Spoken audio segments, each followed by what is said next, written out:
Hey guys, today we're diving into another truly horrifying case. If you want to support my channel, make sure to subscribe and stay active. It really helps me out. I'd be super grateful for that. Let's get started. The serene picture of Medicine Hat, Alberta was broken by the horrific story of the Richardson family murders. A 12-year-old girl named Jasmine Richardson was at the heart of this horrifying crime when she got involved in an illicit connection with Jeremy Stinky, a 23-year-old man with a dark fascination and a difficult past. This is the tale of how manipulation can spiral out of hand and how a rebellion can go horribly wrong. Tragically, lives are cut short.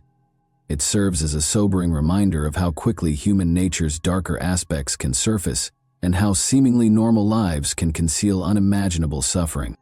They came up with a strategy together that will kill a whole family and leave the neighborhood in shock and grief. Why would a teenage girl and her much older lover carry out such a horrible act? In this sad instance, how can love, or what they thought was love, be so twisted as to devastate? We'll look at what preceded the killings, what happened after, and the unanswered questions that many who recall the Richardson family still have. Kids rode bikes, neighbors waved to one another, and weekend events included home barbecues and block parties in Medicine Hat, Alberta. Up until 2006, when a crime so heinous that it rocked the country and altered everything, it was the type of place where nothing ever appeared to go wrong. The Richardson family appeared to be the quintessential Medicine Hat, Alberta suburban family. In their town, the Richardson family was regarded as a close-knit and loving family. Mark Richardson was employed by the oil and gas sector. He worked in a challenging field, using his diligence to complete his work and provide a comfortable life for his family. He was just as committed to his work as he was to his loved ones. Deborah Richardson, his wife, was a stay-at-home mother. She was well liked by her friends and neighbors because of her friendly and welcoming demeanor. She made sure all of her two children's needs were met and volunteered at their school, showing a strong commitment to their lives. Different dynamics were introduced into the home by the couple's two children. At 8 years old, Jacob is the youngest, and what a genuine, vivacious, and carefree youngster he was. He enjoys playing with his pals. He enjoys sketching and spends hours watching his favorite cartoons.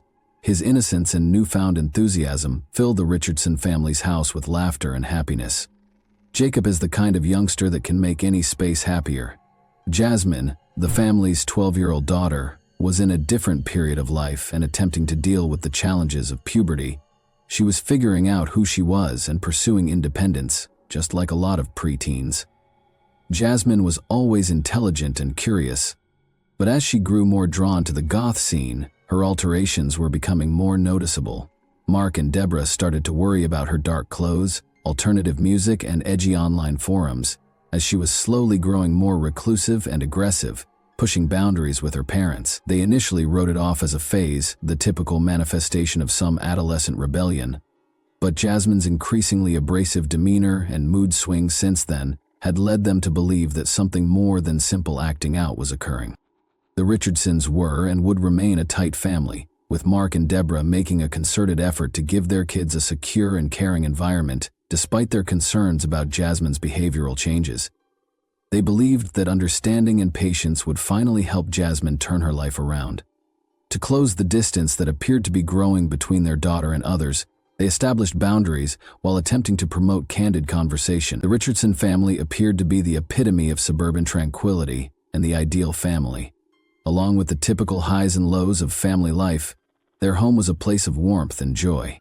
However, tensions were subtly increasing beneath the surface. Jasmine's rebellion and independence led to arguments with her parents and a rift that would eventually have disastrous results. The innocence of what was about to happen was only enhanced by Jacob's joyful presence. The Richardson tragedy was rendered even more heartbreaking by his light-hearted nature and strong relationship with his family, as the narrative of this seemingly normal family would later come to light. A society was taken aback by fashion that no one could imagine, and the country was left in disbelief at a reality that scarcely looked plausible. When Jasmine Richardson met Jeremy Stinky, a 23-year-old guy who shared her interest in the goth subculture, her life took a dark turn. Mutual friends and online discussion boards centered around their common interests had brought the two together. Their bond quickly became intense, driven by a shared desire for illegal thrill-seeking and a fascination with life's darkest aspects. Jeremy's theatrical persona was what most appealed to Jasmine. His thick black eyeliner, black clothing, and bizarre claim that he was a 300-year-old werewolf made him incredibly enigmatic and, thus, captivating. Jeremy had a difficult past filled with constant bullying and neglect. His defiant persona, which exalted darkness and disregarded social conventions, was molded by his early encounters. In sharp contrast to her regimented suburban upbringing, he was intriguing and enigmatic to Jasmine. Despite the fact that Jeremy was far older than Jasmine and showed her a number of warning signs, their connection immediately became very heated. Soon, Jeremy would be more than simply a romantic interest. He became a confidant and rebellious ally. He listened to her complain about her parents and how they were misinterpreted, which fueled her growing sense of alienation from them and justified her displeasure with them. The more days went by, the more he controlled her. Mark and Deborah Richardson were appalled to learn that their daughter was seeing Jeremy. They were determined to safeguard their daughter, and while the age difference was unsettling in and of itself, they were even more alarmed by Jeremy's eerie demeanor and his control over Jasmine. They imposed stringent regulations, prohibited her from meeting Jeremy, and kept a close eye on everything she did. By taking these actions, Mark and Deborah intended to break the poisonous relationship and put Jasmine back on a healthier course. However, this just served to further distance them from their daughter. Jasmine's parents were portrayed as individuals who would hinder her journey to happiness, rather than discourage her during her adolescent rebellion. She became even closer to him as a result of their limitations, and the two began to adopt a risky mindset that saw Mark and Deborah as the ones who were trying to stop their freedom and love. As they fueled one another's animosity toward Jasmine's family, Jeremy's hold on her gradually deteriorated. Their shared obsession with gothic themes and defiance of social norms became a perverted excuse for their mounting disdain. They entered something even darker and more dangerous because they dreamed of a life unencumbered by all the restrictions imposed by Jasmine's house. An adolescent rebellion took a drastically different and more sinister course. Jasmine and Jeremy's awkward partnership was transformed into the very fuel for the fire that will startle the entire neighborhood and leave a scar on everyone who knows and interacts with the Richardsons. Because Jasmine's parents forbade it, the young couple had to communicate in secret. Their relationship was tumultuous, a kind of collective revolt that grew stronger in the darkness. They stayed in touch with one another without her parents knowing, thanks to instant internet chats, text messages, and emails. These covert conversations served as a breeding ground for Mark and Deborah Richardson's resentments and sinister dreams, which ultimately developed into a terrifying conspiracy. The combination of Jasmine's interest in rebelling and Jeremy's penchant for dramatic and dark language was the perfect combination to make things worse. By implying that her parents weren't resisting him because of an unfounded fear of losing their love, he gave her justification for being angry with them. The digital trail they left behind is a terrifying journey into collective delusions, where they started talking of eradicating those who stood in their path. As their discussions developed into actual murderous plots, what had started out as teenage venting quickly took a dark turn. One email discussion in particular sticks out as really unsettling. Jasmine is said to have written, "I have this plan. I kill them at the beginning, and I live with you at the end, calm." "The ice," she said. Her tone made it clear that she was in a certain frame of mind. Instead of attempting to talk her out of it, Jeremy flung open his arms and embraced the notion that he was a willing collaborator who would do everything to be with her. His statements were a combination of intent and fantasy, as he boasted about his abilities to prepare and carry out murder. Through feeding on each other's darker thoughts, this shared delusion had developed and flourished with every exchange. Over the course of their lives, their fantasies evolved and grew stronger with each new experience. They soon became so large that their idea appeared to be very much a reality. Timing and the steps the females would take to carry out their gloomy intentions were discussed after methods. Jeremy remained loyal to himself, incorporating his love of violence and gothic motifs into his identity. In a terrifying prelude to the terrible events involving this couple, he armed himself with a knife. The idea of killing Jasmine's family had been thoroughly planned out, and the pair had convinced themselves that it would finally release them from power. It was scheduled for April 20th, 2006. That day would be the start of their lives together, in their warped imaginations. They planned to murder the Richardson family that night, which would release Jasmine from the things she believed were controlling her and allow her to live freely with Jeremy. The extent to which they had descended into their shared fantasy is brought into stark relief by the finality and resolve of their preparation. The terrible nature of their objectives became increasingly apparent as the day drew near. Something unthinkably dark had emerged from a relationship that had appeared to be based on the normal anxiety of a youngster yearning for freedom. April 22 would be the end of the Richardson family's typical suburban life, but it would also mean the loss of everything they had created together. A terrible tragedy, brought on by toxic and illusory love. The evening of April 22, 2006 was unusually quiet at the Richardson home. Mark and Deborah Richardson were inside getting settled for a normal evening, unaware of the horror that would shortly overtake them. Before long, their once joyful family home, filled with laughter and the typical noises of daily life, would turn into a butchery outdoors. When the horror started, 12-year-old Jasmine Richardson was waiting for Jeremy Stinky, who was armed and determined to carry out a horrifying plan that had been secretly plotted outside the house. With his firearm ready and his goal clearly visible, Jeremy entered the house. Deborah, the family matriarch, was the first person he interacted with. She used all of her strength to fight back after comprehending the threat that was in front of her. Her maternal instinct demanded that she take every precaution to protect her family. Although the struggle was desperate, Jeremy's assault was vicious and unrelenting. Deborah bravely struggled, but she was no match for his savagery. Mark was awakened by the ruckus and hurried to assist his wife. When he discovered her being attacked, he attempted to stop it, but Jeremy's onslaught was equally vicious. Even with all of his power and resolve, Mark was unable to withstand the intensity of the attack, and was also defeated by Jeremy's unrelenting brutality. The Richardson family was plunged into disarray and grief after both parents passed away in such a horrifying way. Frightened and confused, 8-year-old Jacob hid in his bed throughout the confusion, holding on to everything he could find to soothe him. The small youngster may have been unable to comprehend the noises of violence and perhaps assumed that he would be saved by keeping quiet, but there was absolutely no mercy from Jeremy. In an act so senseless and vicious that it brought out the night's depravity, he sought down Jacob and killed the small kid. According to witnesses and subsequent investigators, Jasmine either actively helped Jeremy kill Jacob or, at the absolute least, made it possible for him to do so. The breadth of her involvement made an already unthinkable atrocity much more horrifying. The Richardson residence was a scene of unspeakable destruction by the time the bloodshed had ceased. Blood covered the walls and floors, and the house fell into an odd hush and stillness. In just a few hours, the home that had once been a place of love and warmth was turned into a terrifying place. Even seasoned investigators were taken aback by the crime's extreme savagery. Jasmine and Jeremy were shaken by the killings and fled, leaving behind the broken remains of a family in their wake.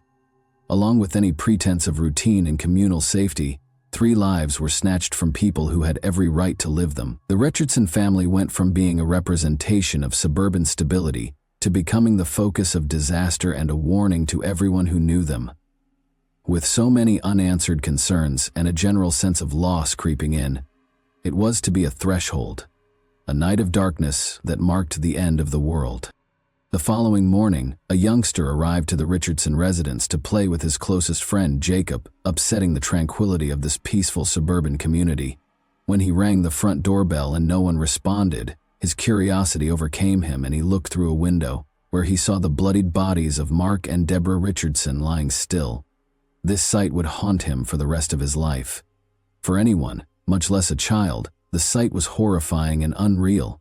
He ran away in terror to rouse his parents, who called the police right away. When authorities arrived at the Richardson residence, they discovered an unimaginable amount of bloodshed. The floor and walls were covered in blood. The horrific violence that had occurred that evening was depicted in the graphic images. The bodies of Mark and Deborah were discovered in the living room when the cops proceeded into the house, and Jacob, an 8-year-old kid, was discovered dead on the floor of his bedroom. Even seasoned officers were stunned by the crime's severity. At first, there were concerns of kidnapping. Because 12-year-old Jasmine was absent, the killer may have abducted her, according to the police, making her another victim of that horrible act. As authorities rushed to piece together what had transpired, an Amber Alert was contemplated. However, when they searched the area for proof, their suspicions started to change. A far more sinister and unsettling picture was painted by the discovery of Jasmine's belongings, which included unsettling messages she had exchanged with an older man named Jeremy Stinky. As the investigators dug deeper, they discovered more emails, social media posts, and text messages between Jasmine and Jeremy that hinted at their evil scheme. They had talked about their shared murderous desires and their scheme to murder everybody who stood in their way. The fact that Jasmine was an active co-conspirator and not a victim became even more clear. Jasmine and Jeremy, meantime, had traveled a few miles to a town to hide from the police after leaving the crime scene. They took refuge in a friend's house, where the friend was unaware of the murders. Later, locals said that the pair was continuing their lives as if nothing had occurred. They were captured on camera, kissing, holding hands, and laughing. Their reckless behavior was a terrifying example of their disinterest in the horrors they had perpetrated. Their lack of regret was the most disturbing. The distorted dynamic between these two was further highlighted by this fact. Their covert efforts were short-lived. Police found them within 24 hours, using evidence from the crime site and witness accounts. Their heartless scheme came to a startling halt when the pair was taken into custody. In the view of the community, the fact that Jasmine was implicated gave a further dimension to an already tragic and unexplained event. The narrative of the Richardson murders, whose terrifying evidence demonstrated how quickly innocence may turn to evil, never ceased to captivate and horrify people. As one of the most unsettling criminal cases in recent decades, the trial that followed the horrific killings of Jasmine's family members garnered worldwide attention. It sparked a series of discussions about the nature of juvenile involvement in violent crimes and the adult's role in influencing children. The Youth Criminal Justice Act was used to try Jasmine, who was just 12 years old when the crimes occurred. Due to her age, she is entitled to specific safeguards under this statute. Nevertheless, she was tried in a court of law for her actions, just like any other adult. Due to his age of 23, Jeremy was also tried as an adult and was subject to the full force of the law. The trial's prosecutors presented a terrifying account of the twisted bond between Jasmine and Jeremy, presenting a picture of a young child who was more than merely a willing accomplice in the vicious plot and preparation that led to the horrific killing. The prosecution explained how Jeremy had coldly controlled Jasmine and used that power to persuade her to assist in the killings of her own family members. The killings had been graphic in their details, they said, and prosecutors maintained that this was a case of deliberate murder rather than some random act of violence. Even if little Jasmine was fully aware of the gravity of her actions and shared equal culpability for them. The defense side, on the other hand, made an effort to highlight Jasmine's vulnerability at the age of 12 and contended that an older, more seasoned person like Jeremy could easily sway her. According to their claims, Jasmine was brainwashed and coerced into carrying out the killings. As a result, she was unable to fully comprehend the seriousness of her actions or what she was doing. According to the defense, Jeremy was a cunning person who had taken advantage of Jasmine's emotional immaturity and gullibility to gain her trust and carry out his own nefarious schemes. They asked the court to consider her age and the very probable possibility that she had been misled and was unable to make her own decisions. The evidence against both defendants grew throughout the trial. Witness accounts, forensic data, and a thorough examination of the couple's relationship revealed a pattern of Jeremy's dominance and manipulation. The jury was not persuaded that Jasmine's involvement in the killings involved more than merely being influenced by someone else, notwithstanding the defense of brainwashing. There was no question that she was criminally culpable for the killings because she had actively participated in their planning, execution, and aftermath. The court finally rendered its decision, finding Jasmine guilty on 3 counts of first-degree murder. Her crimes were far too serious to be given a light punishment, even though her young had to be taken into account while determining her sentence. As a result, she received the harshest punishment imaginable for a minor, 10 years in a juvenile detention center, which included 4 years in a mental health facility and 4 years of conditional supervision. Jeremy, meanwhile, received the harshest punishment imaginable, 3 consecutive life sentences with no possibility of release for 25 years. In many respects, the punishment reflected the horrible nature of the crimes, but it also highlighted how crucial Jeremy was to the whole situation, entangling the other two through his deceitful tactics. In order to preserve her privacy and assist her in acclimating to life outside the facility, Jasmine was granted total anonymity upon her release in 2016. According to reports, she has begun over under a different identity, away from the scrutiny of the public that had followed her case for years. Her release signaled the conclusion of a legal journey that had garnered national attention and sparked intense discussion. To many, her case represents redemption and rehabilitation, and appealed to the potential for reform by young offenders under the right conditions. Supporters note out that she served her entire term, spent time in a mental health facility, and successfully fulfilled all conditional supervision conditions. For them, she serves as an example of how the legal system can grant second chances, particularly to young people who may have been persuaded or otherwise influenced to conduct horrible crimes. However, some would disagree. They believe that granting Jasmine a new name and another opportunity to live a regular life does not enough make up for the seriousness of her crimes. They question whether the family whose members' lives she brutally ended ever received justice. Her anonymity felt like a shield from responsibility, and detractors believed it created a negative precedent and diminished the gravity of her actions. It supports a more thorough discussion about the inequity of youth rehabilitative opportunities.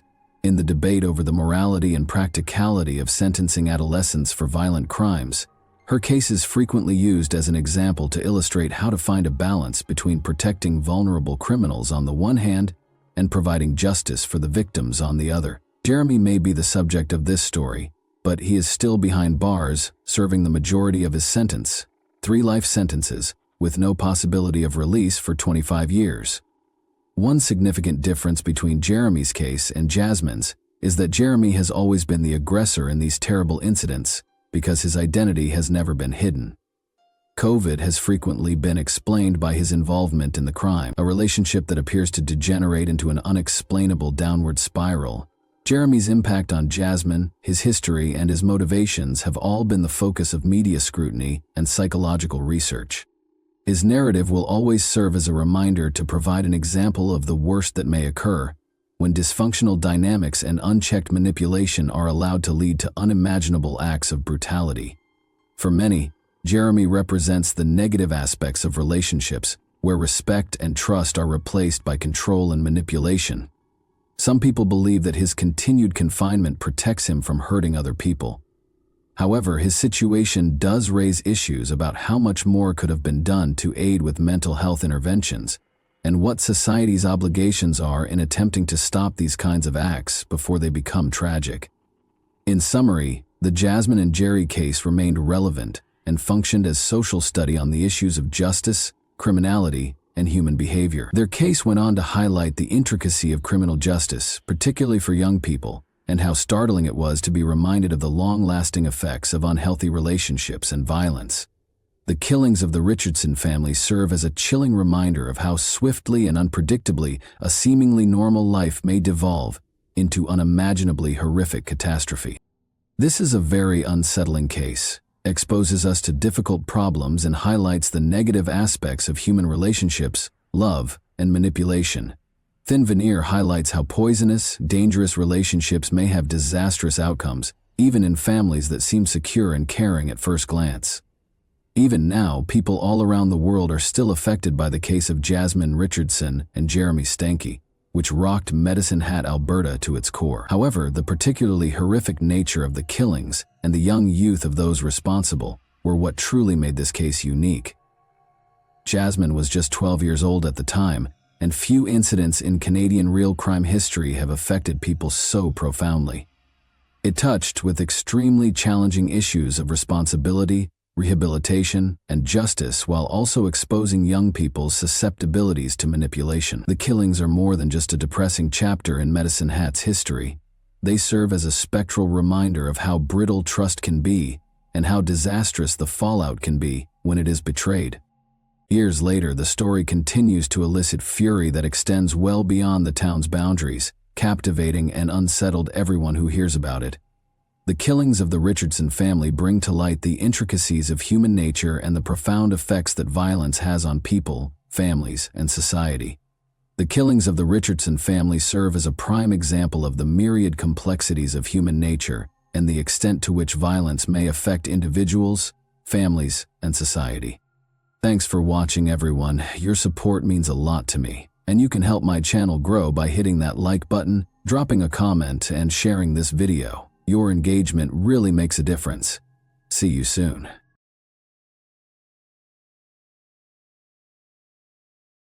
Hey guys, today we're diving into another truly horrifying case. If you want to support my channel, make sure to subscribe and stay active. It really helps me out. I'd be super grateful for that. Let's get started. When a son's problematic history returned to haunt his parents in the most terrible way in 2004, the idyllic lives of a family in sunny Miami was upended. This is the murder case of the Sutton family. The lives of John and Susan Sutton were idyllic. In the late 1970s, the couple received their second child, Melissa, and adopted their first, Christopher Sutton. The close-knit family of four occupied a lavish home in Coral Gables, Florida. 7 years later, life and ambitions abound in this posh area close to Miami. John was a well-respected lawyer. He was well known for his legal expertise and for winning the majority of the well-known cases he oversaw. He has had a state law practice license since 1972. John had an unrivaled charisma. Susan Sutton was his devoted manager and wife. Susan worked as the surgical intensive care unit's head nurse. She served as his pillar of support both at work and at home. The Sutton family loved community living and education. From a young age, both parents disciplined their children.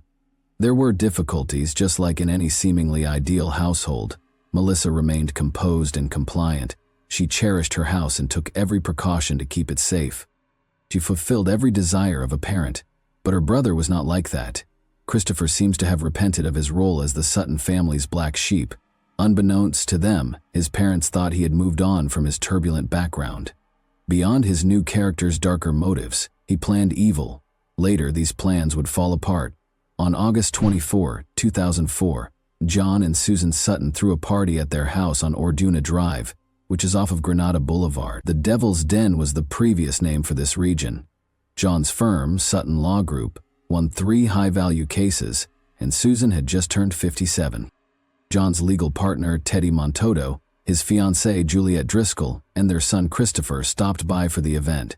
Following the party, John and Susan returned to their separate bedrooms. Christopher and Juliet went to the movie theater, and Teddy went home exhausted from the evening's activities.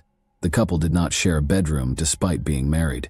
The loud snores that John was known for were too much for Susan to put up with. She put up with it for years before deciding to stop. They said their goodbyes and went to bed, but this night would forever alter their lives. In a shocking turn of events, at around 10:30 p.m. a shooter broke into their home. As he entered the house, this guy parked his automobile along Coral Gables' tree-lined streets. To fit the occasion, he wore black. As he entered through the rear sliding door, the dog hardly gave a bark. It was simple because he knew the door was never locked. The intruder was armed with a Glock pistol that was 9mm. His goal was to murder Susan and John Sutton. Shots rang out as they arrived to Susan's chamber. Susan was in the master bedroom talking on the phone when he fired 6 shots at her. The attacker entered John's room without warning and shot him in the face and stomach. John called 911 despite his head injuries, groaning in agony as he asked for an ambulance. The assailant from Sutton, meantime, disappeared into the darkness. Police rushed into the neighborhood from all sides a few moments later. While confirming Susan's death, medical professionals drove the near-death attorney to a nearby trauma treatment facility. John found himself in a pool of his own blood by this point. Medics believed he would die because of the amount of blood he lost. Police realized something was wrong as they attempted to make sense of the incident. First, there was no damage to John's wallet containing cash or to Susan's jewels. The individual was on a mission. He was unwilling to tamper with it once more. That evening, one of the visitors showed up at the site in a miraculous manner. Teddy got to the crime scene just in time. He told the police that he hurried to Susan's residence after hearing gunfire while he was speaking with her on the phone. Why was he talking to her on the phone at that moment? Was Teddy interested in the couple's deaths? He was named the first suspect by the police as a result of these inquiries. The day following the shooting, interrogations started. Teddy was a marksman in addition to working at John's legal company. He had gone shooting earlier that day and was a competitive shooter. There were eyebrows raised by this revelation. Detective Cordero sent Teddy's gun to be tested in an attempt to piece everything together. She had a list of questions for the suspect while this was going on. She believed he was concealing something about his covert liaison with Susan. Why else was he talking to her on the phone that evening? Teddy admitted to having an affair with Susan after failing a polygraph test, but he had no reason to harm her or her spouse. Teddy was exonerated of the crime by the police since his gun did not match the murder weapon. He wasn't in the Suttons' house when the shooting occurred, according to detectives. Who would want to kill the Suttons? As a prosperous attorney, John had many adversaries. Death threats came to him from time to time, but he usually brushed them off. Every name was examined by the police as they went through the records, but they all had alibis. But they still had to examine one more person. Days prior to the incident, a lady had broken into John's firm. She threatened to ruin a lawyer who apparently had enemies because she was upset over a settlement issue. There was a woman early on who had threatened to blow up his office. That would be a quintessential illustration of a reason for murder. Although the woman may have been able to escape through the river that night with the use of her boat, authorities were unable to connect her to the crime.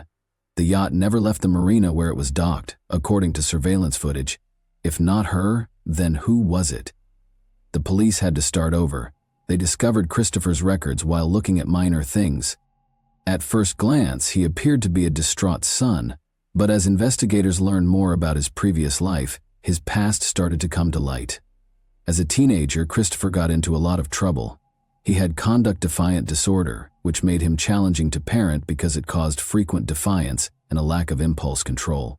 He attended several different schools. This teenager never understood his parents' best interests, and when they dropped him off at a new school, he would slip out the back door and into the street.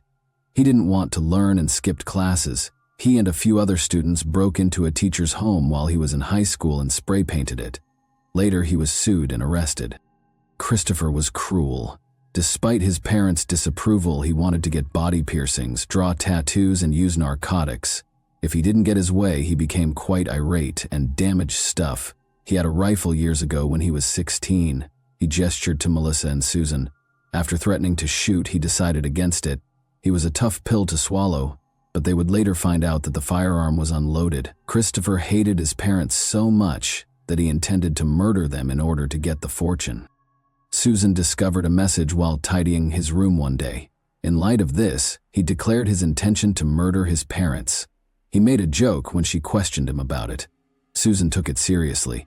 She was afraid for her daughter, her husband, and herself. She realized she needed to move quickly. Although they considered obtaining a restraining order against him, this was insufficient. They desired that he leave the residence. Sending a stubborn youngster to Paradise Cove, a strict boarding school in Samoa, is by all means the best way to get rid of him. Christopher was sent to this odd city as part of a program designed to help troublesome boys change their conduct. His parents thought that this was the solution to his issues. When Christopher arrived, he was just 17. As someone who was accustomed to disobeying the rules, punishments were harsh, and every rule mattered in Paradise Cove. Christopher was in the isolation box for hours. Sometimes criminals were hauled to the mountains, where they were hogtied and abandoned in the open air after being bound with rope. People in Paradise Cove were cruelly imprisoned and dehumanized. Christopher delivered his parents a video message after a year in Paradise Cove. The teenager was resolved to go at that point. On his 18th birthday, he vowed to vacate the property, but his father obtained a court order allowing him to remain there for an additional year. Christopher was upset. His connection with his parents soured when he left Paradise Cove, and he detested them for doing it to him. Investigators believed Christopher had some knowledge of the deadly shooting after putting these pieces together. Did he do this to get revenge on his parents for his stay in Paradise Cove? The case was slowly winding down. The interrogation of Christopher was simple. He and Juliet went to the movie theater on the night of the shooting. He presented the tickets to detectives and surveillance footage showed him departing before midnight. However, Detective Cordero noticed something while they were watching. On his way out, Christopher was glued to his cell phone. According to phone records, he made 331 calls to the same number. He spent months on the phone with his childhood friend and smoking companion Garrett Kopp, weeks prior to the shooting. Following the horrifying events of August 22, 2004, Garrett Kopp was taken into custody by the police on suspicion of killing Susan Sutton and attempting to kill John Sutton. Less than 24 hours after the shooting, Garrett was taken into custody for an unrelated incident. He was arrested after he used a gun to attack someone in another area of Miami. The gun used in the assault was requested by detectives from Garrett's arresting officer, who complied and allowed them to test it. It coincided with the gun used in the Sutton shooting, which was shocking. Immediately, Garrett, the police officer, was asked to be questioned. The 6-hour interrogation was stressful.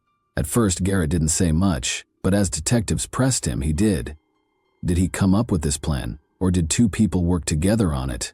He intended to shoot the pair inside the house. Christopher threatened to kill Garrett and his son if he told anybody about it, and in return he would receive $100,000, 0 cents from the $500, 0 cents in insurance money. Garrett described Christopher's desperation to have his parents put to death. He guided his movements that evening and even acquired him the gun used in the operation. Christopher told the attacker about his parents' room while purposefully leaving the sliding door on the back patio unlocked. Christopher had everything planned, so it was simple to enter the family home. When he fired 6 shots, Susan was under her blanket. Although Garrett was taken into custody, the police continued to concentrate on Christopher. They looked to someone who knew him, determined to make a connection. It turned out to be Juliet, his girlfriend. She was asked to be questioned by the officers. She had nothing to hide, as evidenced by her confidence. Juliet claimed to be unaware of the crime, even though she was in a relationship with him and was unaware of his scheme. She insisted on her innocence during the 13-hour interrogation. She wouldn't harm John and Susan since she loved them as much as her parents did. Susan taught her practical skills like makeup and housekeeping, while John provided her with a position at his legal firm and financial assistance. To persuade them, Juliet broke down in tears, but the officers remained unconvinced. If she didn't tell the truth, they threatened to have her arrested. Juliet realized she needed to save herself at this point. She disclosed the deep-seated animosity her lover harbored toward his parents because they had sent him to Samoa, where he felt he would have fared better had he not gone. For what they had done to him, he wanted them to pay. Even if it took 10 years, he was prepared to strike back. His life in Samoa was previously known to the officers. They just needed proof. John, meantime, awoke in critical condition, after suffering a severe injury that rendered him blind. Melissa claimed that when she first saw her father, he was very different. His survival is a miracle. Following his medical stay, John moved in with Christopher. His son attempted to take control of his bank account during those brief days. Hearing that his son planned the shooting astounded him. Early that morning, detectives called him and asked him to keep everyone out of the house until they arrived. Christopher's desire to exact revenge on his parents was understandable. Officers arrived and informed him of the situation. He provided the police with information to solve his wife's murder, despite his health issues. Christopher was on the run for over 2 weeks when word spread about his warrant. Finally, he was taken into custody, put on trial, and given a sentence. Chris Sutton's identity becomes more apparent as the trial goes on. To demonstrate the defendant's enduring rage and bitterness, the prosecution will call a series of witnesses to testify. And preoccupation with vengeance resulted from anger and hatred. On July 7, 2010, the eagerly anticipated trial got underway. John Sutton sat far apart from his son as the proceedings got underway. The jury was informed by prosecutor Kathleen Hogue that Christopher had hired a hitman to kill his parents. When the defendant received his insurance money, the intention was to shoot his parents and get reimbursed. They described his life's actual circumstances in detail. Christopher was a narcotics dealer. He was dependent on his parents for survival after returning from Samoa without a means of support. Garrett gave his version of events on the platform. He described how he entered the house that evening, shot both parents, and left without anyone noticing. For months, he and Christopher had plotted the crime. He received $50, 0 cents from his friend to purchase black clothing for the crime at Walmart. He acknowledged once more that Christopher had recruited him to perform the job effectively. According to Christopher's defense, Garrett was lying. In exchange for a 30-year plea agreement, the police allegedly coerced Garrett into testifying, according to defense attorney Bruce Fleischer. He said that the hitman was coerced into making a false confession by the prospect of an electric chair. Prosecutors maintained their position on the facts, but Christopher informed the jury that his friend intended to avoid the death penalty at all costs, even if it meant making a fake confession. Christopher attempted to carry out similar scheme previously. They asked convicted killer Jose Peon to testify and explain his position. In 1999, Peon got to know Christopher. Christopher asked Peon if he knew of any hitmen who would kill his parents because he was desperate to get revenge on them at the time. Chris reaffirmed that his parents had life insurance and were worth $500,000, 0 cents, but Peon assumed he was kidding. The Peon pulled out of the juicy deal. Christopher responded to this claim by accusing Peon of lying. By presenting the jury with a text message that Christopher sent to his girlfriend Juliet, prosecutors further supported their case. As if in a dream it said, "We'll be better off after they're gone." Christopher let his head fall and started crying. He feared he was being set up by the police. Juliet would never say that about him, he thought. Unfortunately, she was the next to testify, so he was mistaken. Juliet described her boyfriend's opinion of his mother to the jurors. He detested her for not giving him what he deserved and labeled her a bitch at the first sign of offense. Whether they had to pay for taking those years out of his life, she remembered how upset he was about his time in Samoa and how the trauma never left him. Christopher's lawyer refuted the allegations, saying he thinks she was also given the death penalty threat. Juliet concluded by stating that she was unaware that he would attempt to murder his parents. All of it, she thought, was bluff. John was certain that his son was responsible for the shooting by this point. This was the final time he would nail him on the stand. John explained how his son, who was unemployed, had an unquenchable need for money to support his way of life. Christopher wanted to be in charge of John's money after he was released. Unaware that he was protecting himself from his murderous son, he saw something was wrong and withheld some information from him. John couldn't believe it, but he was convinced of his son's behavior. At the hearing, he declared to the public that he no longer loved his son. Even though he formally separated from Christopher, he is now recognized as Melissa's father. Christopher had to convince the jurors that he was innocent despite the evidence against him. He had been waiting for this time. Christopher accused Garrett of breaking into his house to obtain marijuana and referred to his childhood friend as an obsessive drug fiend. He turned down Garrett's request for medicines earlier that day, but his pal was aware of where he kept the medicines. Garrett visited the house frequently, which is why he knew it so well. According to Christopher's testimony, the drugs were concealed in his former bedroom's closet. Susan had been living in the same room prior to the shooting. When Garrett broke into his house that night, he said, the marijuana was worth $7,000. The sight of Susan in the room startled him. Even worse, she was conscious and knew who he was. He shot her out of fear. He fled the scene after shooting John out of the same fear. Christopher maintained that he had no justification for killing his parents and that he was innocent. The agony in Samoa had actually healed him. He informed the jurors that Paradise Cove wasn't horrible after all, because he benefited so much from it, which was a startling turn of events. He sobbed when questioned about the abuse that took place there. His response demonstrated that he had not recovered from his experiences there, despite his earlier assertions to the contrary. Prosecutor Kathleen concluded her final remarks by characterizing Christopher as an entitled, indolent, and greedy guy. She asked the jury to consider the evidence and take appropriate action. Christopher Patrick Sutton was convicted of first-degree murder and attempted first-degree murder following a day and a half of deliberations. He received a life sentence without the chance of release. Garrett, however, entered a guilty plea to second-degree murder and received a 30-year prison sentence. Mitchell Kopp, his father, felt let down by his son. Because of a foolish choice, he will be incarcerated for almost half of his life. Following Christopher's incarceration, John went back to his legal practice to focus on his vision restoration. At the Shepard's Eye Research Institute in Massachusetts, he thought about optic nerve regeneration. While he waits for a long-term solution, he has now placed a gadget around the back of his eye. Thanks to an assistant, he continues to practice law. John wins his cases just as in the past because he memorizes his briefs. According to reports, he has a partner who loves him without conditions. For what Christopher did to his family, John has yet to forgive him. He is currently in his 70s and still practices law. With every day that goes by, his life takes shape. What actions might have been taken to improve Christopher's character? Was there a way to prevent this tragedy? Thanks for watching, everyone. Your support means a lot to me, and you can help my channel grow by hitting that like button, dropping a comment, and sharing this video. Your engagement really makes a difference. See you soon.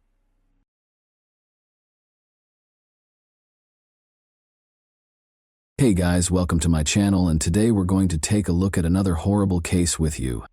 There was a foreboding hush after Lisa Holstead, 22, vanished without a trace on August 12, 1986. Authorities began a desperate search when her partner reported her missing, and an hour into the hunt, they discovered something gory. Lisa had been viciously strangled, and her lifeless body was discovered in a marsh in the Kenyers Nature Park. There were no leads or suspects to speak of who may have perpetrated such a horrible act, thus the case remained a mystery for years. Why would somebody choose to take the life of a woman who is so young and active? Today, we'll examine how the 34-year-old Green Bay cold case murder inquiry was resolved. So let's go right to the puzzle without further ado. The incident was committed in Green Bay, a city of around 104,000 residents, in the U.S. state of Wisconsin that is situated on the shore of Lake Michigan. It is renowned for its vibrant football culture and is the third largest city in the state. One of the National Football League's most successful teams, the Green Bay Packers, call Green Bay home. The city's economy is varied, encompassing sectors like industry, tourism, healthcare, and education. The historic downtown area, Bay Beach Amusement Park, and the National Railroad Museum are among the attractions available to visitors to Green Bay. In 1986, a terrible murder occurred here in Green Bay. A daughter with sparkling eyes was born on April 18, 1964. Lisa Holstead was raised by Judith Karen Peral Thompson, a tough and courageous single mother. Lisa's early years weren't without difficulties. Despite the absence of her father, Frank Holstead, Lisa continued to shine brightly. She had a creative spirit and an inquisitive mind from a young age, which shaped her life. She was raised by two devoted elder sisters, Susan, who is 2 years Lisa's senior, and Deborah, who is 3 years Lisa's senior. They were always available to listen to her or to provide a shoulder to weep on. With them, Lisa experienced a warmth and security that was difficult to duplicate. She was protected by her elder brother, Stephen Holstead, who was 5 years older than her. He always made sure his younger sister felt loved and safe. Being raised by a single mother presented financial challenges, yet their love for one another remained constant. Judith loved her kids unconditionally and put in a lot of effort to support them. In addition to her love of horses, Lisa Holstead was artistic and enjoyed drawing in her own time. But when she became pregnant at the age of 17, her life took a surprising turn, and in 1981 she gave birth to her cherished son, Jeremy. Notwithstanding her difficulties, Lisa was a dedicated and affectionate mother who lavished her son with attention. She put in a lot of effort to make sure Jeremy had the greatest life possible. As she raised Jeremy alone, much as her own mother had raised her and her siblings, her compassionate, gregarious, and imaginative nature was evident. Lisa Holstead was a strong, independent woman. She bravely decided to relocate across the country to Los Angeles in order to follow her ambitions since, although living with her family was comfortable, she longed for something more. After a while in 1981, she came to the realization that she and her son Jeremy needed a stable, tranquil life. In 1982, she discovered that in the Wisconsin town of Green Bay, where they established a house, Lisa was keen to further her education, even though she never went to college. From 1983 to 1984, she enrolled in a goal-oriented non-credit adult learning course at the Northeastern Wisconsin Technical Institute. Lisa was only 22 when she returned to Green Bay in 1986, but she had already achieved a great deal with her now 5-year-old kid at her side. In this new phase of their lives, she was prepared to face any obstacles that could arise. She even fell in love again, this time with John Sott, with whom she lived in a comfortable house in Green Bay. The pair had an oddball array of pets, including an eel and a bird named Herbie, and they relished simple pleasures like fishing and darts. Lisa adored every time she spent with her loved ones, and her passion for life and love for her family were clear in everything she did. But on August 12, 1986, her promising future was sadly cut short by a cruel twist of fate. When Lisa and John set off on a late-night trip in Wisconsin, The moon was high in the sky as they played darts game after game. Lisa and John appeared to be enjoying themselves immensely, and their competitive nature was evident. However, tension increased as the evening wore on, and it appeared that the booze had taken its toll. At 2:30 a.m., the automobile stopped at the corner of Mason and Taylor Street as they were returning home. She unlocked the door and stepped out into the chilly night air, where she and John had been fighting. She needed to get her thoughts straightened out, because the conversation with John had left her feeling angry and irritated. She informed John that he could go ahead and rest while she walked home. He wished that she would return quickly so that they could reconcile and move past this disagreement. John's concern turned into a bothersome feeling of dread as the hours went by and the sun rose above the sleepy town of Green Bay. He had the unshakable impression that something was seriously amiss, and Lisa had yet to return. Calling her name, he searched the streets and alleys but got no answer. Fear and uncertainty weighed heavily on his heart as he frantically went to the police station and reported her missing. 2 unwary employees in the Ken Years Nature Park made a horrifying discovery an hour after John reported her missing. On a typical day, the workers were walking along the riverside when they noticed a hand protruding from the water's surface. Curious, they halted their truck and walked to the water's edge. They would never be able to forget what they discovered there: a woman's lifeless body lying half-naked, as though she had been discarded like an unwanted item. They phoned the police right away, and when the Green Bay Police Department officers showed up on the scene a few minutes later, they saw a horrifying scene. Surrounded by towering reeds and murky water, the dead body of the unidentified woman lay in the marsh. In order to collect any evidence, the investigators made an effort to secure the area. The police discovered a tiny piece of cloth sticking out from beneath the murky waters as they searched the marsh for any hints that would help them identify the woman. They waded across the muck in haste to get the fabric, and when they looked more closely, they found an identity card in a pair of trousers' back pocket. At that point, they were able to identify Lisa Holstead as the victim. The case was declared a homicide once they came close to her body and noticed the telltale marks on her neck, sad proof that she had been strangled to death. Lisa's last moments were described in graphic detail in the autopsy report. Her blood alcohol content was discovered to be extremely high, measuring an astounding 0.25%, well beyond the legal limit. The autopsy at the time also showed that she had sustained numerous wounds that left her body covered in blood, a sight that could have troubled even the most courageous person. Even worse, the results of the medical examiner indicated that the main reason for her death was a horrific sexual assault. The alien DNA sample they had successfully taken from the victim's body was their only hope. For the police, finding the DNA was like locating a needle in a haystack. They didn't have a suspect to match it to, but they felt it was an important piece of evidence. Like a priceless diamond, the tiny sample was meticulously preserved. The investigators hoped that technology would eventually catch up with this evidence's potential and provide them with the answers they so urgently needed. Like wildfire, the news of Lisa's passing spread, leaving a path of sorrow in its wake. The loss of the lady he loved, the final quarrel, and the knowledge that he could have done more to protect her left her boyfriend John devastated. Her family was thrust into an agonizing and perplexing environment. Investigating quickly, the police spoke with everyone who might have had a reason to hurt Lisa. In the years that followed, investigators questioned every suspect, followed up on every lead, and made multiple trips back to the crime scene, but nothing seemed to reveal the whole truth. In order to piece together any lead or clue that would point to Lisa's killer, they even went back to the drawing board multiple times. However, they encountered dead ends in their endeavors. The situation just seemed to get more obscure with the passing of time. As the evidence eroded, possible suspects disappeared from view. After more than 30 years, the case was finally archived and sat collecting dust on a shelf. However, hope was rekindled in 2020, after the case had been unsolved for 34 years, when GBPD detective David Graff reopened the case and took the lead in the investigation with unwavering resolve. As he and his group went through the old case files, they saw a tiny vial that had been left at the back of the storage container. Inside was the culprit's DNA, which held the secret to solving the case. It was time to use the most recent forensic technologies to investigate her heinous murder. In an attempt to discover the identity of the murderer, he contacted Othram, a pioneer in the field that specializes in forensic genetic genealogy.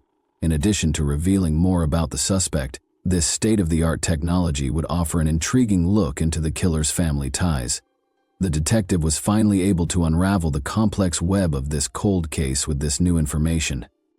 When the lab returned the results of the June 2020 study of the DNA, the Green Bay Police Department had a plethora of information about their suspect. The police were getting closer to the murderer with each new piece of information they learned from the DNA study.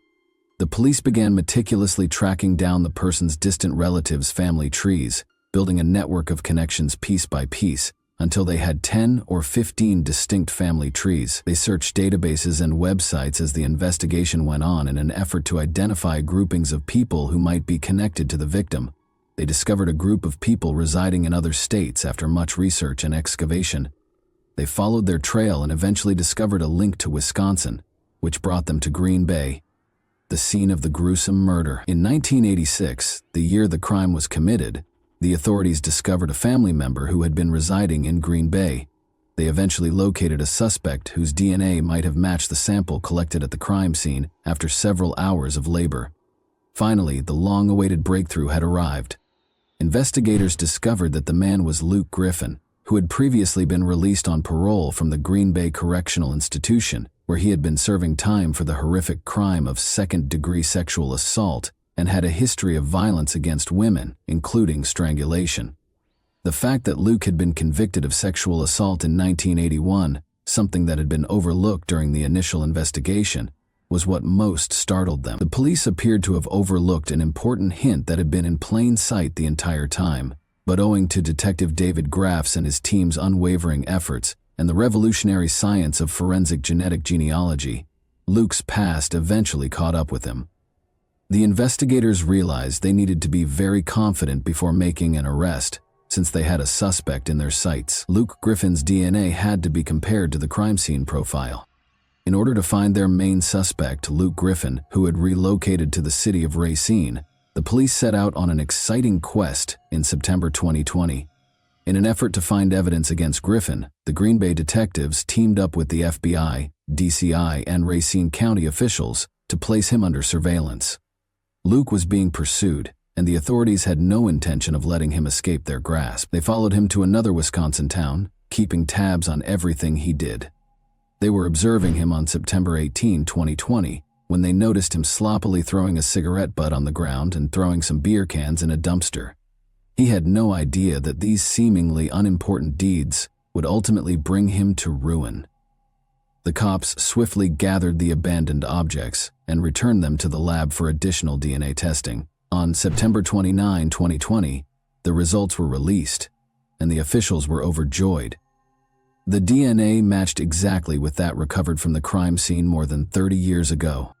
The sound of handcuffs snapping into place was heard as Luke was led from his house on October 28, 2020, at approximately 6 in the morning. As the police car drove away with Luke to Brown County Jail, neighbors whispered to each other and peered out from behind their curtains. Luke sat stonily in the interrogation room, denying any role in the killing. Luke eventually admitted to having a sexual contact with the victim as the intensity of the questioning increased, but he said that his recall of the night was vague at best, blaming his confusion on his drug and alcohol use. As the crime's specifics emerged, it became evident that Luke's drunkenness had impairing his memory, making it impossible for him to remember what had happened before Lisa died. The once elusive culprit has been apprehended. His trial was scheduled for 2021.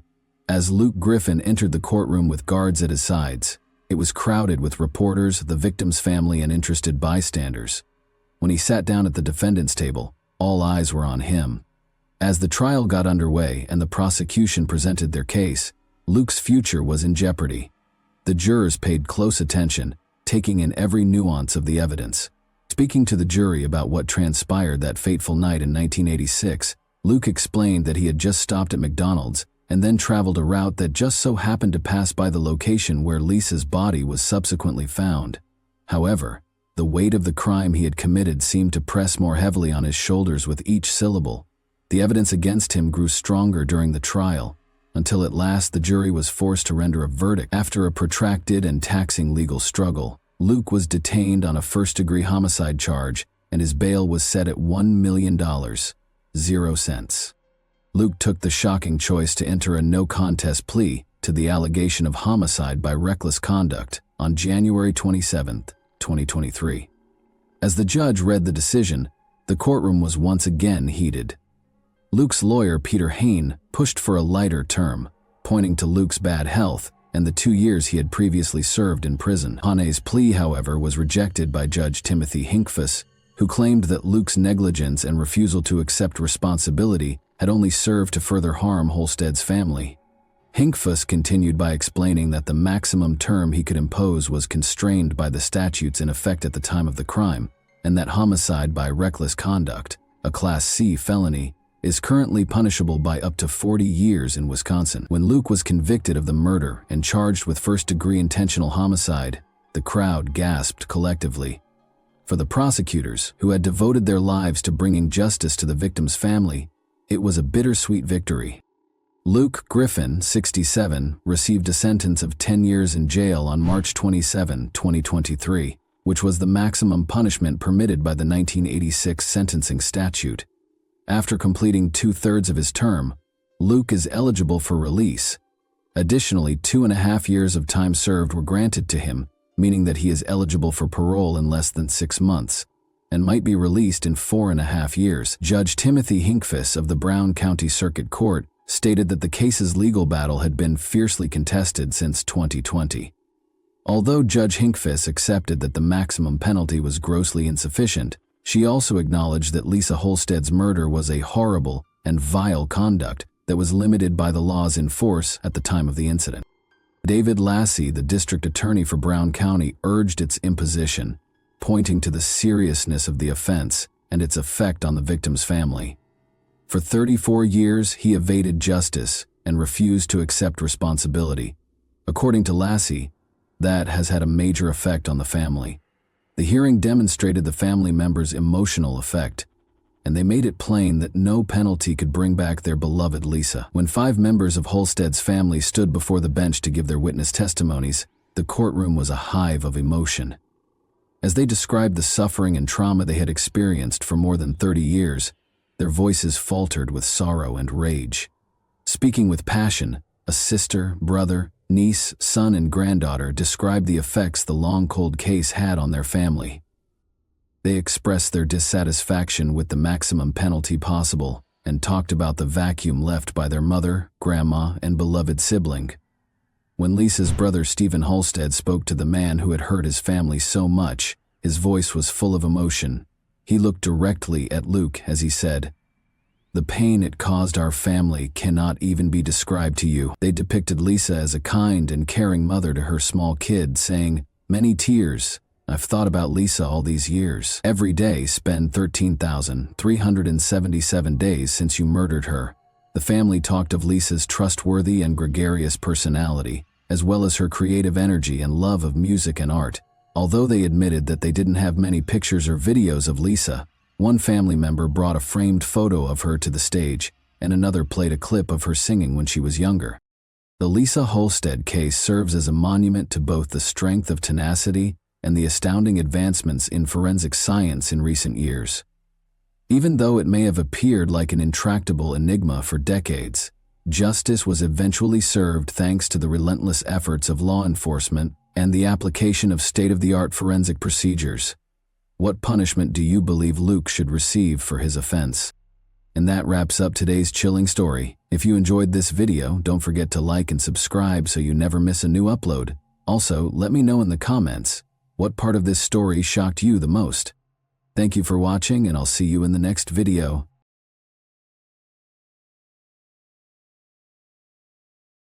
Hey guys, welcome to my channel, and today we're going to take a look at another horrible case with you. The instance of Sheila Labar, an angelic-looking demon. Early life, physical and psychological trauma can have a highly unanticipated impact on an adult's life. Although they do not always result in someone becoming ruthless and trying to harm others, trauma can, occasionally, give rise to a true monster. In his book, Anatomy of Violence, criminal psychologist Adrian Raine goes into great length regarding his belief that a person might become a cold-blooded killer due to hereditary and psychophysical factors. Perhaps our heroine today, Sheila LaBarre, can be linked to the many serial killers in history who had genuinely terrible upbringings. Because of her angelic look, this woman was able to entice her victims and then execute them with ruthlessness. Criminologists are certain that she committed many more crimes, even if the court was only able to prove 2 of them. Let's now examine this challenging tale from the outset and attempt to determine whether Sheila LaBarre was a born monster or if the abuse she experienced as a youngster caused her to turn into one. Sheila LaBarre is who? On July 4, 1958, Sheila LaBarre was born in Fort Payne, Alabama, a tiny rural community. She grew up with her brother and sister, Lynn, as the youngest of her parents' 3 children. She grew up on a farm surrounded by cornfields in a beautiful but somewhat remote location. According to Lynn's older siblings' recollections, Sheila was a creative, energetic, open-minded, and curious youngster. She enjoyed being the focus of attention, had a sweet appearance and a nice voice. She might have become a well-known singer or actress if her life had gone differently. However, her name adorned the pages of criminal chronicles rather than vivid posters. In addition to his unfathomable brutality, her father, Manuel Bailey, the family's patriarch, was an alcoholic for many years. However, it would be more appropriate to state that his addiction affected his entire family. He frequently went on rampages, becoming a true beast who delighted in mistreating his wife and kids. He beat them with anything he had and humiliated and degraded them. Might shut himself in the house and keep everyone out in the middle of the night when it was freezing or raining. Mothers, daughters, and boys frequently had to sleep outside in the field or in a barn. Manuel started hurling dishes and other items at his family members one day when he was intoxicated once more. Sheila, the youngest daughter, was struck in the head by one of her husband's flower pots, despite the mother's best efforts to shield the kids. Sheila meticulously concealed her temple scar with her hair after suffering a severe concussion that would last a lifetime. The hardest thing the sisters had to go through in their parents' house, however, was not even the taunts and beatings. Sheila and Lin-Manuel recall that they were forced to become intimate from a young age. The topic was never brought up, even though the mother might have known what was happening. Sheila fared well enough in school, though, in spite of the misery at home. She had aspirations of leaving the farm as soon as possible and taking over the big metropolis. The girl had a lot of drive and ambition. She had everything she needed to pursue her childhood dream of being an actress or pop singer. Charisma, a radiant appearance, and a lovely voice. Sheila was only 18 when she entered adulthood, and her first marriage. Although she moved out of her parents' house, adulthood was not always happy. She was not permitted to average her results in order to get into the university, and she lacked the funds to relocate to the big metropolis. Subsequently, Sheila secured a position as a maid at a hotel where her older sister was already employed. Sheila, it should be mentioned, was very lovely and had a slim physique. She had a mess of long, thick hair, a lovely grin, and large blue eyes. Over time, she learned to take advantage of the attention she received from men and control her suitors. A romantic relationship started between LaBarre and Bailey in the late 1970s, after they met a man named Jonathan Baxter. Although Jonathan had a young kid from a prior relationship, he was not quite 20 years old. The child did not, however, become a barrier, and the couple soon married. But this marriage was short-lived. After Jonathan discovered that the young wife had mistreated his daughter while he was off from work, he collapsed after a few months. To be honest, Sheila was irritated with the youngster and would either raise her hand or put her in a closet if she began to cry or misbehave. Jonathan didn't plan controversies or pay attention to justifications. He just put his wife and his possessions outside his home and filed for divorce. He didn't want to see or speak to her ever again. Sheila survived largely off of the men she dated after the divorce, but all of these relationships were short-lived, lasting only a few weeks to a few months, until she met Ronnie Jennings, her future second husband, in the early 1980s. After a turbulent courtship that ended in marriage, Sheila adopted the double last name Bailey Jennings. Two irascible and unstable persons who frequently cheated on one another, scandalized, and even fought, nevertheless, were in an unhealthy relationship. They were married for over 3 years. Sheila requested a divorce from her husband in 1984 following yet another family dispute, but he turned her down. Ronnie actually didn't keep the relationship going at all. He only intended to annoy and anger his wife, and he was successful in doing so. Sheila lost her temper, took a lot of drugs in front of her husband, drank a lot of booze, and then, after this hellish concoction, she got behind the wheel and drove off. Soon after, Sheila lost consciousness due to the effects of the drugs and alcohol, flew off the road, and collided with a tree at a high speed. She had a severe head injury but miraculously survived. Doctors gave no prognosis, and she remained in a profound coma for over a week. Sheila spent several months in a psychiatric facility after she eventually regained consciousness and began to rehabilitate. Later, when she was under a lot of strain, she complained to her sister that one of the orderlies was bothering her all the time and might have been taking advantage of her helplessness. After all of this, Sheila went back to her second husband's house, but she started acting threateningly and aggressively toward him when she attacked Ronnie and jabbed nail scissors into his chest. During another controversy, fearing for his own life and well-being, Ronnie filed for divorce and quickly left the insane woman's wealthy lover. Following the dissolution of the second marriage, the young lady started searching for a partner by placing advertisements in the print media's dating columns. However, Sheila's tendency to control everything and firmly repress their partners in both personal and daily life meant that no guy stayed with her for very long. Wilfred Bill LaBar, 60, soon became interested in the picture of a pretty female in the dating area. The man had been married twice before, and both of his prior marriages had produced grown children and grandchildren. He had been living alone on his spacious country ranch since he became a widow a few years ago. Bill was a reasonably well-off individual. He reared horses on the ranch and operated a chiropractic practice in Epping, New Hampshire. At the same time, he needed a strong, powerful woman because he felt lonely. Indeed, he discovered just that. Sheila was drawn to the affluence of her new acquaintance and thought that they would make a perfect match. To make Bill go completely crazy, she started sending him letters and postal mail, adding pictures of herself in the nude to make him laugh. LaBara quickly asked a charming pen friend to visit his property. After the trap was successful, they fell in love quickly. She moved in with him in the summer of 1987, since an old man is generous with costly presents for a young mistress. The fact that the doctor suddenly went out in public with a lovely companion who was half his age and suitable for him as a daughter is really flattering. He had no intention of marrying Sheila, however. Sheila, though, isn't waiting for a proposal. Became LaBari after changing her name. Despite being taken aback by this development, Bill did not protest. Sheila started to meddle in every aspect of her old lover's life, taking charge of his business, finances, and property management. Furthermore, Bill was growing too old to meet a young woman's intimate desires. Sheila herself claims that after that he gave her permission to meet other men, whom she frequently took straight to their house. Wayne Ennis, a Jamaican, was one of Sheila's frequent lovers in the mid-1990s. Originally employed as an au pair on the ranch, he was significantly younger than Sheila. However, the young man quickly moved into the owner's home in 1995 with Bill's approval, which was most likely obtained under Sheila's insistence. After Sheila and Wayne had made their relationship legal, the husband reflected that he would be her exclusive partner going forward. He quickly discovered, however, that he was mistaken. Why? Because his wife kept going out with other men. This did not satisfy Wayne, and one day he leaped on Sheila and her next partner with his fists, hurting them.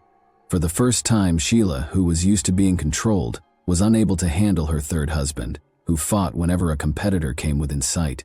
She eventually filed for divorce, accused Wayne of assault and violence, and requested a court order to prevent him from approaching her.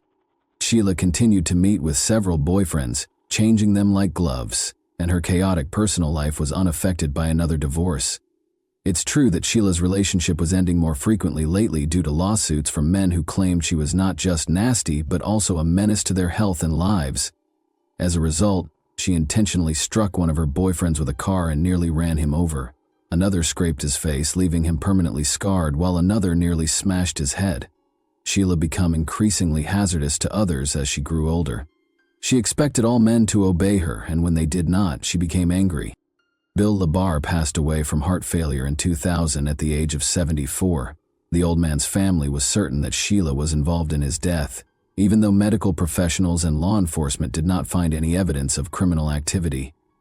Even though Bill and Sheila were never legally married, they believed that she had been slowly poisoning Bill for years and had even forced him into the spotlight. The will stated that Sheila would be the only heir to all of his assets. The family members made an unsuccessful attempt to contest this in court. They continued to believe that Bill was coerced into writing House of Temptation, the will that the mistress desired. As I said before, Sheila took full ownership of all of Bill's property after his death. She didn't have to think about what other people thought anymore. With the land she received, she was free to do as she pleased. She described her home as a haven of pleasure and seduction, where no boundaries existed. She enticed men to her by meeting them online, in bars and on the streets, then worked to keep them on the ranch for as long as she could. Their age, skin tone, or any other aspect of their physical appearance didn't matter to her. After promising them supernatural pleasure, she tried to repress and control them. Sheila frequently met couriers in the nude and offered them a different way to pay in an attempt to woo them. However, she failed to consider that she was not growing any younger and was not nearly as attractive as she once was. Couriers eventually just refused to deliver to her address. On the property, neighbors saw that LaBar had different guys arrive all the time, but some of them rushed out the same day. Others experienced a little delay as well. It was only possible to speculate as to what was happening within the house. So quickly, where had Michael DeLorge vanished to? Sheila made the decision to find love with men who were addicted or in desperate need of housing money. The most vulnerable group was also the easiest target for the crafty woman, who pretended to be a widowed millionaire everywhere and boasted about the enormous fortune she got in 2004. On one of the city's streets, LaBar encountered Michael DeLodge, a homeless guy. His life was challenging, and his addiction to illegal narcotics caused him to lose everything. When his family attempted to get him to a rehabilitation center, he fled and has been lingering ever since. Sheila was fond of Michael and extended an invitation to him, offering him food, housing, and the required medications in return for intimacy. The man had moved to the ranch and was totally reliant on his former mistress. Sheila rapidly became accustomed to the taste, and her desires grew increasingly complex. But he obliged with all of her requests, since he was scared to be on the street again. She enjoyed humiliating, beating, and binding Michael.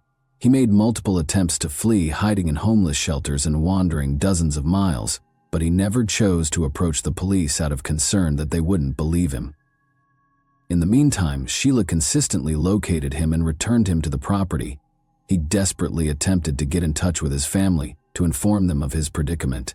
When his loved ones heard this upsetting news, they reacted right away, but it was too late. Michael DeLoge vanished into thin air in October 2005. When Sheila was contacted personally by his relatives, she said that she and Michael were no longer together. She didn't know where he was anymore, and he had left her. None of the locations he had visited previously had Michael present. There was no means to get in touch with him, and no one who knew him had seen him. There was no response from the cops, and LaBar stayed outside. Sheila's stories about her extravagant wealth were grossly exaggerated, and as she was suspected of having trusted Kenny County, she was obliged to seek a job in order to maintain the house and car. Sheila, of course, picked a career she liked. She started running a private phone service. Men were seduced by her genuinely captivating voice and offered to meet her face to face. One of these men was Kenny County, who was only 24 years old when they first met him. The young man was open, friendly, and had a nice appearance, but because of his low IQ, he was extremely credulous. LaBar was searching for a man much like this. In fact, Kenny was dependent on his mother, with whom he had a tight relationship. However, Sheila was able to sever this bond and really entice Kenny to her with the use of deft tactics. She promised that they would always be this way, and gave him a night of love that he would never forget. The young man moved into Sheila's home after deciding he had found the woman of his dreams, and telling his family about it. After setting up an actual torture chamber in one of the chambers, Sheila soon revealed her true identity to the man. Intimacy invariably resulted in a vicious beating or worse each time. Despite Kenny's numerous cuts, bruises, abrasions, scratches, and burn marks, he was unable to leave the mistress's home since she had total control over him. Sheila prevented him from seeing and speaking to his family and loved ones, could only speculate as to Kenny's condition. Neighbors who saw the man from time to time and were appalled by his frail appearance were the ones who initially raised the alarm. The young man was photographed by a local store clerk using the camera on her cell phone a few days prior to his disappearance, and the photo was eventually included in the court case file. One could characterize Kenny's state in the picture as appalling. He was really slender, his nose was likely broken, and he had large bruises on his cheek and under his eye. All of these wounds had been caused at separate times, based on the degree of healing, indicating that the man had been severely beaten for a considerable amount of time, and his cart's contents were concerning. As it turned out, he rolled 2 big fuel canisters to the pay register for his own cremation. The store staff decided to report the man to the police for potential domestic violence, since they were so perplexed and even scared by his look. However, Sheila got away with it this time, and they were unable to bring any charges against her. Soon after, Kenny completely ceased communicating with his family, and when his anxious mother showed up at Labar's house, the owner acted hostilely and told her to leave Kenny alone. Every other effort ended in the same way, and Kenny County's family reported him missing to the police, citing horrible discoveries, a home cremation, and the possibility that he was being held forcibly at the rural ranch. When police got to Sheila's house, she said the young man had moved out and that Kenny had fled because his mother, whom he was supposedly afraid of, started coming to visit them often. Sheila offered an audio clip as proof, in which she asks her lover if his own mother had assaulted him, and he responds disgracefully in the positive. The following day, an officer who was visiting Sheila obtained a search warrant for the estate since everything seemed more than odd. Although Sheila had previously been on the radar of the police on numerous occasions, and her name had been connected to another enigmatic partner disappearance, she had never been questioned, and her home and property had never been examined. Labar was not at home when the cops came, but they did notice other fires raging close to the barns. A mattress, pieces of wooden furniture, hay, and other makeshift materials were used to create the odd-looking fires, which were then doused with a flammable mixture. There were bones in one of the bonfires that were obviously human remains. The team asked for forensic specialists to report all the findings as reinforcements. However, compared to what they found later, that proved to be only the beginning. Poorly cleaned blood traces were discovered almost everywhere in the residence. It appeared as though a true massacre had taken place, since there was so much of it. The blood turned out to have come from at least 3 separate individuals.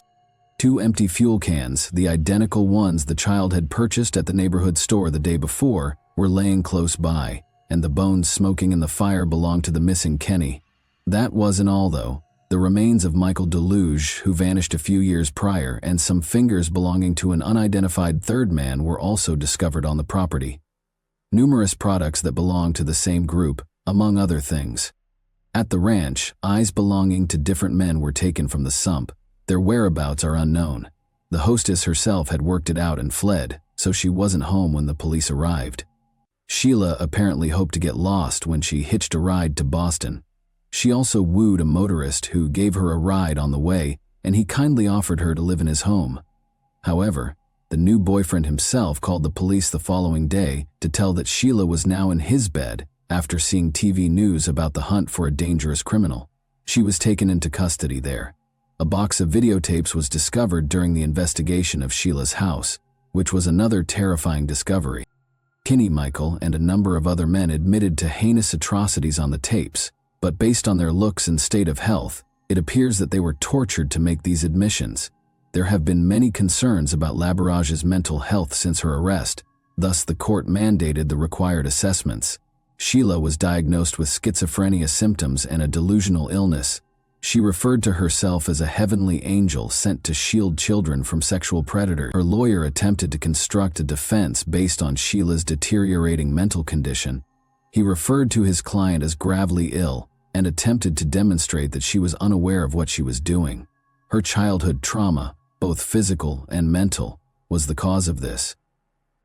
According to the defendant, she met God many years ago when she was in a coma near death after a tragic accident, and the deity instructed her to rid the world of those who violate children. Speaking in court, Sheila's ex-husbands and a few of her boyfriends described her as a wild, unstable, and violent woman.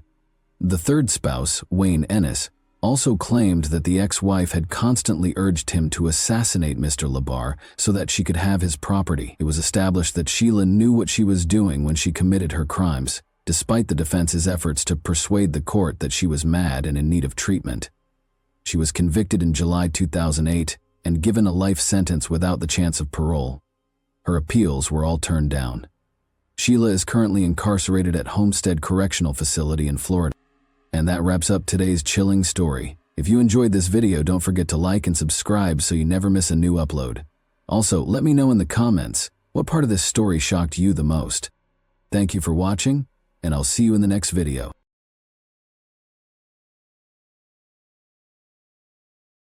Hey guys, welcome to my channel, and today we're going to take a look at another horrible case with you.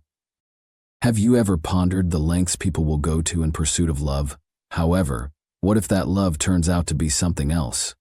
What if everything you see is a carefully constructed web of deception and manipulation, and the protagonist of this tale is enmeshed in his own fantasies? The multi-millionaire from Wales, who appeared to have it all, ended up trapped in his own delusions, which caused him to let his life descend into a nightmare and bring down those around him. There are no simple solutions in this tale, and you'll be astounded to see how deeply feelings and passions drove events to a terrible conclusion. The Welsh tycoon and multimillionaire Peter Morgan, who was once at the pinnacle of his success and had unimaginable fortune, was suddenly on the verge of catastrophe. Pay great attention to every detail, because there is significantly less truth to this story than you might imagine. His life, which appeared to be full of wealth and perfect harmony, concealed behind its facade the darkness that frequently engulfs people going through a midlife crisis. A crisis that upends routine and forces a person to grasp at the opportunities they lost in their youth, ultimately leading them down a perilous path. This tale opens on a peaceful Welsh morning, in the traditional way that it was used as a haven for those looking for comfort behind its fortified walls. One woman admitted that her lover, who had previously made her happy, had turned into nothing more than a source of annoyance as they sat on a sofa in a hut nestled in the thick forest, revealing their secrets. She was about to make a choice that would alter everything. A man, meanwhile, was sitting at his house miles away, gripping his cell phone. His trembling fingers seemed to be an attempt to cling to what little tranquility he still had. He had heard words that would change his life forever only a moment before. Born in 1962 on a 300-acre farm close to Newport, Peter Morgan has a long history of achievement and wealth. This narrative took place in Wales in 2016. His family was financially secure when he was growing up. He realized early on that his future was predetermined. He would follow in his parents' footsteps and become a farmer. Even yet, Peter displayed characteristics of entitlement and disinterest in learning. He had a simple picture of his life and never dreamed of venturing beyond the known bounds. He left school at the age of 16 to work in the family business, which turned out to be a reliable source of money even though he had no official schooling. For many years, Peter's life was predictable. He married a childhood friend, worked on the farm, and settled down with his 2 kids in the small town of USK. For a while, Peter was content with the security and comfort of family life, but on his 30th birthday, he made the decision to turn his life around. He left the farm to start his own business, which was very profitable, despite not being very exciting. His network of industrial chicken houses began with poultry barns. The business prospered, and Peter sold it for 7 figures by the time he was 40. This turned out to be a pivotal moment in his life. Although the midlife crisis arrived subtly, its consequences were severe and swift. It seemed as though Peter had suddenly changed from a reasonable businessman to a man who was driven to experience life in all its ferocity and disorder. He started spending money like there was no tomorrow, purchasing expensive vehicles like Lamborghinis and Ferraris, and furnishing his newly purchased estate with ostentatious accessories like a helicopter and a tank. It soon became clear that he was fascinated by weaponry. He had an AK-47 on the desk in his office, but that was just how it looked. Financial excess was only one aspect of the changes in his life. Peter initially stepped over the line when he paid a performer for an intimate service at a private club, while on a business trip to Amsterdam. He woke up and felt compelled to continue after this, which was his first act of infidelity. Peter lived a double life from that point on, one that was characterized by stability and family, the other by luxury and the indulgence in forbidden pleasures. At a VIP club in 2011, Peter's life changed when a friend introduced him to an app that allowed him to reserve top escorts. His demise began with this exchange of words. After returning home, Peter immersed himself in the virtual world where his dreams came true. Morgan soon made it a point to never see the same lady twice, so he spent all of his free time looking through profiles and setting up encounters with escorts all over the nation, from Newport to Cardiff. Every encounter was different and special, Cleverly disguising it as work travel, it was his own escape from his family life. Helen, his wife, had no suspicions. Peter had mastered the art of hiding his activities by claiming that his trips were necessary for work, and Helen, perhaps preoccupied with her own obligations, was unaware that her husband was leading a double life. In the year 2000, everything changed. At the age of 12, Peter met a young, vivacious woman named Georgina Simmons on his 50th birthday. Georgina was born into a household of 3 boys and grew up in Newport. She was confident, headstrong, and had a strong personality. At 16, she left school, found work at a call center, and enrolled in cosmetology classes at the same time. The connection between Georgina and Peter Deem, a guy 6 years her senior, school first appeared to be a dependable route to a secure future. But when she gave birth to her daughter Emily at the age of 17, her life started to change. She attempted to adapt to her new job as a mother, but she soon met Peter Morgan, who would fundamentally alter her life. As a young mother, Georgina Simmons attempted to fit in at Peter's mother's home, where they shared a small daughter. She had just enough money from her job at a contact center to scrape by, and she woke up every morning in the dingy, unwelcoming dwelling. She was aware that she wanted more. She firmly believed that she was entitled to greater things, including more money, freedom, and excitement. She was tired of spending her days in a stuffy office on the phone, and she yearned for something more, something that would give her life purpose and luxury. Georgina's boyfriend, Pete, was a quiet, homely man who didn't like for parties or a flamboyant lifestyle. She frequently grumbled about their meager income and how they had to make compromises on everything as a result. He was happy with routine and stability, unlike Georgina, but his longing for a peaceful, uncomplicated life made her feel stuck and unable to see a way out. Georgina made the decision to make a living by using her looks. The young lady almost developed an obsession with her appearance. She started wearing provocative clothing, playing around with cosmetics, and exploring the potential of cosmetic surgery. She soon had liposuction, 2 breast augmentation procedures, and burlesque and exotic dance classes. A world with unrestricted financial flow became possible as a result. She began earning amounts she had previously only dreamed about while working at a private dance club. She made the decision to undergo a whole makeover in order to draw the interest of rich guys who could afford to hire her. Her life began to alter at this point. Eventually, Georgina and Pete were able to leave his mother's house and move into their own apartment. She also thought she had at last acquired some independence for a while. However, it was insufficient. Her aspirations and desire for luxury increased daily. She started thinking about becoming a high-end escort after her job at the club failed to meet her needs, which she rationalized to herself as a means of providing her daughter with a better future. Under the alias Hannah James, she signed up for a well-known app that charged high prices for a variety of services. Georgina was correct when she predicted that her skills and appearance would draw in wealthy clients. Pete opposed the idea, even though he was aware of Georgina's ambitions. He didn't want his spouse to do such work because he was aware of the dangers associated with those kinds of interactions. But he had to make a compromise since he loved Georgina and was afraid of losing her. In exchange for keeping their love secret from their families, the pair consented to an open relationship, enabling Georgina to carry on with her escort business. Only a few clients had access to her private life and services, which were kept under wraps.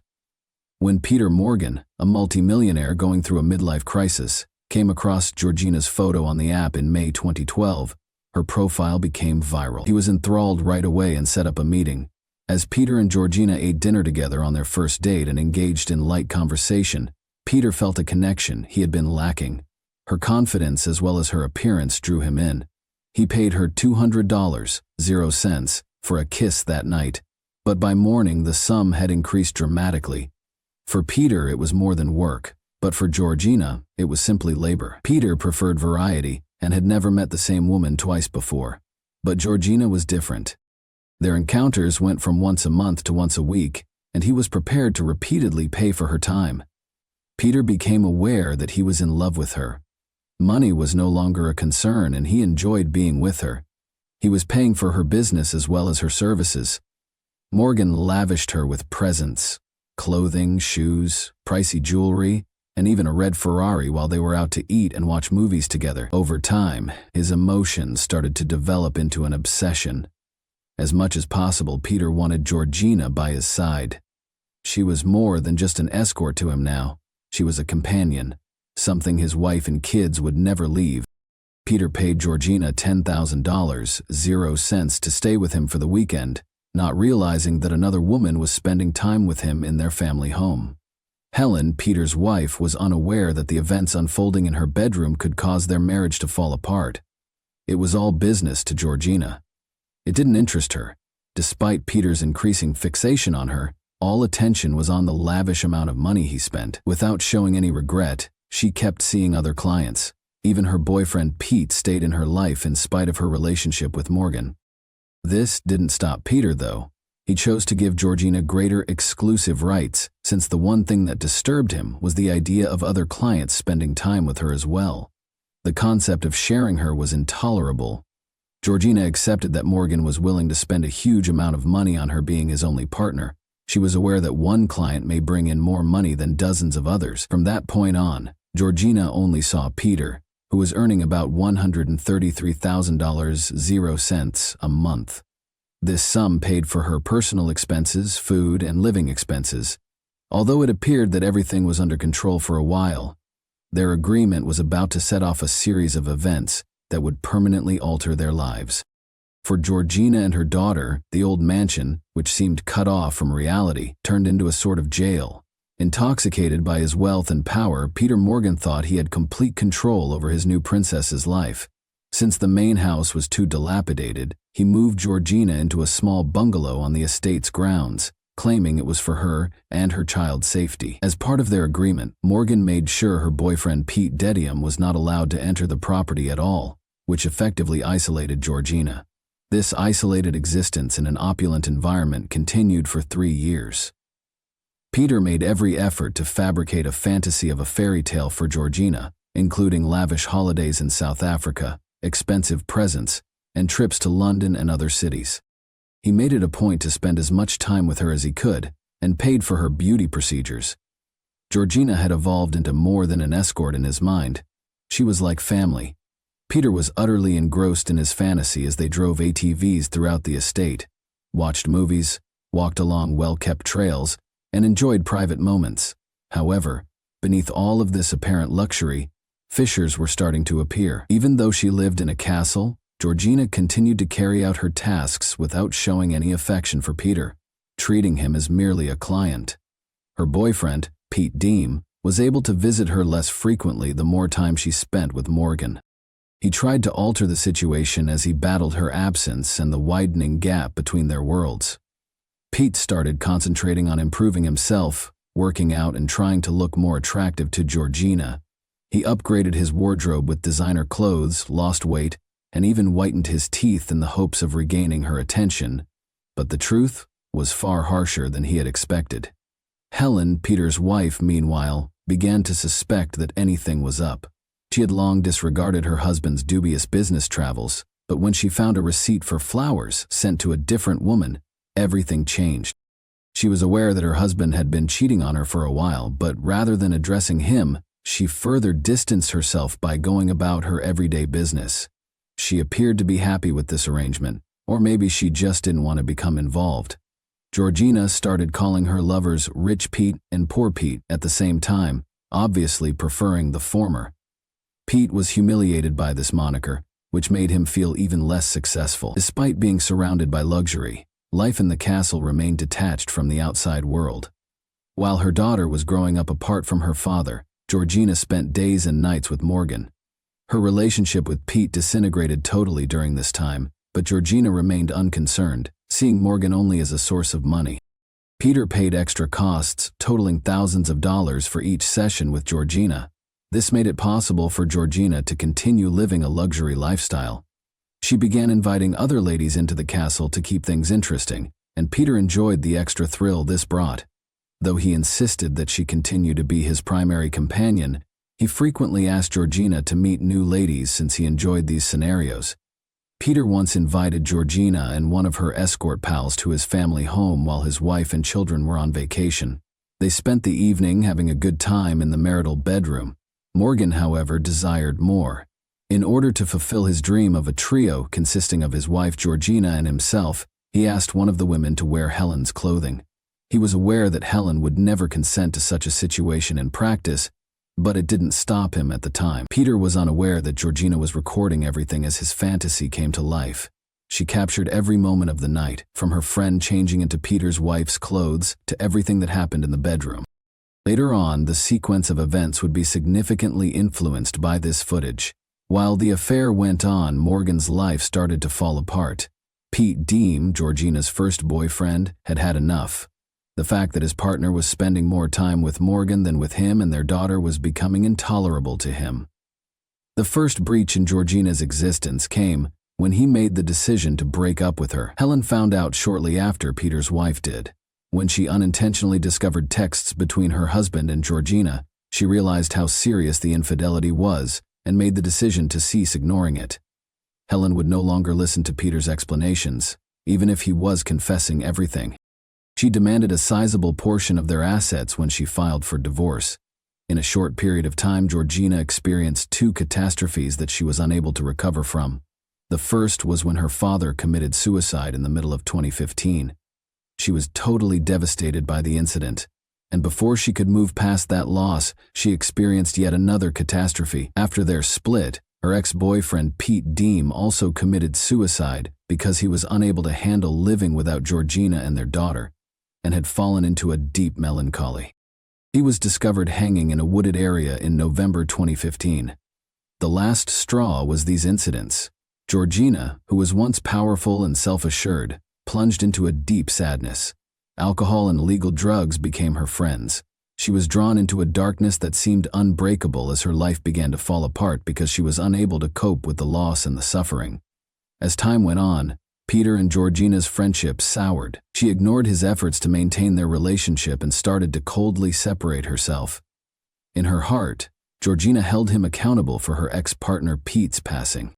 She believed that he was the one who had destroyed her life, so she turned to another man, a longtime friend she had known for years, for solace.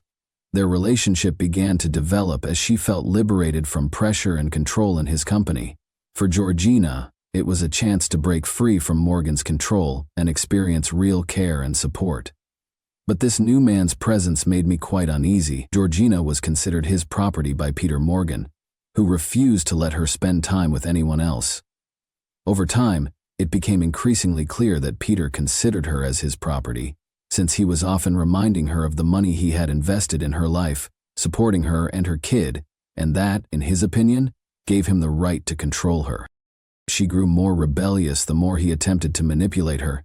Every time they went to an event together, Georgina stopped putting up with his allegations and demands. She publicly humiliated him and made him feel unworthy without hesitation. Her fiery and unyielding nature was suddenly working against him. Her actions grew more damaging. As Georgina's use of mind-altering substances increased and Child Protective Services learned of her unhealthy lifestyle, she further plunged into a world of illegal drugs and alcohol in an effort to dull the agony of her losses and failures. Concerned about Georgina's suitability as a mother to her daughter Emily, authorities opened an investigation. Simmons' initial response upon learning of the investigation was to place the blame on Peter. She was certain that in order to exert more control over her life, he had notified social services. Even though there was no proof that Morgan was involved, Georgina would not hear any justifications. She believed that he was to blame for all of her bad luck, so she chose to speak with him directly, which led to a heated argument. This controversy turned into the pinnacle of their escalating hostility. Peter, a man accustomed to dominance, was unable to release her.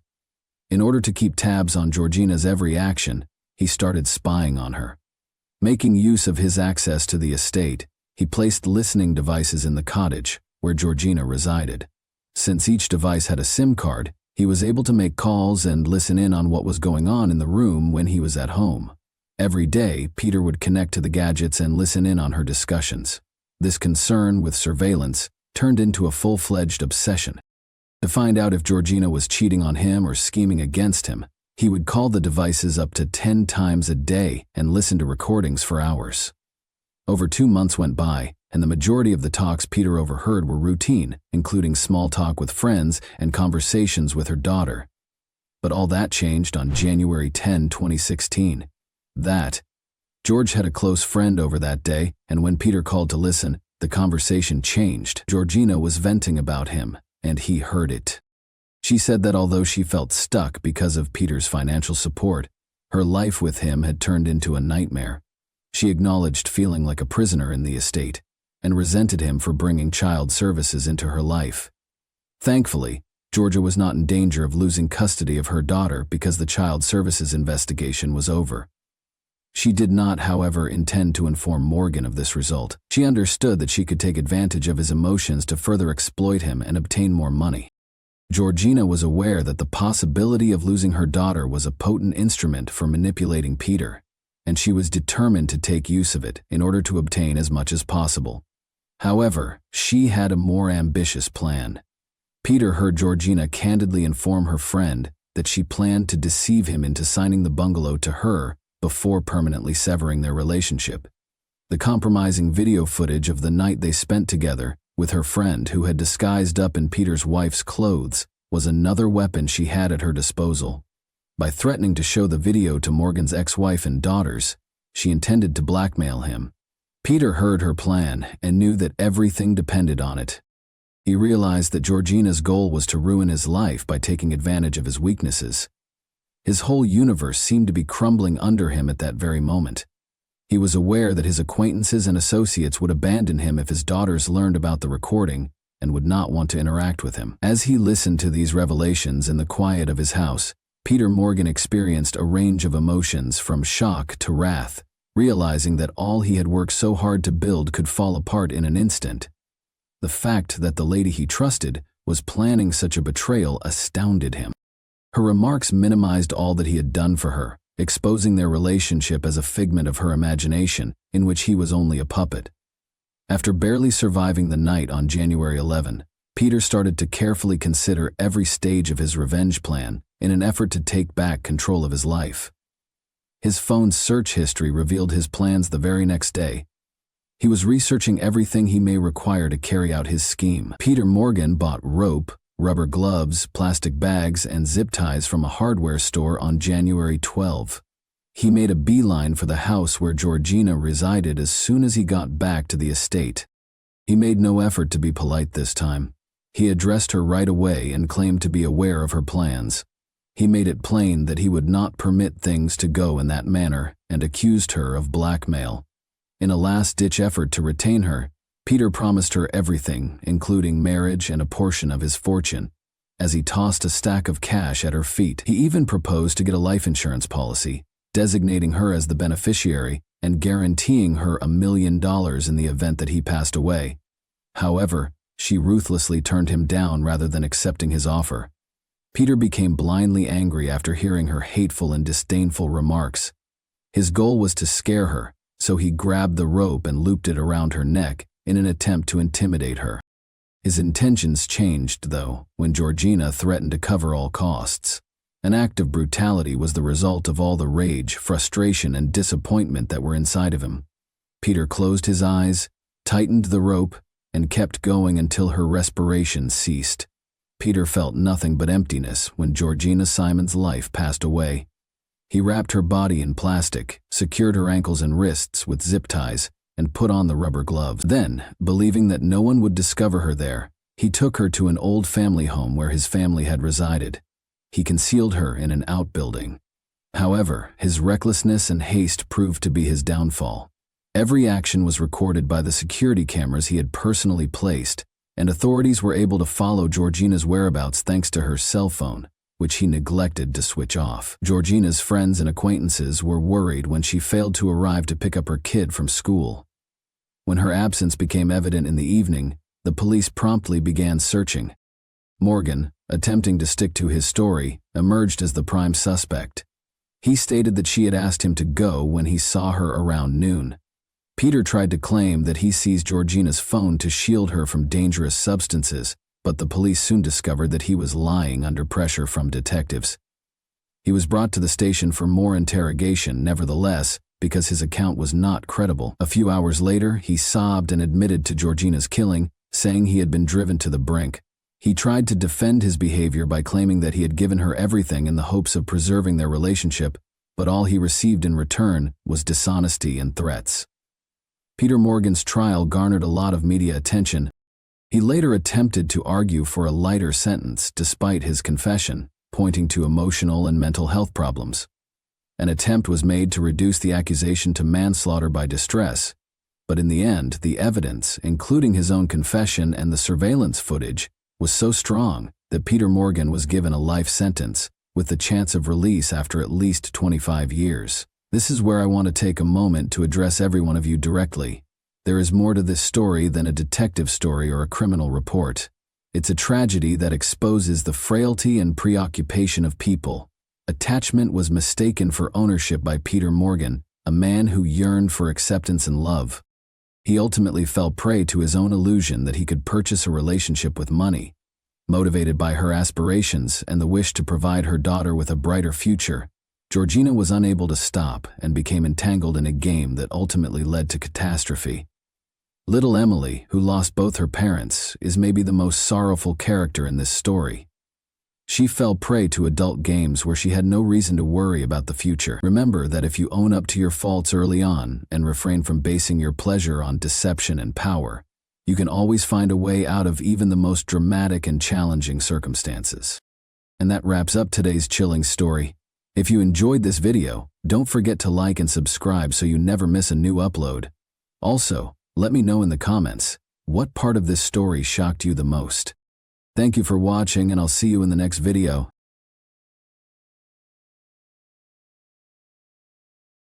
Hey guys, welcome to my channel, and today we're going to take a look at another horrible case with you. The Akaya's home in Besiktas was distinguished from the others by its tasteful exterior and immaculately kept grounds.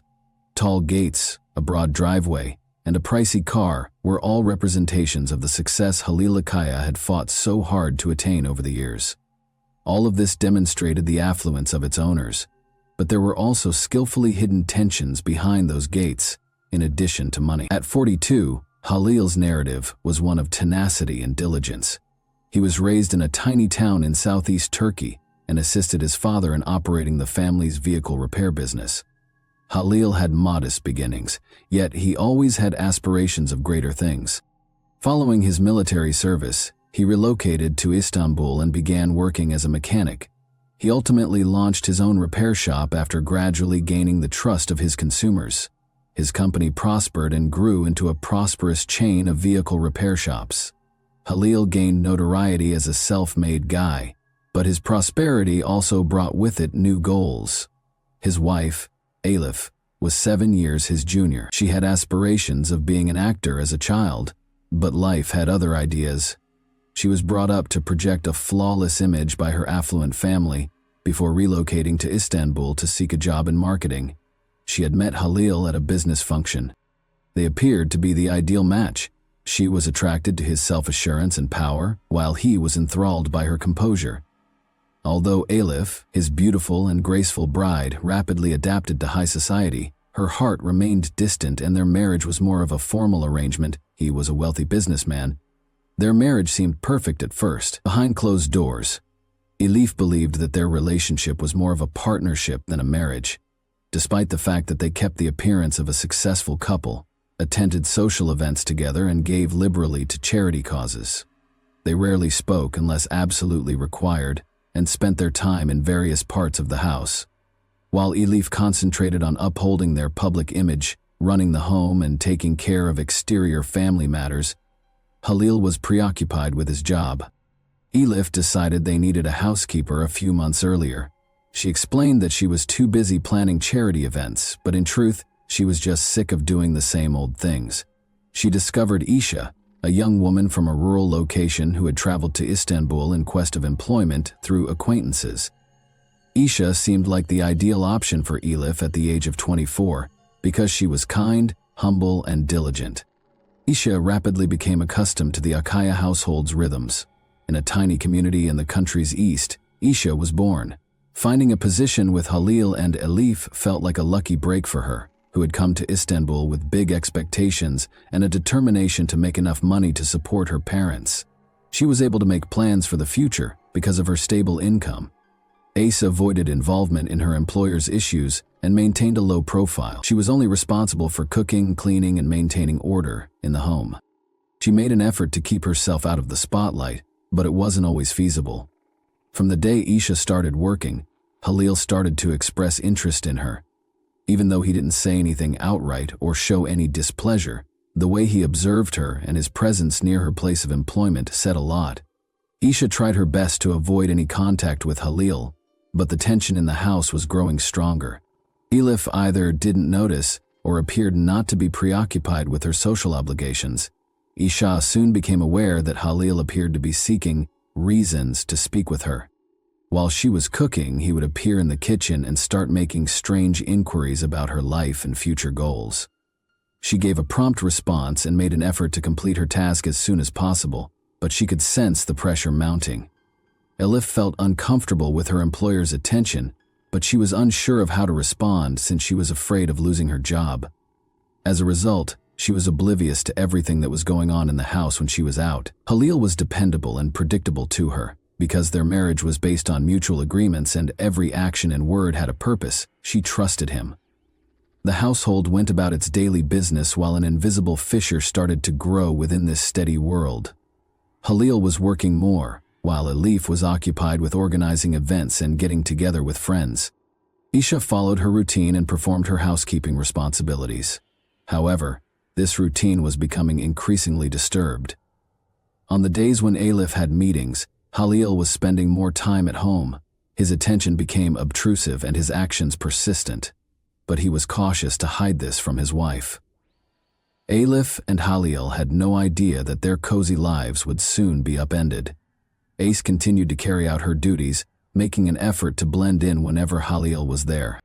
She saw that he was way too frequently present around her these days, as though he was purposefully looking for an excuse to talk to her or be in the same space. Although her gut urged her to stay away, she couldn't afford to leave the job that had grown to be her sole reliable source of money. She didn't want to burden her relatives in the village with her personal problems, so she sent money home. Isha continued to attend work in spite of her employer's disturbing actions, but she was finding it more difficult to conceal her worry. She was making dinner one evening when Halil suddenly entered the kitchen and stood uncomfortable near her. A shiver went down her spine when she smelled his fragrance. His tone made the query sound more menacing than friendly when he inquired whether she needed any assistance. Ace gave a fast response and hurried to a different room, trying not to make eye contact. None of this was noticed by Elif. She was too preoccupied with her own problems to notice such minor nuances. Ace sensed that her position in the house was growing increasingly awkward, but she dared not express her feelings. Her fear of losing her career and not being able to provide for her parents made her consider leaving. She was held back by her fear of Halil, and her hands would begin to shake whenever he suddenly showed up. After a few days, the tension was at its highest point. Ace grew more wary. She steered clear of lengthy discussions with Halil. When he approached too closely, he hurried out of the room, being careful not to linger at the residence too long. Halil, however, stayed at home one day when Elif was gone all day. He had offered no warning, and he was waiting for her in the living room when Ace got there in the morning. She made an effort to remain calm and carried on with her daily activities, but his presence was like an unseen burden on her shoulders. Halil started interrogating her, getting very intimate. He wanted to know where she went after work, who she talked to, and who her friends were. Ace gave her brief, evasive responses, but she was alarmed by his perseverance. He pressed too near at one point and took her hand, making her freeze. She was able to pull away and quickly went to the kitchen, apologizing that she had to return to work. Fear was thumping her heart. Ace began to really consider resigning as these encounters became more frequent, but she was unsure of how to approach Elif about it. She feared Halil would find a way to hurt her if she left. She couldn't contain her emotions when she contacted her mother one evening after a particularly trying day. But even then, she dared not tell her the truth. The ramifications were too terrifying to bear. It began like every other night until it ultimately reached a breaking point. Halil remained at home as Elif attended another meeting. As Ace prepared to wrap up her work and head out, Halil unexpectedly showed up at the kitchen doorway, obstructing her path. Although he spoke quietly, there was a hint of danger in his tone. When he attempted to move closer, she felt confined, and, in a moment of fear, she said something without even considering whether it was effective. Halil took a step back, but it was obvious from the expression in his eyes that this was far from finished. Isha failed to appear for work the following day. Though shocked, Elif reasoned that perhaps the young lady was ill and hadn't had time to tell her. Another day went by with no sign of AIS. Halil appeared composed, even unconcerned, when Elif asked him if he had seen her. In a quick response, he said Ace had most likely gone back to work or home. However, days went by and Ace had not been contacted. Her phone was off and she was not returning calls or messages. Elif started to worry, but she was unable to connect with anyone through shared acquaintances. Isha's parents were terrified and equally perplexed when she eventually made the decision to phone them. They had also lost touch with their daughter and were unable to comprehend where she might have disappeared to. The absence of Isha was unexpected by all. Elif felt even more nervous because she wasn't the kind of person who would disappear without saying anything. After a week, Isha was still unable to be found. Elif tried to acquire information from an acquaintance of Isha's who occasionally helped out around the house, but the friend said they hadn't seen each other in a long time and didn't know where Isha might be. Elif sensed something wasn't quite right, but she wasn't sure what to do. When Isha's parents called to ask if there had been any problems at work that could have led to their daughter going missing, the situation got even more urgent. Elif was put in an awkward situation, but she assured them that she would notify them right away if she found out. In the meantime, Elif began to suspect Halil.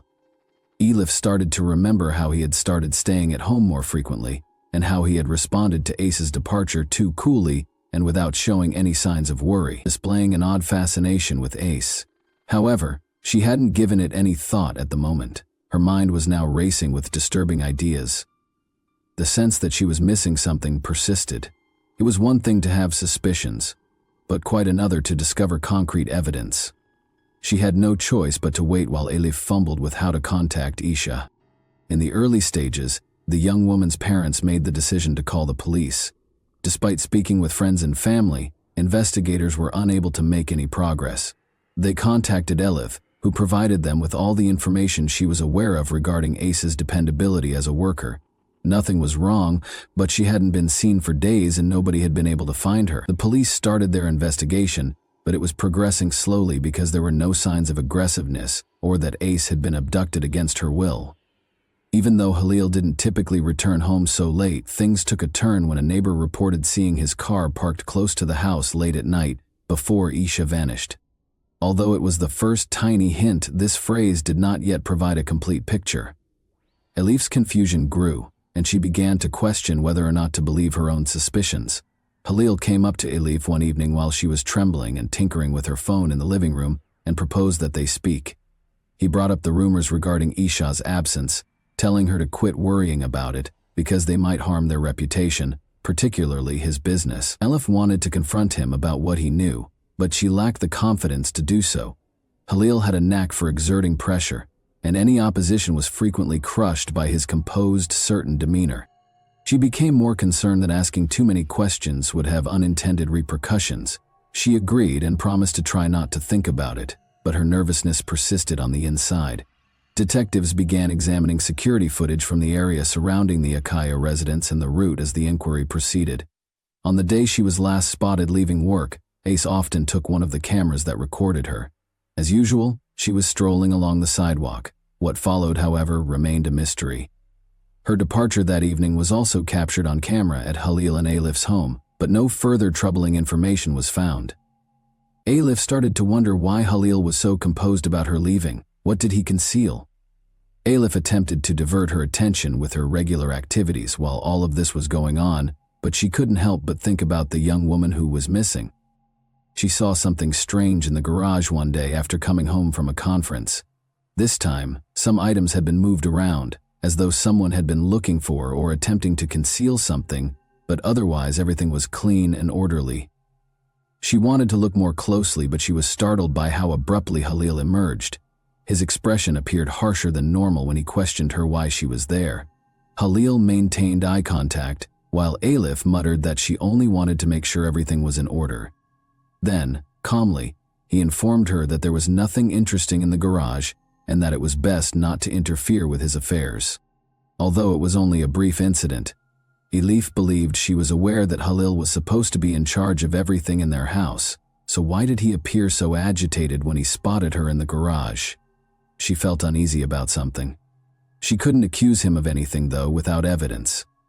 She watched his actions even more intently throughout the course of the following several days, looking for any sign of dishonesty. But Halil was as composed and self-assured as ever. Reporters started looking into Isha's disappearance when it made the local news. They found that Isha couldn't have simply left without taking her possessions from the apartment she rented or bidding farewell to her family. As they questioned her more, the police increasingly concentrated on the people who had last seen her. With more targeted queries, they went back to Elif and Halil. Elif gave an honest response, but when Halil's turn came, he once again remained cool and collected. However, there were indications of mounting anxiety beneath his composed appearance. He became uneasy when he became aware that the cops were probing further than he had expected. Elif heard him on the phone one day and heard a few odd-sounding phrases that she couldn't understand. He assured someone that there was no need to worry and that everything will be handled. When the police arrived with a search warrant, Elif realized that their lives would never be the same. She stood at the doorway and watched as investigators searched every area for anything that might provide a clue as to why Isha had vanished, but she couldn't help but feel that something was slipping past her. They then made their way to the garage. Taking a brief break, Elif immediately observed Halil, who was standing close by, tensing up. Nobody anticipated seeing anything unusual as they opened the garage door. It was merely a spot for the car and a few tools, but the tension in the room nearly reached a breaking point when one of the investigators spotted a big wooden container in the corner and requested that it be opened. Elise stopped. It seemed like everyone could hear her heart thumping so loudly. Halil moved closer, but the investigator motioned for him to open the crate before he could speak. Everyone waited motionless, waiting to see what might be inside the wooden crate as the investigator opened it. Unable to control her curiosity and anxiety, Elif moved closer to try to see what was within, while Halil clenched his fists in an attempt to keep his cool. His face had turned a little pale. It just took a few seconds to open the crate, but when the lid was removed, it seemed as though time had stopped. All that was inside were some dust-covered antique tools. A mixture of relief and disappointment pervaded the atmosphere.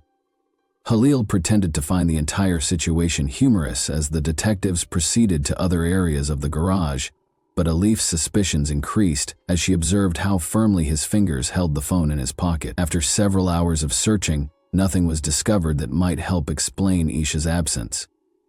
Elif experienced a peculiar sense of relief as the officers departed one by one, as though a significant issue had just been avoided but not fully settled. Halil appeared to regain his self-assurance and told his wife that they should put the incident out of their minds, calling it a misunderstanding. However, Elif couldn't get rid of the thought that whatever she was unaware of was still concealed in that mansion. Halil started acting differently after the search. He became increasingly reclusive, frequently leaving late at night and never revealing his destination. Elif began to worry about her personal safety, because this wasn't like him. She was aware that her husband enjoyed controlling everything around him and would stop at nothing to keep the truth from being revealed if he had something to hide. In the meantime, Isha's disappearance was still being investigated. From kidnapping to voluntary disappearance, the police investigated every potential scenario. Nothing specific came up throughout their interviews with Ellie's friends, neighbors, hallelujahs, and co-workers. Nevertheless, the detectives suspected that this case was more nuanced than it first appeared. Their main concern was still the disappearance of a young woman who had abruptly stopped communicating, and their suspicions were only getting stronger. When Alif got home from a business lunch one day, he discovered that Halil had left, and that, unusually for him, his phone was on the kitchen counter. She saw the garage keys next to the phone just as she was ready to go upstairs. Her pulse started pounding once more, but this time she couldn't help but check the garage. Trying not to make any noise, she went out in silence. The garage appeared exactly as it had previously, tidy and well kept, with some tools and antiques piled in the corner. This time, however, she spotted something that had escaped her notice before, a little stain on the floor that appeared to be dirt or paint residue. Before realizing the stains led to the garage's back wall, she didn't give it much thought. How had these strange marks escaped the investigators' notice during their search? Elif drew nearer, her breaths becoming more rapid. She hadn't realized there was another junk-filled area behind the wall. It was a tiny space secured with a brand-new padlock. Everything started to make sense when she remembered tidbits of discussions she had heard when Halil believed she was absent. She was aware that she had to discover what was behind that door before she could depart. Elif retrieved the keys, unlocked the padlock, and cautiously pulled the door open. Even though she had only partially opened it, the contents sent a shiver down her spine. Only a little light filtering through a ceiling crack illuminated the cramped, narrow space. The building had a gloomy, unsettling atmosphere because of the plastic bags on the floor and the old newspapers covering the walls. The room was cold and quiet, as though it had been neglected for ages. Elif felt her breath stop in her throat as her gaze fell upon one of the bags. Almost stumbling, she took a step back and rushed out of the garage, shutting the door behind her. She knew she needed to move fast, but she wasn't sure what to do next. She needed to convey the issue to someone she could trust, but each time she tried to dial a number, her fingers shook and her mind raced with the possibility that Halil might return at any time. Elif claimed nothing had happened, but the following day she went straight to the police, while Halil got home later than normal and shared her observations. It was her only opportunity to protect herself and find out what was going on. After hearing her account, investigators promptly returned with a search warrant, this time allowing them to do a comprehensive examination of the entire property, including the secret compartment in the garage. Everything that had been hidden was exposed when they opened the door. They discovered plastic bags filled with Isha's possessions, including her phone and personal documents. But the most concerning finding was the bloodstains found throughout her belongings, which indicated that she had been there and that a horrible incident had taken place. The police started putting the pieces together when the room that Halil had obviously attempted to conceal turned out to be the key to the riddle. That night, Halil did not return home. He was no longer there. Knowing he had nothing left to lose, he tried to escape as soon as he heard that Elif had told the police what she had discovered. But the police had already installed monitoring at every exit from the city. When his vehicle was discovered on an outlying side street, he gently turned himself in to the authorities without protest. After Halil was taken into custody, detectives started looking into his role in Isha's disappearance in great detail. Halil initially remained composed and calm during the hours-long interrogation, but gradually signs of exhaustion and frustration emerged as the investigators purposefully put him under pressure, asking him questions about why he had been acting strangely in recent weeks, what had actually transpired between him and Isha, and what was concealed in that tiny room in the garage. Halil insisted that he had no idea where she was and that he would never hurt her, continuing to deny any role in her absence. However, the investigators persisted. They arranged everything they had discovered in the garage, including Isha's possessions, her papers, her phone, and the bloodstains on the walls and floor, which had been cleaned but still had tiny, incriminating stains. All of these suggested that Halil had attempted to hide the fact that a horrible incident had occurred in the garage. Halil eventually broke down after being questioned for several hours. He knew it was pointless to reject the obvious. He let out a deep sigh and appeared more worn out than he has been in a while. Quietly, he admitted that they had been alone in the house the night before Ace vanished. Elif had used the opportunity to try to get closer to Ace again when he was out at a meeting. She told him that she would not put up with his approaches and threatened to report him to the police and his wife if he didn't stop. As he described how, in a moment of wrath, he seized Ace and tried to silence her, his face clouded. She succeeded in escaping and promptly started packing her belongings, leaving the house and making her way to her own location. He spoke slowly, as though he were repeating every detail out of distaste. Investigators initially believed Ace had indeed departed and was on her way home when they started extensively examining security camera footage that showed her leaving the Akaya residence for the final time. But after more research and examination of more camera footage, the police found that Halil had employed a cunning ploy to conceal the facts that night. Although Isha did leave the house, she was in danger. She was seen on CCTV strolling down the street before vanishing from view. At this time, the investigators saw that Khalil had left the house in his automobile a few minutes after she had departed. This appeared to be a coincidence at first, but then they observed something odd. His vehicle came to a stop in a remote, dark area of the neighborhood that was out of sight of most cameras. Khalil waited for Isha there, having made arrangements in advance to drive her home, and persuaded her that he wanted to speak with Isha and repent for his action. Thought a quick drive wouldn't hurt her, so she got in the car without expecting anything negative to happen.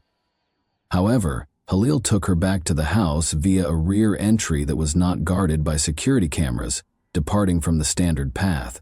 Seldom used, this entry was out of the neighbor's line of sight. Khalil did his deed through the back door once they were inside.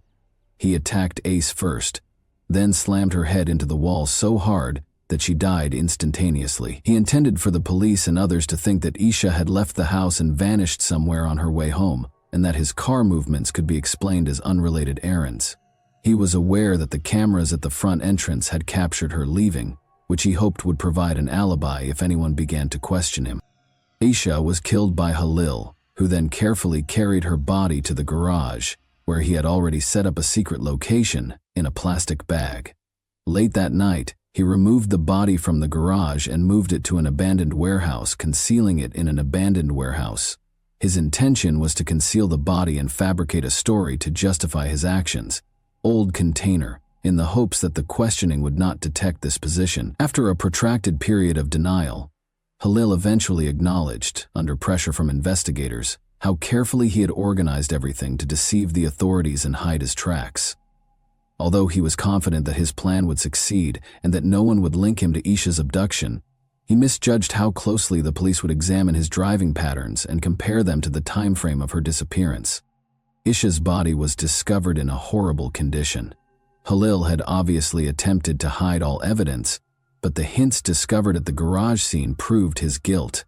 After closely examining Isha's body, the medical examiners discovered several injuries, including the deadly blow to the back of the skull, but the abrasions and bruises all over her body showed that it was a sustained attack rather than a single blow. Other concerning indications were discovered upon closer inspection.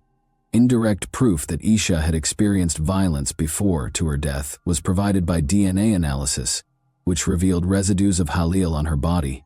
The test results were unmistakable. He was the owner of the biological samples discovered. The interrogations continued for days.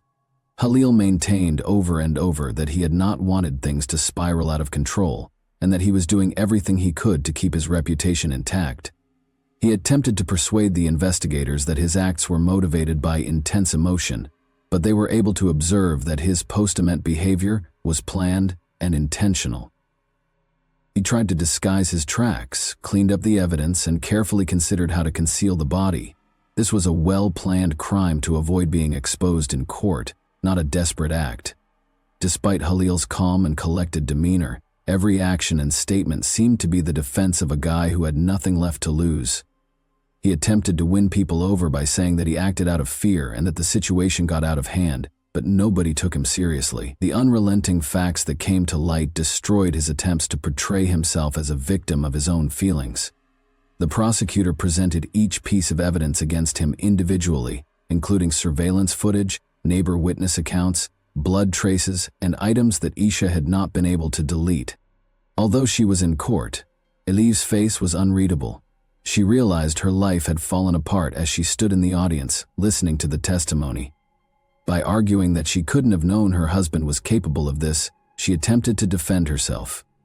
However, she secretly felt bad for ignoring the warning signs and for letting Khalil get away with it while she was preoccupied with her social life. She realized that the life she had created with Khalil was lost forever, but she also knew that she would need to learn how to live again after everything. Khalil received a life sentence from the court. He made several fruitless attempts to get a lower sentence. There was no possibility of acquittal given his confession and the evidence that was acquired. He listened stoically to the verdict while sitting in the defendant's cell, but his face was filled with anguish as he was escorted out the courthouse.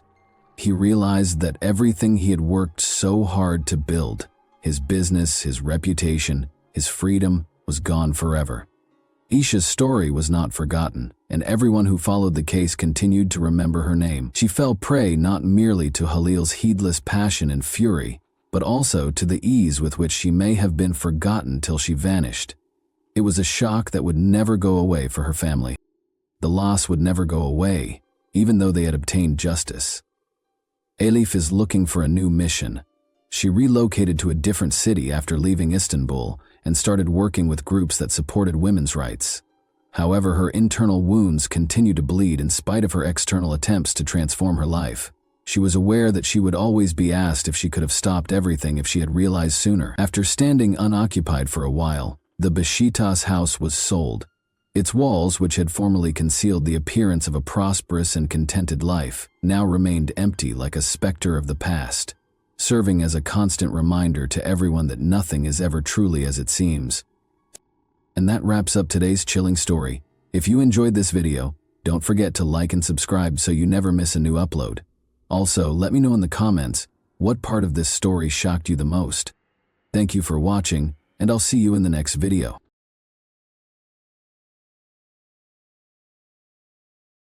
Hey guys, welcome to my channel, and today we're going to take a look at another horrible case with you. Ebolia Ryan, 47, a mother of 3, had been anticipating spending the holiday season with her kids on December 1, 2014. Her plans were tragically derailed, and she was never able to spend her favorite season with her loved ones. On December 4, 2014, 3 days after her murder, the Abu Dhabi Police Department made an arrest in the city, ending their ceaseless investigation into the ruthless killing. After the arrest, it became clear that this case wasn't as straightforward as it first appeared, and an unexpected motivation was discovered, which put the authorities on high alert once more. Who was this woman who had been arrested by the Abu Dhabi police? What may she have done that would have put the investigators under a time crunch? The woman who was taken into custody was Alaa Badr Abdullah al-Hashemi, age 38. Her husband, Mohammed al-Habashi al-Hashemi, and their 6 children resided in the United Arab Emirates, where she was born in Yemen.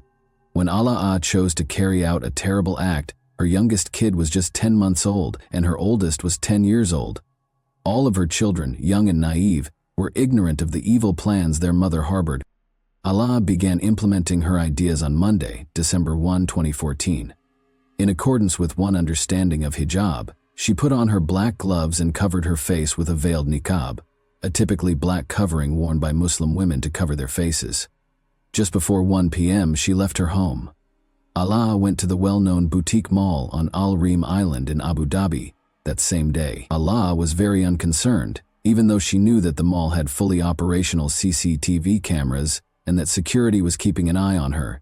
She refused to go back or leave the mall without completing her tasks.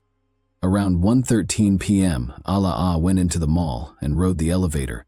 Alaa spoke briefly with a security guard after stepping out of the lift and making her way to the mall's restroom, where she ran into Ebolia Ryan, a 47-year-old lady. After some waiting, Alaa struck with full power and fatally stabbed Ebolia while she was by herself. Shortly after leaving the restroom, Alaa ran back to the lobby and climbed into the elevator. The mall patrons quickly became aware of what had transpired in the restroom. Alaa fled the building as they came out in the foyer, still reeling from the horrific murder that had just occurred. Even though boutique mall security was typically strict, Alaa was able to evade the guards. Fortunately, the security footage had caught every step she made. The terrible incident was reported to the Abu Dhabi Police Department by the mall security, and as soon as investigators got on the site, an investigation into Ebolia Ryan's murder was started. Born and raised in Romania, she was a kindergarten teacher who was Hungarian-American. Before going through a divorce, she and her husband Paul Ryan moved to Sopron, Hungary in 2006 with their twin sons Adam and Aiden and daughter Tamaya. Ebolia followed her career wherever it took her when she and her spouse parted ways. Ebolia had a varied teaching career over the following few years, working in 4 different countries including the US. She had been living in Abu Dhabi for about a year, with Abu Dhabi being her final destination. In addition to teaching there, she also played the role of a loving mother to her twin boys, ages 11 and 12, who shared their Abu Dhabi home with her. Tamaya, Ebolia's 13-year-old daughter, was then residing in Vienna, Austria, with her father, her ex-husband Paul Ryan. In the United Arab Emirates, Ebolia had dedicated her life to the field of education. Despite being in an unfamiliar place, she adapted to her new surroundings rather well. In addition to the traditional duties of teaching, she also took on the role of mentor, greatly advancing the professional development of her colleagues. She was well known for her unwavering commitment to her career, and it was clear from her actions that her primary goal was to guide her students toward a brighter future. Ebolia was a lighthouse of compassion and generosity, embodying a feeling of purity in our world. She led a life filled with a deep sense of purpose, constantly working to improve the lives of those she came into contact with. As the holidays drew near, Ebolia had made plans to visit the boutique mall for some shopping on December 1, 2014, before returning home to her twins. She had no idea, however, that fate had other ideas for her. The suspect was fully hidden from head to toe, making it extremely difficult for officials to identify him during the early phases of the investigation. This also prompted them to speculate that the offender might be a man wearing a disguise. Abu Dhabi police released a public statement on December 3, 2014, a few days after the terrible death of Ebolia, stating that they were still working to identify the suspect's gender. Due to the totally enveloping clothing, which included a black abaya, black gloves, and a face cover, none of the several witnesses to the murderer were able to provide any distinguishing characteristics, such as facial features or build, regarding the suspect. In order to disseminate additional information, the Abu Dhabi Security Media Department posted a video on its official YouTube channel. This film, which included CCTV footage, showed the murderer known as the Reem Island Ghost. It also showed the responses of those who were on the scene when the horrific event took place. Notably, a lady with a small child was seen hurriedly removing the child as security guards rushed into the hallway to respond to the situation. The video demonstrated that spectators were more alert, paying close attention to activity in the toilet area.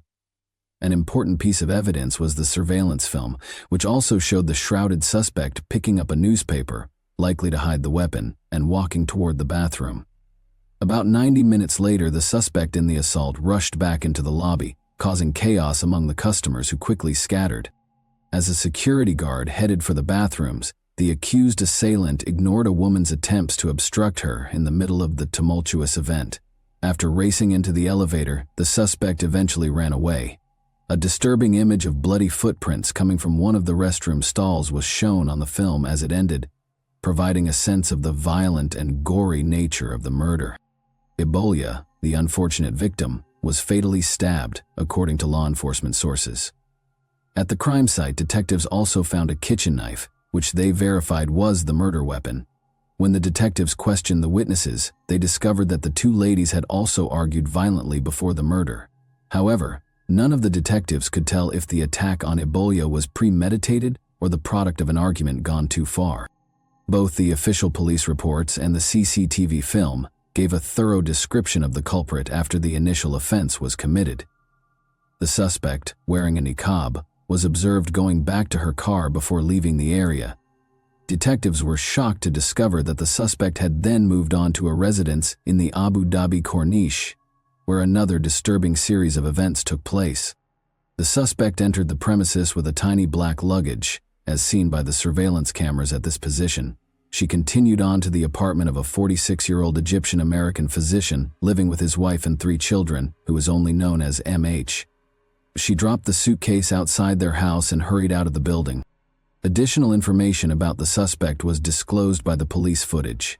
Detectives could see blood on the suspect's driving wheel and the black suitcase, which was the same one she allegedly brought to the doctor's apartment in the video. This terrifying visual evidence underscored the seriousness of the suspect's conduct as she moved from one murder site to another, adding still another level of intricacy to the story as it developed. Luckily, the bag was discovered by the doctor's son on his way to the mosque for prayer in the evening. He informed his family that he had noticed something odd in front of the house. They requested assistance from a security guard, who then called the police. It was a bomb, and the cops were able to identify it and disarm it before it exploded. A woman wearing gloves had entered the house minutes prior to the event, according to the security guard. She had a black luggage in tow. She went to the floor where the doctor's family resided, he said, and a few minutes later she hurried out of the building. Detectives claim that the improvised device was constructed from readily available basic materials. The bomb's components, a tiny gas cylinder, adhesive, nails, and a lighter, were designed to cause serious harm when detonated. The detectives continued their investigation to find the murderer, but they did not disclose many specifics regarding their progress or actions. The perpetrator was apprehended by Abu Dhabi police early on Thursday, December 4, 2014. The murderer was found to be Ala Badr Abdullah al-Hashemi, 38. General Sheikh Saif bin Zayed Al Nahyan, the UAE's Deputy Prime Minister and Interior Minister, announced that the suspected niqab killer had been taken into custody by security and law enforcement for the savage murder of American teacher Ebolia Ryan. He emphasized that the perpetrator was apprehended within 48 hours after being identified in less than 24 hours, but the investigators wouldn't reveal how they were able to identify Allah. It was clear from looking through Allah's search history that she had developed radical views as a result of the things she viewed online and the individuals she followed. She wanted to harm someone from another nation at random, but she had no explicit plot to harm any American. Allah didn't try to conceal any information and was very direct when stating the cause of the attacks. Allah acknowledged that the only reason she picked Ebola and the doctor was that they were Americans. In addition, Allah informed the case's detectives that she had done such heinous crimes because her husband, Mohammed al-Habashi al-Hashemi, had been arrested and detained by the police for interrogation on suspicion of having ties to terrorist organizations. She intended to avenge the police for stealing her spouse and instilling fear of danger in outsiders, particularly Americans, British, and French residents. These horrific events followed earlier assaults on Saudi Arabian citizens from Western nations. These attacks were widely publicized, which caused concern in the commercial and international security groups. Furthermore, U.S. embassies in the region had issued warnings just weeks prior to Ebola's stabbing because certain websites were inciting attacks, particularly against American teachers. Due to its extremely rigorous anti-terrorism security, Abu Dhabi was mostly seen as a safe area for foreigners to work. However, as a result of these incidents, foreign residents of Abu Dhabi started to get concerned about the rising crime rate against foreign nationals. According to the Emirates authorities, Ebola's death was the result of a terrorist attack carried out by a single individual who was swayed by extremist ideologies found online. Allah didn't know either of her victims, the police stated. She didn't have any personal issues, she just carried out those acts because of the victims' nationalities. Since terrorist strikes are rare in the United Arab Emirates, this caused anxiety among Abu Dhabi residents, both locals and visitors from other nations. When investigators discovered a statement from Abu Muhammad al-Adani in September 2014, speaking on behalf of the organization identifying itself as the Islamic State of Iraq and the Levant, they discovered even more concerning detail regarding Ebola's murder. Abu Muhammad al-Adani called on the Muslim community to target Westerners and those from any other nation who were responsible for the attacks on their group. Specifically, he said, "Hurt them in any way you can." Instead of being a clear directive from militant organizations, the attacks that followed this menacing speech were viewed as a part of a trend of violent acts motivated by ideas. The killing of a French tourist named Hervé Gordel in Algeria, the 2014 ramming attack in Saint-Jean-de-Luz, and other assaults on Americans and Danes in Saudi Arabia were more examples. Abu Dhabi officials did not take terrorist incidents lightly. A significant portion of the city's operations depended on the labor of several foreigners, and tourism sustained its economy. Security officials sent a clear warning to any other prospective terrorists in the UAE about the dire consequences of any planned strikes, in order to ensure that the violence stayed isolated. Prior to the attack, Allah had been browsing terrorist websites online, where she learned how to construct explosives and commit murder, according to an unnamed UAE security official who spoke to Emirates news agency WAM. Additionally, the investigators were eager to investigate the likelihood that Allah was not acting alone. In an interview with ABC News, the police stated that they had detained several individuals at Allah's residence, but they were unsure if they were directly responsible for the assault. Allah disclosed to the investigators that Mohammed al-Habashi al-Hashemi, her husband, had previously provided support to militant organizations. He forced her to view and listen to tapes of Osama bin Laden and other group leaders. Although her home was described as a base of operations, it was unclear if she belonged to any organizations. Allah was also found guilty of using an online account to disseminate information that disparaged and damaged the nation, according to additional research. Allah was also found guilty of providing money to Al-Qaeda, a Yemeni terrorist group, knowing that it would be used to finance terrorist activities, according to the news outlets that reported on her arrest. Judge Falah al-Hajeri stated that the United Arab Emirates, with all of its benefits, had been and would remain a safe and stable place on June 29, 2015, before to issuing the ruling. It is an illustration of how people can coexist peacefully and harmoniously. Some new criminal methods that have not been seen before in the UAE have been used in recent years to scare and hurt people, he said. By doing destructive things, the intention was to upend the nation's system and endanger society. It was crucial to examine and handle these acts as strictly as possible when they posed a threat to the country's general stability. In order to combat and eradicate terrorism, a new anti-terror law was created. The judge directed law enforcement to shut down the online account Allah had been using to contact with terrorist groups and to seize all of the evidence in his case.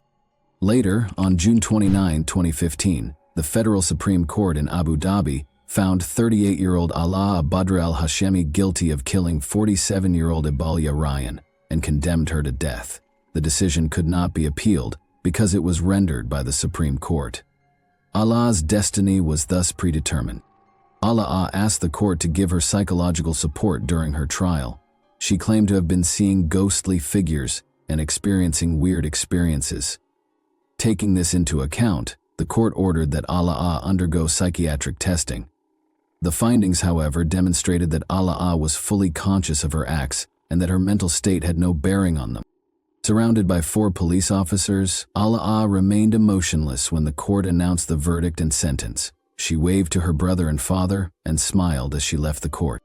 Ahmed al-Dahani, the State Security Prosecution's Attorney General, declared on Monday morning, July 13, 2015, that the Federal Supreme Court's State Security Circuit's decision, number 73 of 2015, regarding Ala Badr Abdullah's execution, had been carried out with President Khalifa bin Zayed Al Nahyan's approval.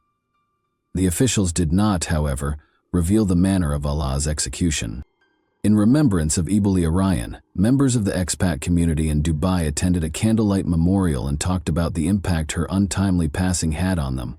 For Ibalia's friends, family, and the teaching community, finding closure was a challenging process. Her ex-husband Paul Ryan, with whom she had 3 children, also expressed his opinions about the decision.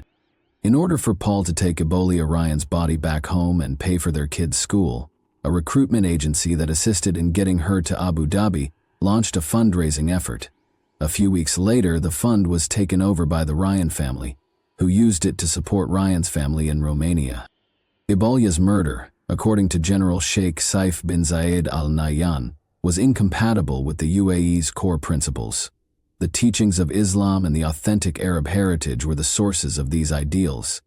He said that the UAE firmly believed in these moral principles, both domestically and internationally.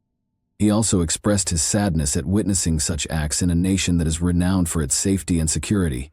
Mohammed al-Habashi al-Hashemi, Ala's husband, was later charged with major crimes in 2015 for allegedly plotting to bomb tourist destinations and assassinate a local politician. During a hearing at the Federal Supreme Court in December of that year, the identity of the leader Mohammed intended to kill was kept a secret. Mohammed adamantly maintained his innocence and denied any involvement in the charges against him. 2 attorneys, one selected by the government and the other by Mohammed's family, were representing him.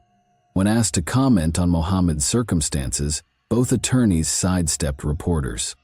Mohammed faced 7 charges, one of which was plotting to destroy the capital's Yas Marina Formula One racetrack and an IKEA close.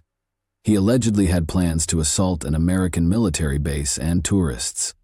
Additionally, police discovered information that connected Mohammed to the terrorist groups ISIS and Al-Qaeda. Although his case was postponed until January 18, 2016, the public was unable to learn the outcome of the court proceedings or the verdict, since it did not receive adequate media attention. Do you believe that Allah would have carried out even more terrorist attacks if it weren't for the investigators' prompt measures that resulted in his timely arrest? Allah showed neither sorrow or guilt for her crimes during her trial. Do you believe that she was brainwashed by terrorist organizations as a result of this? And that wraps up today's chilling story. If you enjoyed this video, don't forget to like and subscribe so you never miss a new upload. Also, let me know in the comments, what part of this story shocked you the most? Thank you for watching, and I'll see you in the next video.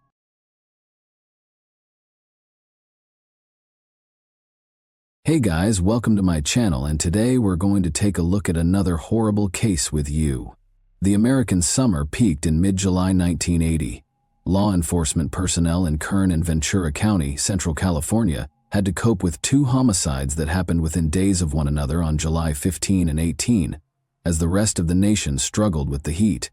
For decades, the murder mystery remained unresolved, until DNA technology filled in the gaps, giving police the advantage they needed to apprehend a deranged murderer. However, who were the victims, and how did they relate to each other? Today, the connected cases of the Kern County and Ventura County Jane Does transport us back to California in the 1980s. From golden beaches to glitzy cities, California has it all: sun, sand, surf, and mountains. Unquestionably, the West Coast state draws visitors from all around the world throughout the year. California offers something for everyone, whether you want to spend a day mingling with celebrities in sun-kissed Los Angeles as you walk down the Walk of Fame, or spend an afternoon admiring the vibrant environment of Venice Beach. However, despite its allure, California has a troubled past. Today, we examine two of these mysteries. A group of Delano, California maintenance workers headed through the almond orchard on the morning of July 15, 1980, in preparation for another workday. They noticed what seemed like a person sleeping on the ground, curled up in a fetal posture as they got closer to the 13th row of trees. They had to do a more thorough inspection out of curiosity, and what they found shocked them so much that they hurried to call the police right away. The body belonged to a woman who had obviously been murdered. After arriving to the almond plantation, teams of detectives and crime scene professionals started to rope off the property so they could start their investigation. It seems that the woman was either Hispanic or Native American. The absence of blood at the location was noted by investigators almost away, and they soon discovered tire tracks leading to and from the body. A bottle of abandoned Michelob beer was another hint. They speculated that their victim would have been picked up from Ruby's, a pub in Lemoore, which is an hour's drive from the farm. They started their inquiry right once, looking for hints about her identity throughout the farm. While other teams searched the fields, detectives were sent to Ruby's to question employees and customers about the woman's identification or any unusual conduct. By the afternoon, detectives had not located any of her personal items, and those they had questioned were unable to tell them much about the woman. For a post-mortem examination, the body was taken to the county mortuary. A day prior to her discovery, investigators concluded that she had been murdered. Before she was stabbed, she had been attacked. With 9 defensive wounds on her arms and shoulders and 18 stab wounds to her chest, it was excessive. Investigators could see that she put up a strong fight against her assailant. Her essential organs had been perforated, and sharp force trauma was listed as the cause of death. Her fingerprints were collected and sent to the crime lab without any kind of identification. Nevertheless, no records were identified when her prints were run through other databases. In an attempt to identify her, the coroner started looking through the body for hints. There were scars on her abdomen, which the examiner thought might have been from an operation or childbirth, and there was scarring on her buttocks. She had 2 distinctive tattoos. One was a heart with the words, "I love you, Shirley," and Seattle. The other just said, "Mother and I love you." Because of an injury to her upper leg, she also wore a prosthetic left leg. She had lost all of her upper teeth, which appeared to have been extracted medically. Her blood alcohol level was 0.3%, according to the toxicology report, indicating that she had been inebriated. The idea that she might have been picked up from the bar Ruby's was reinforced by this. The examiner's findings were used to create a thorough profile. She was 5 feet and 4 inches tall, weighed 115 pounds, and was thought to be between the ages of 25 and 35. She was Native American and had black hair that was slightly curled. There were indications on her physique that she may have given birth at least once.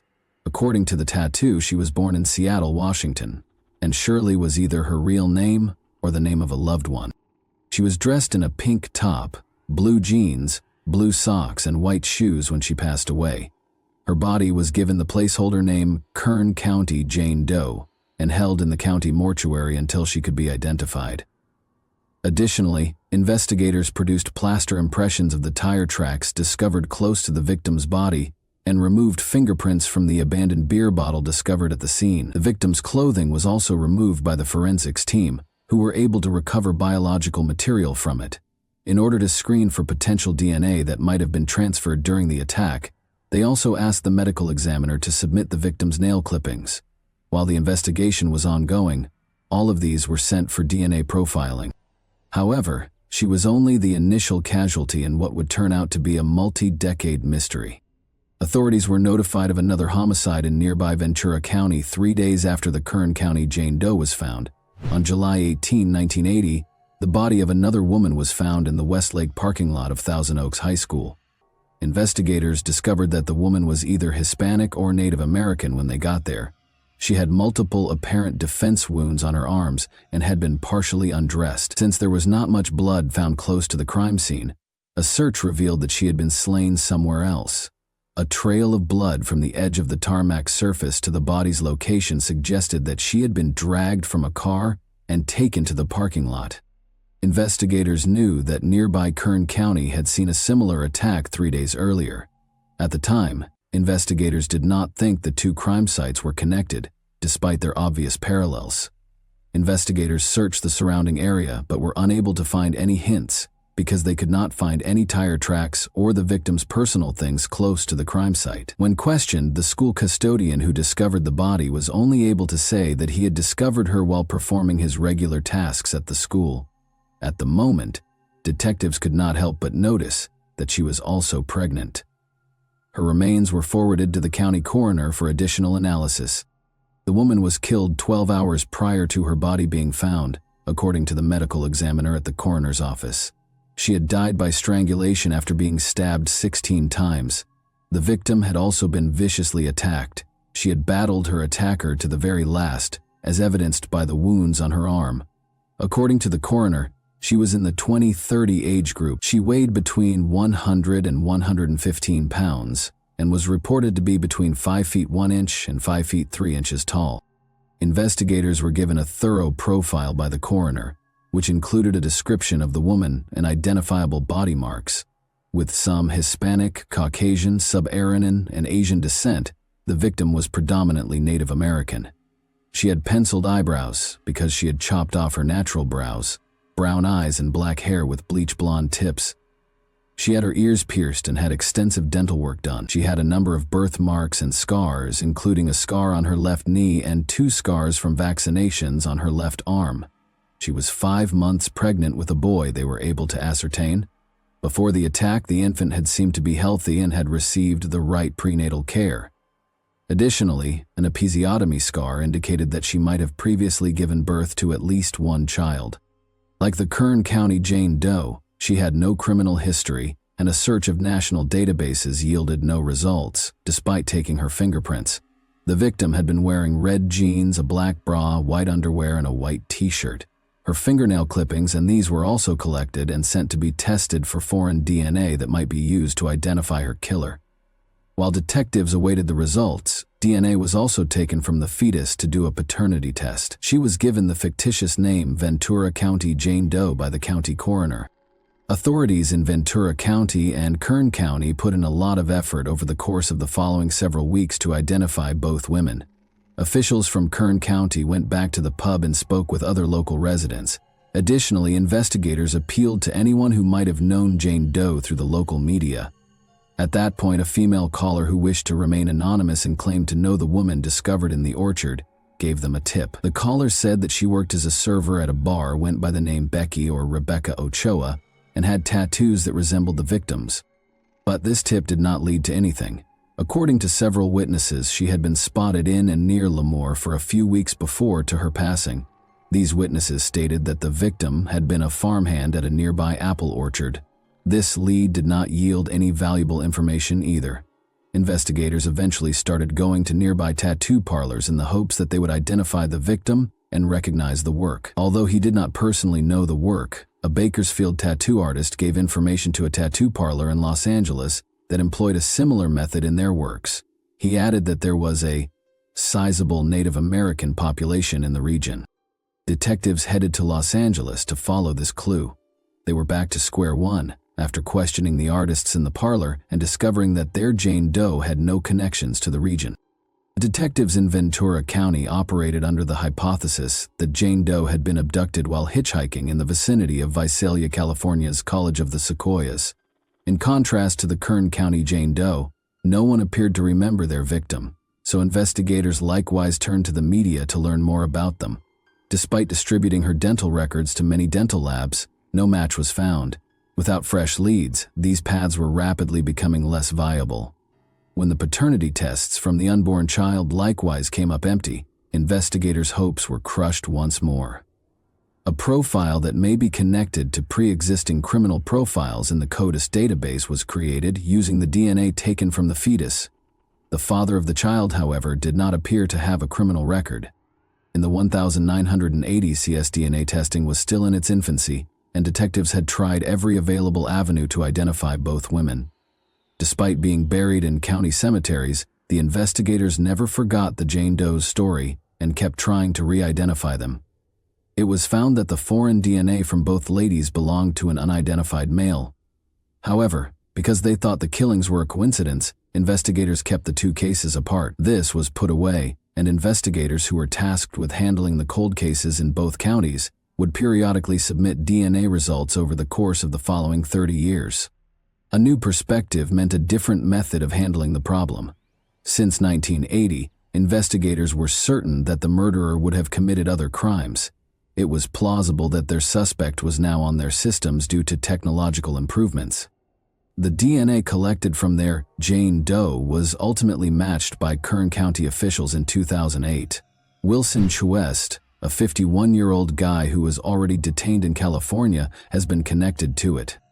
On December 2, 1951, Wilson Claude Chuest Jr. was born in New Orleans, Louisiana. Wilson reportedly had a difficult upbringing because his parents were constantly at war with one another. Wilson's childhood dreams of becoming a priest were shattered when he was expelled from a Catholic school for assaulting a fellow student. Before long, he succumbed to his darker side and started consuming drugs. He enlisted in the Army at the age of 18, but was released because he was considered unfit for duty. Wilson made the decision to marry and go to Los Angeles in 1969 after coming home. Wilson's move to crime revealed rifts in the marriage, despite the fact that the pair appeared content and even had a daughter. In October 1977, he committed his first significant offense. A young woman who had been standing on the side of a road in Los Angeles had been offered a lift by him. After she climbed in, he kidnapped her and took her to a faraway place. Wilson then attacked her and tried to kill her by strangulation. When she went unconscious, he figured she was dead. She regained consciousness after he abandoned her body in a ditch and reported him right away to the closest police station. Wilson, unable to avoid the allegations, struck a bargain with the prosecution and was accused of kidnapping in November 1977. Although he was granted parole in June 1980, it was short-lived. 2 months after being freed in August 1980, he robbed someone. He made another attempt to kidnap a woman outside Visalia's College of the Sequoias that same month.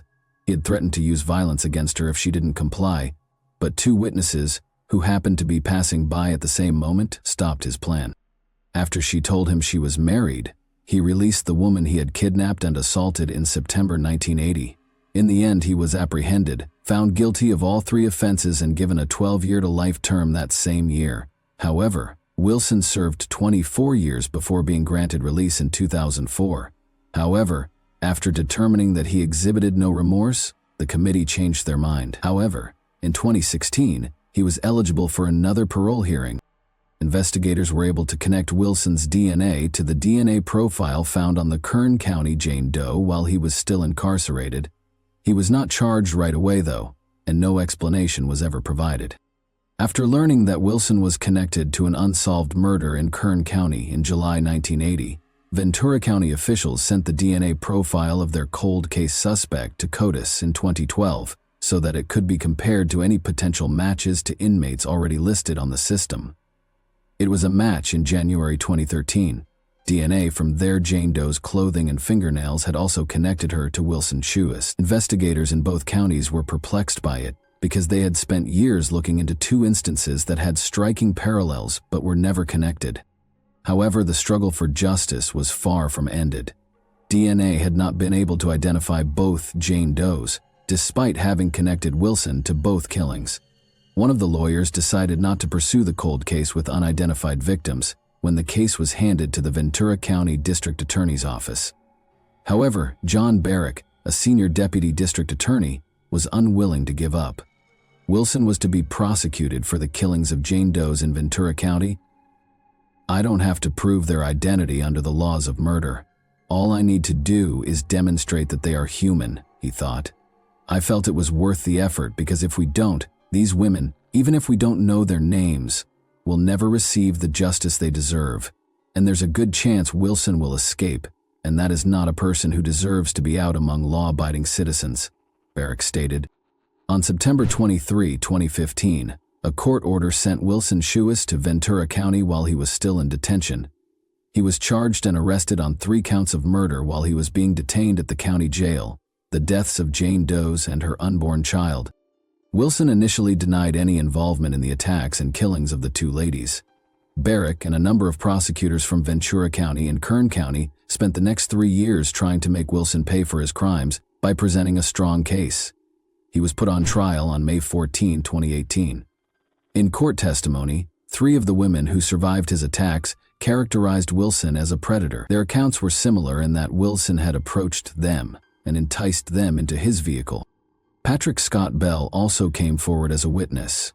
In 1980, Patrick was a teenager who frequently stayed with Chowis, a family friend. He described to the court how Wilson had admitted to him that he had murdered an unidentified woman and disposed of her remains. He added that one evening, he and his brothers had assisted Wilson in cleaning his car, and that when their mother questioned them, Carolyn Bell had made up the story that Wilson had struck a deer. Carolyn Bell confirmed this confession in court, as well as in a prior 2013 interview.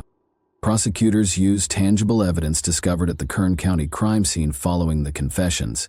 Wilson had previously been identified by DNA and fingerprints recovered from the abandoned beer bottle. Additionally, a positive match was found in the DNA taken from the Jane Doe's clothing and fingernails.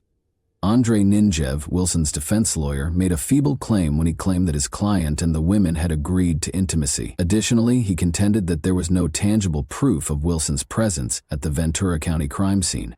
On May 31, 2018, Wilson was convicted of killing both adult victims following a 2-week trial. The jury returned a guilty verdict with a unanimous vote. They were unable to convict him of the unborn child's murder, though, because the legislation the prosecution cited to support their case had not been amended since 1994. Wilson's age and the dearth of witnesses who could testify on his favor prevented the death sentence from being sought.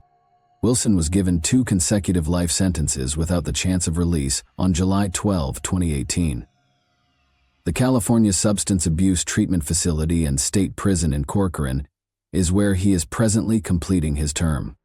Wilson was found guilty and charged with killing both Jane Does, but this did not help detectives get their names back. However, since the 1980s, DNA testing has made significant progress. Steve Rhodes, a cold case investigator in Ventura County, was aware that suspects in cold cases that had been unsolved for decades were being identified using a novel genetic genealogy testing technique. It could undoubtedly assist in identifying the victims. It had placed the Golden State Killer in jail. Both Kern County and Ventura County officials sent their DNA samples for genetic analysis in collaboration with the DNA Doe Project, DDP, an all-volunteer organization that uses genetic genealogy to identify John and Jane Does. To date, one of the victims of serial killer John Wayne Gacy has been positively identified by the DDP. Southern Texas, Central Mexico, Northern New Mexico, Indigenous California, and Guatemala are among those mentioned on their website and Facebook page. Family members have yet to identify her. Investigators were able to identify her unborn child's father in 2021. He is thought to be a Honduran immigrant with connections to the Central American population in Los Angeles' Koreatown neighborhood. Investigators couldn't get in touch with him to find out anything about their Jane Doe. However, they are aggressively looking for any leads and are encouraging family members to come forward and provide their DNA. Finding anything useful for the Kern County Jane Doe was a little more challenging because the DNA recovered had deteriorated over time. In May 2019, she started her inquiry. The victim was indigenous, according to the DDP, and her parents were probably from Meskwakis, Alberta, Canada. The issue was that very few Native Americans had given genealogical websites their DNA profiles. To aid in the case's resolution, a request was posted on the DDP Facebook page for anyone of Indigenous heritage to submit their DNA. Violet Sousay, who had spent decades looking for her missing aunt Shirley Ann Sousay, saw this appeal. In February 2020, Violet sent her DNA to GeneMatch. In April 2021, the DNA Doe Project announced that Shirley Ann Sousay had finally been identified after tests revealed that Violet was, in fact, a close relative of the Kern County Jane Doe. When she was slain, she was 35 years old. On February 6, 1945, Shirley was born in Alberta, Canada, on the Samson Cree Nation Reserve. Each of her 7 siblings belonged to a close-knit family. When Shirley's father died, she was just 14 years old. Due to their inability to manage the duties involved in ranch maintenance, the family experienced financial troubles. In order to provide for her family, she ultimately made the decision to leave the reservation in pursuit of employment. Shirley ended up relocating to Vancouver, British Columbia, instead of her original plan to relocate to Edmonton, which is nearby.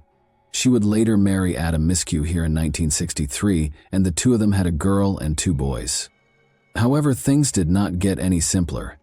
Her marriage failed after a few tumultuous years, and her 3 children were removed and placed in foster care before being adopted. She ended up destitute after failing to reclaim custody of her kids. In order to deal with her depression, Shirley resorted to substance addiction and drinking. Her family had observed the shift in her behavior, but she occasionally went back to Alberta. When she returned for her brother's burial in 1977, it was the last time her family saw her. She mentioned that she would be seeing a friend in Seattle, Washington, but she stated that she did not want to go back to Alberta. Shirley's mother allegedly encouraged her daughter to get a tattoo that would help people recognize her and help them find her in the event of an emergency. Shirley continued to correspond with her family, but after June 1980 she stopped. After decades of searching the Vancouver region, family members finally turned to visiting cemeteries since they thought she had passed away. Violet Sousay claimed that after the finding, she had promised her grandma that she would track down Shirley and bring her back to the family. On May 26, 2022, her remains were transported by air to Edmonton Airport. Members of California's Tule River tribe performed songs and offered blessings during a ritual before her casket was given back to her family. They were joined in bidding their final goodbyes by representatives from the Kern County Sheriff's Office. Violet felt relieved that she could finally keep her word. Shirley Ann Sousay was buried on May 27, 2022, in Riverside Cemetery, where her family is buried. In order to enable Indigenous people to perform their own forensic investigations, Violet now advocates for them to receive training in DNA research.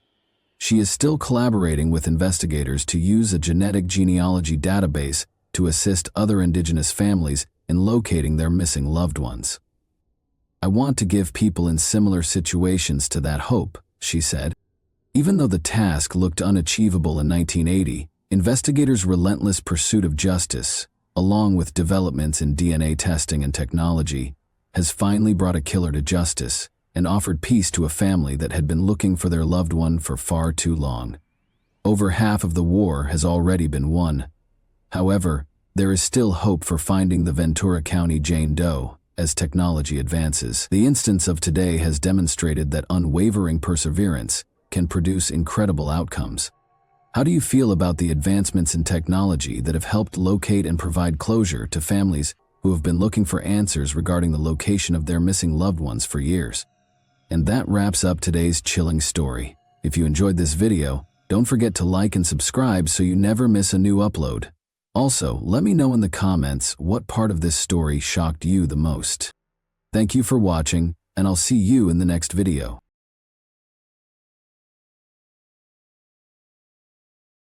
Hey guys, today we're diving into another truly horrifying case. If you want to support my channel, make sure to subscribe and stay active. It really helps me out. I'd be super grateful for that. Let's get started.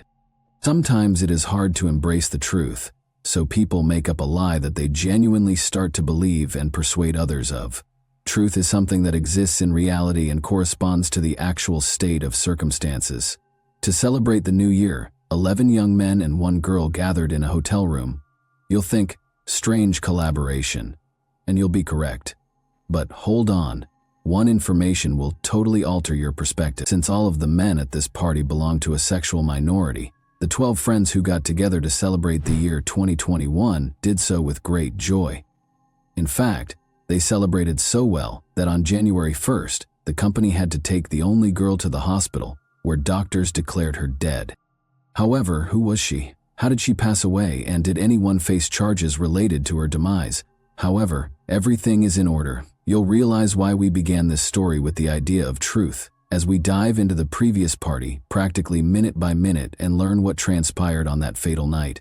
Thus, John Paul de la Serna arrived at the 4-star City Garden Grand Hotel in Manila, the Philippine capital, around 11 a.m. on December 31, 2020. 9 additional men booked into rooms 2207 and 2209, which were on the same level, during the day, and Christine de Serra checked in later.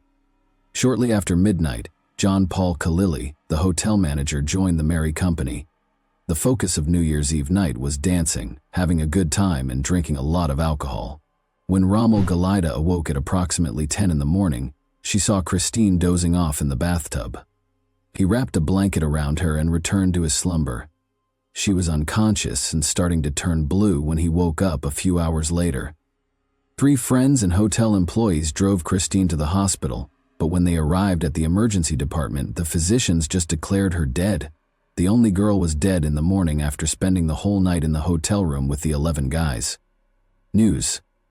The public was outraged by the crime's headlines. Since it was clear what a bunch of young men and 1 female could do all night, everyone had the same idea of what the story would be about. The investigation's task was to determine what actually transpired on that New Year's Eve night, and the cause of Christine de Serra's death. Born on April 13, 1997, Christine Angelica de Serra was raised in Barangay San Isidro, General Santos City, into the prosperous household of John Nestor de la Serna and Sharon Rose Faba de la Serna. She developed into a bright, independent, and gregarious young woman. For her 3 siblings, Monica, Chloe, and JJ, Kristen was a devoted sister. She relocated to the bigger and more promising city of Davao, which is located on the shores of the bay of the same name. After completing high school, she enrolled in a university there. Christine was active on social media, danced, modeled, and studied hard. In addition, Christine was the pinnacle of knowledge and beauty.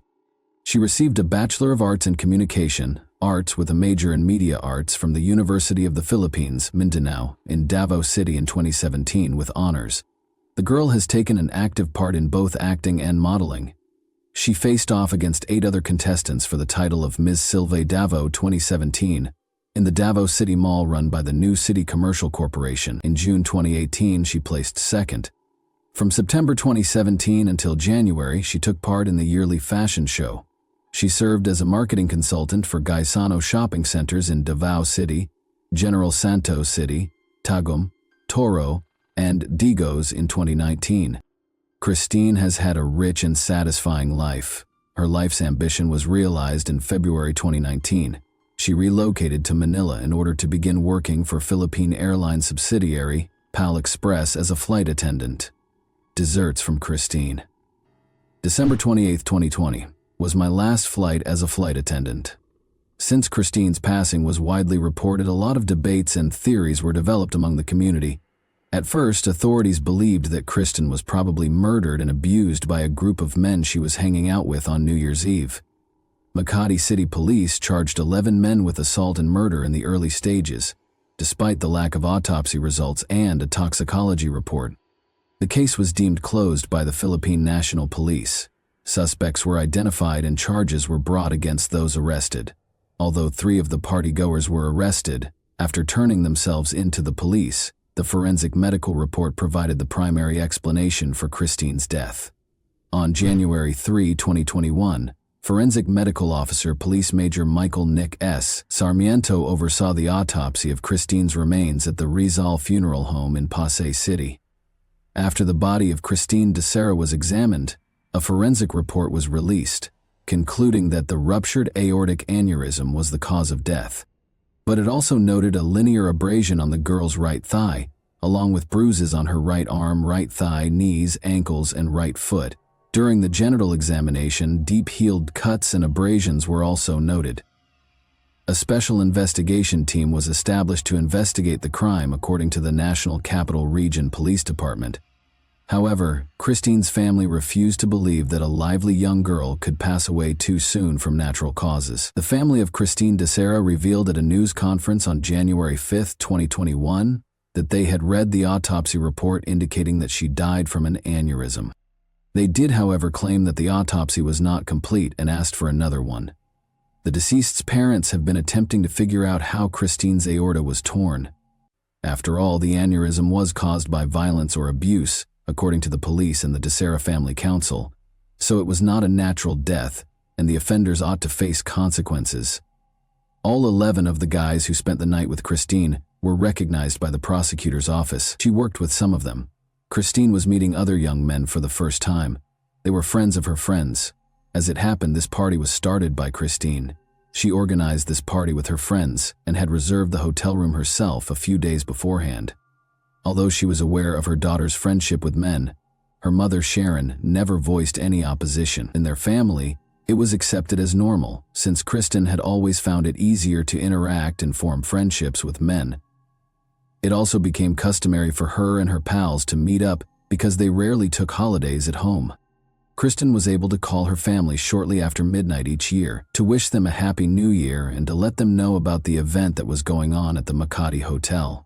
The family was able to observe Kristen's pals in the festive setting during the video conference. New rumors regarding the abuse claim have surfaced, though. The authorities were able to piece together the events of the case virtually minute by analyzing the hotel lobby footage, which served as the primary evidence of the occurrence. Note that Christine DeSera reserved room 2209, which was the designated location for the party. In the late afternoon, the major action starts to take place. Christine moves from room 2209 to room 2207 at 11:21 p.m. The company goes back to their accommodation around 11:38 p.m. At 2:50 a.m. Christine goes last and is seen holding her shoes in a glass. Christine enters room 2207 while holding Valentine's hand, a new acquaintance. A hotel worker brings an extra mattress to room 2209 at 2:52 a.m. and while they are at a neighbor's house, and Valentine goes with Christine to her room. Valentine is clearly intoxicated based on her demeanor. She is carrying a bottle in her hand and has an overly easy walk. The couple enters around 3:15 a.m. after the companions pause at the door and Christine gives Valentine a short kiss before the man swiftly pulls away. 6 minutes after Christine had rushed out of her room and into her neighbor's room, one of the guys departs. He goes to 2209, presumably to give his pals a call at 3:22 a.m. In the next room on the right side of the corridor, Christine DeSera is seen talking to another man, while 2 more males pass by. She appeared distressed. After giving one of her friends a sudden embrace, Christine and her friend vanish completely from the camera's field of view. John Della Serna is seen escorting Christine back to the first room at 4:13 a.m. The camera catches Christine at the room's entrance once more, at 4:22 a.m. At 27:07, what brought her back there is unknown. After she nearly collapses, a man who resembles John Della Serna grabs her by the waist and brings her to room 2209.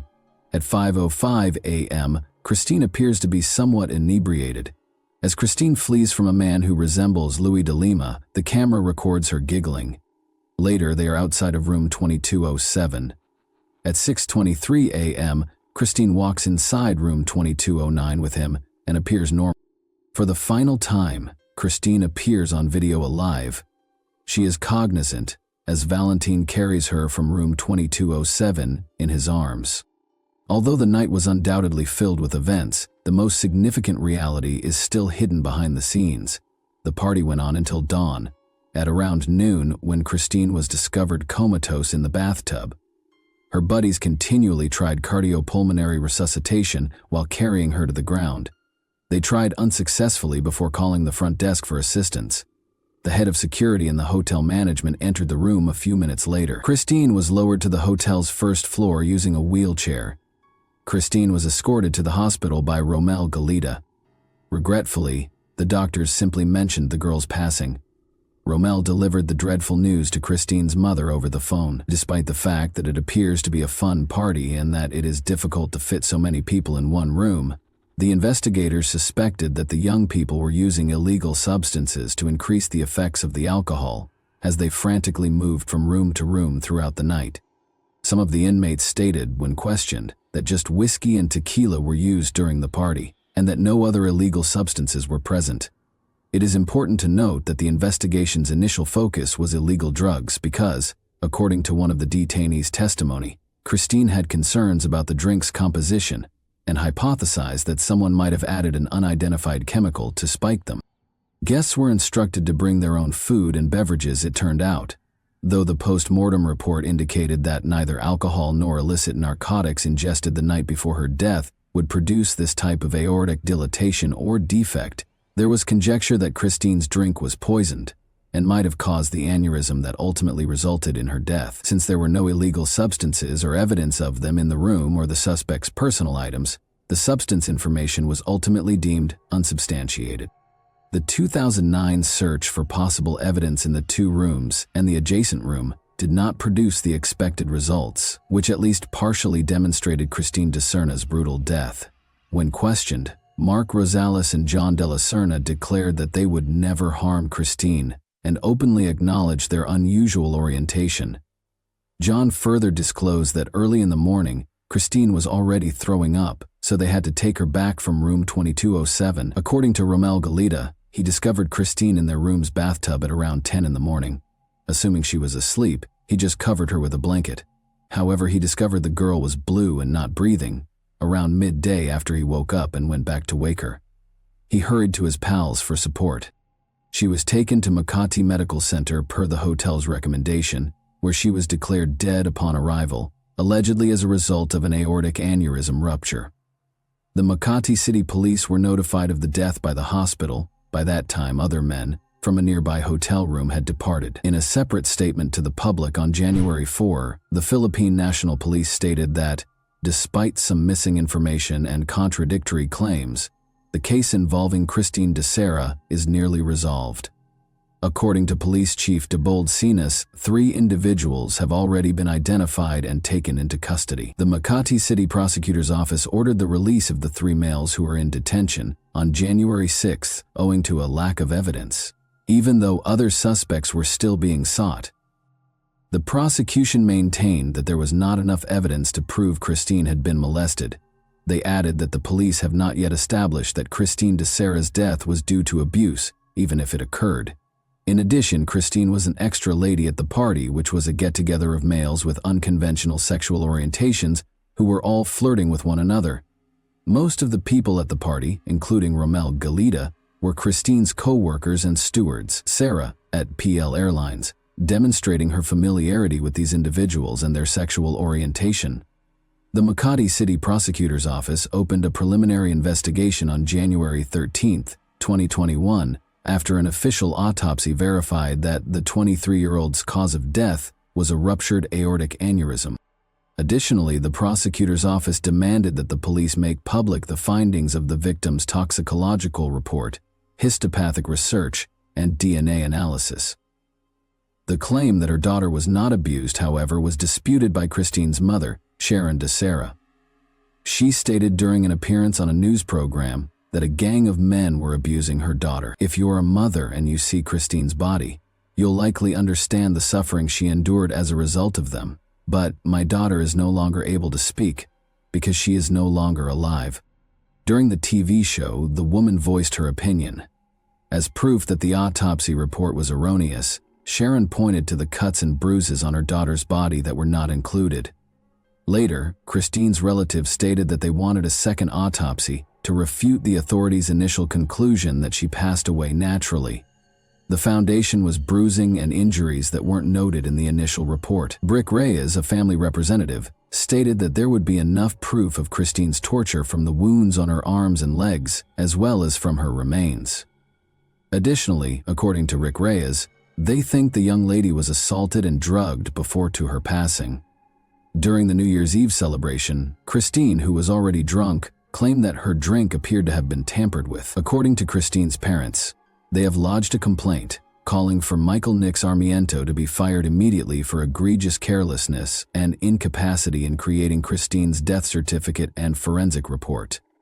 Reporters were informed by Dr. Mauricio Ramos, a friend of the Dosser family, that a second autopsy was performed on the deceased.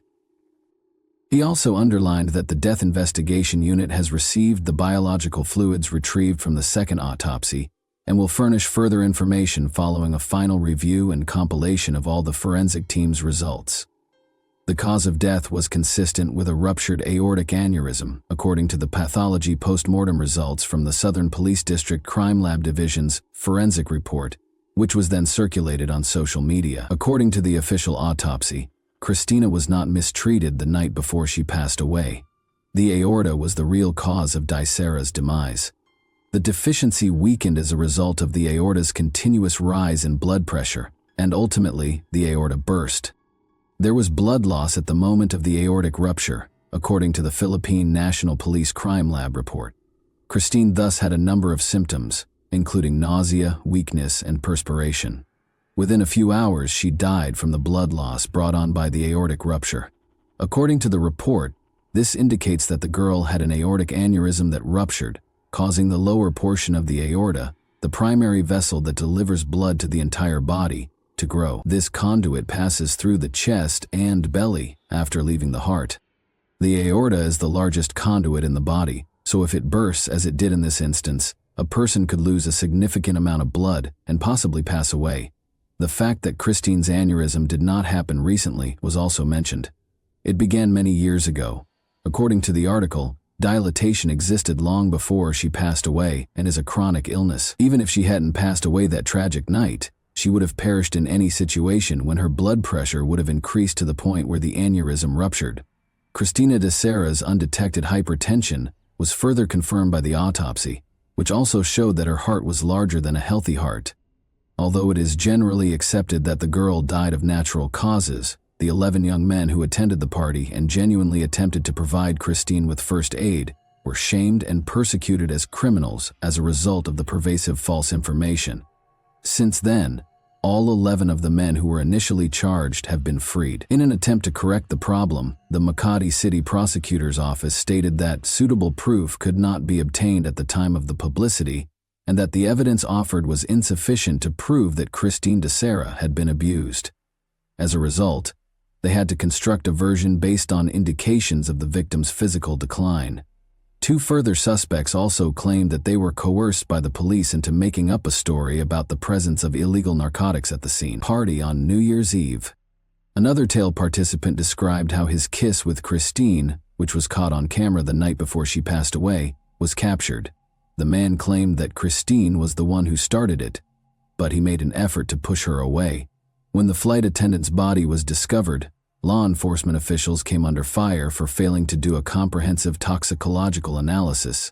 The men's charges were ultimately withdrawn for lack of evidence, due to suspicious circumstances that appeared to contradict the Philippine National Police's findings. Christine Dysera's death garnered a lot of public attention. As further information emerged from Christine's family, who were unable to accept the reality and believe in their daughter's natural death, her story began to garner a lot of attention online. In an attempt to secure justice for her daughter Sharon, the girl's mother made a plea to President Rodrigo Duterte. "I'm just a regular person. You have a daughter as well. Since I don't want anyone to suffer from the same brutality and cruelty as my Christine, I want to speak out publicly." More than a week after Christine Dysera's passing, her friends and co-workers sent condolence messages, reposts, and farewells over social media. She was interred at Forest Lake Memorial Park in her birthplace of General Santos. In the end, Christine de Serra's unusual situation is a perfect illustration of how the media may disseminate false information and how it can influence both the public and the individuals involved.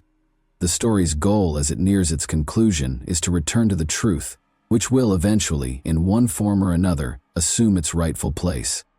Even though there is just one truth, Christine's family continues to believe that these individuals killed the girl and that there is a mystery behind this tale. For my part, I don't understand, and couldn't find any information regarding Christine's body wounds and bruises.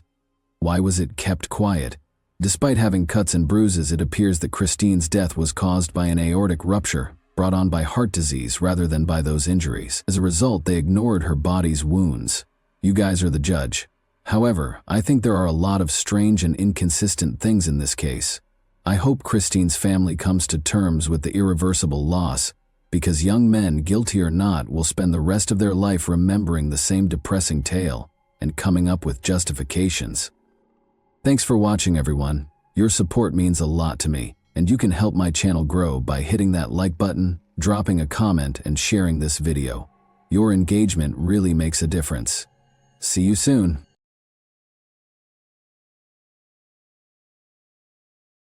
Hey guys, welcome to my channel, and today we're going to take a look at another horrible case with you.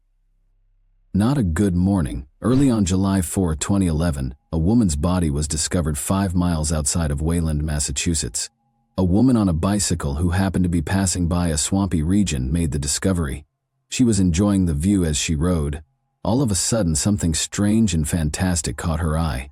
The woman approached and was appalled when her curiosity overcame her. A deceased girl lay in the grass and muck along the road. According to appearances, the unfortunate girl had experienced unheard of abuse rather than drowning.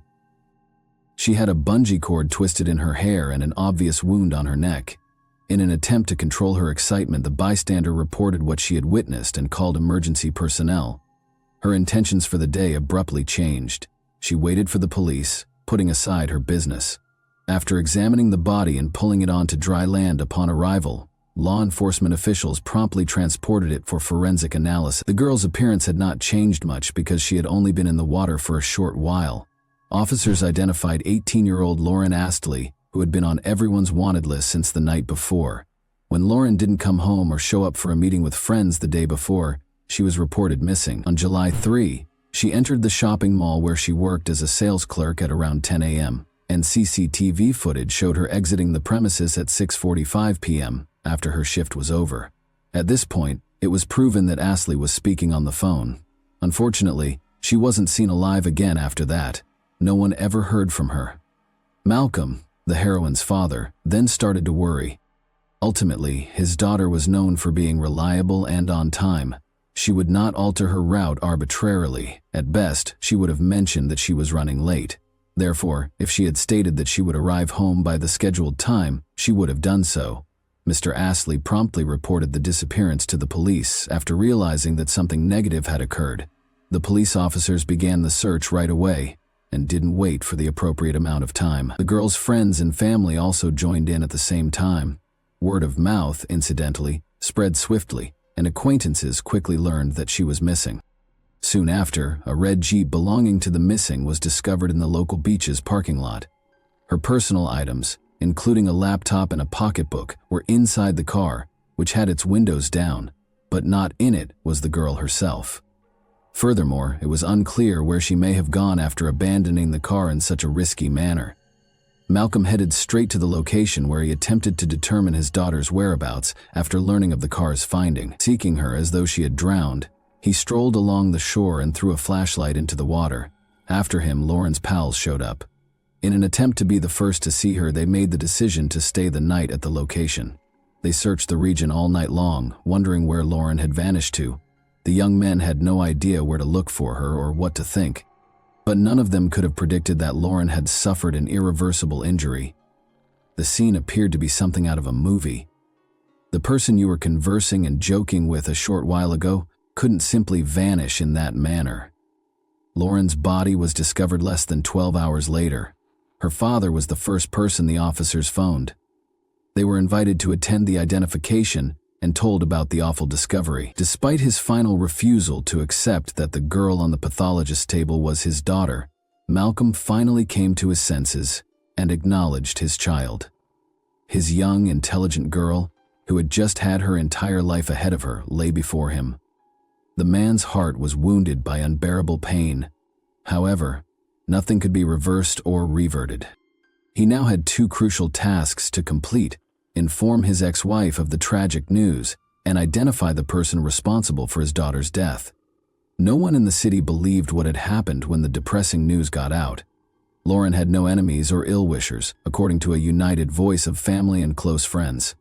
The only person who unintentionally came under suspicion was Nathaniel Fujita, her ex-boyfriend. Everyone was very hesitant to say his name, since they knew how much he loved Lauren and would never do her any harm.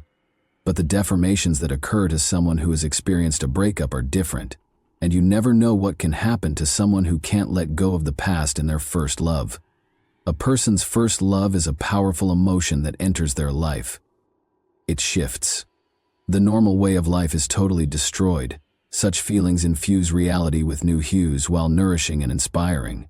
It also brings with it the first kiss, the first personal encounter, the first employment, the first time away from the parental house, and so forth.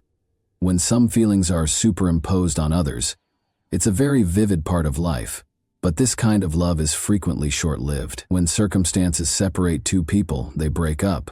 Someone recognized they didn't fit together, and someone couldn't handle the inconsistencies that resulted. After that, most of us experience the understatement and incompleteness that will continue to fascinate us till the end of time. But not everyone has the strength to go past it, say goodbye, and express gratitude for the time spent. The negative aspects of love, heavy addiction, and jealousy that broke young hearts are the subject of this tale. The entire high school is envious of Lauren Astley and Nathaniel Fujita. She is a small, attractive brown girl who makes a statement with her originality and activity. Many girls adore him since he is a tall, driven soccer player.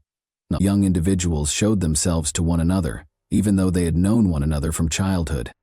Later, they dated for 3 years, starting in high school. With all the repercussions, it was a pretty colorful romance.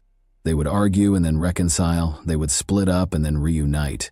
Despite their challenging personalities, the lovers made an effort to treasure the brittle bond that developed between them. For the first few years of their partnership at least, this persisted. In 1993, Lauren Dunn Astley was born in Boston. In Mary and Malcolm's family, she was the only kid. As a result, the young girl became the sole object of their attention. She was raised with strong morals because both of her parents were educators. Their daughter's development into a decent adult was their first priority. Astley and Lauren separated when Lauren was 6 years old. However, this had little impact on the girl's upbringing. They have a young beauty and they all still care about her and encourage Lauren in all of her pursuits. Cadile was a great deal. Her entire day was planned out minute by minute, and she was always enthralled with something. She has a wide range of fascinating interests. Lauren was a member of the Youth Symphony Orchestra, enjoyed playing soccer and tennis, and sang in a musical group. In addition, she was a counselor at a children's camp, a member of her church choir, and the lead in a theater production of Annie at the local arts center. She was always present at school and community concerts. A lot of people were in awe of her boundless enthusiasm. She was everywhere and very active. Social interaction was the second area of interest for the girls. Astley took part in numerous charity endeavors. She assisted Hurricane Katrina victims in New Orleans, Louisiana when she was 12 years old. She later made 2 additional trips to the region on a similar mission. She had a large, compassionate heart that was open to everyone and everything. As a result, she gave more thought to others than to herself. Everyone in her immediate vicinity was aware that they could always rely on her for guidance or assistance. Lauren and Nathaniel Fujita attended the same high school. He showed a lot of promise and was a superb player for the school soccer team. In addition, he had an ambition of tying athletics into his future. He was regarded as the company's soul and a hard-working pupil. The young man was Beta and Tom Fujita's eldest son. One could argue that his family was well off and well known in some circles. His father taught at Boston's Berklee College of Music and was a well-known guitarist. He was a unique individual who stood out from the crowd. Maybe Lauren and Nate's romance began when the girl conducted an interview with the boyfriend's father for a class assignment. She then started to visit their home more frequently, and as young people stopped keeping their emotions to themselves, their parents started talking to each other and visiting. As I mentioned before, the lovers' relationship was ideal for the first 2 years. The coupling was striking and they were both quite gorgeous young adults. Together, Nate and Lori did everything, went out, played sports, studied, and took part in events. And later on though, such a close relationship seemed stuffy.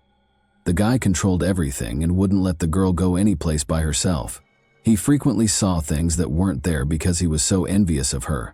Nathaniel wanted her undivided attention and to keep it to himself. This was the cause of their disagreements. No one heard Lauren complain of any physical impact, but they increased in frequency as the young man started to respond more violently. Their relationship generally devolved into an emotional roller coaster. The tranquility was gone. Although it didn't work for them both, they were unable to return to their relaxed feelings. Lauren considered the future on multiple occasions and made a decision regarding her future life as her education came to a conclusion. She obviously understood that it was time to say goodbye after listing all the benefits and drawbacks of her relationship with Nate on paper. Additionally, she had never liked the way he behaved around her mother. Lauren didn't want that kind of conduct, and she had unintentionally projected their connection into her alleged existence with him. Furthermore, the upcoming enrollment was a significant factor in their lives. Already paths were splitting. Her partner received an invitation to play soccer at Trinity College in Connecticut, while Lauren was applying to Ohlone University in North Carolina. Breakup. On her birthday, April 1, 2011, Lauren made the tragic announcement. Since they still had time to adjust to their new circumstances and begin their lives over, she thought it was the ideal moment.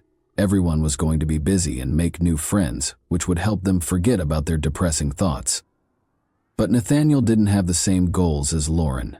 He experienced intense loneliness and grief. He had lost his enthusiasm for attending college. He quit going out and practicing. He spent the entire day watching TV and lying on the couch. The man descended into a profound sadness that he was unable to overcome. Everyone observed that he had changed from a once active and vivacious young man to a reclusive and melancholy individual. Furthermore, Fujita developed an addiction to marijuana and alcohol as a means of escaping the harsh realities of his life. Lauren found it difficult to witness his behavior, let alone to be the reason behind it. The girl sought her friends for advice on how to help him and what to do in this situation, but they all advised her to let him deal with this anguish on his own and not get involved. If she did, he might see her involvement as an opportunity to have everything fixed and given back. The suggestion from her friend was good. She should not have revealed her face to him because his condition deteriorated when he saw her. Regretfully, the girl had turned into his trigger, anticipating things. Her willingness to help and her goodwill later turned against her. About 150 individuals attended the large party that Astley and her friends planned after graduation.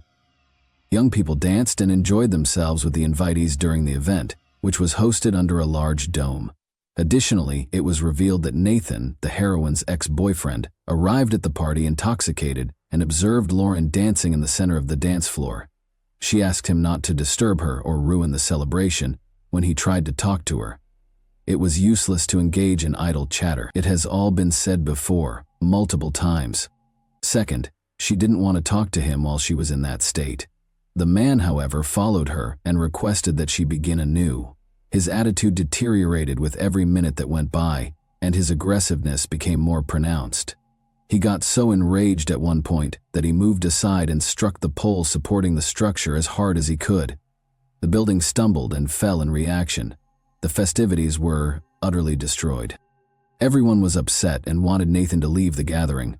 Later, Lauren sobbed as she told her mother that her ex-boyfriend follows her around and never leaves her alone.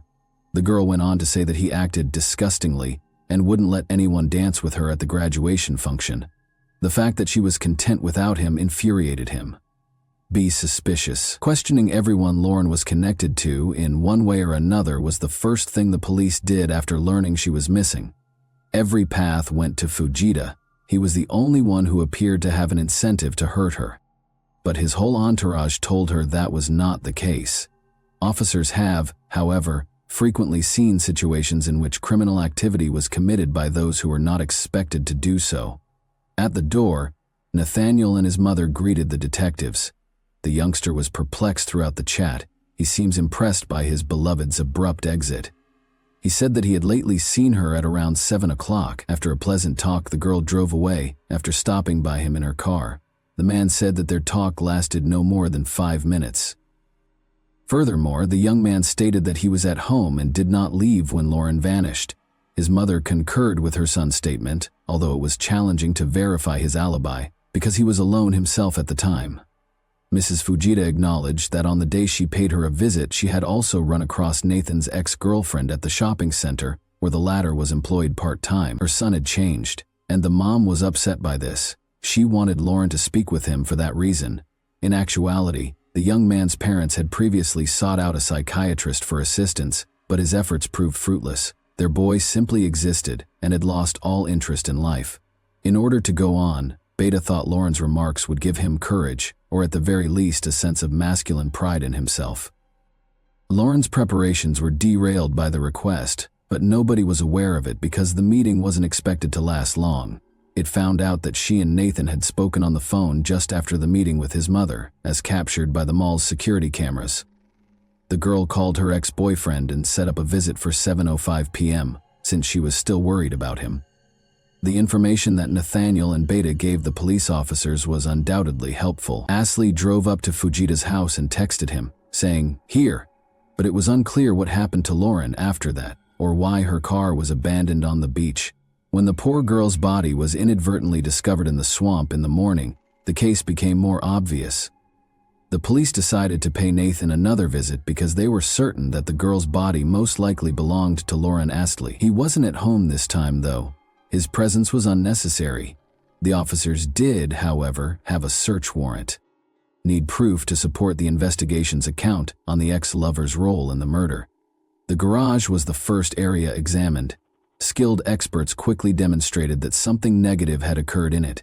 Bloodstains were discovered somewhere on the floor, and multiple elastic cords that matched those twisted in the girl's hair were hanging prominently on the wall. The residence also had blood traces. There were faint splatters on the bathroom sink, kitchen floor, doorknob, and kitchen sink. They were clearly the result of someone's sloppy and rather hurried attempt to sweep them up. In the basement was a black gym bag. It contained filthy, soggy tennis shoes. Detectives discovered a pair of bloody shoes and damp, bloody garments in Nathan's bedroom, which served as a sort of hiding spot. Although the samples had to be sent to a lab for a formal determination, the dirt on the shoes appeared to match the muck from the swamp where Lauren's body had been discovered. Experts later validated the detectives' suspicions. Unquestionable proof of Nathan's involvement in the ex-girlfriend's killing had been collected, and they also concluded that the blood discovered in Fujita's home belonged to the deceased, but his location remained a mystery. As a result, the case investigation moved forward at an unthinkable rate as soon as the man was listed as sought. The suspect was located a couple of hours later. He was lodging with a cousin in a nearby town during this entire period. Ultimately, Nathaniel was taken into custody on suspicion of murder early on July 5, 2011. He was silent, distant, and did not struggle when he was arrested. He also refused to assist with the investigation at that time. He made no mention of the alleged offense when being questioned. The investigators thought of it in two ways. He didn't say a word because he was either unable to justify his actions or he was scared to speak too much. The version of the investigator. According to the investigation, Lauren Astley met with the ex-boyfriend's mother before paying him a visit. The girl chose to speak with him and lift his spirits since she was concerned about him. The two of them then went to Fujita's garage shortly after that. Nathan may have attacked her and started strangling her with a bungee cord after a fight broke out there. He drove the girl's red Jeep to the beach after killing her, then tossed the keys into a storm drain. He went back home, loaded his sweetheart into his car, and took her to the swamp when they discovered the invader. He then made an effort to conceal the evidence of the crime. Everyone knew that her boyfriend was occasionally uncontrolled and capable of hostility, even if he had not before used physical violence against Lauren. Therefore, during a preliminary hearing on August 23, 2011, his motivations were underlying anger and an inability to accept the breakup. First-degree felony assault and battery with a dangerous weapon was Nathaniel's charge. The lover hardly made a sound when asked if he would enter a guilty plea to the charges against him, indicating that his attorneys had engaged in foul play by developing a particular line of action and defense. In order to prevent the defendant from being released on bond, the prosecutor filed a motion. The prosecutor's request was granted by the court. Fujita appealed the trial on February 13, 2013. Showed up in court. William Sullivan, Nathaniel's lawyer, said the defendant was insane. He acknowledged that there had been a murder. However, he said that the defendant had a psychopathic attack on the evening of July 3, 2011, as a result of having a severe case of clinical depression. The man attacked the girl since he couldn't explain what he had done at the moment.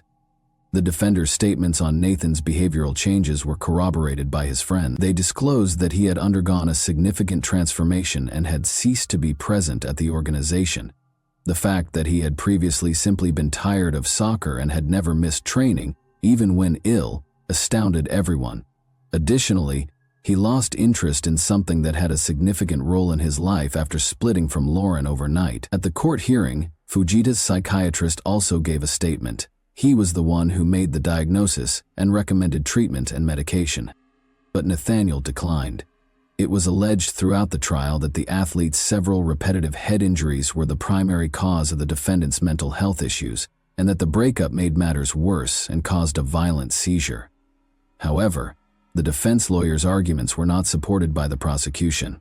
The defendant, according to prosecutor Lisa McGovern, knew what was going on, behaved with purpose and planning, and committed the offense with ulterior motivations. As evidenced by CCTV footage and Lauren's circumstances, it was discovered that the man persistently trailed the girl and refused to let her rest. Even on that particular day, just hours before the end of her workday, he showed up in the shopping center and observed her. It was a chance for Nathan to act on his criminal purpose at his mother's request. The prosecution's case was supported by witness testimony. It was obvious that Fujita had no regrets. On the terrible evening, one witness saw Nathan driving home with music playing in his car. Additionally, a cousin testified against a relative in a denunciatory manner. She claimed that on the evening of July 3, her brother called and invited her to hang out, and the girl declined because she was busy.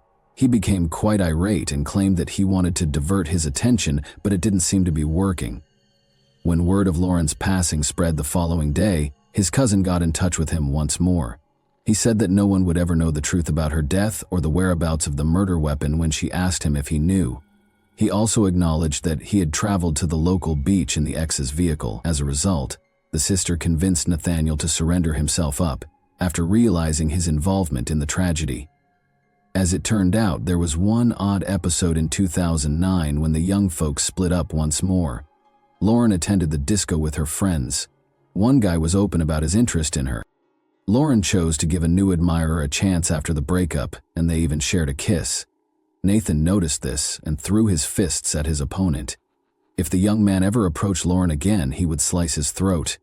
Considering the severity of Lauren's injuries from the murder, it was evident that Nathan was a jealous guy who got irascible and capable of many things when he drank alcohol. This incident not only implicitly implicated Fujita as the offender, but also validated his violent outburst. Other horrible facts also surfaced, such as the discovery of wounds on the deceased's body that had been caused prior to her passing. The so-called defensive wounds were evident among them. The girl had attempted to fight back. The defendant's condition was also evaluated by a forensic psychiatrist, who was invited by the prosecution. He claimed that, in contrast to the last one, he was sane and made wise choices at the time of the crime. Given that Fujita's sentence would be drastically lowered if he was deemed insane, the prosecution and defense engaged in a heated battle. He was still charged, of course, but his guilt was much lessened. In every way, this trial was emotional. Both sides' relatives were present. These men had known one another in the past. They were all hurting in different ways in this predicament. The entire time, Nathaniel's parents were in tears. They felt a great deal of remorse for their son and were shocked by what had transpired. His loved ones were left to bear the consequences of his conduct. Malcolm and Mary were devastated. Lauren was dying in pain at the hands of the man she loved.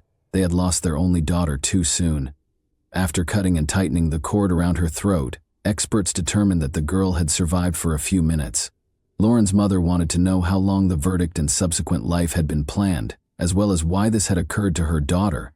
On March 7, 2013, Nathaniel Fujita was convicted guilty of all charges following a 3-week trial. It took the jury a day to render a decision. The 20-year-old received a life sentence without the possibility of release. Following the ruling, Nathan's parents were approached by Lauren's father, who gave them a hug. The man's act demonstrated the depth of his heart and the strength of his character. The most valuable possession of both families has been gone.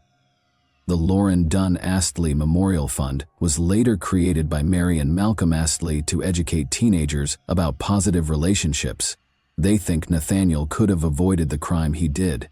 The girl's family has committed the rest of their lives to raising awareness about how to overcome a breakup and prevent partner violence. Mandatory life without parole sentences for individuals under the age of 20 at the time of the offense were eliminated by the state superior court in 2024. Nathaniel was able to enjoy his freedom as a result.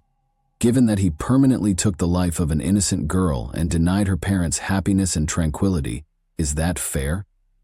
Some people believe that it only takes one step to go from love to hate. Crazy behavior can occasionally result from envy, selfishness, and obsessive love. A tragic illustration of this is the tale of the Astley and Fujita families. And that wraps up today's chilling story. If you enjoyed this video, don't forget to like and subscribe so you never miss a new upload. Also, let me know in the comments, what part of this story shocked you the most? Thank you for watching, and I'll see you in the next video.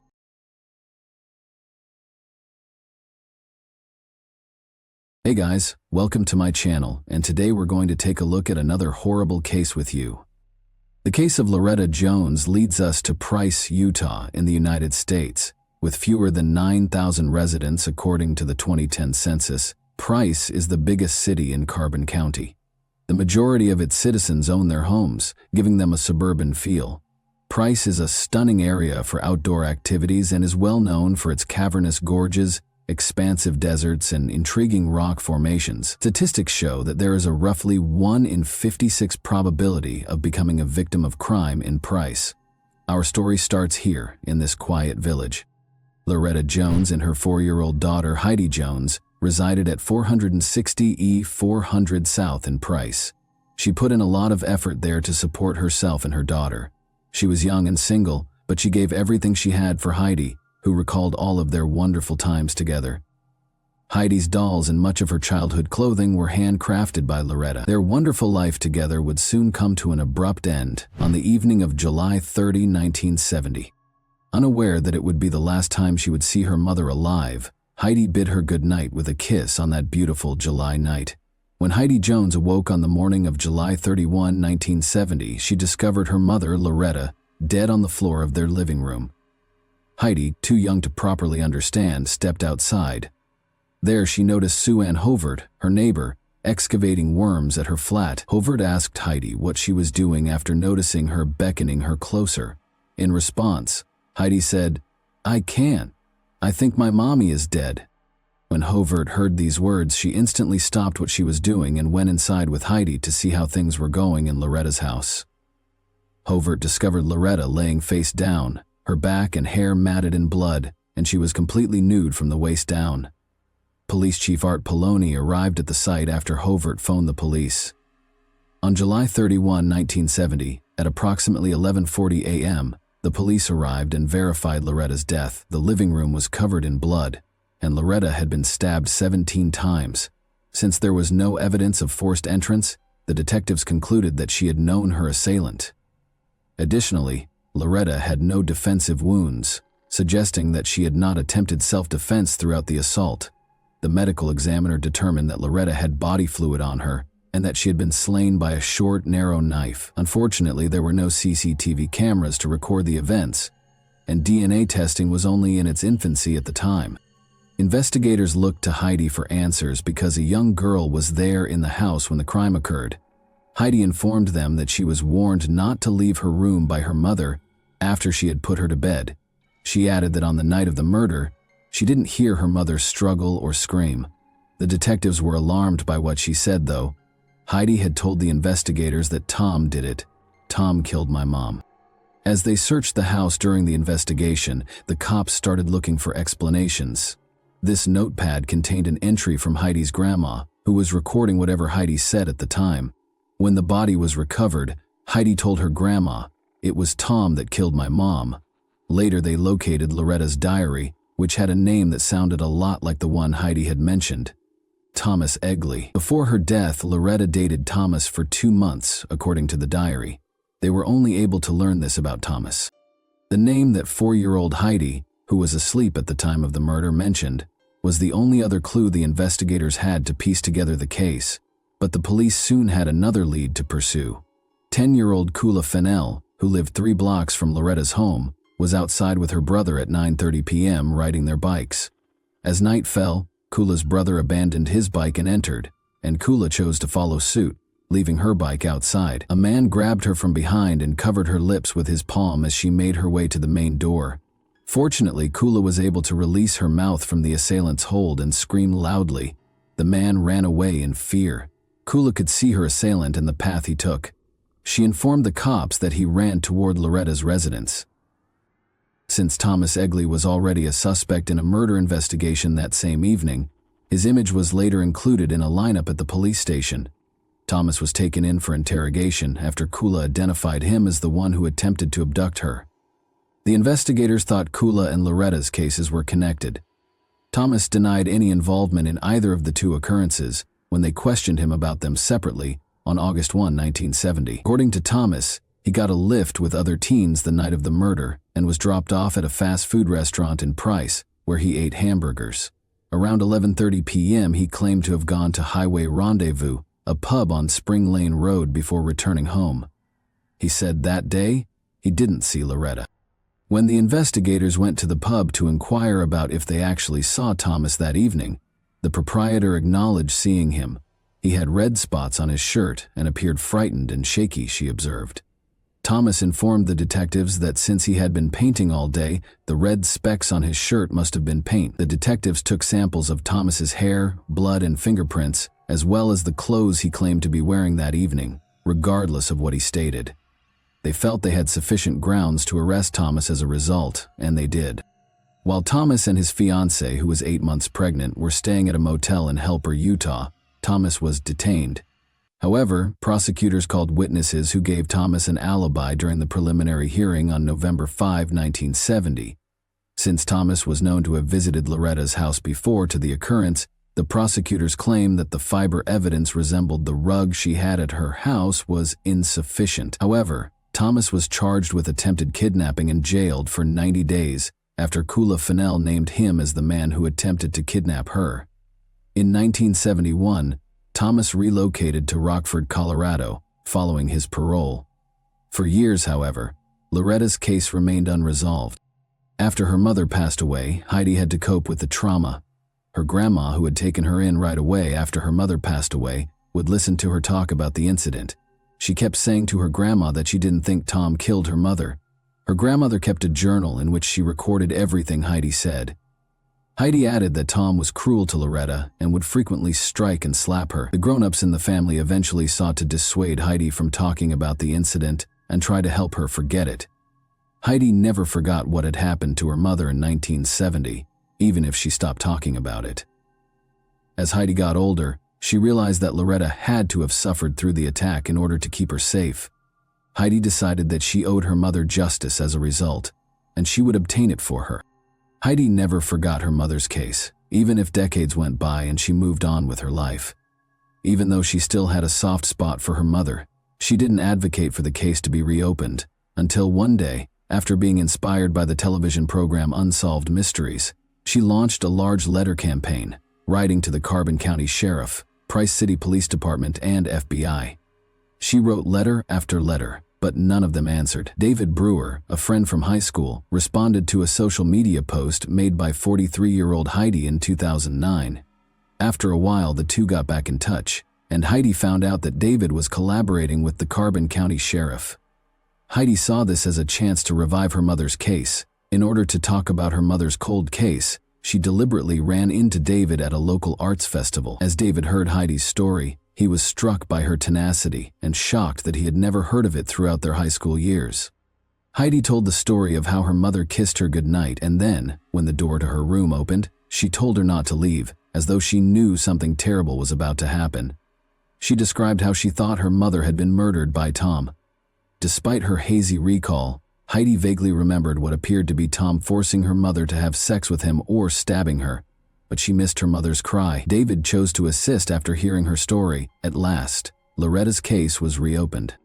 The odds were stacked against David Brewer when he began working on the case.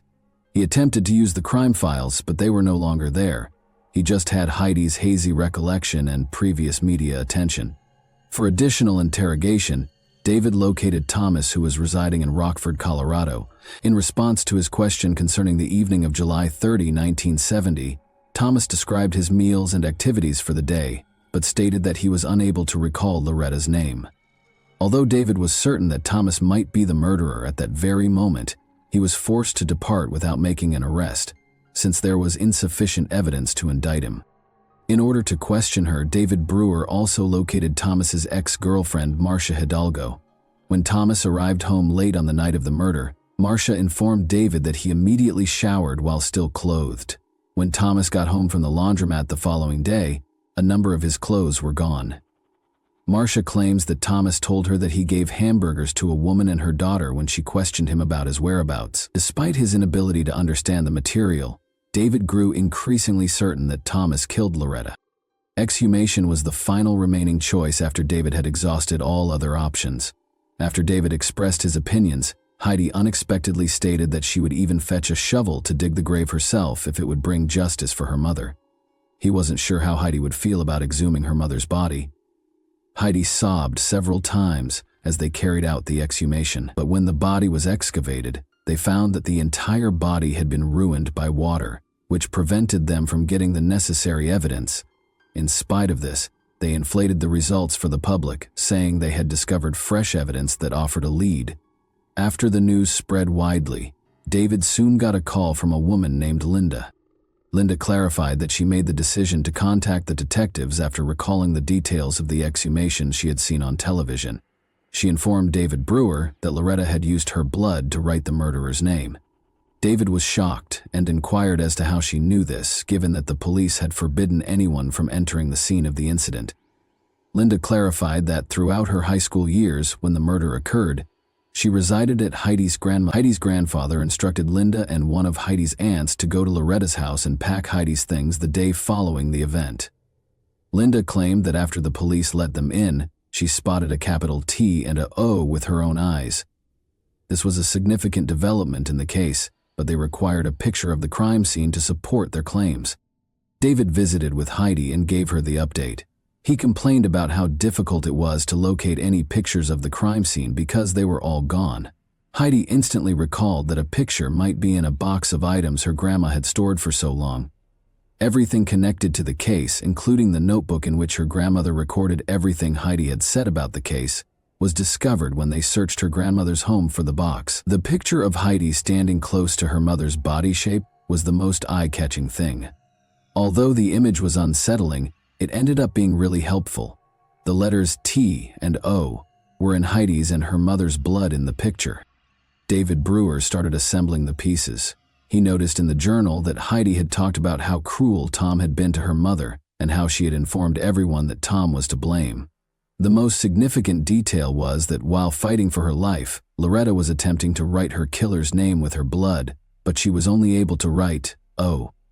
Despite this picture, the detective still needed more to apprehend Thomas Egley, who was now thought to be Tom. The case was put on hold once more until someone made the decision to assist.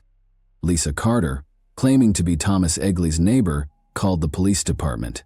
She claimed that after watching the exhumation film, Thomas came up to her and asked if she could monitor his dogs because the police could soon face him. Lisa Carter volunteered to assist in the investigation, since she thought Thomas was Loretta's murderer. In order to obtain Thomas's confession, she asked to wear a recording device. After the cops gave their approval, plans were formed. Lisa lied to Thomas, claiming that her husband had been in Utah undergoing detective training. she informed Thomas that he had already been mentioned as the murderer of Loretta Jones. Thomas was shaken by these remarks, but he held off on confessing right away because he still didn't trust Lisa. On July 26, 2016, 2 days after earning Thomas's trust, he started discussing the events of the evening of July 30, 1970, with Lisa. According to Thomas, Loretta opened the door when he knocked. He felt unworthy after Loretta rejected his assertion that he was in her home for intimacy. He claimed that after Loretta returned from leaving him in the living room to fetch something from the kitchen, he grabbed a little knife and stabbed her.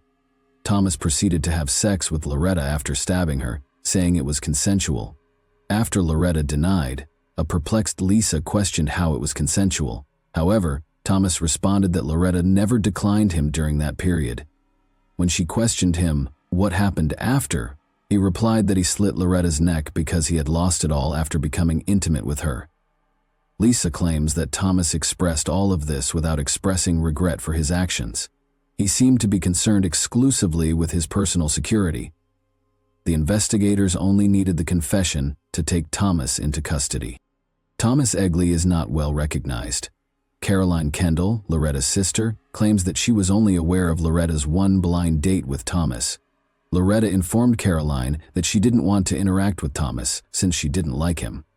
That's why Loretta turned down Thomas's approaches that evening. Thomas Egley, 76, was a local vagrant who had lived in a variety of locations both before and after killing Loretta.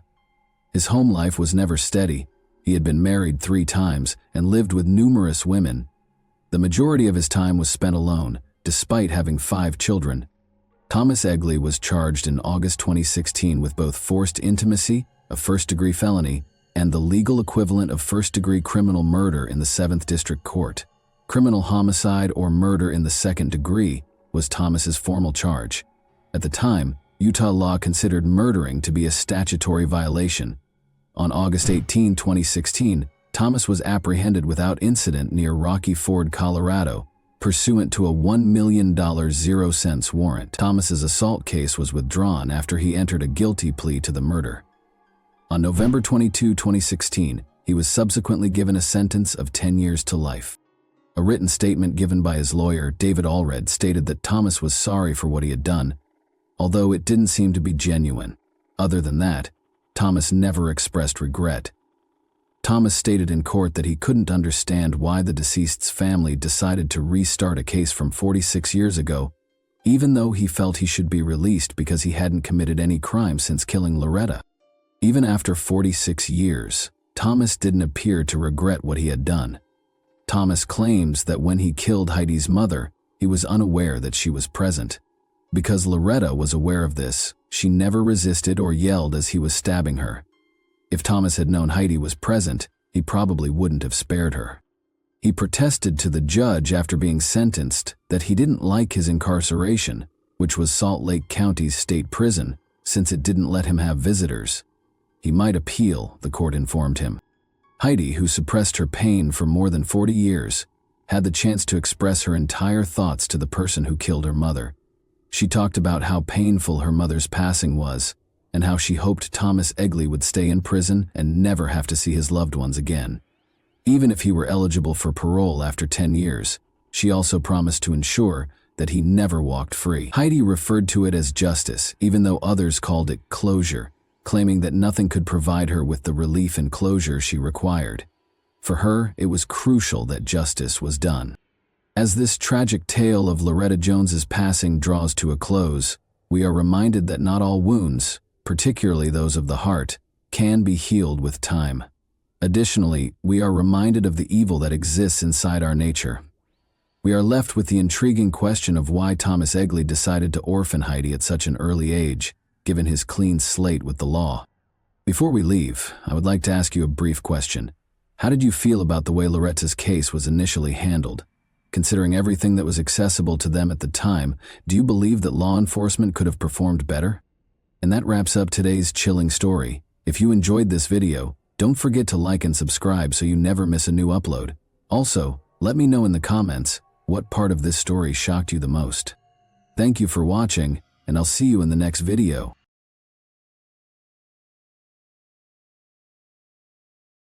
Hey guys, welcome to my channel, and today we're going to take a look at another horrible case with you. The Jasmine family appeared to be just another loving, close-knit family, always willing to lend a helping hand to one another. However, everything changed one day. Even their closest friends found it hard to believe that something so shocking had occurred in their home.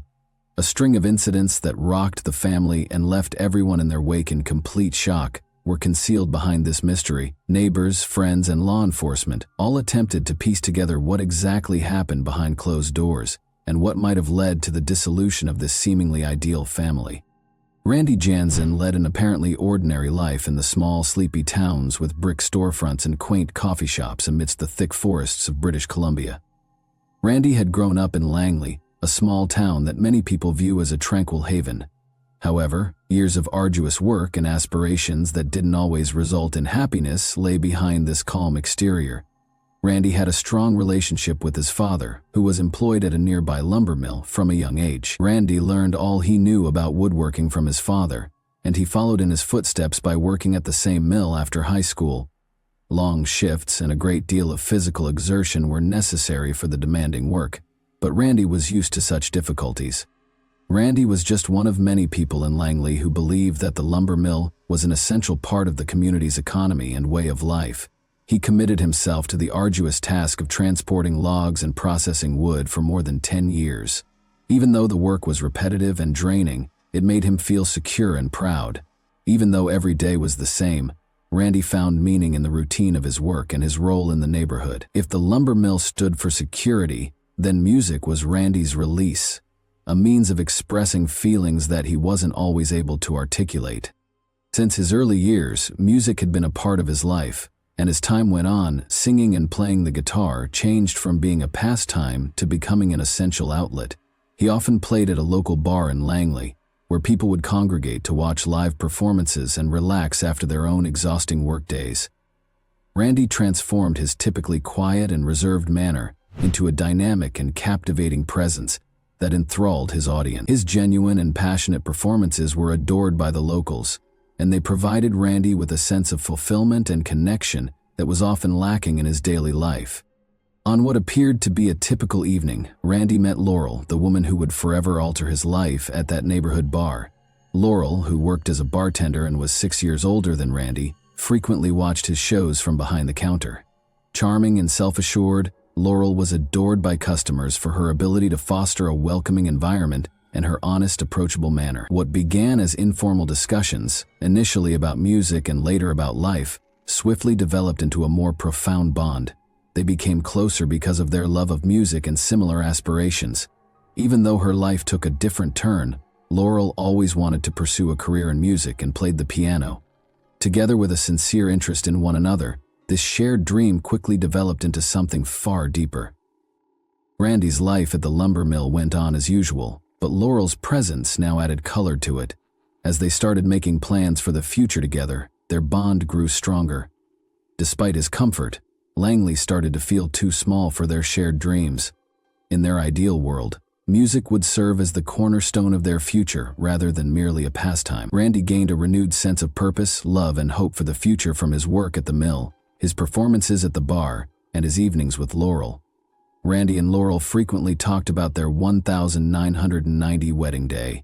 Only their closest friends and family were present at the modest ceremony, which had a warm, personal feel.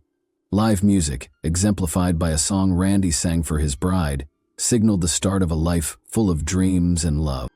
Their world revolved around their daughter Emily, who was born a few years after their wedding. Anyone who knew the family could see how much Randy loved Emily, and he frequently boasted that she was the best thing that had ever happened to him. Emily's life took a sudden and challenging turn when she was only 8 years old. Her sudden, severe headaches became so incapacitating that she was unable to pursue her musical endeavors any further. Emily had demonstrated exceptional singing ability at an early age, winning prizes in competitions and enthralling her parents with her voice. She had been attending vocal lessons and pursuing her dream of becoming a singer, leading a busy life. Motivated by her achievements, her parents made every effort to encourage her aspiration. Randy and Laurel initially struggled to comprehend what was happening to their daughter. They were unaware of her condition despite multiple medical tests and doctor visits that yielded no conclusive results. Because the bright lights and cacophonous classroom atmosphere caused more severe headaches, Emily was forced to drop out of school and transition to home-based learning. She spent most of her time in her room, which turned into a dimly lit haven. As she suffered, Randy and Laurel took turns taking care of her, doing everything they could to make her feel better. Doctors finally diagnosed migraines after conducting a number of tests. The whole family suffered a terrible blow. Emily's prescribed medications provided only a limited amount of relief, lowering her pain levels but never completely halting the attacks. Her greatest source of happiness, the music she once loved so much, was now out of her grasp. Once a vibrant and active young child, Emily grew more reclusive and spent most of her time in darkness and silence. In a desperate attempt to support their daughter, Randy and Laurel looked everywhere. They looked into alternative therapies, spoke with a lot of specialists, and tried a lot of treatments, but none of them provided the long-term respite they so desperately sought. The medical forecast was bleak. Many people with migraines must live with the pain for the rest of their lives. According to statistics, 34% of people with migraines had trouble finding work, 30% had trouble finishing their education, and roughly 53% were unable to drive because of their symptoms. Even though these figures made Emily's illness medically common, they didn't lessen the pain her parents were feeling as they saw their daughter's vitality wane. For Randy, these were especially difficult years. Once his haven, music, turned into a painful reminder that Emily was no longer able to experience the passion that had made her life so happy. Without Emily's voice to accompany him, his guitar-playing evenings had become meaningless, and he no longer found joy in playing at the neighborhood bar where he had once flourished. He began to spend more time at home, staying near Emily, and doing his best to help. But Randy and Laurel felt more and more powerless as Emily's pain increased. Their once vibrant and determined daughter now spent her days cooped up in her room, shut off from the outside world and light. Randy kept working, but his mind was constantly on Emily, and he woke up every day hoping to find a way to make her pain go away. Emily's health had gotten worse by the time she turned 18. Her migraine attacks increased in frequency and intensity, occasionally lasting several days. She was unable to learn and keep up friendships because of the constant pain. Emily persisted in pursuing her goals in spite of these obstacles. In order to pursue a career in the fine arts and eventually become an opera singer, she enrolled in the arts program at the University of British Columbia. Emily saw going to university as an opportunity to restore her sense of normalcy and get closer to the life she had always dreamed of, not just an academic pursuit. Emily forced herself to remain engaged in spite of her physical tiredness and ongoing pain flare-ups. She studied literature, art history, and music theory in addition to taking voice lessons. She even took part in concerts and student events whenever she could. Her classmates appreciated her perseverance in staying active in university life, despite the obstacles she encountered. Her actions, however, concealed a difficult battle going on behind the scenes. Emily frequently had to skip class and make up lost time on her own. Emily felt weak, sleepy, and exhausted from the strong drugs she was taking to treat her migraines. To reduce her symptoms, she was prescribed triptans, anticonvulsants, and antidepressants, but these medications had serious side effects, including depression, difficulty focusing, and a general deterioration in her physical health. Emily eventually started avoiding medicine as much as she could in order to lessen its effects on her body. Instead, she looked into alternative ways to treat her illness. Emily avoided triggers like bright lights, strong smells, and loud noises, used cold compresses on her head, and resorted to breathing techniques and meditation. Her room turned into a haven where she could go to escape anything that made her suffering worse. Her parents, Randy and Laurel, alternated in taking care of her and doing everything they could to alleviate her agony, but during the worst episodes, she spent whole days in the dark, protected from light and sound. Nevertheless, Emily did her best to keep things normal. Despite not being able to see her friends as frequently as she used to, she maintained contact with them. Her friends never deserted her, even though she occasionally had to postpone plans due to unexpected migraine attacks. To ensure she didn't feel alone, they would pay her a visit at home, spending time with her and providing support. Emily was unable to give up the things she loved, even though her condition limited her options. No matter how challenging the path became, she remained steadfast in her resolve to pursue her music and live life to the fullest. Randy Jansen shocked everyone who knew him with a Facebook post on May 7, 2015.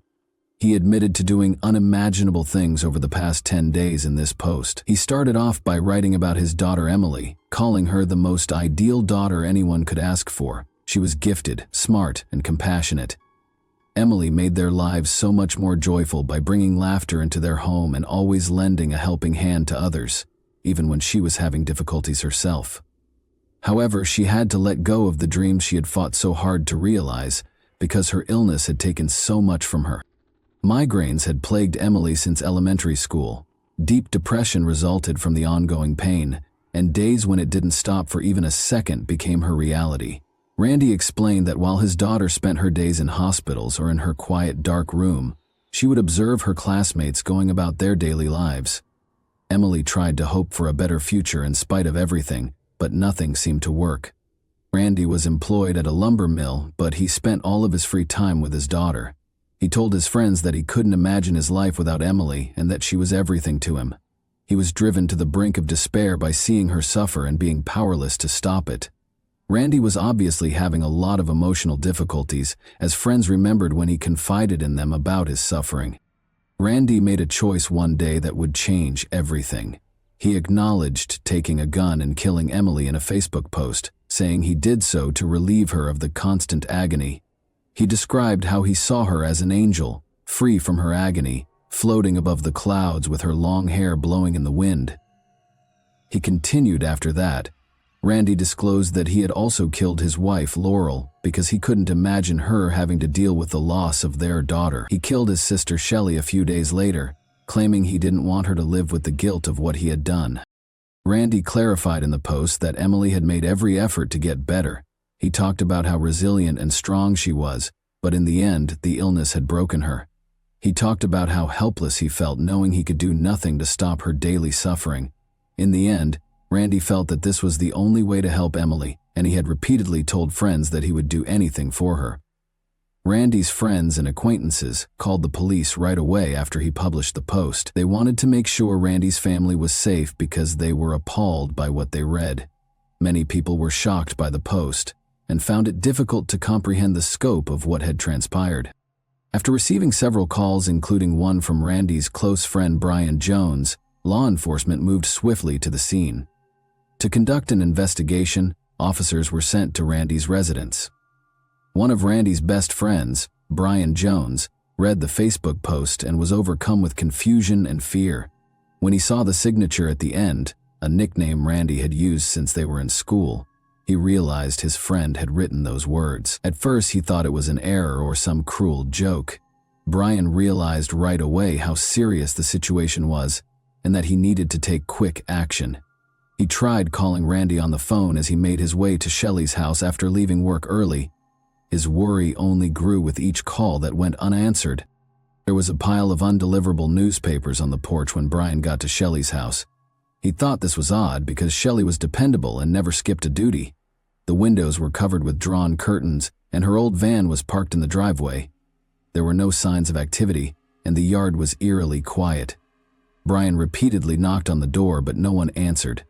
The scene was eerily silent and eerie in every way. Following the death of their parents, Shelley had led a solitary life. She didn't have kids, lived alone, and didn't often talk to her neighbors. She was renowned for being reliable and consistent in her work, and her primary duty was delivering newspapers. Brian became alarmed at the sight of the unopened newspapers right away. He made the decision to call the police because he knew something was amiss. He was told that he wasn't the first person to voice concerns about the family when he got to the dispatcher. They had already sent out a patrol unit to see how things were going. Randy wrote at the conclusion of his Facebook post that his family was now pain-free and in a better place. He apologized to everyone he had harmed, accepted full responsibility, and conveyed regret for his actions. Brian experienced a wave of shock and disbelief as he read the post's eerie closing. "Rest in peace, my little family."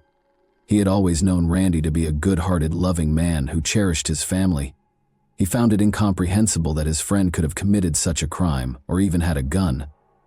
He remembered Randy's love and devotion when he talked about his family, and he found it hard to comprehend how things could have gone so wrong. Randy Jansen was inside his house when the police arrived, and they tried to get in touch with him. Through a second-story window, officers saw him brandishing a gun. They tried calling Randy on the phone and using loudspeakers, but he did not answer. The officers knew they needed to proceed cautiously to prevent further escalation because they were acutely aware of how tense the situation was. Negotiators surrounded the house and got to work, but Randy didn't show any signs of giving up or wanting to talk. The standoff turned into something much more dangerous after a few hours. Officers saw smoke rising from the upper floor after Randy set the house on fire. There were unsuccessful attempts to enter the house. Access through the windows was cut off as the flames spread too quickly. On the first floor, officers saw a body covered in a sheet, but they couldn't get to it to identify it. The officers were forced to flee as the entire house was engulfed in flames in a matter of minutes. When firefighters got there, the house was completely destroyed by the fire and could not be saved. Even after it was put out, the fire was so severe that it was dangerous to enter the interior for a few days. 3 days after the fire, on May 10, investigators were finally allowed to enter the burned-out remnants of the house to start their investigation. Investigators discovered 3 bodies inside the burned-out house. Emily, 19, was found with her body wrapped in a sheet in her bedroom. Laurel, 50, was discovered in the kitchen, similarly wrapped in a blanket. It was discovered by investigators that both had been shot in the head twice, about 10 days prior to Randy writing his Facebook post. The body of Randy was discovered in a bedroom on the 2nd floor. Before he set the house on fire, he had killed himself with a gun. It was evident from Randy's body's location and the weapon's remnants that he had been in severe emotional pain when he decided to take his own life. Police discovered Shelley's body in the living room when they got to Randy's sister's house. Shelley, whose body was similarly wrapped in a blanket, had also been shot twice in the head. Since there were no indications of a struggle at the scene, investigators deduced that she had passed away 2 days prior to her discovery, indicating that Randy had taken her by surprise. The past year had seen a serious decline in Emily's health. In order to relieve her unbearable pain, doctors had turned to giving her morphine injections. Neighbors frequently witnessed her parents escorting her home following hospital stays, and these injections were a last resort. Emily needed assistance just to walk because she had gotten so weak. Everyone who knew the family found these times to be devastating. Despite all of the difficulties they encountered, Emily's father, Randy Jansen, always did his best to take care of his family. He sought treatment from the family physician a year prior to the tragic events because he was experiencing severe stress and chronic insomnia. He told the physician that he found it hard to watch his daughter suffer. Randy rejected the medication because he thought it wouldn't solve the underlying issue, even though the doctor advised him to try to get more sleep and suggested sedatives. According to Randy's close friend, Brian Jones, Randy had never mentioned having suicidal thoughts or wanting to harm other people. He said Randy was a steady, industrious man who was always willing to help. Randy put his family first, and no one could have predicted that he was capable of such a thing. But Brian pointed out that Randy was at his breaking point. He finally made a terrible choice because he could no longer stand to see his daughter suffer. It was impossible for many neighbors who had known Randy since they were young to reconcile the events with the man they remembered. They said that he had never displayed any signs of cruelty or aggression and was a kind and gentle person. They believed that his acts were motivated by desperation and an inability to handle the suffering and distress that surrounded his family.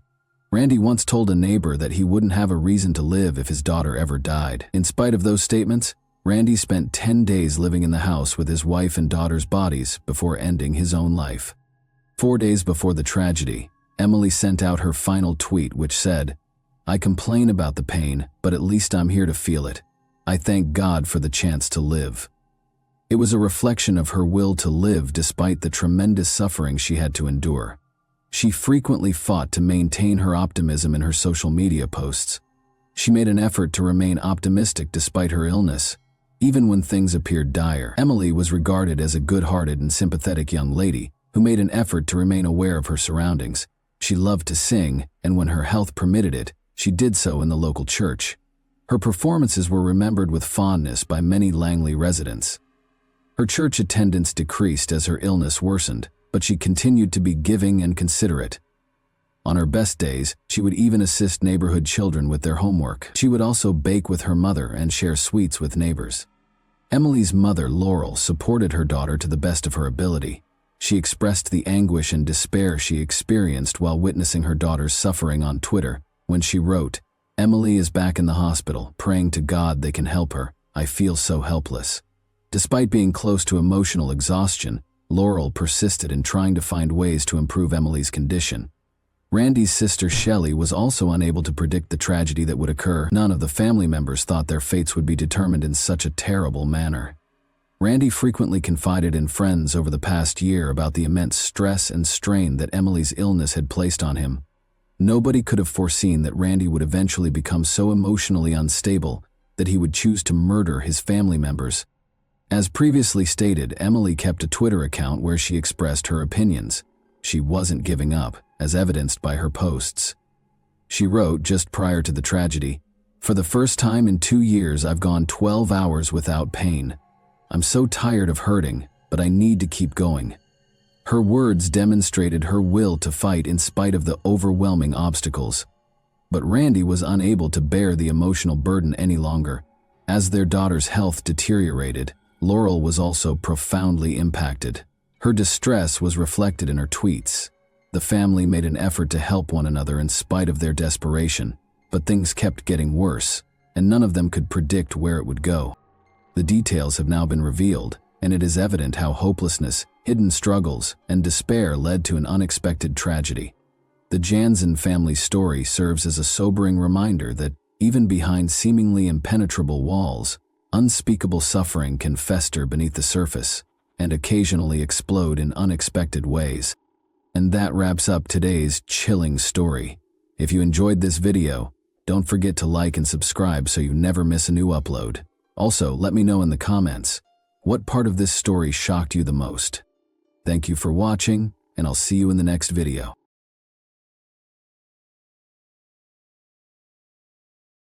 Hey guys, welcome to my channel, and today we're going to take a look at another horrible case with you. Is it feasible to live a twin's life while stealing their identity? When twins appear together, people are generally always quite interested in them. It should come as no surprise that they have also always been the focus of close examination for scientific studies. From biology to psychology, such research is thought to be essential for understanding the genetics of their behavior. Even though they live far away, many twins say they can sense their sibling or sister's emotional state and occasionally even their physical suffering. They have a unique bond that sometimes even causes them to repeat each other's fate. Since identical twins are produced when a single fertilized egg divides, they are identical. In addition to their striking physical similarities, their fingerprints are strikingly similar in terms of pattern type and line count, albeit the finer details are obviously different. Though it took place in real life, the story of Sunny and Gina Hahn, twin sisters, reads like the plot of a thriller or even a horror film. After being split up in their early years and then reunited, the girls experienced a peculiar emotion that turned into jealousy and a never-ending rivalry in everything. Every girl thought her sister was luckier and more successful than she was, and their relentless pursuit of perfection at all costs led to a true tragedy. On April 3, 1974, sisters Sunny and Gina Hahn were born into a modest household in a South Korean province. Sunny and Gina were the names given to the twin daughters. The couple's modest, if not impoverished lifestyle was severely impacted by the way their 2 children looked. The parents chose to divorce when the daughters were under 2 years old because they were continuously scandalized. In this instance, the children only shared during the divorce proceedings. The mother stayed in her home province with Sunny, while the father took Gina to a nearby city. The sisters did not see each other throughout the nearly 4 years that the ex-spouses did not speak. But when Mr. Hahn found a woman in 1980, she made the decision to be married and start a family. But Gina was detested by his new partner. Almost once, by forcing the man to give the child back to his mother, the lady tensely posed the question and only agreed to marry him in this situation. He took the girl to his ex-wife in the fall of that year and simply left her there without providing an explanation or even taking note of the circumstances in the home. After that, he departed and never again showed concern for his children's welfare or provided them with financial support. By that time, the daughter's mother was severely struggling with alcoholism, had no steady employment, and was addicted to gambling, which led to her accruing enormous debt. For days at a time, the lady might be gone from home, leaving her girls alone with a bag of inexpensive convenience foods or perhaps no food at all. They appeared to have no one else in the world but one another, and they were both hungry and terrified. Still, the sisters' relationship was falling apart quickly. They started fighting over everything and were always vying for their mother's attention. Their arguments frequently resulted in violent altercations that left them with abrasions, bruises, and ripped hair. In an interview many years later, the mother herself stated that she never tried to reconcile her daughters or separate them. She did not step in to stop the clashes between siblings because they were usual in Korea.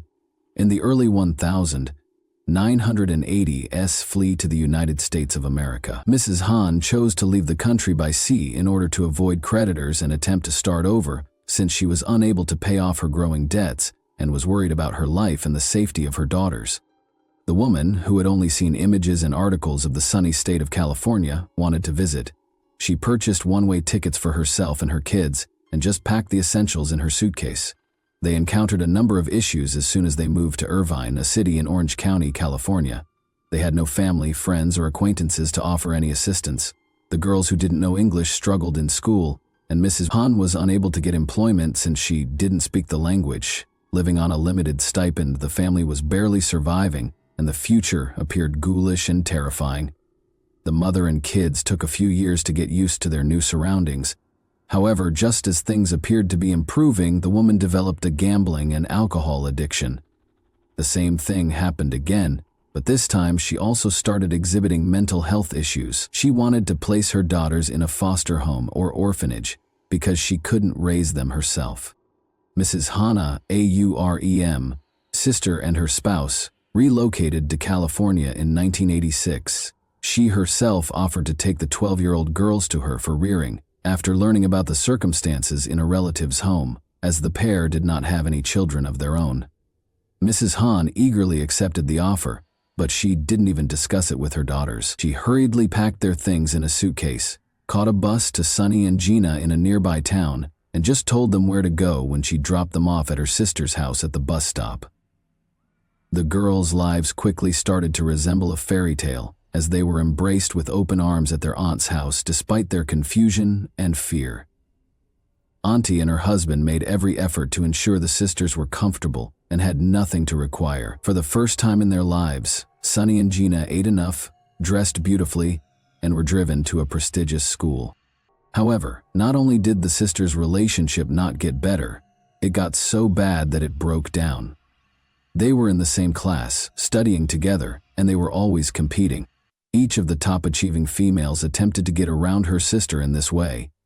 In an effort to outperform their sister, they participated in athletics as well. Shared pals liked boys and vied for the attention of guardians and teachers. The sisters appeared to be very inspired and motivated by this rivalry, which pushed them to excel in all they did, rank first in their school, excel in athletics, pay close attention to their appearance, and set a good example for others. Love was the single thing that never occurred between them. The second sister didn't want to lag behind and give in because they all believed she received the best treatment. It should be mentioned that Sunny found it simpler to establish friendships or connections with boys because she was more outgoing, gregarious, and talkative. Her guardians unknowingly provided her more love and attention, and her teachers treated her better. However, Gina appeared to be motivated by hatred and rage. From the army to the alcoholic to the gambler, she would make a special effort to beat her sister and show everyone that she was superior. The sisters' paths took different turns after high school. Gina signed a 4-year contract to join the U.S. Air Force after deciding she could fulfill her potential as a soldier. The girl was physically fit and hardy, but she quickly came to the conclusion that she did not enjoy being in the military. Strict order and discipline prevailed here. The soldier did not truly belong to himself, and orders were not debated. She tried to breach the contract for the first time after a year, but was unsuccessful. Another 6 months later, she pretended that she had to care for her father because he was gravely ill. Naturally, she was unable to obtain the medical certificate that the management required as proof. Gina was really suffocating without any personal freedom. After another 6 months or so went by, in Bexar County, Texas, at Lackland Air Force Base, her unit was moved. Enlisted members of the U.S. Air Force and Space Force can only get basic military training there. Furthermore, Lackland is most famous for being the sole place where the U.S. Air Force conducts military training. Although many individuals aspire to visit this base, Han felt that it was a true jail. Gina didn't want to wait for her contract to end for another 2 years. Thus, she chose to cheat once more. She approached a senior official and told him about her nonconformist views. Note that it was 1994, and at that time, a scandalous comment like that was a valid grounds to end the contract right away. After being released from her responsibilities, Gina went back to California and made her home in the Los Angeles suburbs. The attractive 20-year-old lady soon secured a position at a well-known casino, earning roughly $20,000, 0 cents annually. Even at the time, the amount was modest, but tips occasionally far outstripped her daily income. Gina's life appeared to be improving for a while. She had her own car, although a second-hand one, rented a residence in a nice neighborhood, made a solid living, and could afford to buy clothing and cosmetics from high-end stores. However, that was short-lived. She quickly developed an addiction to hot beverages and started using them virtually every day. It wasn't as bad as that, though. After working a shift one day, Han decided to try her luck and sat down at a slot machine after picking up her paycheck and collecting a respectable tip. She lost everything she had made in a matter of hours. However, she woke up with a genuine, excruciating excitement rather than remorse. Every day, once her work ended, she hoped to win back and hit the lottery. She sat at the machines where she lost all the money and drank. She initially only bet her salary and tips, but she soon started taking out loans from friends and co-workers, which led to her debt. Gina was unaware that she was following in her mother's footsteps, who also struggled with gambling and alcohol, and as a result, the woman once fled her own country to America while carrying 2 children. Gina became more addicted. She soon stopped lending money as she just didn't repay them, and she started doing common thievery. She took money from her coworker's purse for the first time, but after realizing the loss, the coworker felt terrible for Han and chose not to call the police. The thief was brought to administrative accountability when the incident recurred, but she was simply given a fine and a suspended sentence. She visited her aunt, who reared her, in mid-1995 and stole from her a few months later. For the first time, Gina was given a real sentence after being found guilty of stealing. She was sentenced to 3 months in prison, but she was released early after less than a month. She was seen by the police a few more times for drunken revelry after that, but she was only in prison for a few days. Sunny, a successful twin, attended a renowned university after graduating from high school. She pursued a scholarship to study law, made many wealthy and accomplished acquaintances, moved around in high society, and led that painfully ideal life that many often boast about on social media. She rented a large apartment in a high-end apartment building in a posh neighborhood, complete with a gym and swimming pool. Sunny and Helena Smith, a fellow student and close friend who was the heiress of extremely affluent parents, split the rent.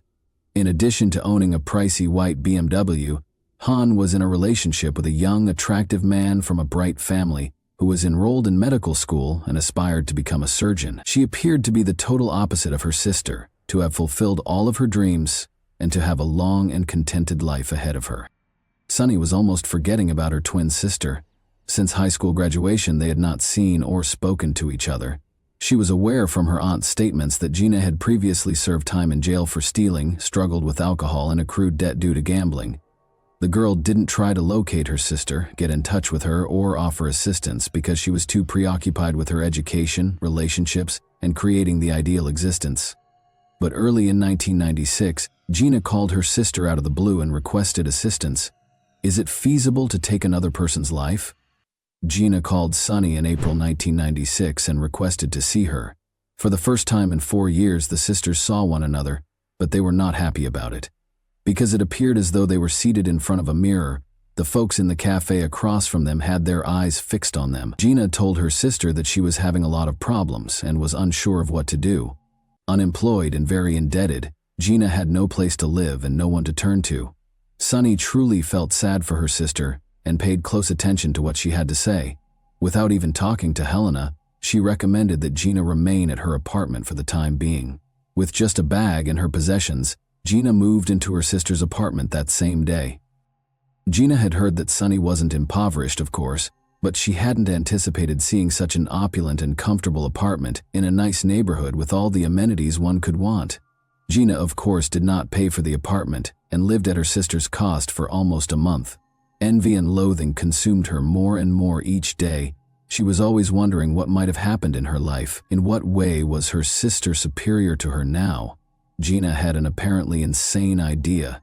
After all, she and Sunny had the same appearance, and only her mother and aunt had ever been able to tell them apart. What if the twins simply vanished, and Gina was able to lead her ideal life? Since Gina had virtually no friends and her family, to be honest, didn't like her, she believed that no one would even notice the changeover or her disappearance. Such thoughts quickly became obsessive. Over time, a sneaky scheme developed in Gina's brain. She closely observed who her sister spoke to, where she went, and how she dressed and spoke. She also meticulously imitated her hair, cosmetics, and mannerisms. In an effort to get to know her sister's friends better and keep them from noticing the changeover, Gina made every effort to interact with them. The sisters continued to argue and struggled to find common ground. Sunny's constant threats to evict her sister were the primary point of contention, but she simply gave up and bottled up her resentment since she had nowhere else to go. After yet another scandal, on August 18, 1996, Gina had been drinking when she walked through the apartment, took all the money she could find, and went to the casino, while her sister and a neighbor went somewhere else. The property was in disarray, and the money was gone when Sunny and Helena got home.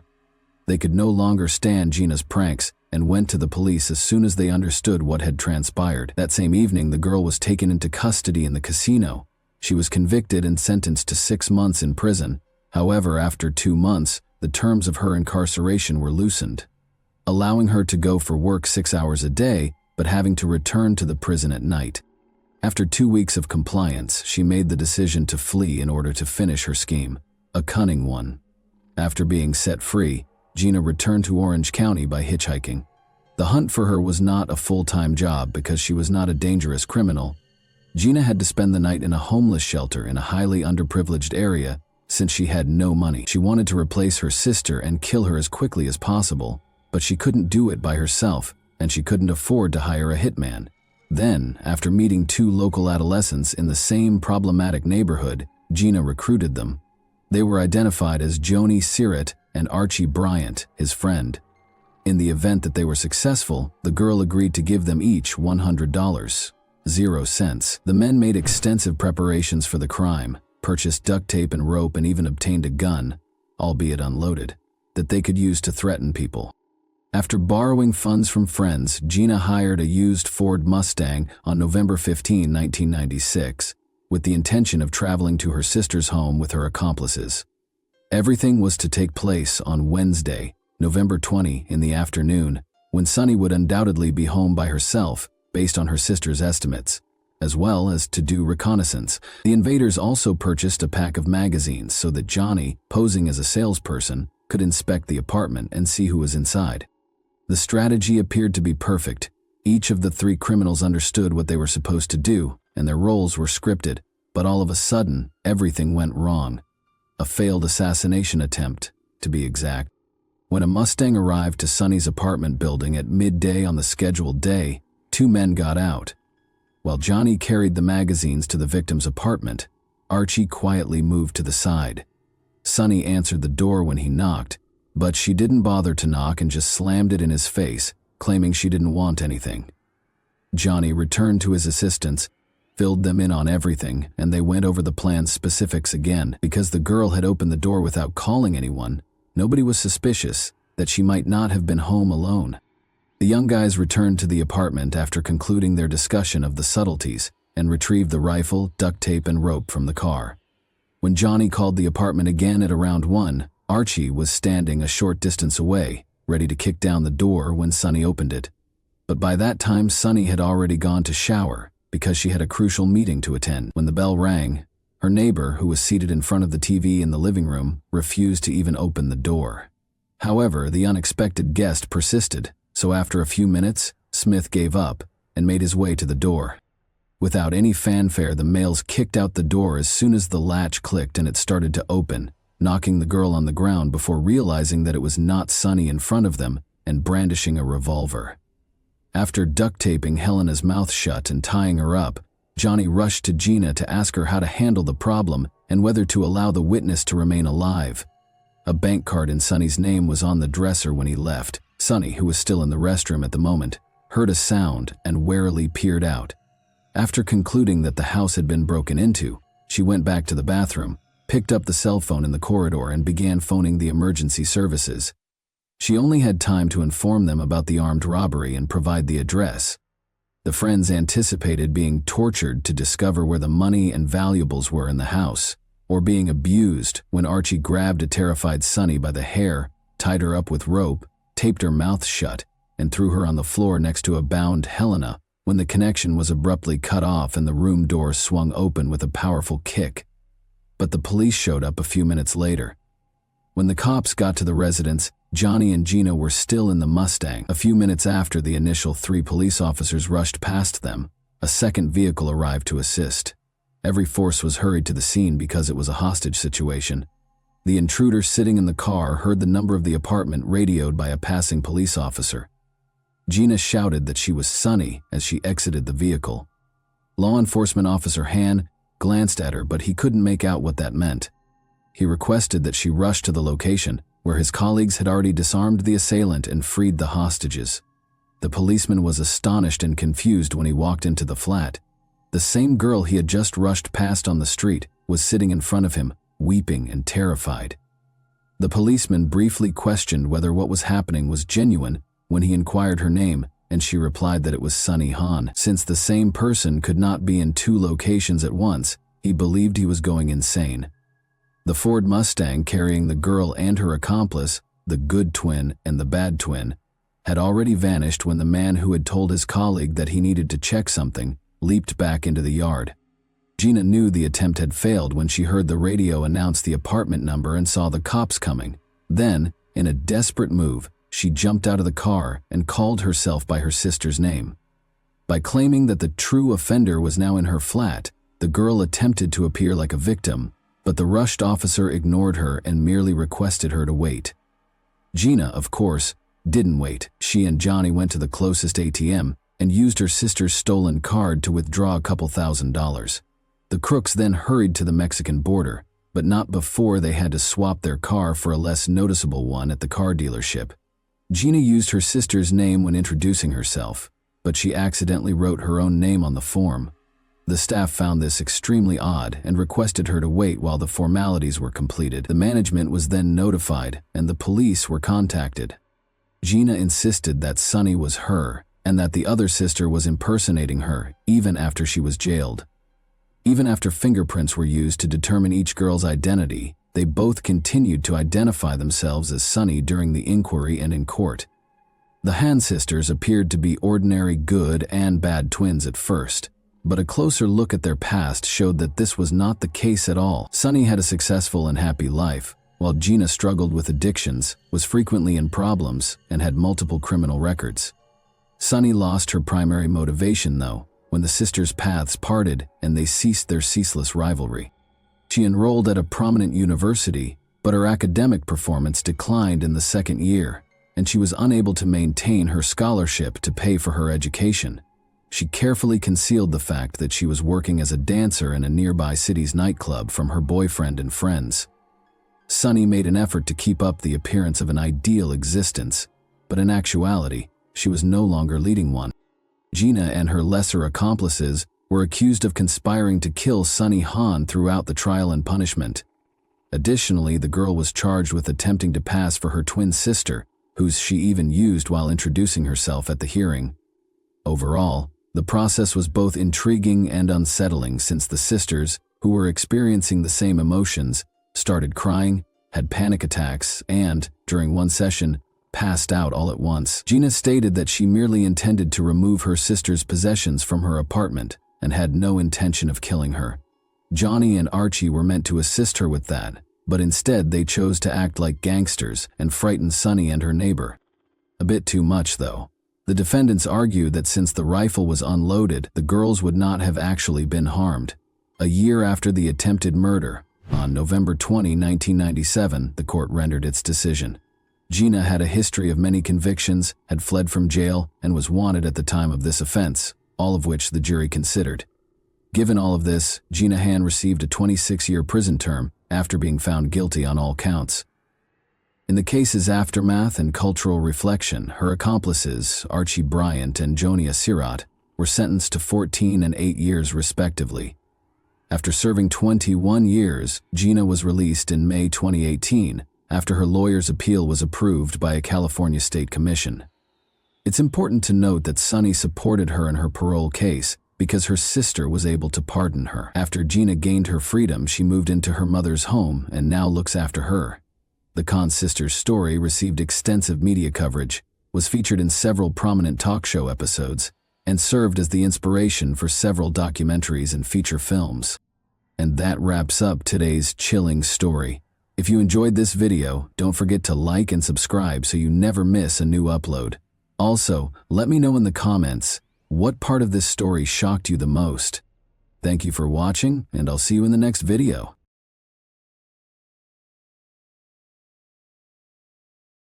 Hey guys, welcome to my channel, and today we're going to take a look at another horrible case with you. A truck driver pulled over to the shoulder of National Route 848 near Bridgend, South Wales on April 6, 2009, barely yards from the highway at the foot of a small valley. He saw an old luggage half hidden by the tall grass. He was intrigued by the suitcase's peculiar shape and positioning. He decided to check it out and was appalled to discover a human hand when he unzipped the bag. The motorist was shocked by the finding and called emergency services right away. On June 19, 1984, Kirsty Wilkinson was born in Coventry, England. 2 children were already being raised by her parents, Catherine and David Wilkinson. The family, including Kirsty's elder sisters, Sonia and Haley, had a close-knit environment that made everyone feel loved and supported. Kirsty and Catherine had a particularly cordial and trustworthy friendship. The family relocated to Bridgend, South Wales when Kirsty became 14. This was a pivotal moment in her life. Her teenage years coincided with the move, and her new school presented additional social and emotional difficulties. Kirsty immediately attracted notice for her attractive beauty and self-assured manner. She started dreaming of a modeling career after being inspired by celebrities she saw in publications. She pictured herself enmeshed in the fashion industry, surrounded by flashes from cameras and the spotlight. The reality, however, was more difficult. Because of the fierce competition in the modeling field, Kirsty found it difficult to launch a successful career. Her only source of income was the occasional amateur picture shoot, which provided little consistency. Kirsty, nevertheless, shone a strong feeling of independence by working a variety of part-time jobs. She avoided depending on her parents for financial support by working as a server, cashier, and even housekeeper from an early age. At the age of 17, Kirsty's situation drastically changed. She had to start working at a Bridgend institution that was well known for its nightlife and adult entertainment due to her growing expenses. For Kirsty, this was more of a need than a choice. Fearing their disapproval, she concealed this part of her life from her family.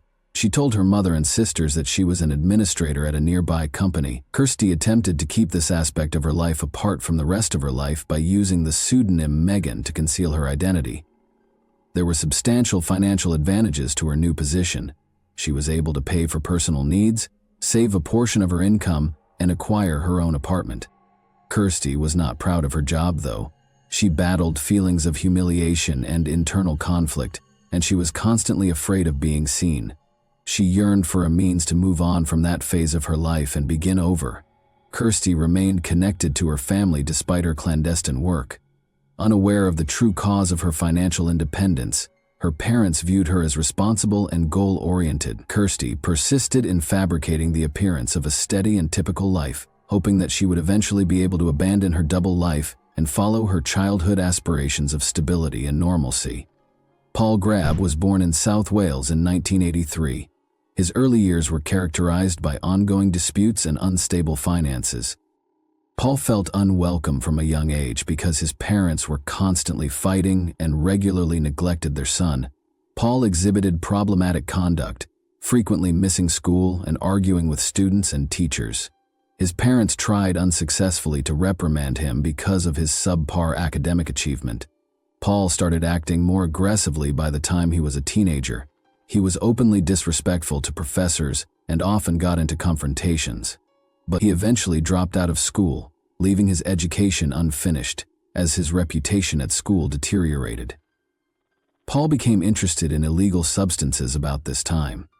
His initial experiments with moderate narcotics gradually progressed to more serious addictions, which made him more hostile and alone. Paul began working in escort services when he was 18 in order to pay for his vices. He was willing to work for both men and women. Although it was risky, this line of employment became his main source of revenue. Paul experienced humiliation, violence, and threats, which fueled his rage and feeling of unfairness. He was also drawn into the criminal underworld by this path, where he made contacts that allowed him to carry on with his destructive way of life. One significant instance of Paul's increasingly antagonistic behavior was a fight with a neighbor, whom he accused of causing damage to his vehicle. The woman was forced to leave the neighborhood after Paul threatened her and even attacked her with a bat. Because of the frequent occurrence of such instances, many members of his community shunned him. He was leading a lonely and disorderly life by the time he met Kirsty in 2004. Escort work, drug abuse, and an inclination toward violence had taken center stage in his life. His manipulative habits and problems controlling his wrath frequently hurt others around him. Kirsty had no idea how his tumultuous background would have a devastating impact on her own life when she first met Paul. Paul Grabbett and Kirsty Wilkinson met in 2004 while attending a party in one of Bridgeton's nightclubs. Both Kirsty and Paul, who were 20 and 21 years old respectively, were going through difficult times. Kirsty was still employed at a place, while Paul was heavily addicted to drugs and relied on sporadic revenue from escort services. She kept secrets from her family. Mutual attraction served as the foundation for the bond that grew between them, in spite of their differences. Their initial encounter was entirely fortuitous. They were introduced by mutual acquaintances during the boisterous party. Paul's self-assurance drew Kirsty in, and her attractiveness and endearing grin enthralled him. Although they spent the evening together, no meaningful commitments were made. They didn't have a close relationship after that night, although they did communicate periodically. For Kirsty, it was only a brief phase in her life that held no hope of lasting change. 3 years after their first meeting, their relationship was revived at the end of 2007. Unusual circumstances led to Paul, a client, visiting the same place where Kirsty worked. Paul recognized her and went to talk to her, even though she was using her pseudonym Megan. It started off awkwardly but quickly became a comfortable conversation. Paul proposed they get together outside of work and that he had been thinking about her a lot since they first met. Their relationship started to grow quickly after that. They began to spend more time together, sharing personal tales and taking walks. Kirsty, who had concealed her work life from her loved ones, found in Paul someone who appeared to comprehend and accept her without passing judgment. Paul, on the other hand, concealed the problematic elements of his past by projecting charm and confidence. Soon after, Kirsty began to think that Paul might be her prince, someone who might help her change her life. His desire to change his life and settle down to establish a family impressed her. She believed they had a common understanding, which gave her hope that things might become better in her life. Paul deftly fueled this romantic illusion by frequently bragging about his purported accomplishments, which included previous positions as a race car driver, mechanic, and even a dancer. But even though their relationship seemed harmonious on the surface, it was based on lies. Paul was aware of Kirsty's occupation from the beginning, but he kept his true intentions from her. She was not only a possible love interest, but also a source of financial security. However, Kirsty started confiding in Paul more than she had in anybody else because she believed that their relationship was genuine. A few weeks after getting back in touch with Paul, Kirsty stunned her mother Catherine by announcing her engagement in December 2007. Kirsty claimed that Paul had asked her to marry him and she had accepted without question. In spite of her secret existence, Kirsty felt she had discovered the guy of her dreams, someone who would accept her for who she was. Her family was completely unaware of Paul's existence, so they were all taken aback by the news. Catherine voiced her worries right away. She believed Kirsty didn't know Paul well enough and that the relationship was progressing too soon. In order to give her daughter more time to comprehend Paul's personality and goals, she advised her to postpone the wedding. Kirsty insisted on delaying the ceremony for at least a few months, despite Catherine's suggestion. 5 weeks after announcing their engagement, she and Paul had already decided on a date in February 2008. The family's initial encounter with Paul only made their worries worse. He left a bad impression when Kirsty took him home. Paul was unkempt, wore informal clothing, and showed a marked lack of deference when interacting with Kirsty's parents. Red flags were triggered by his life stories. None of his claims that he had experience as a mechanic, race car driver, or even a dancer could be verified. Paul seemed to exaggerate his accomplishments in an attempt to impress them, but his manner and tone made Kirsty's family uncomfortable. Kirsty's parents, David and Catherine, attempted to talk her out of becoming involved too soon. They noted that their connection was moving too fast and that Paul didn't appear trustworthy. Sonia, Kirsty's older sister, expressed her worries as well, saying that Paul seemed manipulating. She was convinced that Paul was her only hope for a happy future, even if they tried to persuade her otherwise. From an early age, Kirsty had always been romantic and dreamy. She had big plans for a wedding and a big family. She felt empty from her previous way of life and believed that marrying Paul would start a new chapter in her life. She disregarded all the cautions since she was determined to pursue her ambition. She even persuaded herself that her loved ones were just unable of comprehending her emotions. Kirsty's family decided to support her on her wedding day, in spite of their misgivings. The event was held in February of 2008. Her sisters and parents were there, but their grins belied their discomfort. In contrast, Paul seemed delighted and assured. Although it was the day Kirsty's wishes came true, her family saw it as the beginning of her increasing alienation. They believed she was ignoring the alarming indicators that would eventually have disastrous results. Kirsty and Paul started their life together at her Bridge End apartment, following their February 2008 wedding. Paul established his own regulations right away, which swiftly developed into total authority. Without consulting Kirsty, he moved into her house and took over her finances right away. Paul demanded access to her bank account, saying it was essential to better manage their finances. Kirsty didn't protest, fully engrossed in her love vision. It quickly became clear that Paul had no desire to improve their mutual well-being.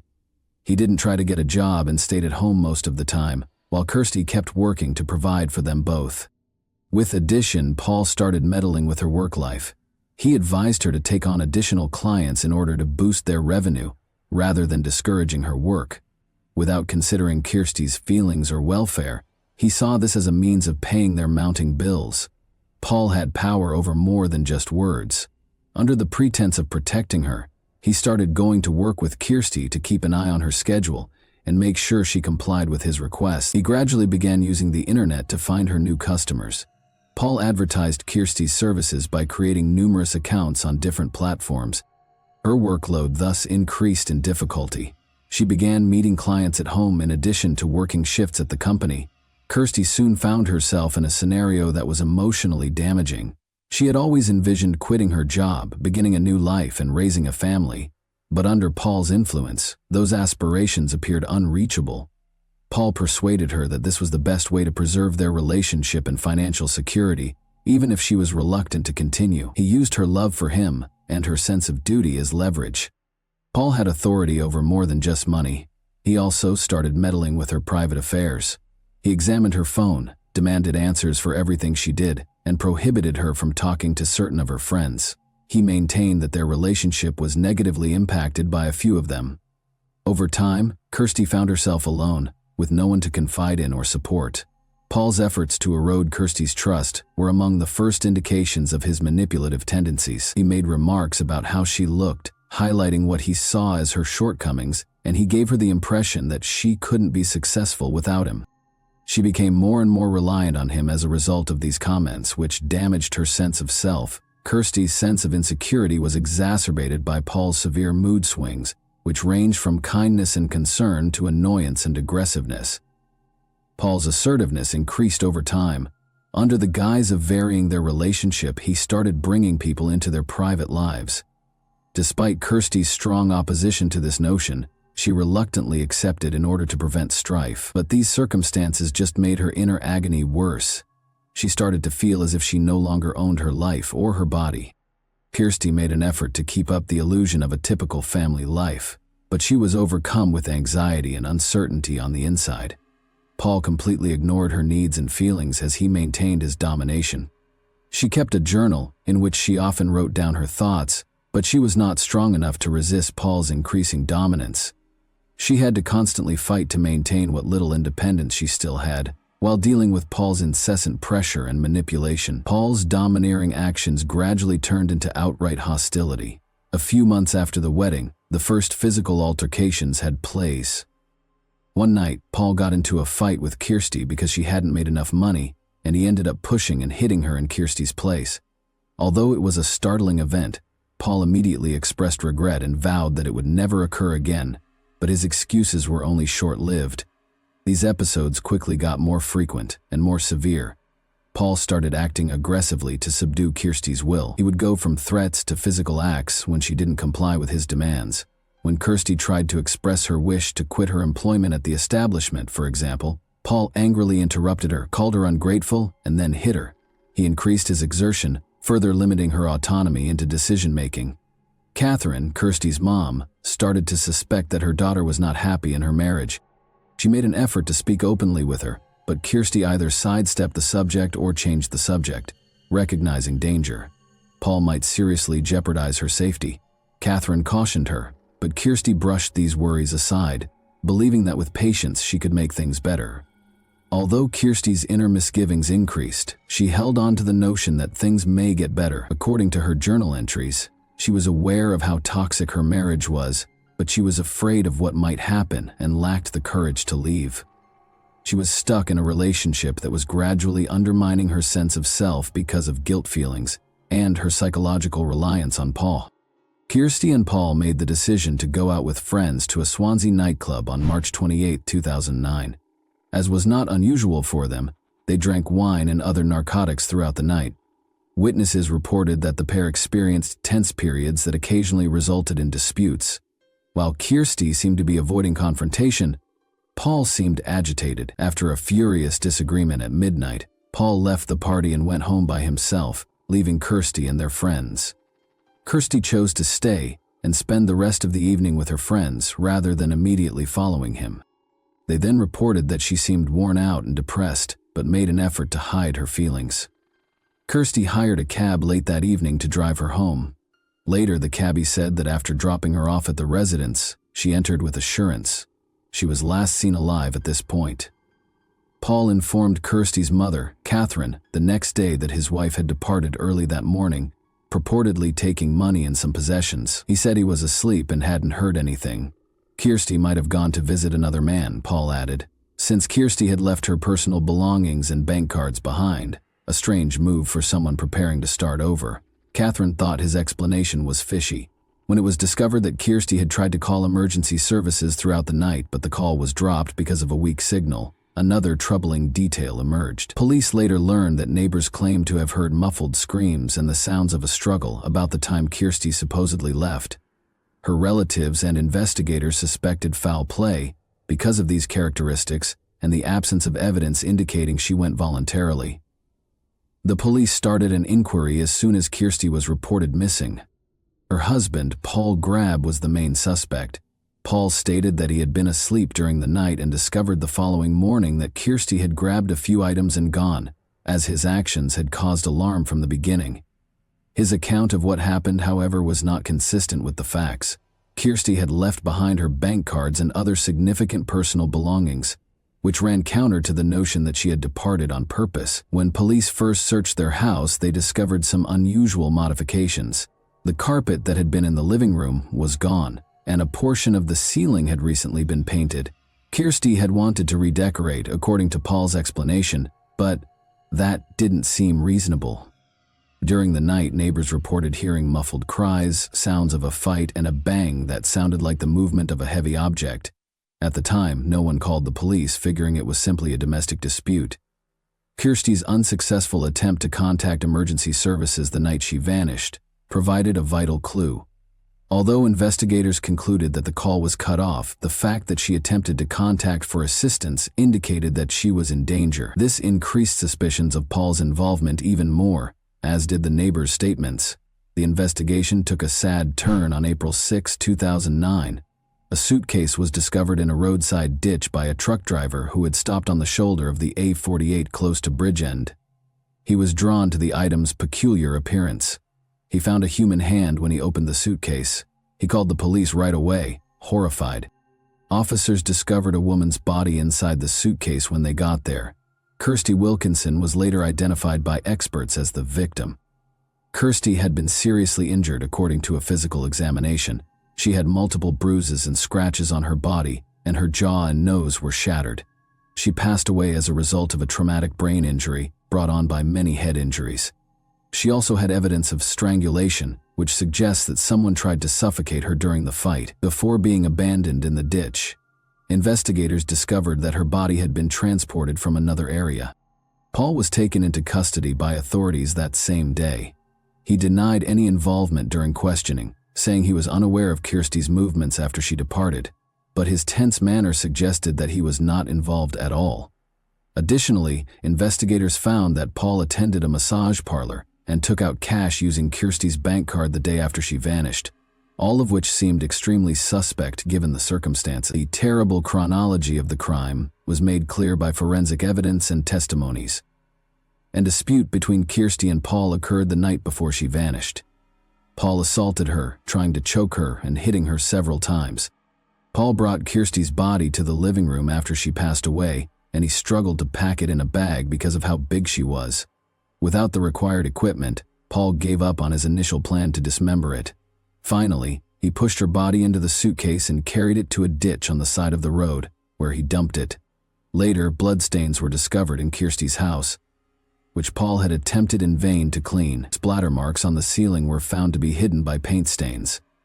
Together with witness statements and Paul's actions, these pieces of evidence proved to be essential in establishing his guilt. The charges against Paul were strengthened by Kirsty's journal entries, which also showed her dread of him and her wish to flee. Early in 2010, Paul Grabbitt's trial got underway. Based on police-gathered evidence and witness accounts, prosecutors provided a thorough chronology of the events. One of the most important pieces of evidence was the bloodstains in the living room, which Paul tried to hide by removing the carpet and repainting the ceiling. The blood matched Kirsty's, according to forensic specialists, and suggested a severe altercation. Severe aggression was seen in her physical injuries. Neighbors and other witnesses claimed to have heard muffled cries coming from the residence and the sounds of a struggle. A cab driver acknowledged that he dropped Kirsty off at her house the night she vanished, just before she passed away. Records of Kirsty's unsuccessful attempt to contact emergency services owing to a bad signal were produced by the police. Paul's use of Kirsty's bank card for purchases, such as cash withdrawals and visits to a massage parlor following her passing, was another crucial piece of evidence. Kirsty's journal entries were read out loud during the trial. She talked about how she was afraid of Paul because of his aggressiveness and cunning. These documents depicted a life of financial exploitation, intimidation, and control. The prosecution focused on how Paul controlled Kirsty's life while ignoring her security and welfare. Paul denied any misconduct, asserting that Kirsty left their house on her own volition and implying that an unidentified someone was responsible for her passing. Evidence and witness accounts, however, refuted his story. Investigators also discovered that Paul had tried to portray himself as a laid-back husband by claiming that Kirsty had cheated on him with another man. Paul was found guilty of the crime by the jury following a protracted trial. The judge emphasized Paul's total lack of regret, the act's extraordinary cruelty, and its self-serving motivations.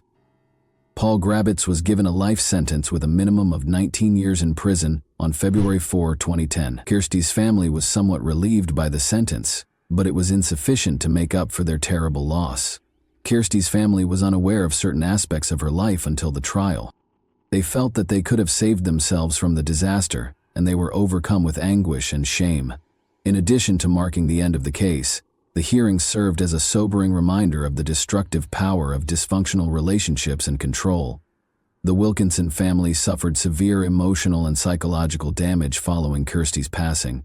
Catherine, her mother, battled a persistent sense of guilt. All of the cautions she had given Kirsty, the statements her daughter had disregarded, and her instinct that Paul posed a threat to her were all repeated in her thoughts. she was overcome by these ideas, which made the loss much more painful. David, Kirsty's father, became reclusive and avoided talking about the catastrophe. Their family's cohesiveness was destroyed when they lost their youngest daughter. Haley, Kirsty's older sister, was deeply impacted by her passing. Since the two had always been close, Haley found it difficult to fill the vacuum created by the loss. Haley tried to numb the pain by drinking because she was unable to handle the mounting weight of her depression and powerlessness. Haley died at the age of 31 from alcohol poisoning 5 years after Kirsty did. Kirsty's other sister, Sonia, lost yet another daughter as a result of this second tragedy, which dealt the Wilkinson family yet another painful blow. The tragedy served as a sobering reminder of how crucial it is to keep loved ones safe. Despite her own profound sadness, she made an effort to help her parents. No verdict or punishment could mend the wound that the Wilkinson family was left with. Their lives were ruined by the tragedy, which left a scar they would never be able to shake. And that wraps up today's chilling story. If you enjoyed this video, don't forget to like and subscribe so you never miss a new upload. Also, let me know in the comments what part of this story shocked you the most. Thank you for watching, and I'll see you in the next video.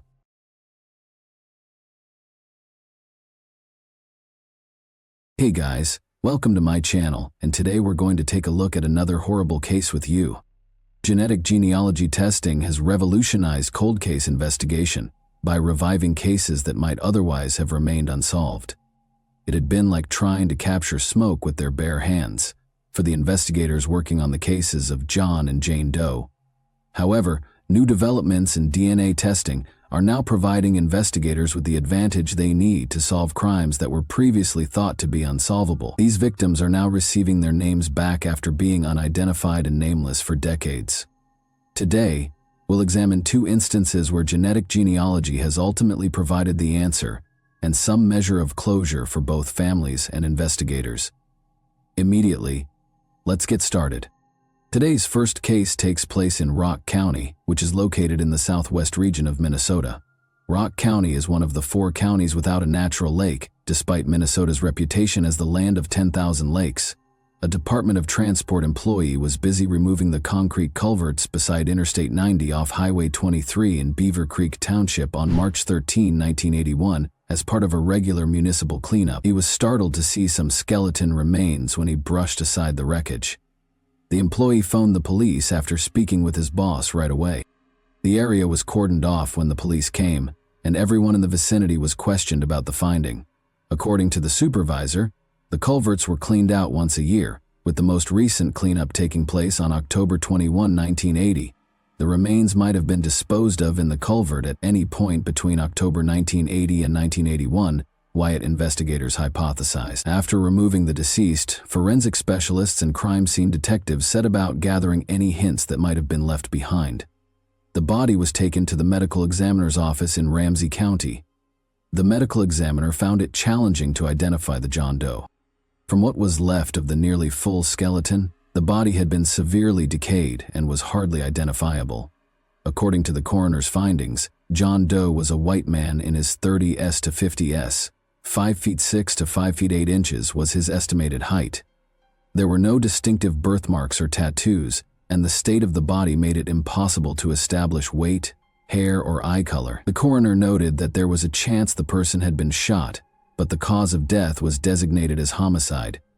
No gun or shell casing was discovered in the area, but there had been a wound to the skull that was consistent with a small caliber firearm. DNA samples were retrieved from the remains, and plaster casts of his teeth were taken for his dental records. His fingertips had crumbled with decay, making it hard to get fingerprints.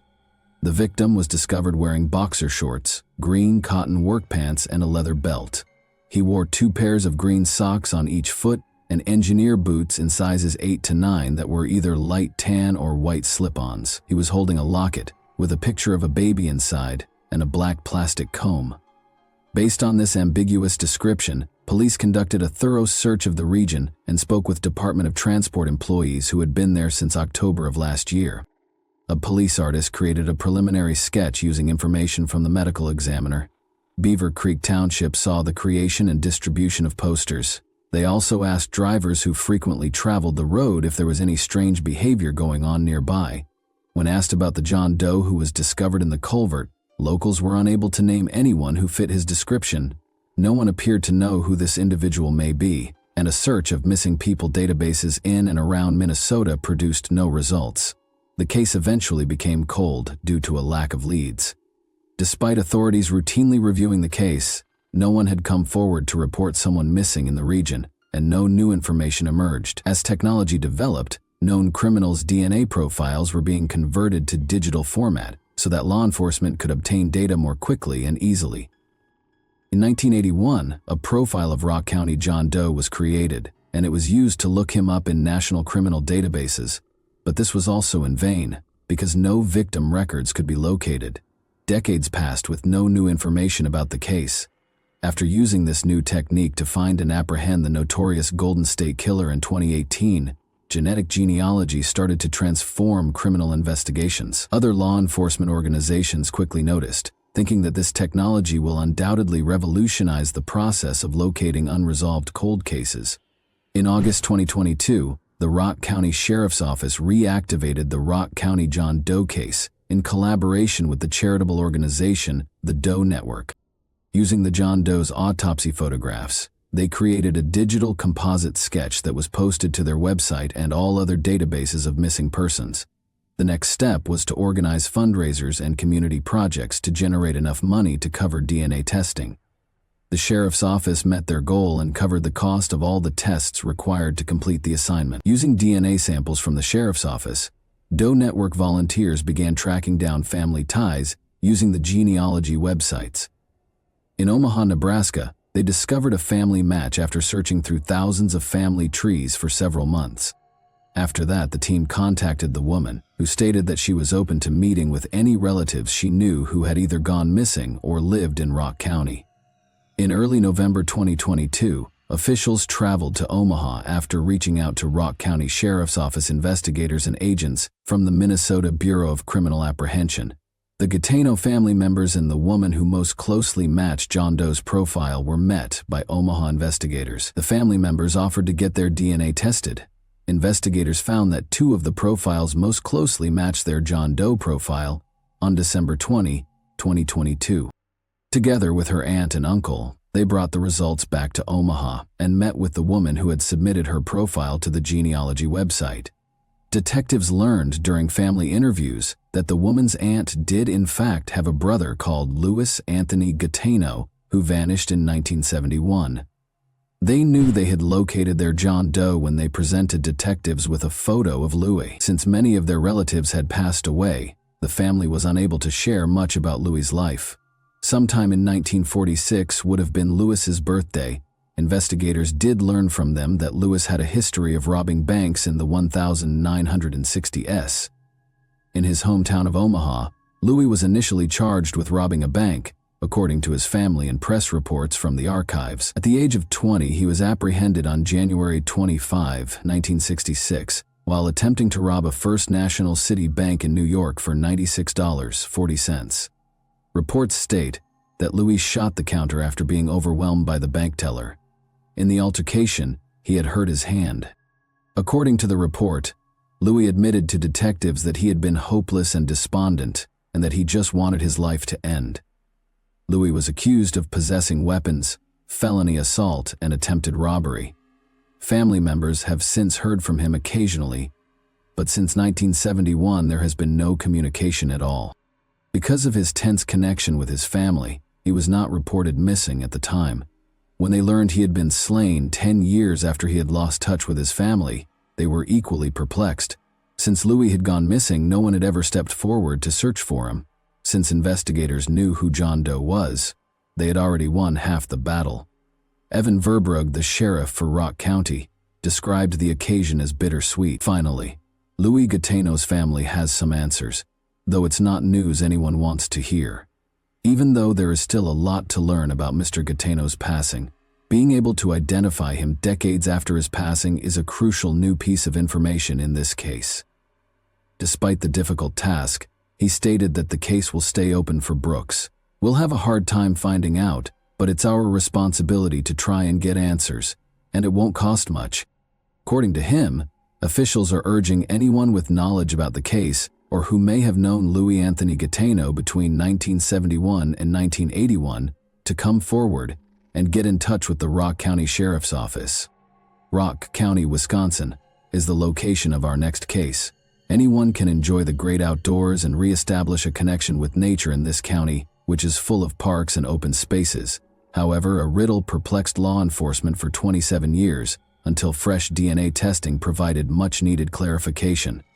On November 11, 1995, hunters were pursuing a herd of deer in a forested region close to Bradford, Wisconsin. Unaware that he was going to show his nephews a scene from a horror film, Gary Gilbank wanted to share his love of hunting with them. Rather, they came to a halt when they arrived at the southern shore of Turtle Creek. The man's skeleton remains were on the ground. They couldn't understand it. None of them knew who owned the skeleton or how it got here, and they owned the ground it was lying on. They called the cops without hesitation. As soon as they got there, investigators roped off the area to start their investigation. His hands seemed to be over his head as he lay on his stomach. He had been wearing a plaid shirt and a t-shirt with the name of the British band Venom on it, and a denim jacket that partially covered his head and back.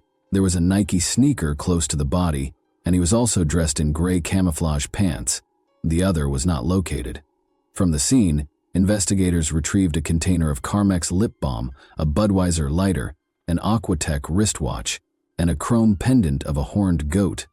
After being taken out, the remains were taken to the coroner's office for additional analysis. The coroner started examining John Doe in great detail. The skeletons had shown no obvious evidence of trauma.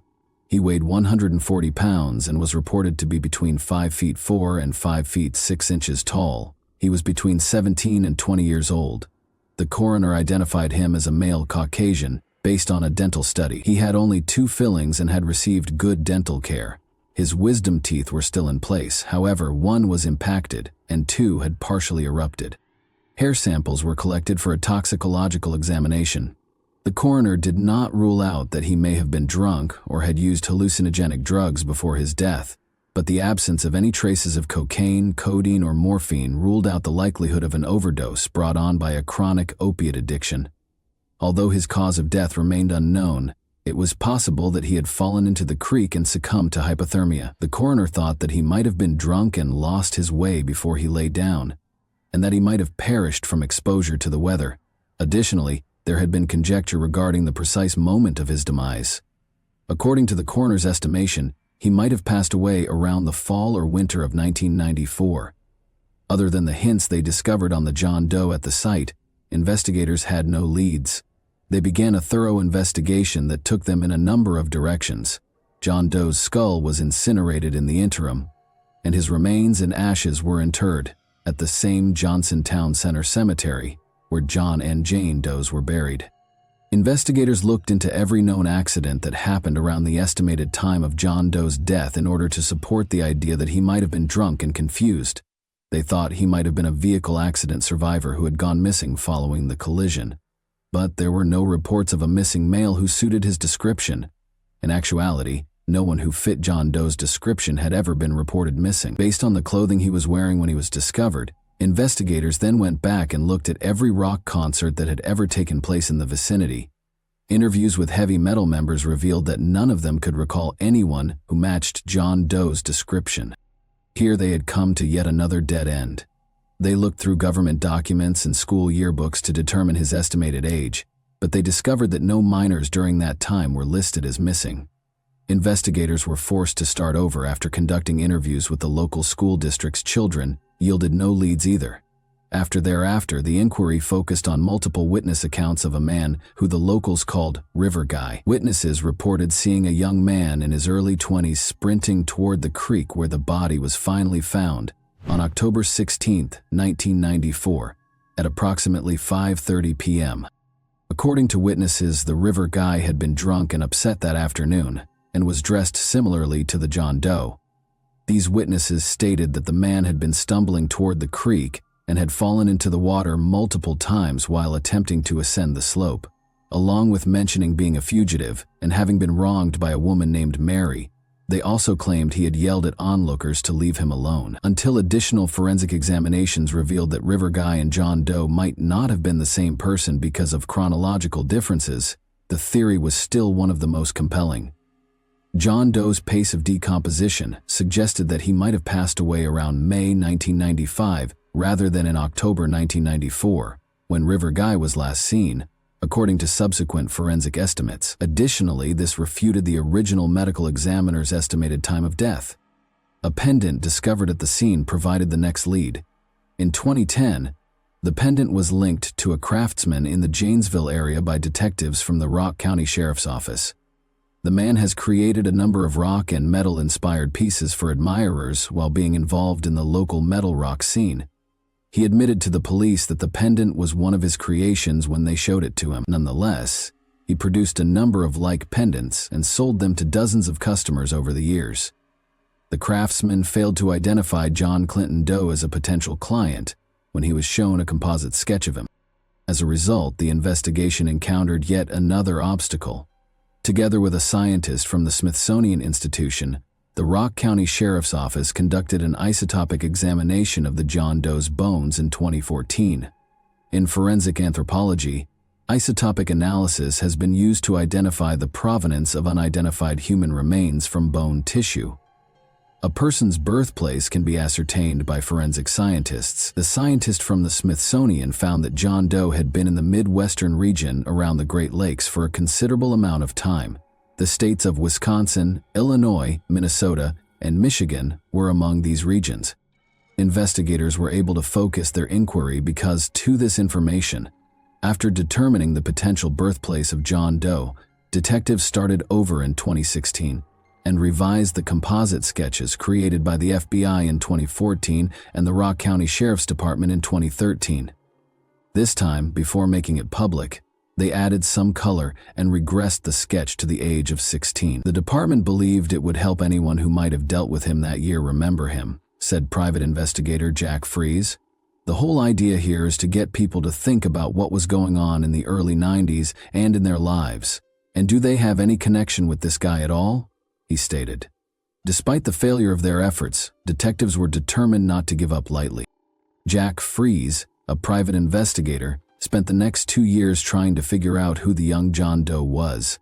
In June 2018, Fries and Detective Corinne Billhorn contacted the DNA Doe Project, a volunteer-run non-profit organization that uses the DNA recovered and preserved from the initial autopsy to assist in identifying unsolved John and Jane Doe cases. In collaboration with Flugen Genetics, Aerodyne Research Inc., Full Genome Corporation, and the National Center for Missing and Exploited Children, the team set out to identify the John Doe. Using the genetic genealogy and ancestry website GDMatch, the protracted trip started. John Clinton Doe's potential ancestors were located and identified by the research team. They had a rough identity in February 2019, but detectives needed to be absolutely certain. Investigators spent the following 3 years locating the John Doe family in collaboration with the University of North Texas. After speaking with the family members, they learned that 2 of the volunteers might be half-siblings to the John Doe via their father. In late 2021, county officials requested and were granted a warrant to exhume the potential father's body. Following the extraction of DNA, testing resumed in earnest, and on June 14, 2020, John Clinton Doe's identity was eventually revealed. The body in the creek was identified as 20-year-old Carl Isaacs Jr., according to the Rock County Sheriff's Office. On April 30, 1974, Carl was born in Delavan, Wisconsin. He seems to have never fully recovered from the shock of his parents' divorce when he was quite young. In 1991, Carl had gone to an alternative high school for pupils from the Badger, Delavan, Darien, and Elkhorn areas. Carl had become addicted to drugs at the age of 17. Additionally, he had joined a gang of friends who planned a criminal spree that led to numerous burglaries and property destruction. He was given a 5-year prison sentence in March 1992 for breaking into and damaging golf carts at the Delbrook Golf Course in Delavan between April 1992 and the fall of 1993. Before landing at the Oak Hill Correctional Institute in Oregon, Wisconsin, Carl was transported to 3 different prisons. He had been discharged during that time to participate in a Madison halfway house drug rehab program. Under house imprisonment, he was also periodically permitted to visit his mother. Carl occasionally served as an informant for law enforcement in drug investigations. He had been on one of his home arrest visits in April 1995. On April 16, 1995, he had vanished out of thin air. He was never seen or heard from again. Carl's arrest warrant for a probation breach, which had been extended yearly until April 2018, was promptly signed by a county judge. The fact that no one had truly come forward to report Carl Isaacs missing at the time of his disappearance, according to investigator Jack Fries, made their inquiry more difficult. In this case, Mom and Dad were divorced. He was kind of living with his mom, although I don't think he stayed there very often. He was kind of on the streets, basically homeless.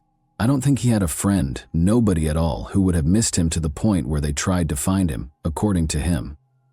Fries thought that Carl had a reason for leaving his home and violating the conditions of his probation. At the news conference on June 14, 2022, Rock County Sheriff Troy Knudsen revealed Carl Isaacs Jr.'s identity, calling it both a tragic event and the answer to a long-standing riddle. Knudsen refused to respond to inquiries about why his family never reported him missing or any other information. I'm kind of sad to have to get together and discuss the untimely death of a young individual in our community, but I'm glad to finally be able to bring a little bit of resolution to the individual's identity.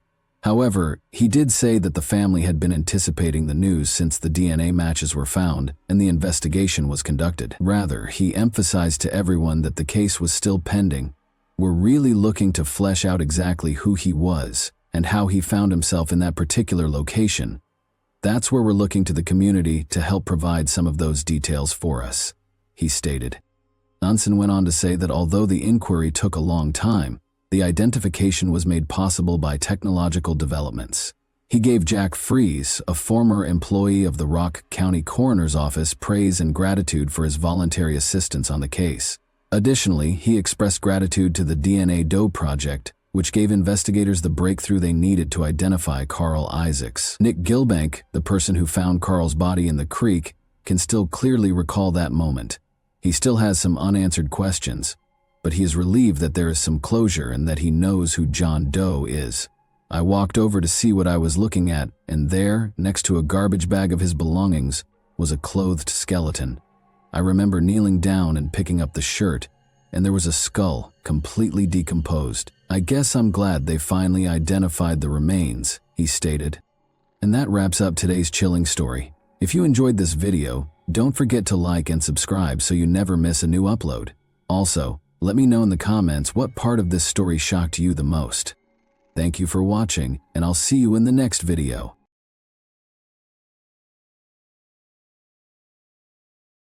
Hey guys, welcome to my channel, and today we're going to take a look at another horrible case with you. A worrying call was made to Spanish police in May 2023 from a peaceful Malaga suburb.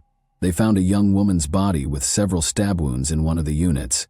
Hours after leaving the area, the suspect was caught at a nearby cafe. But this catastrophe was just the start of a chain of events that brought detectives to an unresolved case from 9 years earlier. Even the most seasoned forensic specialists were taken aback by what they discovered beyond the wall of another flat. Sibora Gagani and her lover Marco resided in Spain's Laurel area, close to Torremolinos beaches, in 2011. Their existence appeared stable on the surface. Marco was a chef and Sibora was a waitress at a nearby restaurant. Sibora frequently called her mother Elisabetta to reassure her that everything was good at their tiny rental home. But beneath this seeming consistency were significant issues that were more apparent every month.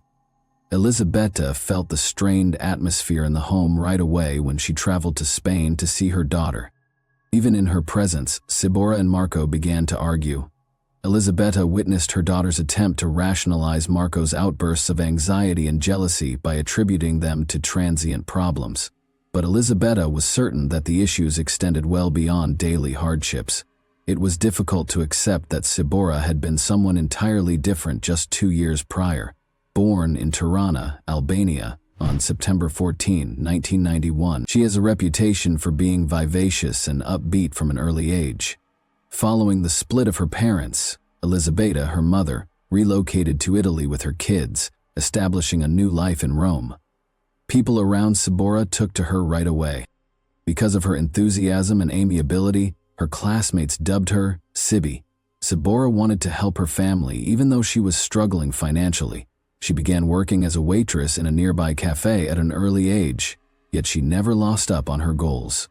Her slender build, inherent beauty, and victory in a local beauty pageant gave her access to modeling prospects. Despite this, Sabora's greatest ambition was to become a teacher because she truly enjoyed working with kids. When Sabora turned 18, things started to shift. She met 31-year-old Marco at a cafe, and she was immediately drawn to his confidence and charm. She didn't know anything about him at the time. He had a sister, was divorced, and appeared to be looking to move on with his life. But there was a tangled past hidden behind this facade. Marco had already drawn the notice of the authorities on several times due to his aggressive demeanor and issues with controlled narcotics. Captivated by his charm, Sabora decided to ignore these red flags.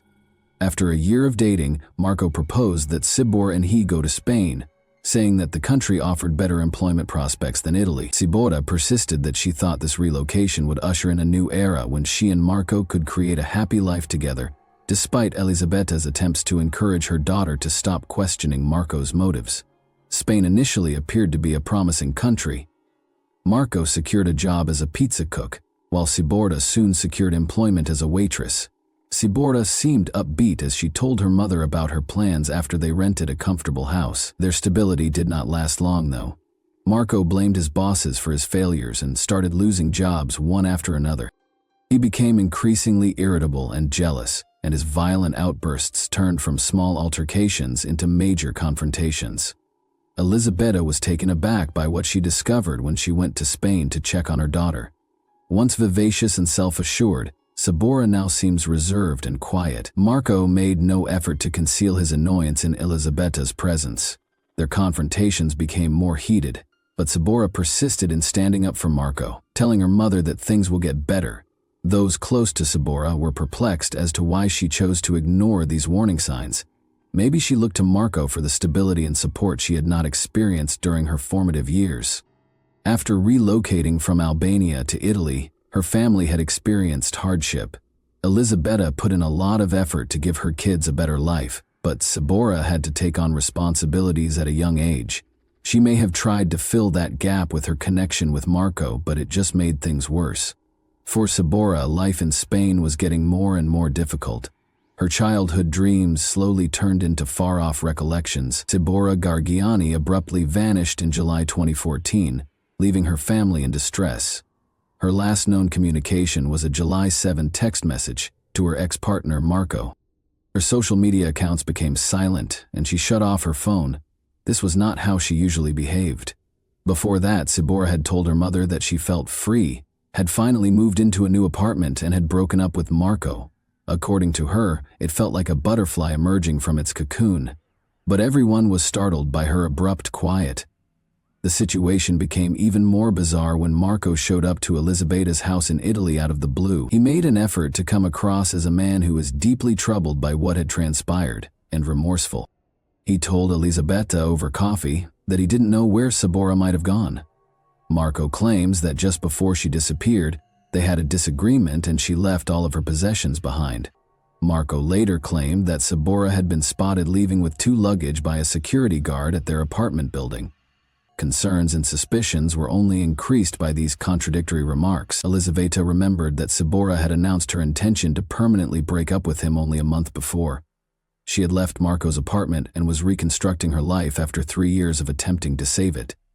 She made an effort to keep her distance from him throughout that time, but it didn't appear to have much of an impact on his interest in her life. Marco kept getting involved, displaying a disturbing tenacity. He abruptly called Elisabetta at the beginning of July to inquire as to whether Sabora had returned to Italy. Elisabetta found the question strange, especially considering how recently they had broken up. In 2013, Sabora had tried several times to break off contact with Marco. She even went back to her mother's house in Italy, intending to abandon everything. She acknowledged at the time that she didn't see their relationship going forward, but Marco wouldn't let it go. Presenting himself at their Italian home, he begged Sabora to change. He even asked her to marry him. Sabora fell into his promises because she was exhausted from the never-ending battle, but the cycle quickly started up again. Her sense of calm was once more destroyed by aggressive conduct, jealousy, and control. She once told her mother that she might have to entirely vanish if she ever made the decision to leave Marco permanently, because she thought he wouldn't leave her alone. Sabora visited Italy often in the months that followed, most likely due to the expiration of her Spanish residency permit. According to some stories, she traveled with a fake Italian ID. Elisabetta saw that her daughter was becoming more and more afraid. Although Sabora seldom ever talked about it, she merely stated that she was trying to find a way out of her challenging circumstance. Sabora attempted to start over by moving into a new apartment by June 2014. She informed her mother that she had no plans to visit Marco again. She briefly appeared to be free again, but worries about her safety persisted after Marco said she had departed and left all of her possessions behind. Her family saw right away that something was amiss. Sabora would never have cut off communication with her mother, and brothers in particular. The family could only wait and hope that Sabora had really chosen to go into hiding in order to avoid Marco's control, but her contradictory statements and total lack of communication only made matters worse. Despite the efforts of Sabora Gagani's family and law enforcement, the inquiry into her abduction had not advanced much by 2015. Her mother, Elisabetta, had been the impetus behind formally reporting the incident to the police. Since Marco Zaboris was the last person to have seen her before she disappeared, she continued to believe that he was somehow connected to the incident. His actions during the probe, however, only served to heighten suspicions. Marco repeated his version of events while being questioned. After an altercation, he said, Sabora had fled their house with only a few items. It was odd, though, since a lot of her personal belongings, such as clothes and identification papers, were still in the flat. Marco never called the police to report her missing, despite his claims. Rather, he claimed to have printed and distributed leaflets across their area in an attempt to find Sabora on his own. Additionally, he presented contradictory speculations regarding her location, at one time speculating that she may have visited Argentina or that she had been spotted with an unidentified male with whom she allegedly had an altercation. These claims lacked coherence and empirical backing. Because she didn't trust Marco, Elisabetta started looking for her daughter on her own. She contacted the media as well as a specialized group that assists in raising awareness of missing person instances. News outlets in Spain and Italy started to publish images of Sabora and appeals for help. No fresh leads were found, in spite of these attempts. Marco seemed to have a fairly normal life while Sabora's family persisted in their quest for answers. In an apparent attempt to avoid drawing attention to himself, he modified his look by shaving his head and growing a beard. He started 2 new relationships during this period, but both terminated with the ladies complaining about his violent conduct. Nevertheless, Marco continued to live in Spain, regularly going to the gym and joining a shooting club, which worried many who knew about his past. The family of Sabora persisted. Elisabetta begged the police to step up their inquiry on several occasions. Law enforcement started going through the case files in the interim, looking for any information that might have been missed. They examined Marco's allegations, which had seemed contradictory from the start. He claimed that Sabora had walked out with nothing, but he also claimed that she had departed with suitcases. There were also inquiries as to why he had not called the police right away after she vanished. The public's interest in Sabora's case gradually waned. Despite the tenacious efforts of her family still residing in Spain, Marco managed to adapt to life after her disappearance. To his neighbors, he seemed like a gregarious person who was interested in socializing and staying active.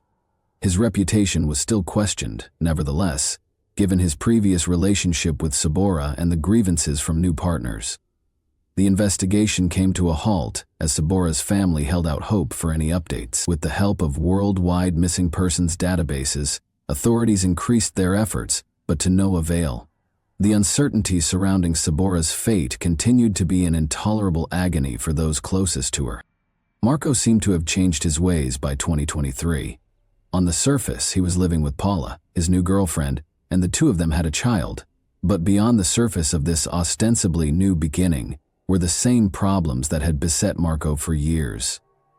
His and Paula's relationship was everything but steady. She told her closest friends and co-workers that Marco had physically abused her. Marco, however, found it difficult to maintain a reliable employment, which made their financial difficulties even worse.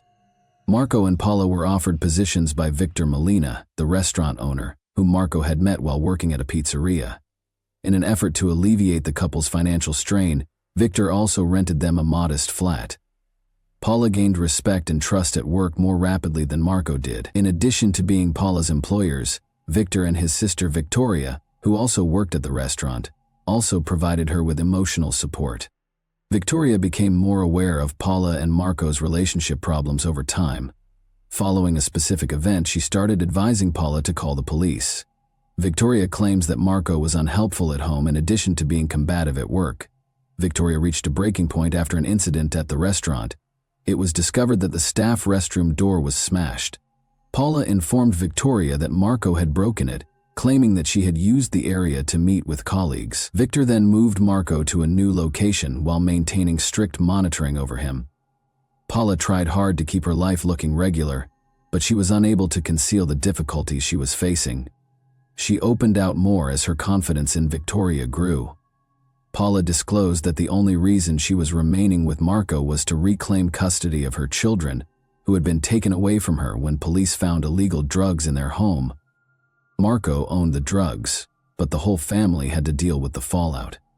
Paula's main objective was to save enough money to leave Marco and fight for custody back, because this was a very personal tragedy for her. Marco's circumstances, however, kept becoming worse. He often grumbled to Victor about his financial difficulties, saying he worked just to support his family. However, his demeanor and actions conveyed a different message. Victor questioned if it was worth the trouble to retain him on staff because of his aggressive behavior and lack of interpersonal skills. Victoria, who was aware of how serious Paula's circumstances were, persisted in urging her to stop putting up with the abuse. Paula, however, refrained from engaging in any combative behavior out of concern for her safety. She acknowledged to Victoria that she had once been kicked and hit 4 times by Marco, but she played down the severity of the incident for Victor and Victoria. This was unmistakable proof that Paula's condition needed immediate attention. Paula spent her day off on Tuesday, May 16, 2023, feeling upbeat and eager to relax. She told her coworkers that she planned to have a productive and restful evening. Victoria, Paula's co-worker and close friend, was curious about her evening on May 17, the next day. However, at roughly 11:30 a.m. that morning, the day took a gloomy and unexpected turn.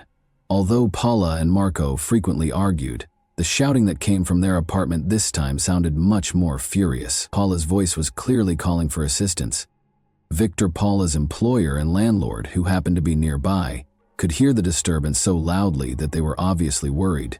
He and another restaurant staff hurried toward the residence. The 2 men arrived at the door and started yelling and knocking in an attempt to figure out what was going on.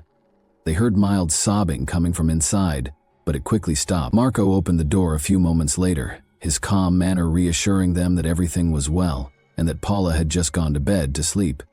But Victor felt really uneasy because Paula's voice was no longer audible. Recent occurrences added to the situation's alarming nature. Victor had dismissed Marco from the restaurant a few days prior after a string of concerning events, including the mysterious disappearance of a kitchen knife. Victor wanted to prevent more issues because he had become more and more suspicious of Marco. Marco was now at the epicenter of another worrying incident. While the other employee phoned the police, Victor went to get an extra key to the apartment. Marco acted unexpectedly and without explanation, but he seemed to be aware that the situation was getting worse. He walked out of the building and out of the flat.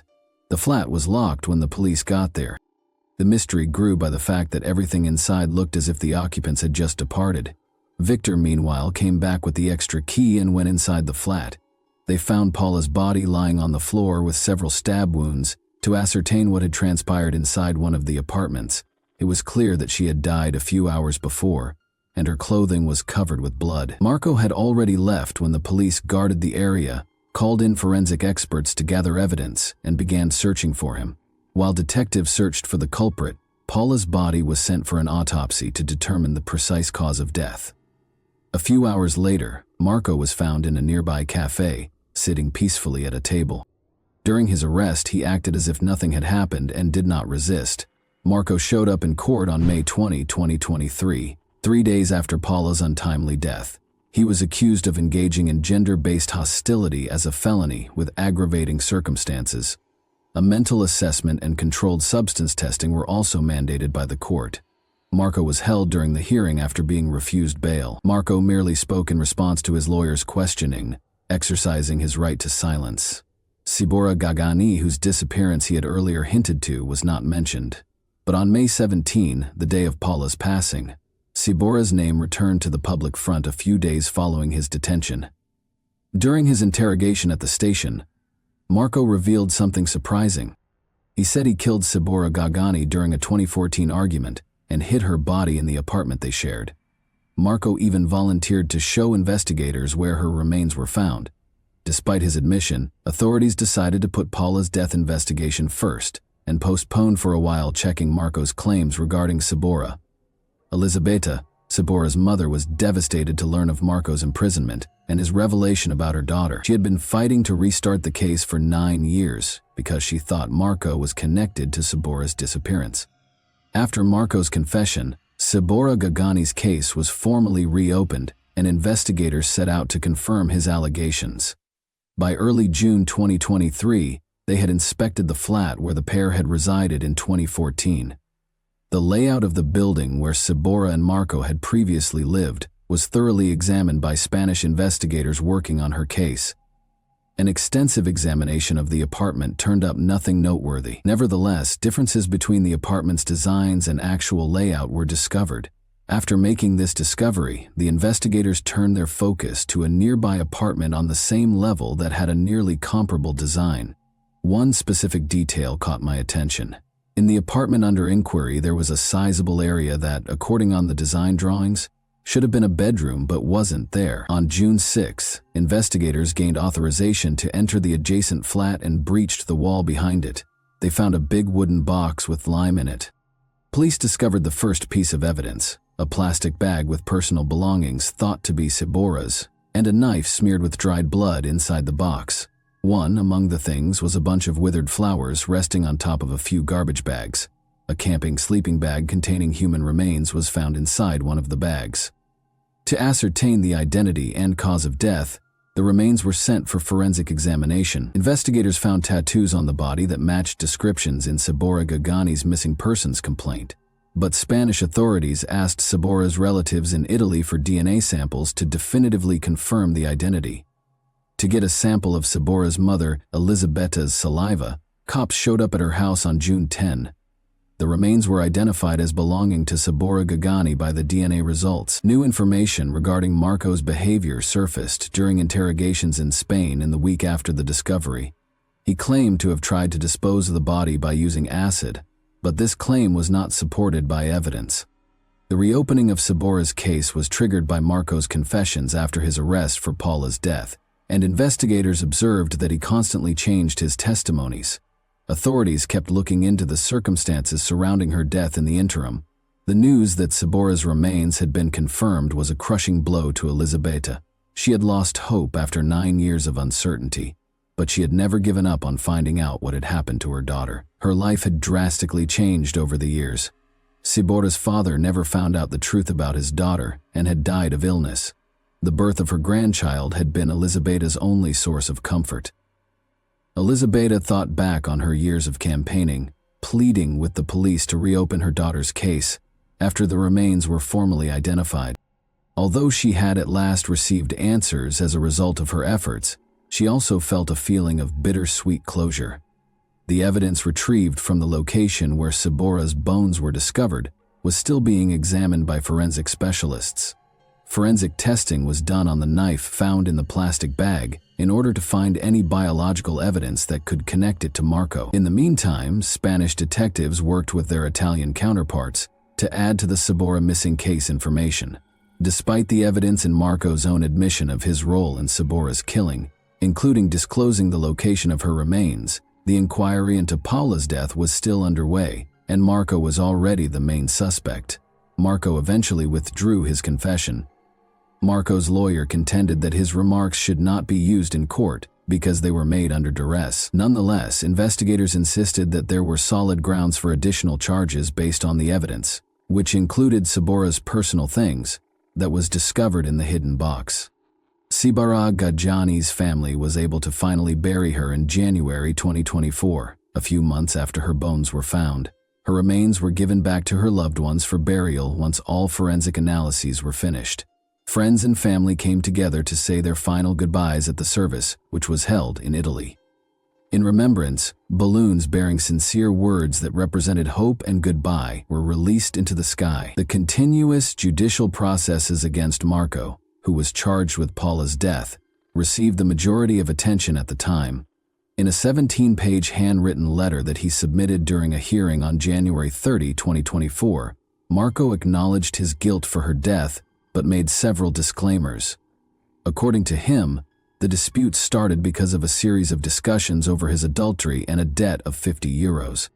Marco claims that the catastrophe occurred because he defended himself too fiercely during the confrontation, but when investigators saw that Paula's injuries were on her back, they seriously questioned his claim of self-defense.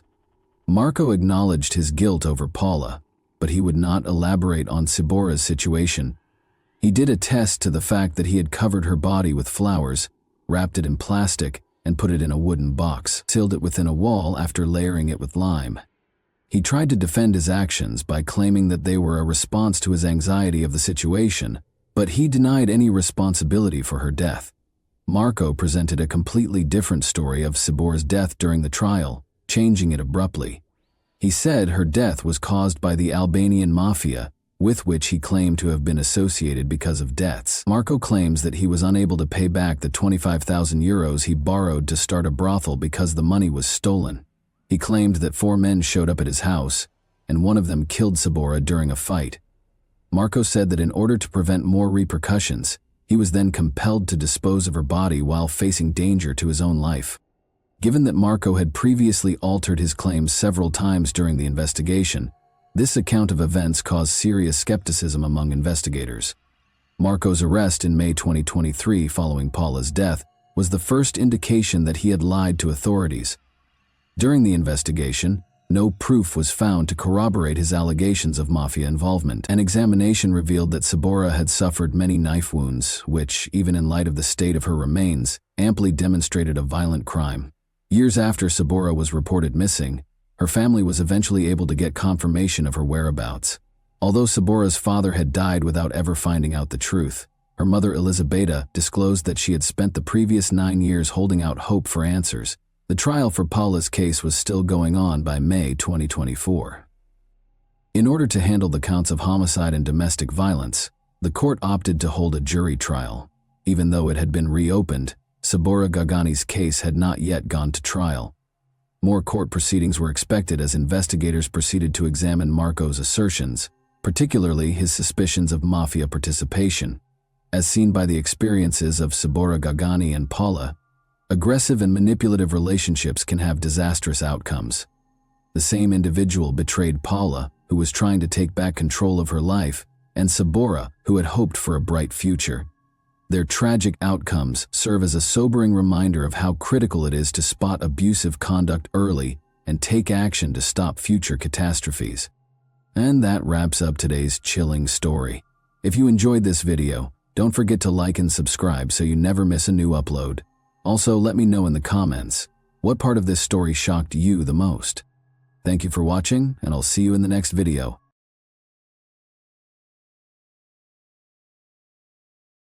Hey guys, welcome to my channel, and today, we're going to take a look at another horrible case with you. On December 24, 2000, the expected chilly breeze of Christmas Eve in the quiet area of Beverly Hills, California, was interrupted by the constant barking of a dog that belonged to Susan Berman, a well-known local journalist. A terrifying execution-style murder occurred in the house of a 55-year-old woman who had chosen to spend the holidays at home following a demanding and rewarding year. Surprisingly, her unwary neighbors did not hear a single gunshot. Investigators had little clues from this covert crime, and the murderer went more than 15 years without being caught. But in the end, the riddle of this heinous murder was resolved. Why did it take so long to track down a killer who had wanted her dead and wasn't hiding? Welcome back to Mysterious Hook, where we discuss today's underreported instances nationwide. We're examining Susan Berman's 20-year-old perverse cold case, which was ultimately resolved in 2020. There have been decades of betrayal, lies, deceit, and nearly denied justice in this case. Without further ado, let's begin the narrative. The renowned Beverly Hills district in downtown Los Angeles is as pricey as they come, and it hardly gets any more so. One of the most costly zip codes in the U.S. is Beverly Hills. Here, the typical household makes well over $200,000, 0 cents. It is among the most costly cities in the United States. The majority of people who lived in this medieval city were well-known celebrities and successful professionals from a variety of backgrounds. However, a cold murder took place here in this wealthy region of the world in 2000. David Berman and Betty Ewald welcomed Susan Jane Berman into the world on May 18, 1945 in Minneapolis, Minnesota, USA. David Berman, Susan's father, was a prominent member of the Jewish American gang on the Strip. When the Vegas Strip was only getting started, he was the manager of the well-known Flamingo Hotel. People often called him Dave the Jew. Her father, Davy Berman, was a prominent Vegas mobster, and Susan was his only child. He was referred to as Davy the Jew. David provided for Susan's every need. Perhaps not all of it, though. Susan, who grew up on the Vegas Strip, would come back there daily after school to complete her homework and perfect her arithmetic skills by counting the chips at the casino. She appeared to have the ideal childhood, even though this wasn't typical for most children, until tragedy struck when she was just 12 years old. According to reports, David Berman passed away after a heart attack while undergoing standard surgery to remove colon polyps. The circumstances surrounding her father's passing were enigmatic, contentious, and significant because they would permanently alter 12-year-old Susan's life. Susan's father passed away on the operating table when she was just 12 years old. Susan suffered a severe blow that would affect her for the rest of her life when he was admitted to the hospital for regular surgery. Even her mother was unable to cope with it. Her mother passed away, officially by suicide, when she was 13 years old. Within a year, Susan had to leave Vegas as a result of this double tragedy. Susan moved to Lewiston, Idaho, to live with her uncle, Charles Chicky Berman, and his family. An English and history teacher at a Lewiston junior high school recognized Susan's obvious writing ability and encouraged her to pursue a career in the field. Susan went on to study sociology at the University of California, Los Angeles, UCLA. She met Robert Allen Durst, a graduate student who would become her lifelong best friend during her last year. Robert Durst, also known by his nickname Bobby Durst, was enrolled in a one-year master's program at UCLA. Both pupils were from wealthy families. Despite coming from a rich background, they seemed to bond almost immediately. Susan and her new acquaintance have another thing in common. Robert and Susan had both lost their mothers when they were young. Susan eventually attended the University of California, Berkeley in 1969 to earn a master's degree in journalism. Susan was one of 30 students chosen for UC Berkeley's graduate journalism program. One of her classmates, Elizabeth Moran, who went on to become a national correspondent for the LA Times, said Susan was just special. Of the 30 chosen, all possessed intellect and wit, but Susan's aura set her apart. She was able to hold the attention of any type of audience. In the opinion of her classmates, Susan possessed all the necessary components to succeed as a journalist. She got a position at the well-known newspaper San Francisco Examiner just 2 years after graduating. During the early 1980s, Susan relocated to New York, where she wrote for magazines such as Family Circle, Cosmopolitan, and the New York Magazine. She also authored the well-known 1971 college handbook, The Underground Guide to the College of Your Choice. Susan met investigative reporter James Brady in New York. As Susan started writing a memoir about her late father, she became friends with James. Susan asked the FBI and the Department of Justice for her father's criminal history and investigative reports. She was shocked to learn that her father, David, had been connected to multiple murders, gangland violence, and mob crimes, many of which she and her mother were wholly unaware of. She described her life as a mobster's daughter in her 1981 book, Easy Street, The True Story of a Mob Family, which went on to become one of her most important works. Hollywood executives expressed interest in turning the book into a movie because it was so successful. For $350,000, 0 cents, the movie rights were sold. Sammy's Romanian Steakhouse on Manhattan's Lower East Side served as the venue for the book celebration. Robert Durst, Susan's constant best friend, hosted the book party. Later, Susan would marry Christopher Margulies, her love interest, at the Hotel Bel Air in Los Angeles. In 1986, Robert Durst, her constant best friend, escorted her down the aisle once more. Susan will lose the love of her life only 2 years after they were married. A heroin overdose claimed Christopher Margolies' life. Susan relocated to West Hollywood around the mid-1990s. The 50-year-old author, who had recently received a nomination for a Writers Guild of America award, was at the height of her abilities. Susan relocated to a rental property in Benedict Canyon, which is a major route between West Hollywood and the Valley region, in the late 1990s Rodeo Drive. One of the world's most costly avenues was only 2 miles away. Susan was a leading journalist in the region. This was the perfect neighborhood for Susan, who had recently started work on a project called Sin City for Showtime TV, which was apparently Showtime's answer to HBO's hit TV show The Sopranos. Nobody was aware that Susan's most ambitious endeavor would never be shown. Susan concentrated more on her next project for Showtime after relocating to Benedict Canyon. A few days before Christmas, on December 19, 2000, Susan Berman called her friend, the actress Kim Lankford. Susan and Kim were spending the holidays apart for the first time in a number of years. Susan appeared concerned and the call was highly rare. Kim was frightened by the talk that followed. Susan seemed to know something that may make a big difference. Although Susan didn't have this information herself, Kim was interested in learning more. Despite Kim's anxiety for her friend's safety, Susan reassured her that she knew where to find this information. Since Susan was a well-known journalist, Kim assumed that this significant information related to one of her next major projects. Nobody knew the specifics of this important information.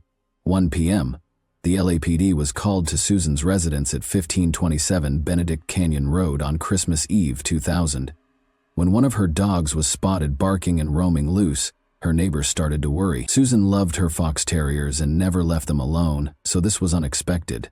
When police got on the site, they discovered Susan's body shot with a 9mm handgun and killed in cold blood, execution style.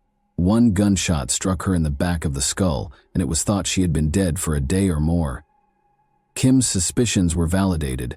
Susan had passed away. It was going to be difficult to track out Susan's killer. The body was discovered a day late, giving her killer at least a day's advantage. Susan was wearing sweatpants and a t-shirt when the police discovered her body on the floor of the guest room. There was just one bullet casing close to her. Her back door was discovered open, and the front door was unlocked. There was no theft. Since Susan's body showed no defensive wounds and there was no indication of a forced entry, police understood they were dealing with someone who had known the victim. It was yet unknown what motivated her horrific murder. Given that Susan was executed and her father, David, was a criminal, the media started to promote the idea that the murder was gang. Although Susan authored a memoir about her father, the police pointed out that the majority of her father's friends and adversaries had already passed away, ruling out a gang murder. 2 days after Susan's death, investigators were surprised to find the first significant lead in the case. However, there was ambiguity behind this significant lead. A suspicious anonymous letter was addressed to the Beverly Hills Police Department. It was obvious that someone didn't want Susan's body to be left on the floor for very long, because the letter simply had Susan's address, 1527 Benedict Canyon, and the word cadaver written in a green pen on a white sheet of paper. Police noticed that the letter's author had spelled Beverly incorrectly as Beverly. This minor detail may have seemed unimportant at first, but it turned out to be an important piece of evidence that helped the investigators in their unrelenting hunt for the culprit. Susan's killer would not be apprehended so quickly, despite the fact that the police discovered her body just 1 day after she passed away. For Susan Berman's friends and family, it would take 14 long years to put an end to this agonizing wait. They needed to know who penned this enigmatic note. Was it a witness or the murderer? To find the criminal, investigators had to solve a challenging problem. At the time of her murder, Susan was apparently scheduled to be questioned by the Los Angeles Police Department, LAPD, regarding the disappearance of Catherine Durst, the wife of her best friend, who had vanished without a trace. Their partner was regarded as the main suspect, as is the case with many spouse disappearance instances. Robert Durst could not be indicted or disqualified as a suspect in the disappearance of his wife Catherine, Despite more investigation, there was just circumstantial evidence connecting him to her disappearance. Although there was no hard proof, authorities feared Robert Durst might have killed Susan to silence her, since Susan was about to be questioned about what she knew about his potential role in his wife's disappearance. No one, not even investigators, could have predicted where the first significant breakthrough would have come from after 15 years of this convoluted, frigid case. The press vilified Robert, the main suspect in both cases, in the years after Susan Berman's passing. Working with director Andrew Jarecki, he attempted to clear his name in both unresolved cases by producing the documentary The Jinx, The Life and Deaths of Robert Durst. 3 of Robert's most well-known alleged crimes were highlighted in the documentary: the disappearance of his wife, Catherine Durst, in 1982, the execution of his best friend, Susan Berman, at point-blank range in 2000, and the death and dismemberment of Robert's neighbor, Morris Black, in 2001. Robert was acquitted during the trial after claiming self-defense in the death of Morris Black. On April 12, 1943, in New York, Seymour Durst and Bernice Herstein welcomed Robert Allen Durst into the world. The successor to the Durst family's fortune, Robert Durst was the first son of a real estate tycoon. Robert claimed to have seen his mother, Bernice, jump off the top of their family home when he was just 7 years old. The family admitted that Bernice committed suicide, but the majority of investigators believe her death was an accident. Douglas Durst, Robert Durst's brother, stated in an interview with the New York Times in March 2015 that no one saw the incident. Uncertainty surrounds Robert's claim to have seen his mother die. There was a fierce sibling rivalry unlike any other, and this contradictory account was only one of many blows and counterblows. When Robert was 10 years old, he went to see his psychiatrist for advice on this newfound sibling rivalry. According to the psychiatrist, Robert suffered from schizophrenia and personality breakdown. His peers at Scarsdale High School characterized him as a recluse. In 1965, he graduated from Lehigh University with a bachelor's degree in economics. At the University of California, Los Angeles, UCLA, where he met Susan Berman later that year, he enrolled in a doctoral program but later left and moved back to New York in 1969. Robert was not interested in his father's business, Durst Organization, at this point. He wanted to launch his own venture. He thus established a modest health food store in Vermont from 1970 to 1971. Robert first met dental hygienist Catherine McCormick in 1970, and the two moved in together in Vermont in January 1972. On his father's recommendation, they moved back to New York in 1973 so Robert could work for the Durst Organization. Additionally, Robert and Catherine were legally married on April 12, 1973, which was his 30th birthday. However, the couple's existence seemed like a fairy tale to many of their acquaintances. There was more to it than first appears when one examines their lifestyles in the weeks preceding Catherine's disappearance. Numerous indicators suggested foul involvement in the weeks leading up to her death. 3 weeks prior to her disappearance, Catherine had been hospitalized at Jacob Medical Center in the Bronx for face injuries that Robert had caused. She didn't file any charges. She had sought Robert for a $250,000 0 divorce settlement a few weeks before to her unexplained disappearance. Robert offered Catherine $100 0 because he didn't want to part with so much money. Robert had been agitated before Catherine had a chance to examine the offer. He stopped paying his wife's tuition at Albert Einstein College of Medicine, canceled her credit card, and took her name off the joint account. Additionally, he lowered his offer of a divorce settlement to $15 0. A few months before graduating from the Albert Einstein College of Medicine in New York City with a degree in pediatrics, Catherine Durst vanished into thin air on January 31, 1982. On the eve of January 31, Catherine was last observed in Newtown, Connecticut, at a dinner party hosted by her friend Gilbert Nojami. It was known that Robert and Catherine had a fight that night. 3 weeks after Catherine went away, authorities discovered her belongings in the building's garbage compactor. Shortly after her disappearance, her cottage was discovered torn apart. Although Catherine was formally pronounced deceased in 2017, the circumstances surrounding her disappearance are still unknown. Janine Pirro, the district attorney for Westchester County, had requested that the NYPD renew the investigation into Catherine's abduction months prior to Susan's murder. Friends encouraged investigators to interview Susan Berman after the probe was made public. Susan Berman had handled Robert Durst's media interviews following his wife's disappearance, since she was close to him. While his wife's disappearance was still a mystery, and his role in Susan's death was just suspected, she supposedly knew a great deal about the disappearance. Robert's subsequent action was more obvious. He was taken into custody on October 9, 2001, in relation to the passing of Morris Black, his elderly neighbor. Dismembered pieces of Morris's remains were discovered floating in Texas's Galveston Bay. He was released on $250,000 0-cents bond, but he did not show up for a court hearing on October 16.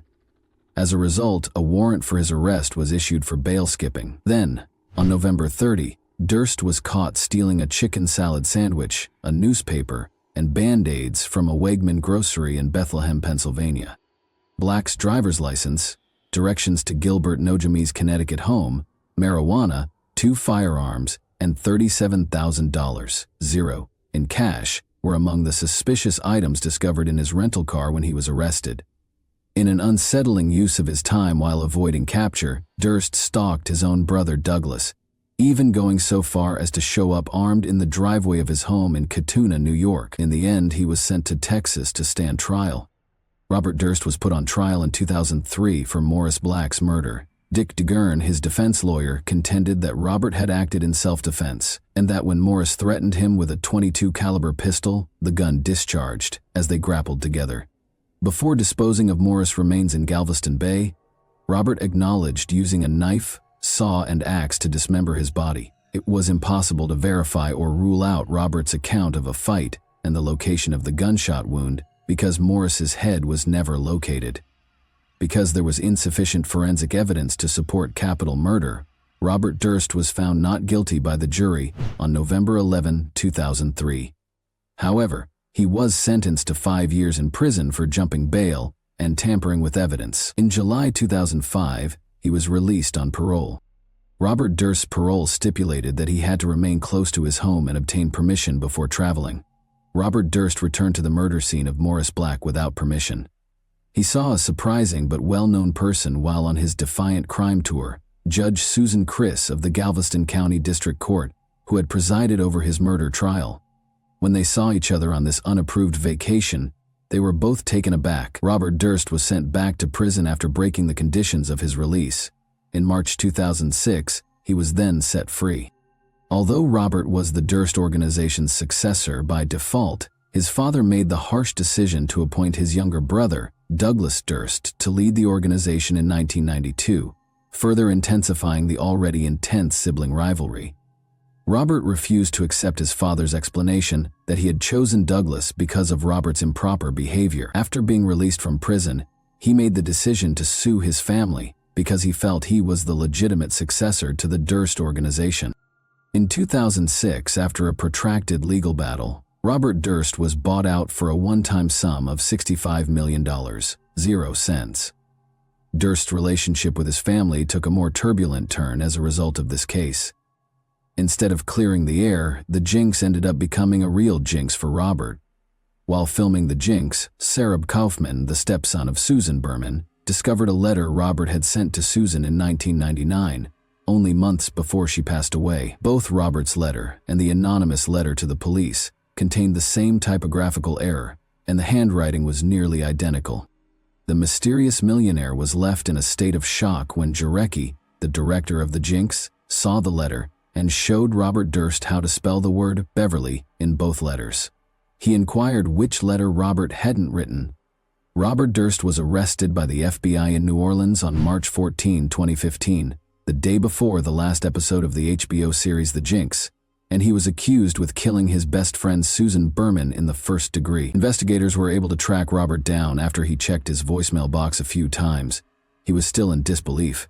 He checked in under the fictitious identity Everett Ward, which allowed investigators to track him down to the Canal Street Marriott.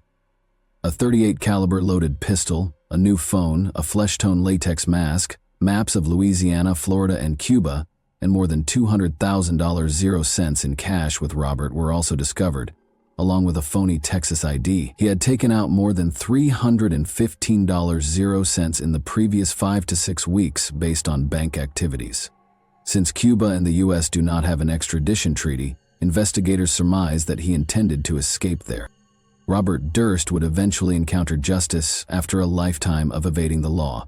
While awaiting trial in the Susan Berman case, Robert Durst was first sentenced to 85 months in prison for his firearm charges.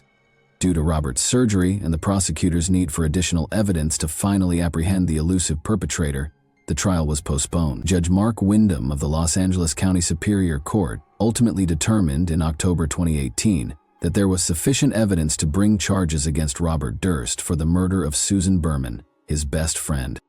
After a protracted delay caused by the COVID-19 epidemic, Robert Durst finally showed up in court to start his trial on March 2, 2020. May 17, 2021 was the new date for the trial. Robert's defense team requested a mistrial and a trial pause at least 3 times during the trial because of Robert's poor health, but each time the jury chose to go ahead with the trial. Robert Durst was convicted of Susan Berman's first-degree murder. He was ultimately given a life sentence without the chance of release on October 14, 2021. On November 1, 2021, he was placed in the custody of the California Department of Corrections and Rehabilitation. A New York grand jury accused Robert Durst for his wife's murder after nearly 40 arduous years, but he would never go to trial. 3 months after his imprisonment, Robert passed away at the age of 78 from cardiac arrest on January 10, 2022. David Berman, a relative of Susan Berman, claimed that once Robert's sentence was read, he went to Susan's grave and assured her that justice had been served. Although Catherine Durst's friend Alan Strauss was pleased that Susan's family would at last receive justice, he hoped that Catherine would also receive justice prior to Robert's passing. California law states that the murder accusation against Robert Durst for his wife's death is moot due to his passing.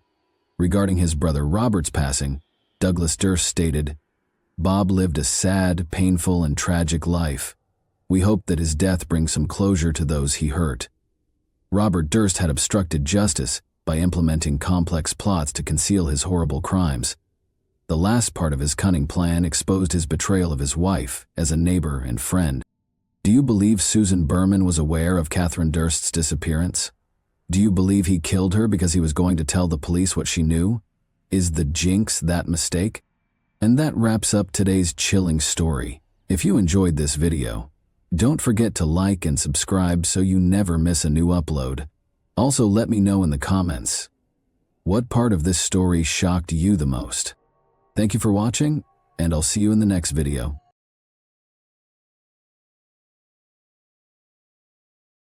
Hey guys, welcome to my channel, and today we're going to take a look at another horrible case with you. No case, no body. There is no body in our story, but there is a case on a November morning in 2011, which was mentioned in English law following the captain's miracle. 3 years after returning home to her leased apartment on Ubarovicha Street in Vladivostok, Galina Kolyadzinskaya vanished.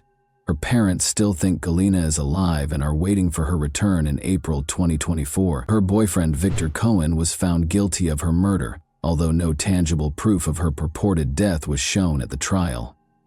Following Victor Cohen's release from jail, the matter gathered traction and split the public in 2 directions. Some people think Victor's sentence for murder was too light, while others think he was sentenced for a crime that never happened.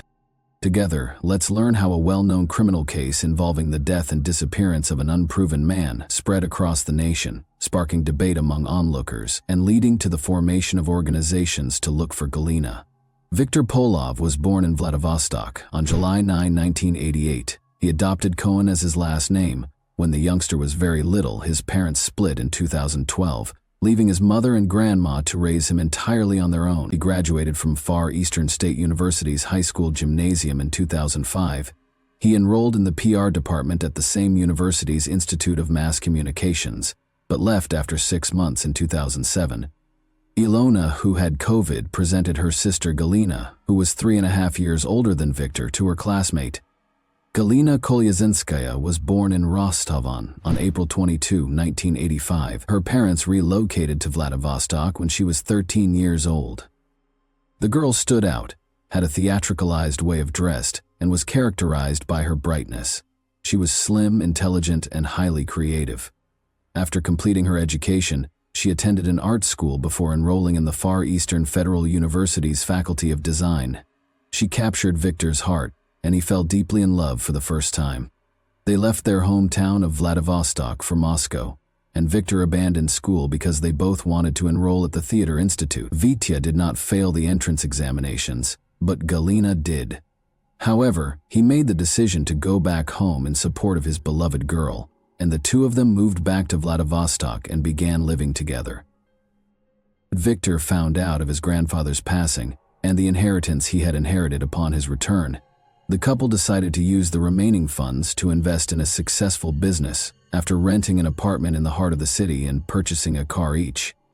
The young couple was depressed as a result of their unsuccessful attempts to set up a shop for the fabrication of automobile tires, start a chain of donut shops, and even resell church kila. As time went on, the young people's relationship started to fall apart due to conflicts. The furious argument between the couple did not end there. Galina's pals once saw Victor grab his fiancée by the neck during a fight between them, but sometimes Galina did the same. She might break the furniture in their leased apartment or strike her partner. Galina eventually began attending nightclubs more frequently, and Victor developed an interest in other women as a way to escape the issues in his present life. After another trip to the club, Galina was on her way home early on the morning of November 14, 2011. Galina was incensed that Victor was not home, so at 6:43 IEM, she called him and insisted that he come right away. Victor arrived at their leased apartment 15 minutes later.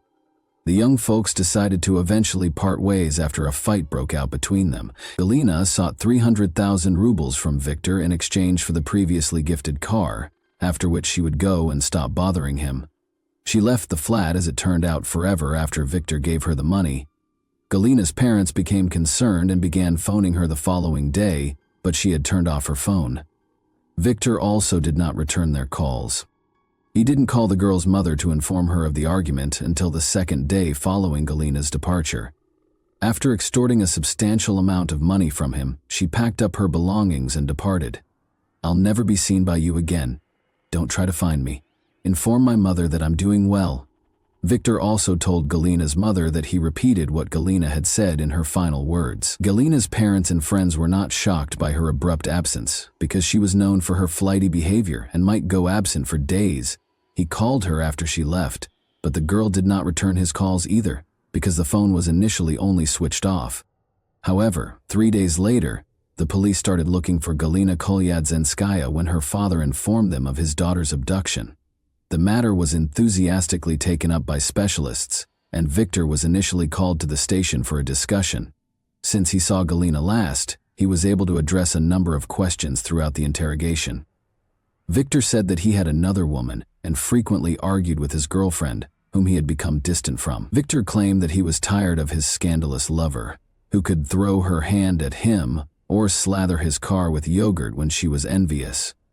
Galina once declared while intoxicated that if her opponent kept dating her, she would rip his hair out. Galina wasn't killed by me. We did argue with her. After packing her belongings and taking all of our money, 300,000 rubles, she departed. Her whereabouts are unknown to me, Victor demanded. The investigating team also looked at both of the young people's automobiles and the apartment where they shared housing, but they were unable to find any evidence of Galina's murder or blood traces. During the questioning, Victor was even put through a lie detector test. Although the young man's evidence was muddled, it was not shown that he was responsible for Galina's disappearance. After questioning Galina's neighbors and acquaintances, the police declined to file a criminal complaint because they could not find any evidence of corpus delicti. But Galina had never been anywhere but Vladivostok. Her passport was not from another country.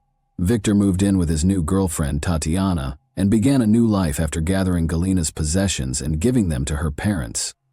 Young people's affections were so intense that they made the decision to get married in 2012. Victor finally shed his father's last name, which had burdened him since he was a young boy. His future wife, who heard the lovely last name in one of the films, suggested the Cohen option, which he found appealing. The vanished Galina Kolyadzinskaya was forgotten. For a number of years, a young married couple has been married for 3 years. Cohen flew with great joy. They had a calm and collected life, visited the mountains, and traveled frequently. However, once Galina vanished for 3 years and the case was reclassified as a murder investigation, everything changed. At first, Elena Kolyadzinskaya, Galina's mother, was not overly concerned. She was aware that her creative and erratic daughter could go far based solely on her mood. The fact that no one demanded in June 2014, based on the materials of the inspection of the fact of Galina Kolyadzinskaya's unknown disappearance, that a criminal case under the article of murder be started, may help to explain why the case did not become a criminal case for nearly 3 years. Employees of the Crime Investigation Department started to piece together different explanations for Galina's disappearance after she was placed on the wanted list as missing. These included murder and traveling overseas to work as a model. The police became aware of Kolyadzinskaya's ex-boyfriend as they were figuring out the latter version. As it happened, Cohen and Galina were frequently at odds. His relationship with another lady caused him to feel jealous of the girl.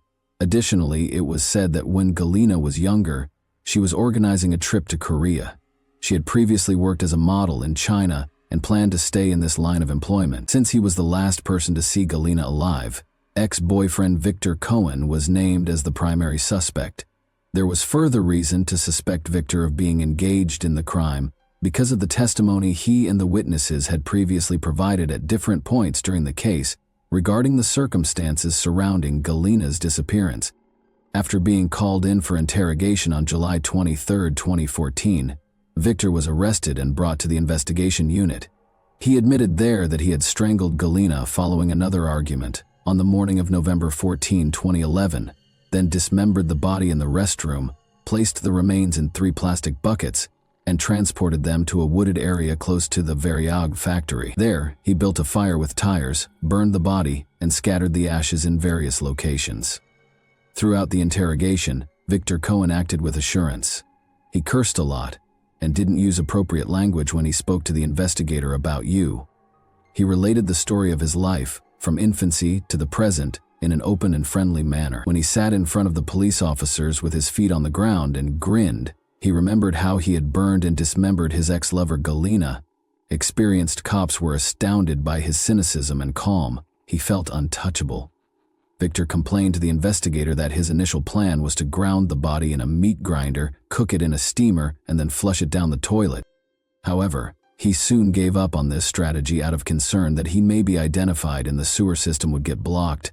He said during the same interrogation that Galina was interfering with his new relationship, so he strangled her. Victor remembered his ex-girlfriend as a unique individual who was an attention seeker.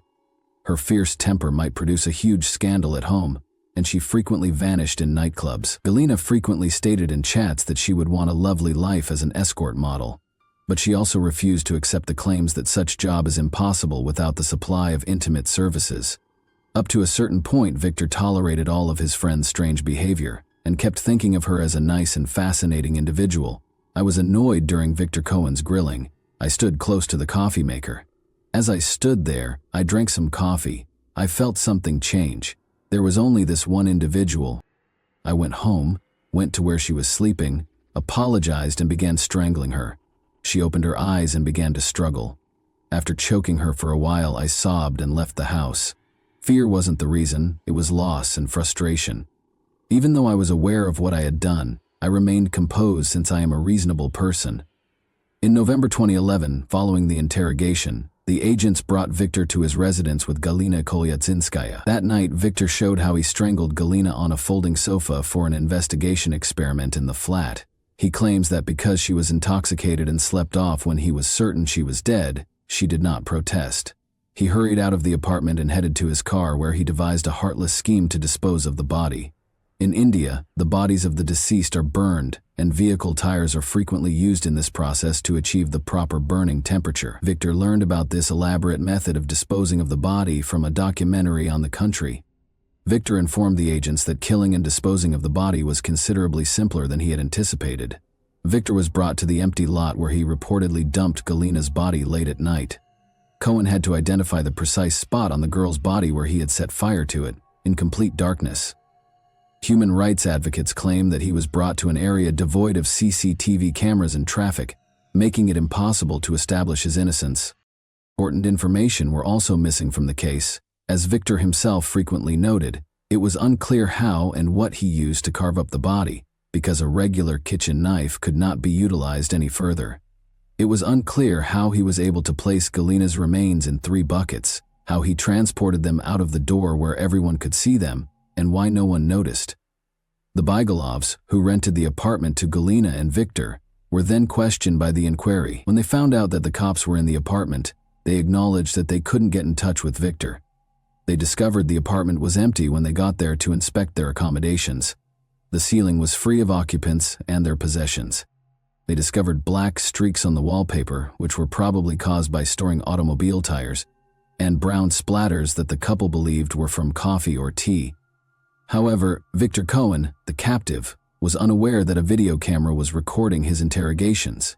He later withdrew his testimony after realizing he had said too much on camera. He claimed that during his interrogation at the Karbasheva Street Operative Investigation Unit, they used illegal interrogation techniques to coerce confessions from him, and that Victor was threatened with harm if his wife Tatiana visited the same station.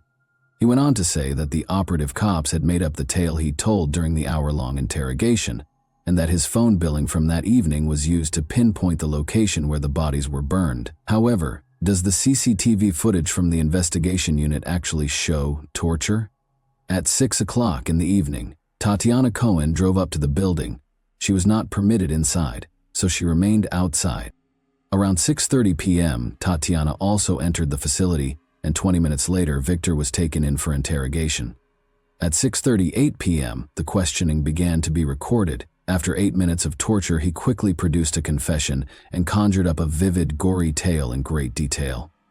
Following the initial court hearing on August 11, 2015, Victor Cohen was found guilty of Galina Kolyatsinskaya's murder. According to the court's August 11, 2015 verdict, he was given a sentence of 9 years and 10 months in prison, which he was to serve in a strict regime penal colony. Tatiana, Victor Cohen's wife, became his most devoted defense attorney after he was accused of murder because she believed he was innocent.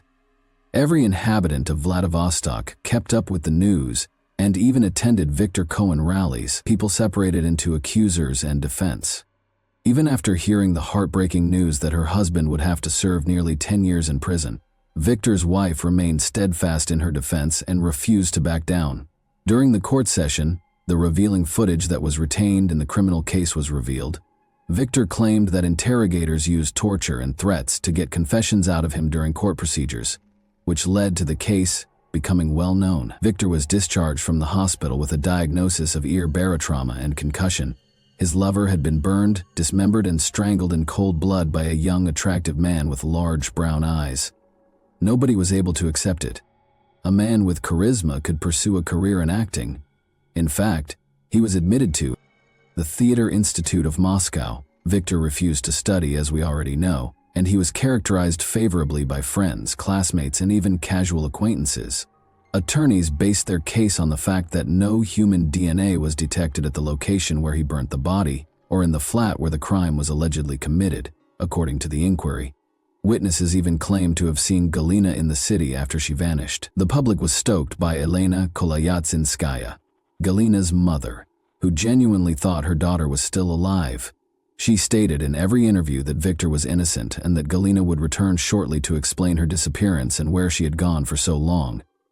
Victor Cohen argued that the circumstances surrounding the murder that were submitted to the investigators were wholly made up after the guilty verdict. Ultimately, no biological evidence was discovered at the purported location where the victim's remains were burned. Additionally, the forensic analysis of Cohen's residence and vehicle produced unconvincing findings. Additionally, the defendant supported Galina's parents, who believed their daughter was still alive. Ivan Mikolev, the defendant's attorney at the time, claimed that there was no objective evidence in the investigation. Nothing was found when the earth at the clearing where his client is said to have burned the body was examined. There were no biological traces found during the examination. Some of the case materials were later discovered to be missing as well. The lie detector data, camera footage, and inspection reports of the apartment and automobile that were acquired back in 2011 led Cohen's defense team and family to assume that the case had been reclassified to absolve him of guilt for the unsolved homicide. It was never discovered that Galina disagreed with the court's decision. Victor filed an appeal and started arguing that he was not a party to the incriminating crime and that the police had coerced him into making the confession. Tatiana Cohen started a massive campaign to defend her husband. She actively maintained social networks, participated in protests, and made appearances on a variety of talk shows and programs. In exchange for posting false information, she actively raised money for a lawyer. The case was sent to the Court of First Instance for a second trial in a separate court after the Court of Appeals rejected the verdict on December 7, 2015, citing violations of the Code of Criminal Procedure. Victor Cohen was also found guilty of Helena Kolyadzinskaya's murder following the Court of First Instance's retrial. As a result of the June 21, 2016 judgment, he was given a sentence of 9 years and 9 months in jail, with the option to do his time in a severe regime colony. Victor Cohen served his term after the Court of Appellate Instance upheld it on November 28, 2016, despite the fact that the conviction had been challenged once more. Following the appeal, Tatiana remarried, divorced Victor, and stopped having any affairs. It came out that her position as a wife was a well-planned game, since Tatiana started seeing someone else right after Victor was arrested. This was not what everyone had anticipated. Tatiana declined to respond. The court decided even though Helena Kolyadzinskaya's body was not located. Victor Cohen was duped based on circumstantial evidence, and there was a lot of it. First, Victor's confession, in which he states that he chose to grind the body in a meat grinder in order to dispose of it after the murder. In 2015, he went to the Maxim shopping complex and actually purchased a meat grinder and a pressure cooker at the Technica Dome store. Records from the store's database pertaining to meat grinder purchases made on November 14, 2011, were seized as part of the investigation, and among them was the last name Polavavi. The time on the invoice and the receipt from the store's database match. Additionally, the store administrator attested in court that the database was not altered with the intent to fabricate information. Furthermore, the verdict was significantly influenced by Victor Cohen's cell phone bills. Victor remained in the apartment from 11 a.m. to 6 p.m. on November 14, 2011, probably dismembering the body and transporting it in buckets to the woods close to the Varyag facility at night. Victor kept saying that after Galina departed, he contacted her, but her phone was unreachable. Victor last spoke with Tatiana on the phone at 11:51 p.m., right outside the Varyag facility. Victor's phone bill, however, indicated that he did not call Galina between 10 a.m. and night. Furthermore, it's clear from listening to the court proceedings when Galina Kolyadzinskaya and Victor's billing is disclosed that, following Galina's disappearance, she received calls from friends, family, and even Victor's mother, but not from Victor. If it were Victor, someone would at least convey a message to his missing friend, especially because everyone is searching for Galina and Victor is suspected. Victor, however, didn't. He knew, of course, that there would be no response. Sales receipts for 320-liter plastic buckets with locks and lids that were purchased on the same day as the meat grinder were also included in the case. Sadly, the receipts don't include a last name, so it can't be confirmed that Victor Cohen purchased them. However, how could Galina fit into buckets that held 320 liters? The enamel found in the bathroom was another piece of circumstantial evidence. Galina was dismembered in the bathtub by Victor, who then used a metal brush to scrub the tub so hard that he obliterated the enamel after covering everything with foil to conceal the bloodstains. Victor claimed in the confession video that Galina had damaged the bathtub's enamel by frequently using acidic or alkaline cleaning solutions. Following her disappearance, witnesses who said they saw Galina at Sheremetyevo Airport in Moscow and at a shop in Vladivostok were later proven to be untrue.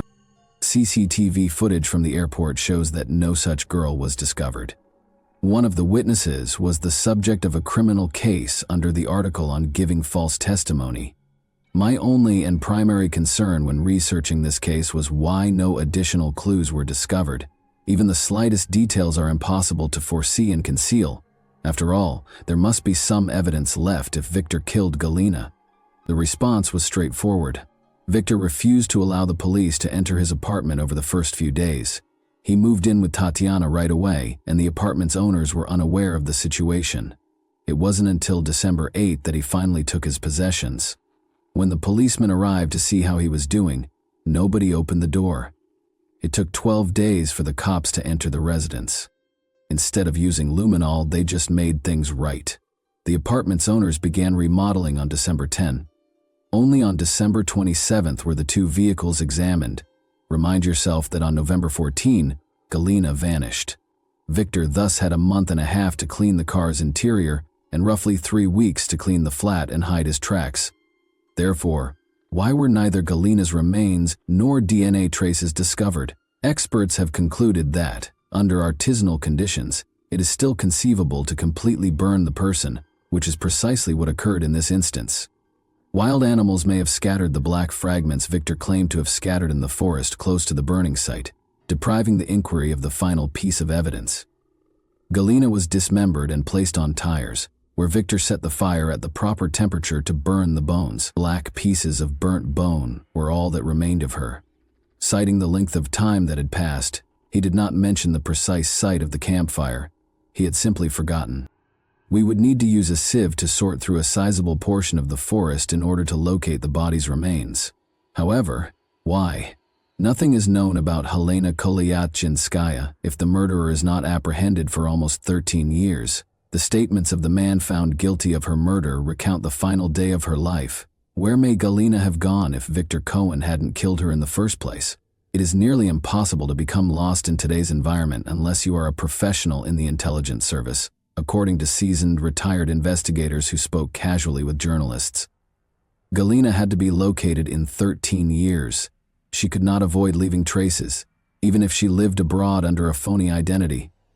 She would have been identified as she would have needed to be fingerprinted, even to replace her documents. Victor Cohen claims to have been tortured and married someone else, but he never once says that Galina will return, that he is waiting for her, or that she will prove his innocence. He is fully aware that the primary witness is not present and cannot be. Victor never once claimed that he was innocently imprisoned, that 10 years of his life had been taken from him, or that his cherished wife, Tatiana, had left him because she didn't want to wait for him there. He has no resentment of the system, no desire to defend his honor, and no intention of suing to establish his innocence. He is aware that no one will ever find the body. He destroyed it with fire. No proof exists. He acts as though he has done time for his crime, and this allows him to fabricate all these tales of the disappearance. He's clean now. What are the possible claims? He served time after being found guilty. Everything has been redeemed by him. Even in such detail, an innocent individual would not be so heartless as to implicate himself. Many people nationwide are still in shock at what transpired. Even though the case has now been concluded, they are continuing searching independently for Galina. Because Galina's parents are still hoping for daughter to return home, they utilize forums to advertise and occasionally share pictures of girls who look a lot like her. And that wraps up today's chilling story. If you enjoyed this video, don't forget to like and subscribe so you never miss a new upload. Also, let me know in the comments, what part of this story shocked you the most? Thank you for watching, and I'll see you in the next video.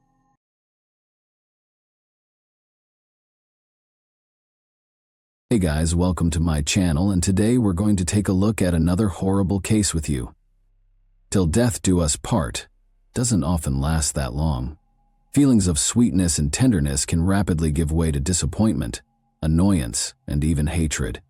The most sensible course of action in certain situations is to break up, if not as friends, then at least not as enemies. However, when big quantities of money and the opportunity to become wealthy quickly come into play at the expense of an ex-lover's life, an innocent person's destiny may be decided. The example of Gary Bentley is hardly unusual.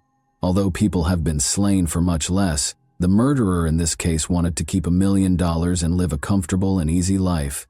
Did Gary foresee what would occur? According to his parents, he did. They were trying to protect him since they felt uneasy and worried about him. However, Gary found it hard to accept that his child's mother, the love of his life, was truly capable of murder. Even though his mother was still alive, he battled valiantly to keep his failing marriage intact for the sake of his kid. But ultimately he died and the youngster was left an orphan. What is known about Gary Bentley's early life then? On August 31, 1984, Gary Lewis Bentley was born in Louisville, a small rural hamlet in Jefferson County, Kentucky. He was the youngest of Gerald and Lisa Bentley's 2 children. From a young age, Gary and his older sister Amy had a tight and trustworthy relationship, The Bentleys owned their own farm and put a lot of effort into providing their children with a quality education and other necessities. The children helped out as well and weren't afraid to take on the physical and labor-intensive tasks involved in farm management. The family was close-knit, supportive, and always looking out for one another. Gary spent a lot of time with his father, Gerald, from an early age. They frequently went hunting, fishing, and camping together and were quite close. His father showed him where to collect edible mushrooms and berries, taught him how to handle a pistol, and gave him survival tips, including how to survive in the bush. Gary became quite interested in guns as a teenager. He eventually began collecting firearms and understood how to use them. He was best friends with his father and they went fishing or hunting almost every weekend. Gary was a true handyman who could make or mend almost anything, making him the epitome of a small-town gentleman. He was described by many around him as gentle, laid-back, and always ready to provide a helping hand to those in need. Gary had no bad habits, avoided negative influences, excelled in school, and never ran afoul of the law. He was a calm, introspective child who prioritized his family. Gary majored in engineering in Frankfurt, the state capital, where he attended college after high school.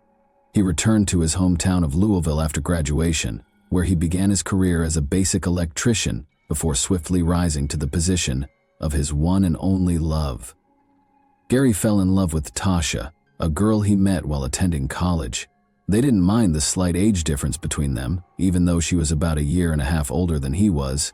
They moved in together in 2006, not far from Gary's parents' house, after dating for a while. Tasha was pursuing a nursing degree when she was hired by one of the city's hospitals, where she immediately gained the respect and admiration of her colleagues. But she didn't stop there. In order to further her profession, she continued to work and pursue further studies. Gary and Tasha ultimately made it official in 2012 by inviting all of their family and friends to their lavish wedding. The couple was ecstatic when Tasha became pregnant shortly after. They welcomed a child, whom they named Connor, in the spring of 2013. Both Gary and Tasha had successful jobs by the time their first kid was born. They were able to travel, purchase 2 automobiles, move into a larger, more comfortable house, and essentially live worry-free because they were earning a solid living. A few years later, Gary's plans to have a large family and at least 2 more children with Tasha began to fall apart. What did Tasha conceal? Their marriage was ideal for the first 4 years. They were viewed as a model pair. They held well-respected, lucrative careers. We are excellent guests, wonderful parents, and close friends. The couple frequently invited close friends and family to gatherings they hosted at their house. When someone needed assistance or support, they were always the first to offer it. Gerald and Lisa, Gary's parents, are ecstatic with their daughter-in-law and grandchild. However, things began to drastically shift in 2016. After going through a difficult period, the Bentleys' marriage started to suffer. It all began when Tasha started experiencing issues at work, which had never happened to her before. She was often griping about the terrible working conditions, her supervisor and her co-workers. Gary tried his best to help her, but he cautioned her against quitting too soon because it would be difficult to find another position that paid well. The couple made the decision to take a trip in the fall of 2016 in an attempt to decompress and release some stress. They flew to a vacation, leaving their son with Gary's parents, along with their long-standing friends Annie and Kevin Day, with whom they had been close for years. They traveled to Jamaica. The initial days of the journey were ideal. They all enjoyed one another's company, explored the island, and unwinded on the beach, but Tasha appeared preoccupied, as if her thoughts were elsewhere. She was often texting someone, and if someone asked her who she was speaking to, she became quite protective. Gary and Tasha began to quarrel more and more the longer they were on the island. Their pals claimed that Annie and Kevin felt uneasy since the disagreements seemed to start out of nowhere and swiftly turned into heated disputes. When Gary and Tasha got into a heated dispute one day while on a yacht, Kevin attempted to lighten the mood by cracking a joke. Gary splattered beer on his face in retaliation. Kevin didn't take it personally, since he knew that Gary's response was more about the stress that Tasha was causing than it was about the joke. After feeling ashamed, Gary repeatedly apologized and said he had no idea what had happened to him with the new job. Tasha informed Gary that she had resigned from her position shortly after they got back from their trip. Gary wasn't pleased with her choice because his family's financial status may suffer if she lost such a high income. He did, however, have some funds that would enable them to survive and continue their way of life till she got another work, because he was a prudent and thrifty guy. However, Tasha was employed as a consultant at a large pharmaceutical company the day after she quit.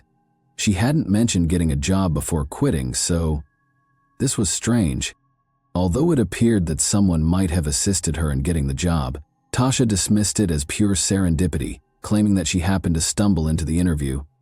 Even though Tasha appeared content with her new career, circumstances at home didn't improve. She stopped cooking, was rarely there, neglected the house, and showed no concern in Gary's situation. She even neglected their son, letting his grandparents handle the most of the child rearing. Mrs. Bentley began to leave town on the weekends, claiming to be on work travels. She was always talking on the phone, always finding a quiet place where no one could listen in. She claimed that it was work and that she needed to talk to her supervisors or coworkers about it when questioned. In order to prevent anyone from checking her phone, she also set a password, something she had never done before. She'd become aloof and secretive.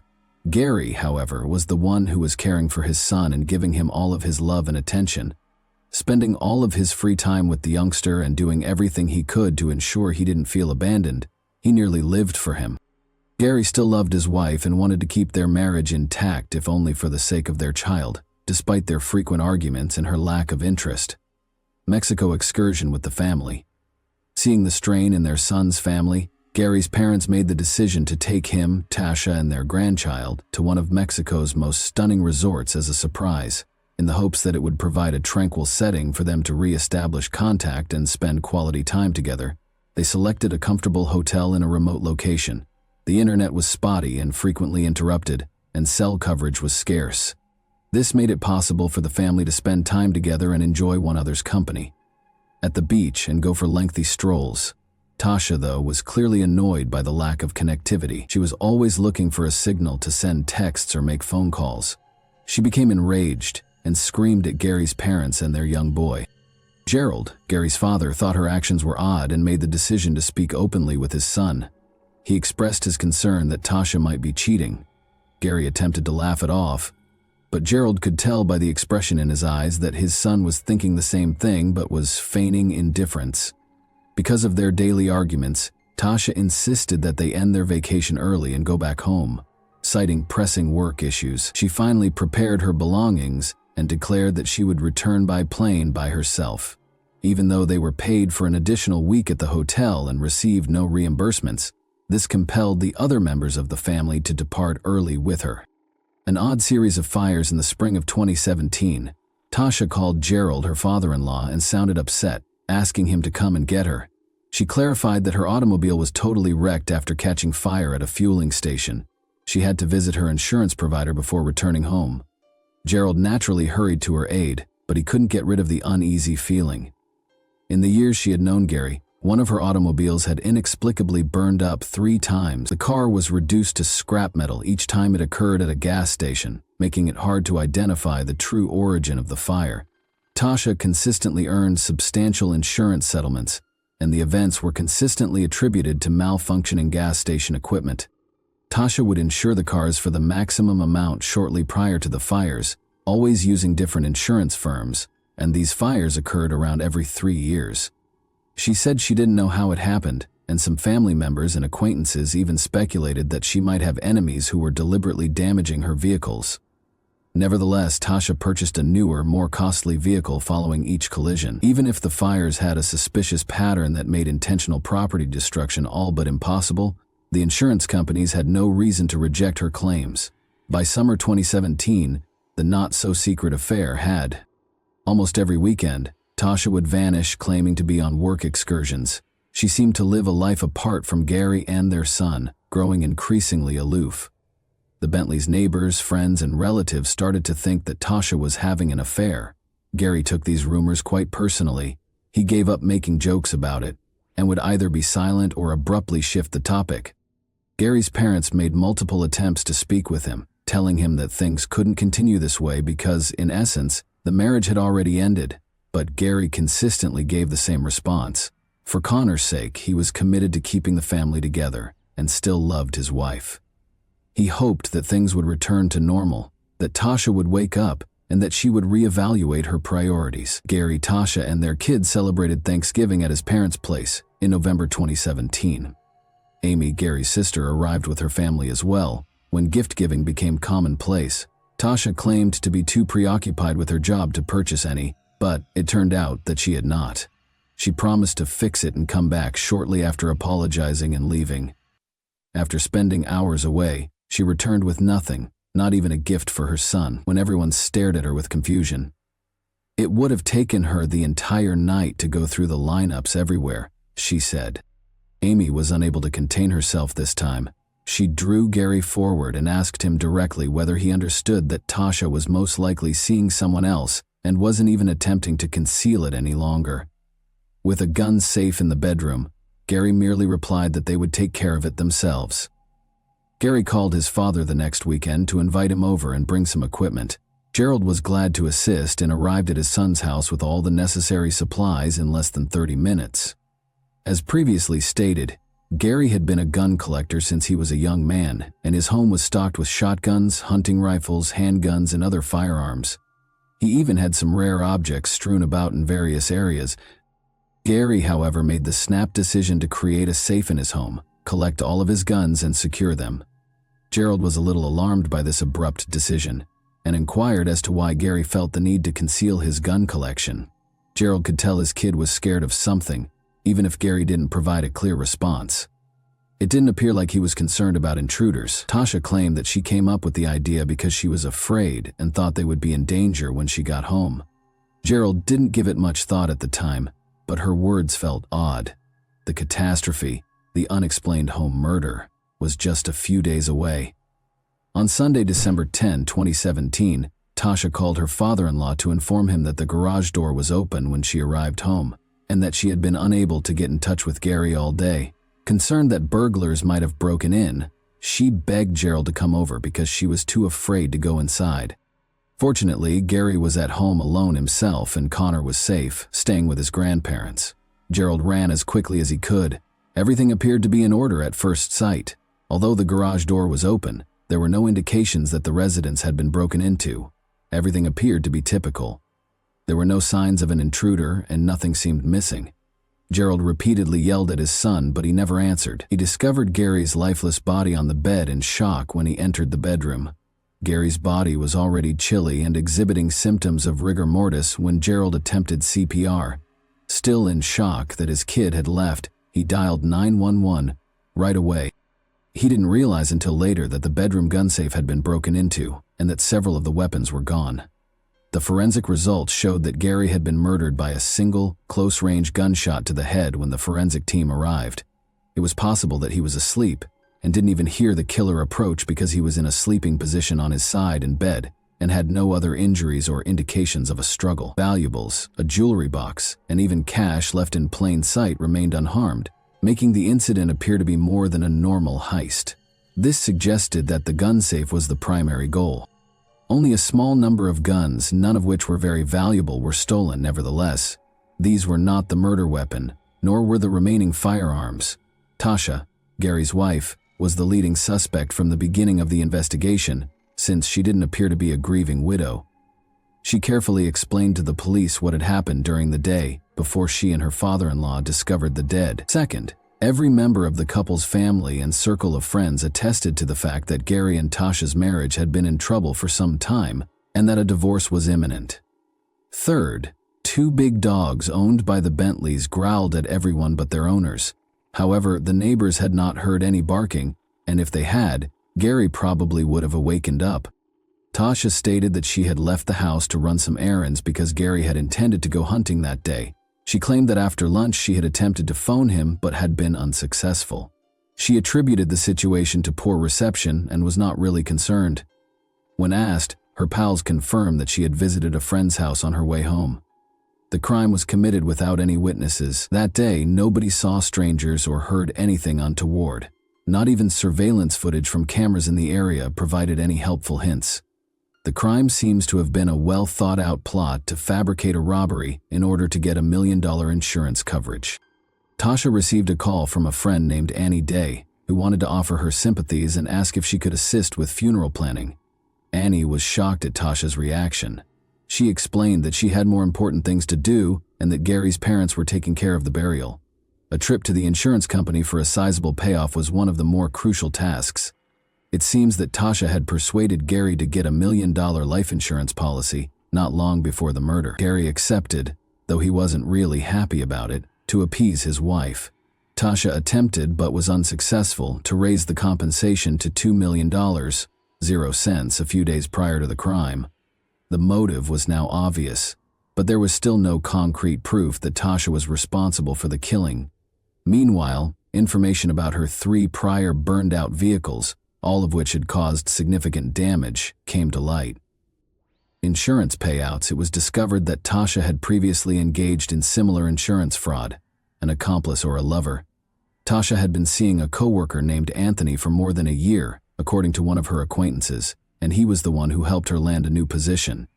Suspecting that Anthony might have assisted his lover, investigators made the decision to ask him about his role in the crime. Anthony said that he and Tasha had been romantically involved for a long time and that they frequently met at his house. Tasha was going to leave Gary, he said, and they were even going to celebrate New Year's Eve 2018. Anthony hurried to offer an alibi as soon as he became aware that he was being investigated as a suspect in the murder case. He claimed to have been at his parents' house, assisting them with repairs on the day of the murder. That day, they visited a number of second-hand stores, all of which were caught on camera. The murder weapon and the missing guns from the safe were still unknown, but detectives came to the conclusion that Tasha had probably acted alone, which explained why there were no traces of a break-in and why the dogs hadn't barked. Tasha's account of events. Tasha frequently added additional information, changed her tale, and attempted to place the blame elsewhere. She even brought up Gary and Kevin Day's argument when Gary flung beer in his friend's face when they were on vacation. Tasha believes that Kevin may have harbored resentment and seized the chance to exact retribution. But after being questioned for a few hours, Tasha eventually gave up and admitted, although she acknowledged killing her husband, she held Gary responsible for the incident.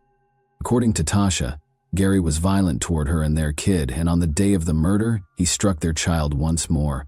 She claimed that was the final straw, and she retrieved a rifle after waiting for Gary to go to sleep.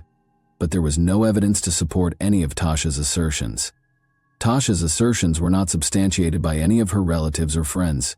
In actuality, everyone supported Gary, praising him as the most loving parent they had ever known, and a loyal, loving husband. They maintained that he would never touch his wife, much less their beloved young boy.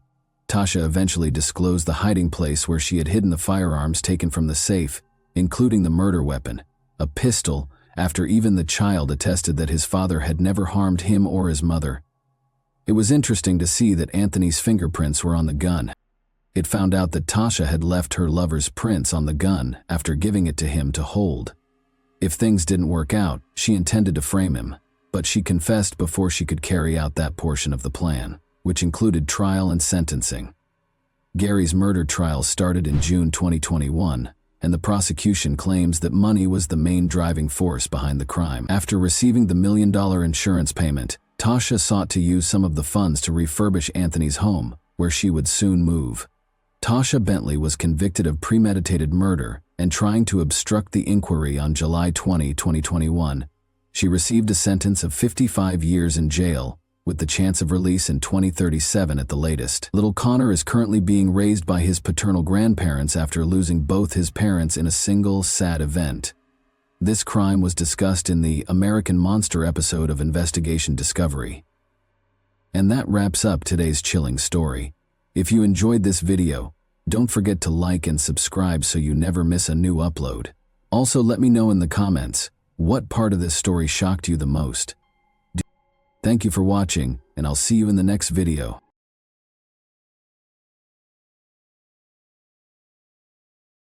Hey guys, welcome to my channel, and today we're going to take a look at another horrible case with you. At exactly 11:23 a.m. on the morning of August 15, 1975, the Marple Police Department received a phone call. David Zanstra, a clergyman and the director of a summer Bible camp, was the caller. Gretchen Harrington, an 8-year-old girl, had vanished, according to his terrifying account. The camp was less than half a mile away from Gretchen's house in Delaware County, Pennsylvania, and she had planned to walk there. But she never did. They immediately launched a desperate search for Gretchen, but to no avail. Gretchen's skeletal bones were discovered in neighboring Ridley Creek State Park on October 14, 1975, 2 months later. The community was left confused and uneasy as the crime went unsolved, in spite of this startling discovery. After Gretchen left for the summer Bible camp, what happened to her? Would the truth regarding Gretchen's death and abduction ever be revealed? Marple Township, which is in Delaware County, Pennsylvania, in the United States, is the setting for today's case.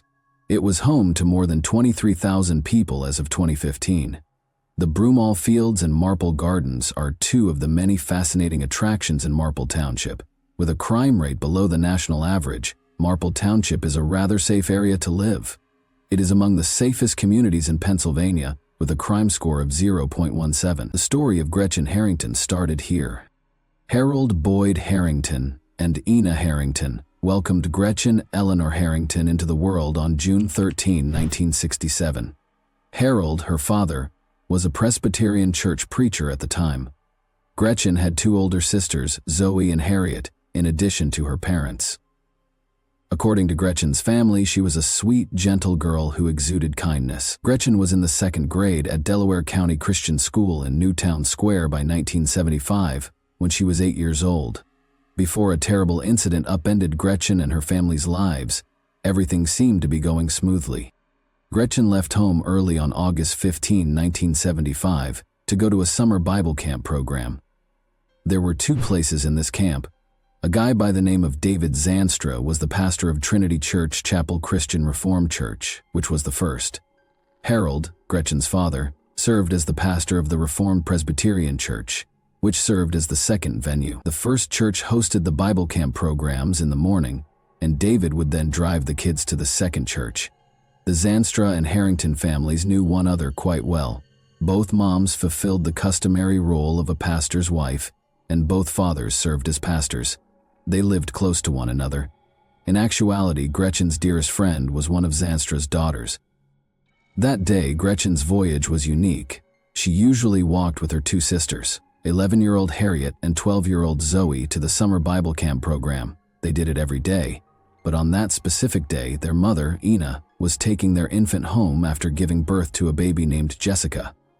Harriet and Zoe decided to wait for them to return. In spite of this shift in schedule, Gretchen's father, Harold, urged her to continue attending the summer Bible camp program in order to keep up her flawless attendance record.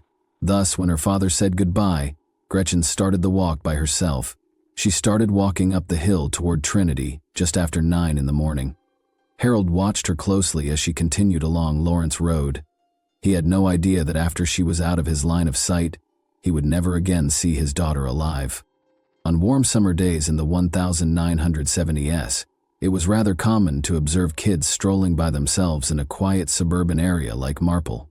People didn't even consider the possibility of danger. Children used to play freely into the late hours of the night. Without any concerns, they wandered the streets, went into the woods, and even took a dip in Darby Creek, which ran behind Gretchen's house, to cool off. Without the use of cell phones or GPS watches to stay in touch with their parents, kids would walk blocks to their friends' homes. Simply put, Marple was a very safe place. Many longtime Philadelphians opted to relocate there for that very reason. Gretchen was expected to appear at Trinity Chapel Christian Reformed Church by 9:30 a.m. in the 1960s, but she failed to show up on time. Harold's realization of her disappearance was the first clue that anything was wrong. At approximately 11 in the morning, Gretchen's pals arrived at the house's front door in search of her. Harold acted right away, since he was worried and couldn't see Gretchen in the classrooms or in the area. To find out where his daughter was, he called the Trinity Chapel Christian Reformed Church and talked to David's wife, Maggie Zanstra. He was informed that she hadn't been spotted, though.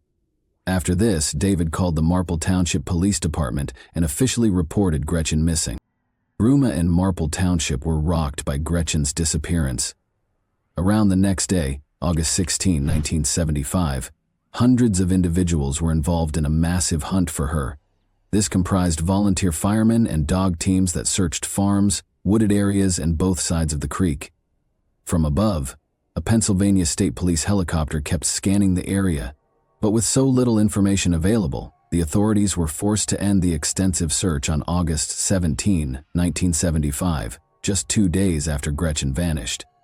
Daniel Hennessy, the police chief, openly acknowledged to a local newspaper that they had no idea where she was. The entire town went into a frenzy as a result of this circumstance, completely upending the sense of security in the area. In response, family members and friends began handing out flyers to local drivers. Gretchen's most current school photo, which showed her with a missing tooth and a happy childlike smile, was used on these flyers. Due to the lack of information, there were many unsolved questions and a rise in conjecture. Did she flee? Did she drown in the creek by accident? Was it someone she knew, or could it have been a stranger? The mystery of Gretchen's disappearance left everyone puzzled and extremely worried. The police spent the days that followed Gretchen's disappearance gathering information and trying to piece together what had happened. On August 19, they conducted one of their most important interviews with David. In the course of this discussion, David revealed that on the day Gretchen vanished, he had in fact driven a group of kids to the church. He claimed, nevertheless, that he had not seen her that day. Gretchen's sisters, Harriet and Zoe Harrington, returned to Delaware County Christian School as August gave way to September. However, because they were confused of what to say, their fellow students found it difficult to approach them or have a conversation. When standard investigative techniques failed to produce any results in the face of such a heartbreaking circumstance, the police chose to take an unusual approach to find Gretchen. They sought the help of Judith Richardson Hames, a psychic.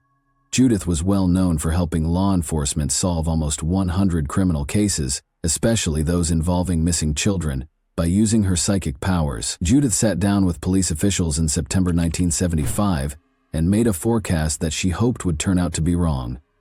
She thought Gretchen was dead, based on her psychic revelations. On October 14, 1975, 1 month later, a jogger in Ridley Creek State Park discovered a decomposing body concealed in the trees. When he saw a human fingernail, his initial confusion about what he had discovered was eliminated. As soon as the jogger realized how serious the situation was, he called the police. After examining the unique clothing found with the bones, Gretchen's parents were able to verify that it belonged to her. The medical examiner then used dental data to connect Gretchen's body to the body. Tragically, it was determined that Gretchen had been murdered. According to the forensic analysis, she had been severely beaten because her skull had many fractures. Despite the police's initial suspicions of mistreatment, the autopsy produced no hard proof to back up this theory. Harold, Gretchen's father, stood in the pulpit and gave a moving speech on Sunday, October 19, 1975, a few days after her body was found. He mentioned Gretchen's trust in Christ in his heartbreaking speech. He emphasized that although her murderer was no longer bound by their horrible deeds, she was now free from this world. David presided over Gretchen's funeral, which was a solemn occasion. Gretchen was 8 years old. She was buried in Johannesburg, Michigan, USA's Meridian Line Cemetery after the ceremony. Meanwhile, new enthusiasm for the investigation was sparked by the finding of Gretchen's body in the woods. Witnesses came forward to describe different people they had seen in the area where Gretchen's body was discovered. Men who had visited the area were described in these eyewitness accounts. As a result, the police were inundated with community suggestions, some of which seemed more promising than others, and others of which proved irrelevant or useless for pursuing justice. Investigators investigated a variety of possible possibilities, including closely examining local residents with past criminal histories. The evidence box at the Marple Township Police Department offices started to collect dust after they failed to produce any noteworthy leads. Reel-to-reel tape interviews, photographs, and memoranda were among the many items in this box that were pertinent to the case, but it was left dormant due to the lack of progress. The investigation into Gretchen's abduction became chilly over time. Sometimes a detective might review the case at roll call meetings or in their own time during a routine week. Every time, it felt pointless to search through the file in the hopes of finding something they had previously overlooked. They were frustrated and unable to make any progress on the case because the leads consistently ended in dead ends. The first detectives who had been investigating Gretchen's disappearance had either retired or died, so there were no updates on the case for many years. However, things took a dramatic change in the fall of 2022. A woman, whose identity was kept secret, contacted the Marple Police Department. and said she wanted to talk about Gretchen's murder and disappearance. Sergeant Nick Coffin was in charge of Gretchen's cold case at the time. Consequently, this woman's message was sent to Coffin's phone when she called the Marple police. Coffin was told by the woman that she thought she knew who might have caused Gretchen's terrible demise. Suspicions of a potential connection were raised when she also brought up an attempted kidnapping episode that had happened around the same time. The long-standing mystery surrounding Gretchen's disappearance and death was given new life by this unexpected contact. State troopers scheduled an interview with the woman, who was designated as a confidential informant and only known by her initials, SF, on January 2, 2023. This interview would turn out to be a significant turning point in a cold case that had been unsolved for almost 50 years. SF claims that Gretchen and one of her sisters, Zoe, had gone to school with her. Investigators were also informed by SF that she had been friends with David Zanstra's daughters and had often visited the Zanstra home, often spending the night there. When she was 10 years old, SF recalled waking up in the middle of the night to see David touching her inappropriately during one of these sleepovers. Terrified by this unsettling conduct, she moved and caused David to rush out of the room. This unwanted touching happened again the next night, which is shocking. When the girls woke up in the morning, SF made the decision to tell David's daughter about her father's disturbing behavior. To her surprise, the daughter said something like, "He does that sometimes." Eventually, SF found the strength to tell her parents about this upsetting event. The Zanstra family responded to the problem by moving to Plano, Texas, a Dallas suburb, shortly after Gretchen vanished. In the course of her interrogation, SF also provided state police with details of a girl named Holly, a neighboring child whom she saw as a friend. She said there had been an attempt to kidnap Holly. As the discussion progressed, SF showed the investigators a childhood journal she had kept. She had mentioned that a man had attempted to kidnap Holly twice in a particular diary entry, dated September 15, 1975. She continued to write in the diary that she suspected this man, whom she called Mr. Z, of being the one who had abducted Gretchen. David was what she referred to as Mr. Z. The investigation into Gretchen's murder and disappearance gained a crucial new dimension as a result of SF's revelation. Investigators were inspired to find 83-year-old David, who was now living in Marietta, Georgia, northwest of Atlanta, by SF's interview and her diary entries. David was interviewed by investigators at the Cobb County Police Headquarters in Marietta on July 17, 2023. Andrew Martin and Eugene Trey, two Pennsylvania troopers, conducted this interview. The tone of the conversation was rather amicable at first. David denied ever seeing Gretchen on the day she vanished, but when the police told David about the assault claims made by a lady who had written about her experiences in the diary, things took a different turn. As the discussion went on, David finally lost it and admitted to something really unsettling. David told the police that he had seen Gretchen that morning as she was making her way to the church. According to him, she accepted his offer of a trip in his green AMC Rambler station wagon because she had no reason to refuse. However, David told detectives that he took Gretchen to a nearby wooded area instead of taking her to church as he had promised.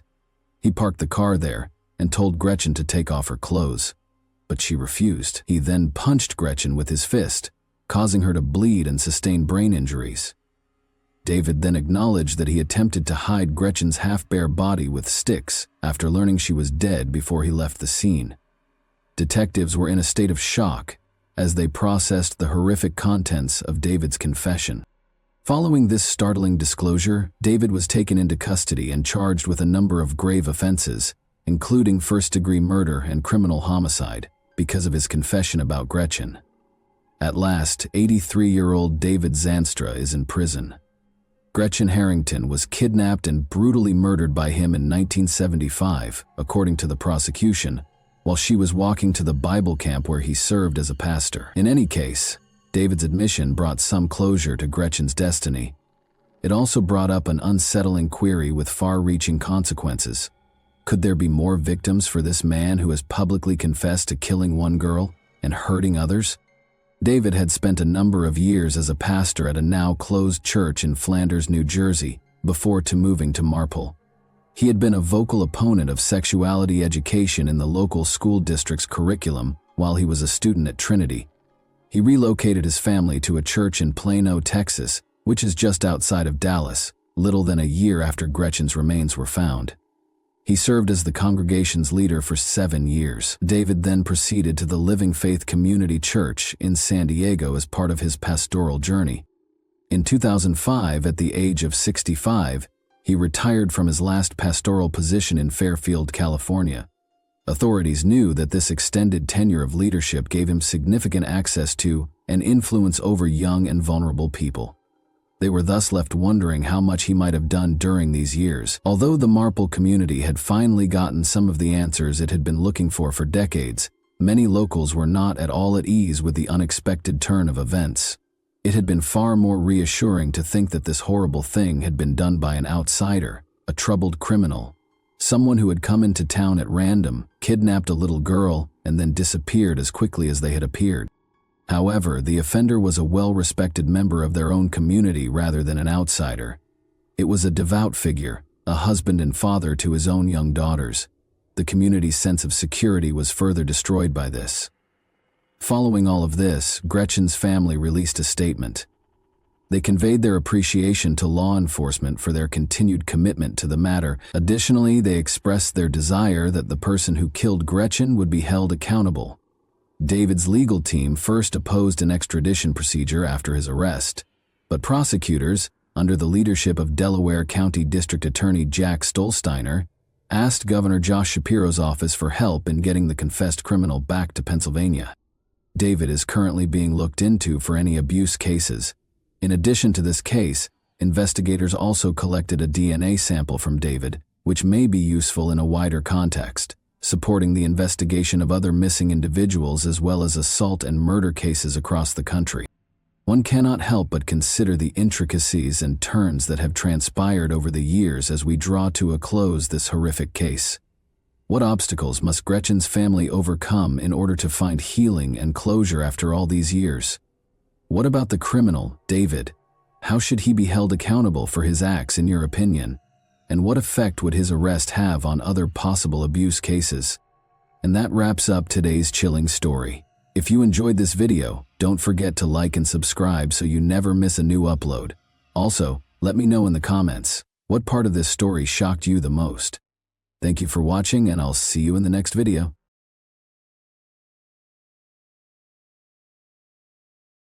Hey guys, welcome to my channel, and today we're going to take a look at another horrible case with you. Nashville, Tennessee saw a devastating event in March 2020 that had an impact well beyond its boundaries.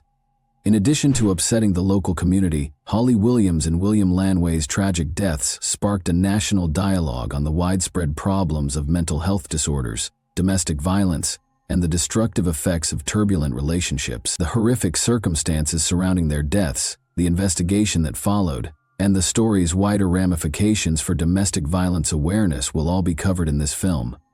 More than just a narrative of loss, this one is a potent warning that emphasizes how crucial it is to spot the warning signs of abusive relationships and how urgent it is to get help.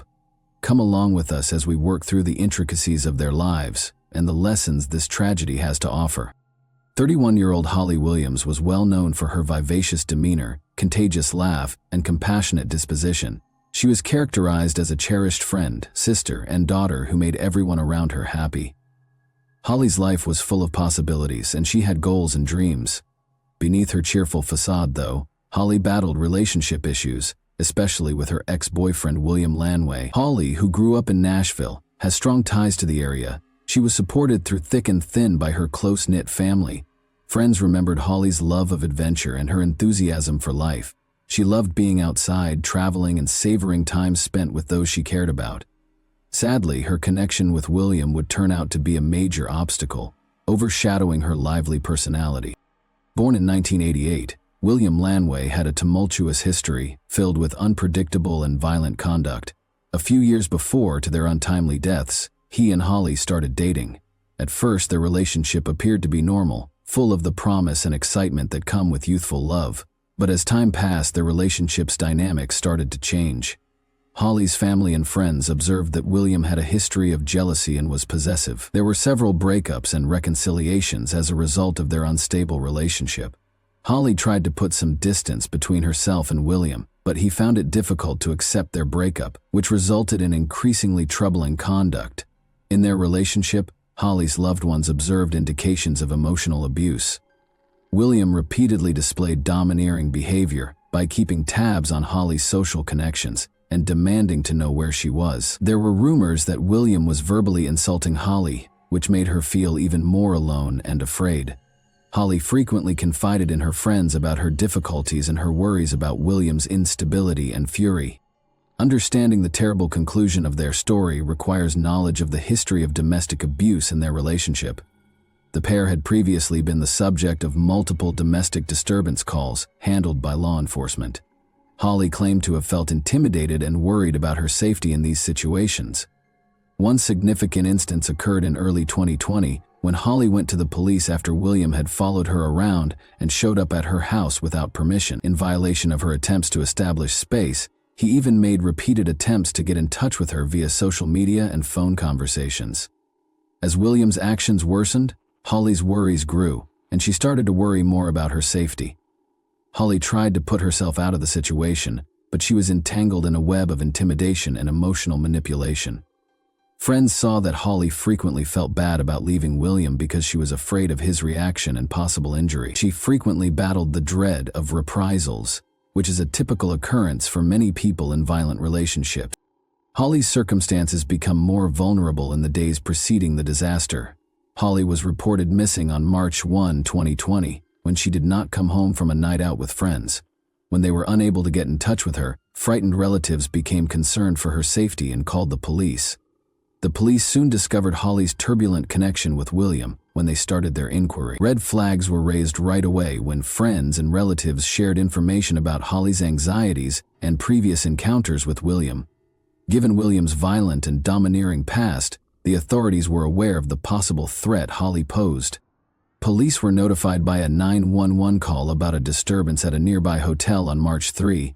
According to witnesses, William and Holly got into a furious dispute. Even though the police were called to the location, both people had already departed by the time they got there. This interaction brought to light the growing strain in their relationship.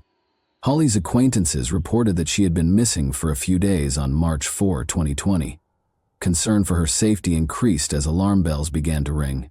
In the past, Holly had shared her worries about William with her friends, which made them think that something horrible might have occurred. When a construction worker found an abandoned automobile at a Nashville construction site on March 5, 2020, the inquiry took a disastrous turn. The bodies of Holly Williams and William Lanway were found in the car, which was later determined to be Holly's. It was a somber and startling scene. It was soon established by the authorities that William had died from a self-inflicted gunshot wound, and Holly had been shot several times. The neighborhood was rocked by this finding, which prompted an investigation into what happened before this awful conclusion. It became evident during the course of the investigation that William had killed Holly before killing himself. The terrible effects of a dysfunctional relationship marked by violence and control were brought to light by this sad murder-suicide. Eric, a married man who had been linked with Holly through her escort service under the nickname Lila Love, was a major driving force behind the convoluted web of deceit, treachery, and violence that started the inquiry into the killings of Holly Williams and Bill Lanway. When Holly's boyfriend Bill broke into her escort account and discovered private information about her clients, Eric's life took a terrible turn. Knowing that disclosing his contact with an escort could ruin his marriage and standing in the community, Bill exploited this information to blackmail Eric. Instead of submitting to Bill's demands, Eric turned to Gil, his private security guard, for assistance. Thinking Lila Love was a fictitious name, he first assigned Gil the duty of determining Holly's real identity. But under the pretense of looking into a missing woman, Gil recruited Brian Brockway and his brother Chad, who worked in security as well. Thinking he was assisting someone in need, Chad researched Holly in great detail. As the inquiry went on, it became evident that Eric's problems were not being caused by Holly. He was being extorted for money by Bill. Another security contractor, Adam Carey, finally faced Holly head-on after recognizing the complex dynamics at work. Adam chose to convey messages to Holly and Bill after unraveling the network of blackmail, and on March 11, 2020, he followed Bill to a grocery shop. Eric made a crucial choice that evening after Bill called him, likely to demand more money. Eric gave Adam and Brian permission to murder Holly and Bill if needed. The murders occurred on March 12 in Nashville, where Brian and Adam flew to shortly after. They were seen departing together at around 11:40 p.m. on security footage taken from Holly's residence. Gunshots were heard shortly after departing, and persistent yelling suggested a parking lot ambush. According to the video, Holly was unintentionally shot during the commotion, and Bill was singled out for his blackmailing actions. When Brian and Adam realized Holly was still alive, they shot her once more to be sure she wouldn't live. The killers dumped Holly's car in a landfill after the killings, then drove to Memphis, where Adam dropped Brian off at the airport before heading back to North Carolina. As if the murder for hire were a routine service, Eric inexplicably left a positive evaluation for Gil's security company, Speartip. The FBI looked into Eric's finances more after this internet review raised suspicions, and found that he had paid the murderers almost $1 million, 0 cents. Detectives spent 2 years trying to make sense of a lot of dead ends in the case, since Eric could easily argue that he had hired the security team to look into Holly and Bill's identity rather than to kill them. They were looking for concrete proof that would connect him to the killings. Chad Brockway, who had first helped collect information on Holly without realizing the scope of the investigation, was the person the police chose to speak with. Chad went undercover to get further information after discovering the truth and consented to assist the authorities. When Chad reached out to Adam in his undercover capacity, he was startlingly candid about his readiness to carry out murder for pay. After the conversation verified that Adam was aware of the murder for hire procedure, Chad and Brian met at a restaurant while Chad was wearing a wire. After being quiet at first, Brian later boasted about the killings, claiming that he had overpowered Bill and that Adam was eager to kill Holly.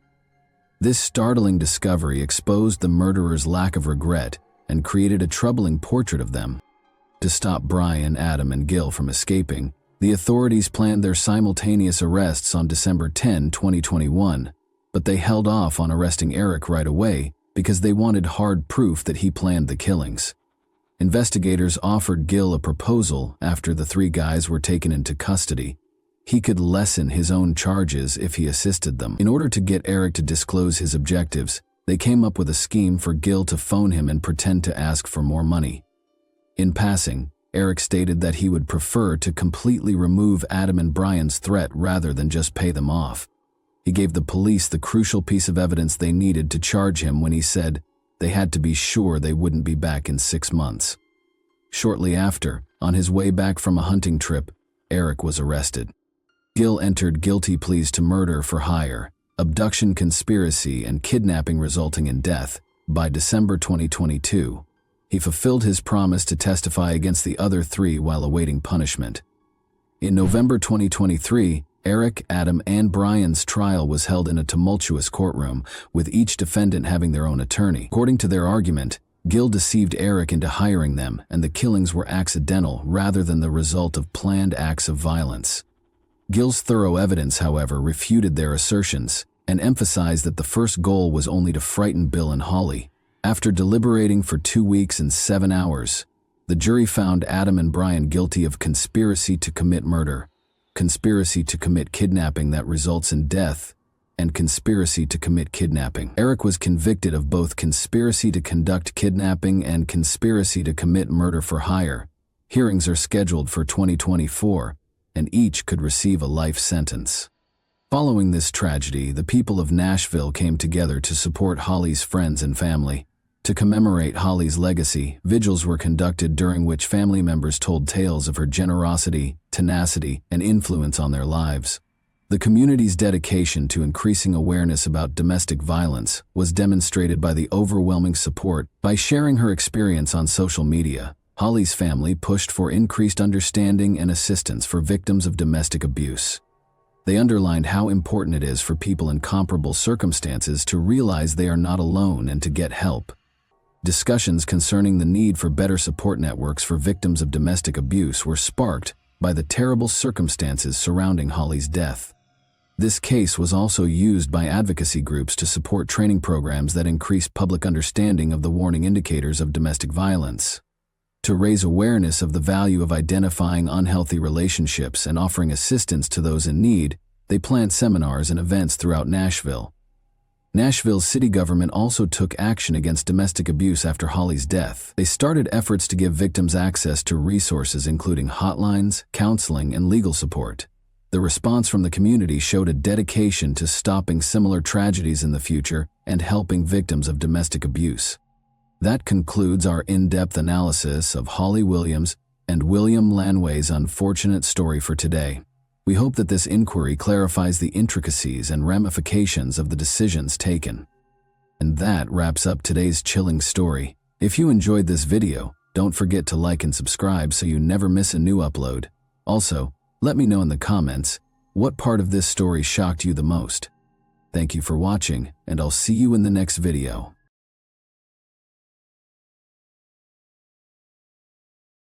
Hey guys, welcome to my channel, and today we're going to take a look at another horrible case with you.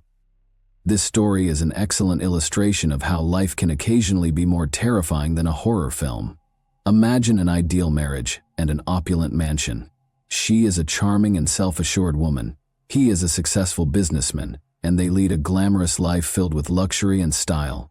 The twist is that there are sinister truths that will chill you to your core beneath that gleaming exterior. I want to tell you about Mike and Susan Reichel, who were viewed by everyone as the model couple, but who were unaware of the sinister secrets that were kept inside their house. Nobody could have predicted that all would end in tragedy. An emergency services call, and skin-chilling accusations on a chilly February night. Do you know what they say? This story demonstrates the adage, the devil is in the details, as the small details, text messages, casual remarks, and scarlet droplets on the floor, combine to create an image that is impossible to ignore. Wealthy. In order to provide the impression of a perfect married life, Mike Reichel and his wife Susan were frequently spotted out together, dining at upscale restaurants and taking vacations at opulent resorts. With a sparkling pool, a well-kept lawn, and sleek contemporary interiors, their mansion in the affluent Naplesville, Florida neighborhood gleamed as brilliantly as their romantic union. Everything Mike touched seemed to turn to gold, and Susan, his prize, was no different. However, there were profound fissures behind those walls that were impossible for even the most talented designer to hide. Although Mike was well known in some circles due to his commercial success, nothing was known about his personal life.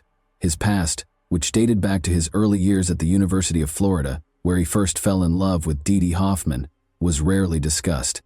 He was already making big plans and moving up the professional ladder at the age of 19, and their young passion developed into a marriage that lasted for 25 years.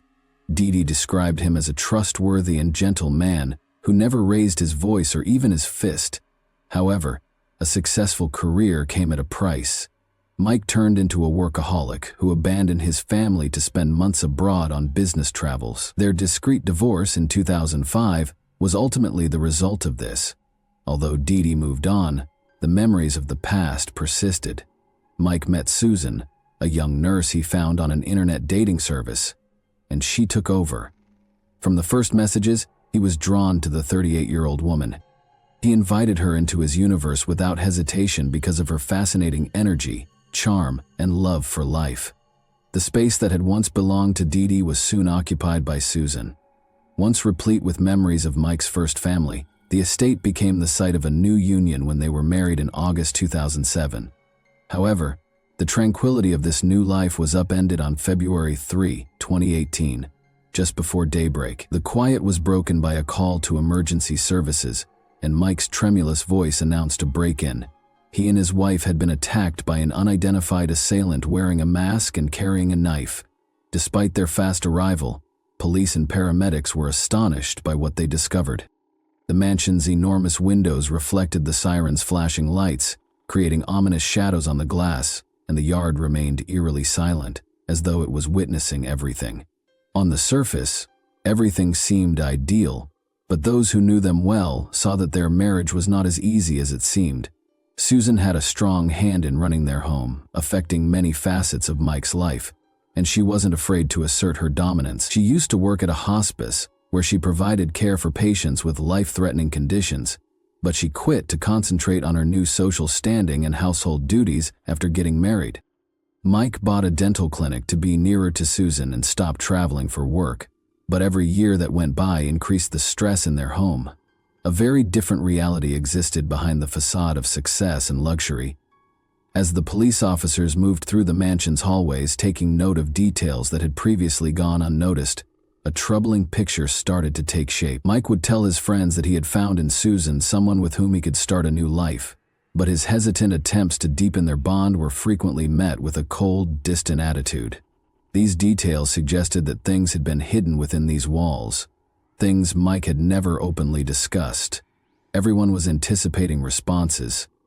What had led the man with the mask to this house? Who was he? And, above all, what was lurking beneath the surface of a happy and successful marriage? However, before delving further into those horrifying incidents, let's pause and examine this couple's history. The main reason for their increasing stress by 2015 was that Mike and Susan's relationship was no longer as ideal as it appeared to the outer world. Was the complex relationship between Mike and Susan related to his daughters, particularly Caroline, his oldest? Susan's distaste for Caroline was not concealed, and occasionally she would text Mike about his daughter in a sour mood. She thought Mike was spending too much time and energy on Caroline. Caroline, on the other hand, was not fond of her father's new wife and accused her of attempting to remove her from Mike's life. According to Caroline, Susan frequently drank a little too much. She frequently drank 5 or 6 glasses of wine or martinis in a single evening, but even after having too many, she was able to maintain her poise and carry on a discussion. The family was at a breaking point in terms of tension by the fall of 2017. When Caroline began organizing her wedding, things became more heated. Mike set aside $100,000 0 cents for the event because he wanted her special day to be flawless. Although it was a significant sum, Susan grudgingly consented to allow him to pay for it. Susan became enraged when the wedding's expenses continued to rise, and, by the time everything was finalized, the budget had risen to almost $250 0 cents. 3 weeks following the November 2017 wedding, Susan was still furious when she learned how much Mike had spent on the party, despite efforts to find common ground, particularly throughout the wedding planning. Mike confided in Caroline that he had been physically attacked by Susan multiple times. Since his daughter had seen a faint white scar on his cheek on the day of the wedding, she instantly believed him. After one of the instances, Mike even showed her pictures of his injuries. Susan had been arrested after allegedly attacking him with a knife. Was this, however, the sole instance? What was actually happening in that house behind closed doors? Susan became enraged upon learning the actual expense of Caroline's wedding. She became enraged, tossed a phone at Mike, and started hitting him. Everyone who believed they know this couple was shocked by the incident. Unexpectedly, Susan was the one who contacted the police after assaulting her husband. She had always attempted to keep control of the situation, so this decision seemed odd. It's possible that she wanted to give her version of events first in order to avoid being charged, but things didn't work out that way. A smashed phone on the floor, overturned furniture, and a heated environment between the couple were among the obvious evidence of a recent argument that the police found when they arrived at the Rochelle residence. Officers spoke with Susan and Mike for a short while. Mike was clearly upset, and Susan was distraught, recounting the events in a fragmented manner. The officers concluded that Susan needed to leave the house for a bit in order to collect herself and think about what she had done. She merely verbally agreed. Presuming the problem had momentarily fixed, the police departed. 30 minutes had gone by, but Susan was still inside the house, urging Mike to stay with her and hash out their differences. The quaint restaurant's soothing candlelight and the sound of the running water gave the impression that it was a quiet evening. But Mike and Susan Rochelle's table was anything but. Things had seemed odd that morning. Instead of a welcoming grin, Susan's face had a stern expression, and their talk soon turned to familiar, tense issues. Mike had thought that this dinner would be the beginning of a truce, a chance to go back to the days when everything between them was simple. She used to be the one who brightened his life, but now she was the primary cause of his tension and worry. Frustration and miscommunication simmered between them like water in a pot that was about to boil. Let me now give you a detailed account of what happened that day. The evening ended almost as suddenly as it had started. Mike got up, threw some money on the table, and walked away. Susan sat there looking at nothing, as though she was trying to take in everything that had been said. Mike's eldest daughter from his first marriage, Caroline, had been the subject of another argument between them. Susan would never be able to forgive him for spending $250,000, 0 cents, on Caroline's wedding because, in her opinion, it was both lavish and a betrayal. He grew further estranged from Caroline the more he invested in her. Their marriage was gradually being destroyed by her constant battle for power and the sense that she was the most significant person in his life. Susan was lost in contemplation as Mike departed the restaurant. Although she had no idea what to do next, she was certain that she wasn't going to lose control of the situation. After a few minutes, she got up, picked up her phone, and texted him, "Good luck with your daughter. I'm going to file for divorce." It was a declaration of her goals rather than a threat. She sent another SMS after learning that their talk was far from over. "You have significant problems with your daughter. I will not put up with this conduct." Susan called a cab and went home as soon as she made up her mind. There was silence in the house. Long shadows were thrown across the corridors by the lovely moonlight that spilled in through the enormous windows. Unaware that this evening would offer a test she would never forget, Susan walked into the guest room. Mike emerged in the doorway as the door abruptly opened as the clock struck midnight.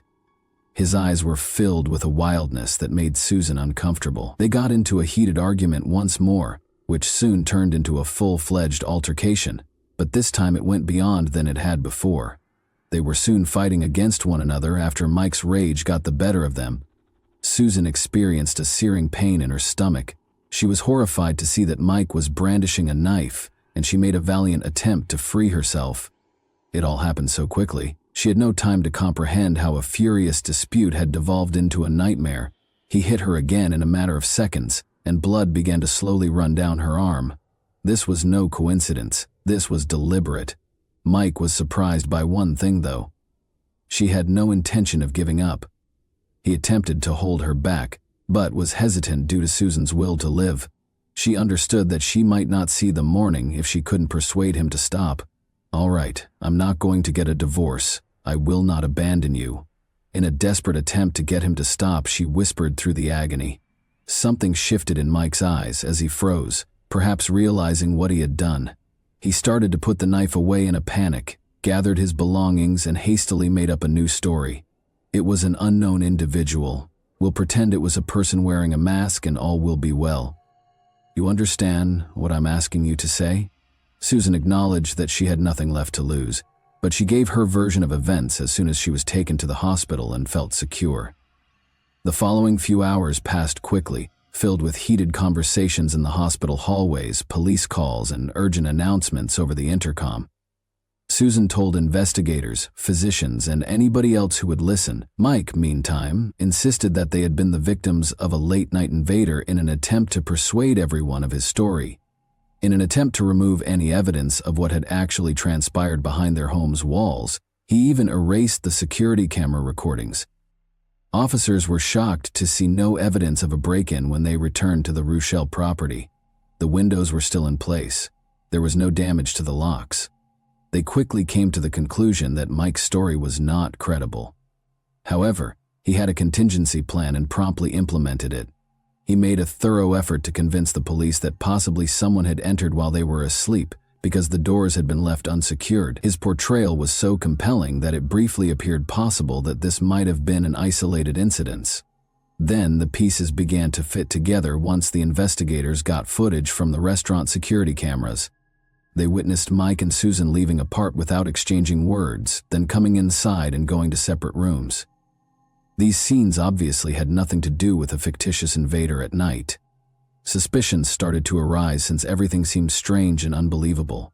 Investigators realized that this was only the beginning as they attempted to fit everything together. No one could have predicted the complexity and depth of the story Mike had attempted to present as an attack. Mike persisted in promoting his version of events, but his story was beginning to fall apart. The house's shadows, which seemed serene on video, were concealing things that nobody anticipated discovering, and they served as the backdrop for a new, far more terrifying turn in this story. Mike Royce called his daughter's cell as soon as he was taken into custody. He spoke in a trembling but resolute voice, as though he could eliminate any uncertainty with pure willpower. "I didn't do anything, Caroline." He said it again. "He insisted that you phone my attorney. "Get me out of here, please." He was aware that he had little chance of escaping without her help. His daughter Caroline was more than that. She was his unwavering ally and the only one who could protect his reputation both in the public and in court. However, Mike was known in some circles as a successful and calm businessman, and everything that had transpired in the past few weeks didn't fit that image. The shock of hearing of his incarceration was evident, and it affected not just his family but also his friends, co-workers, his ex-wife Dee Dee, and everybody else who had ever met Mike. After 25 years of marriage, Dee Dee appeared to be inconsolable. Mike was a nice, soft guy. It's unbelievable that he could achieve this. Even at times of crisis, friends said he was steady, calm, and logical. However, an almost unthinkable thing had happened to this model of stability and success. However, the prosecutor's viewpoint differed from theirs. He was accustomed to having total control over his life, according to the story. Mike couldn't bear the thought of a divorce and losing the things he had fought so hard to build up over the years, and life abruptly lost its control. He was struck hard by this blow, which caused him to act recklessly. The prosecution's account was simple. Mike was motivated to try to find a permanent solution because he was afraid that Susan would take half of his fortune after the divorce. It was now up to his lawyers to demonstrate that Mike had nothing to do with the attack, that the intruder's narrative was true, and that Susan's injuries were caused by a terrible accident rather than deliberate action. Mike initially gave a public account of what happened at the initial court hearing in mid-February. His story sounded earnest but unpersuasive. He acknowledged that he and Susan had in fact argued at the restaurant on the evening of February 2, and that they had both gone home separately, going to their own rooms. After his rage subsided on this cold evening, Mike made the decision to try to talk to someone and make amends in the guest room. He wanted to make amends, but upon entering, he saw something unsettling. Susan had a knife in her hands and was kneeling by the bed. She appeared desperate, he said, and he thought she might hurt herself. According to Mike, he attempted to get Susan to put down the knife, but she resisted. A struggle broke out, one that was more desperate and awkward than aggressive, like two people caught up in their own feelings. At one point, Mike said he felt the cool blade brush against her stomach. The knife slipped out of her grasp and cut him as well. Blood was slowly seeping through Susan's clothing, and she was breathing deeply.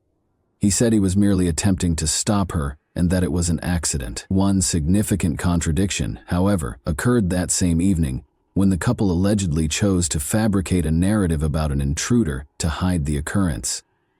According to Mike, they sat on the bed discussing the future while attempting to block out their wounds. "We were talking about life, vacations, and our travel plans. Our talk was among the greatest we'd had in a long time." He smiled almost nostalgically as he remembered. However, who could be gravely injured and speak of a bright future? It sounded ridiculous to the people listening. New information was slowly coming to light during the trial and investigation.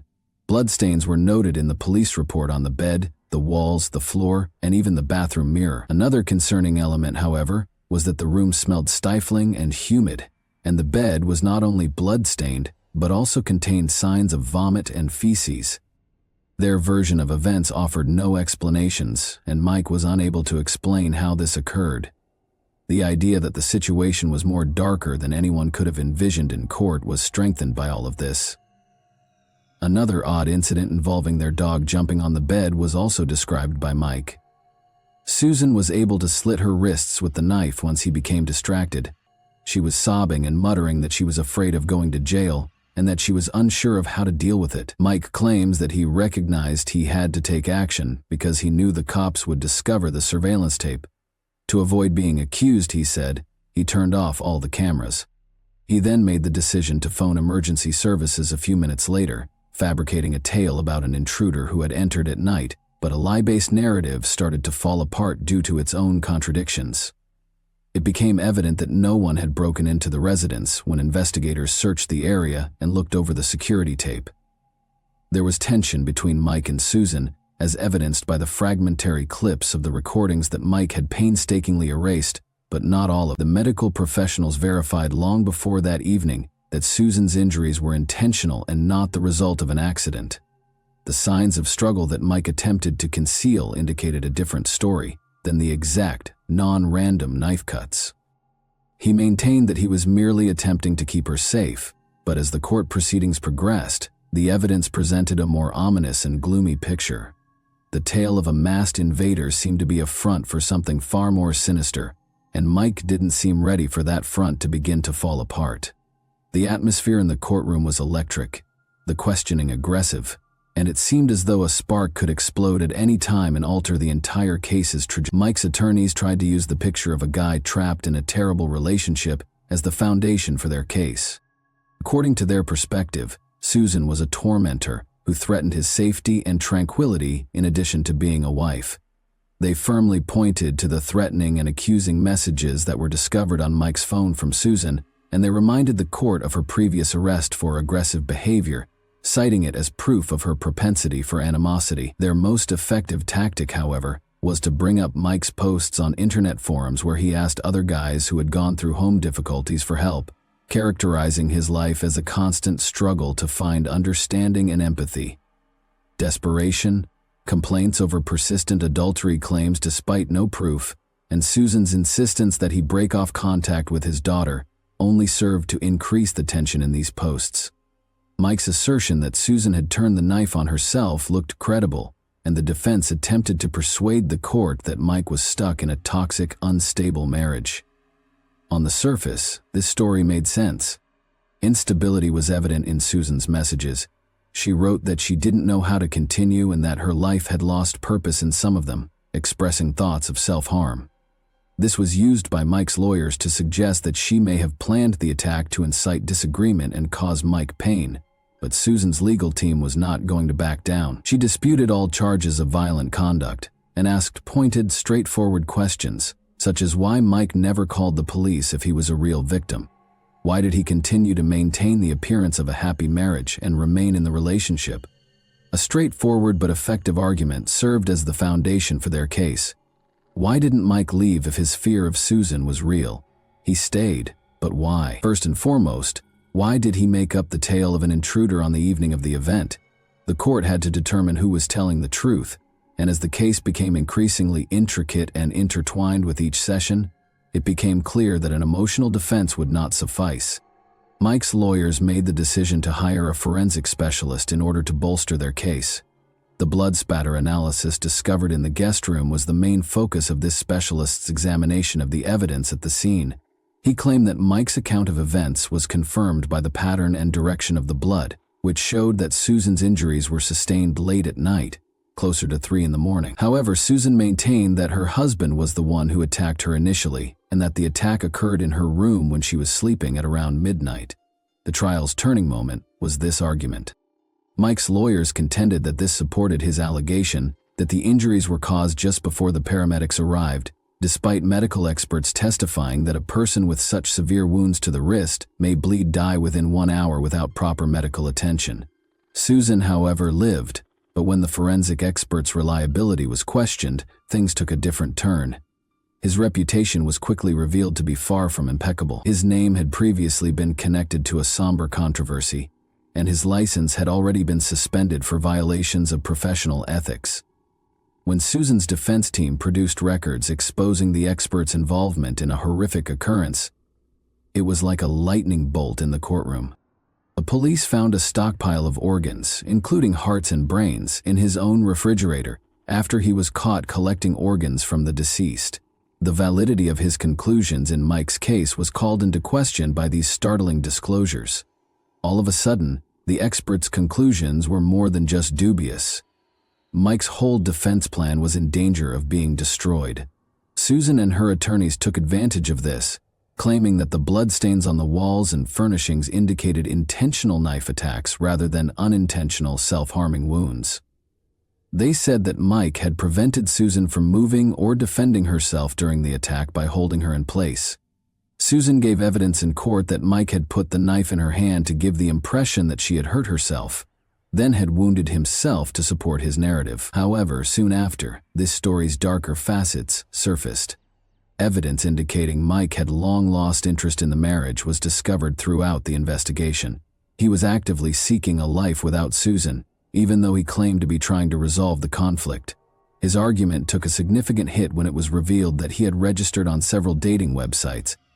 As it happened, Mike was openly talking about future plans that did not involve his current wife and was looking to make connections with younger women. Taking advantage of this, Susan's legal team claimed that Mike had always been deceitful about his intentions.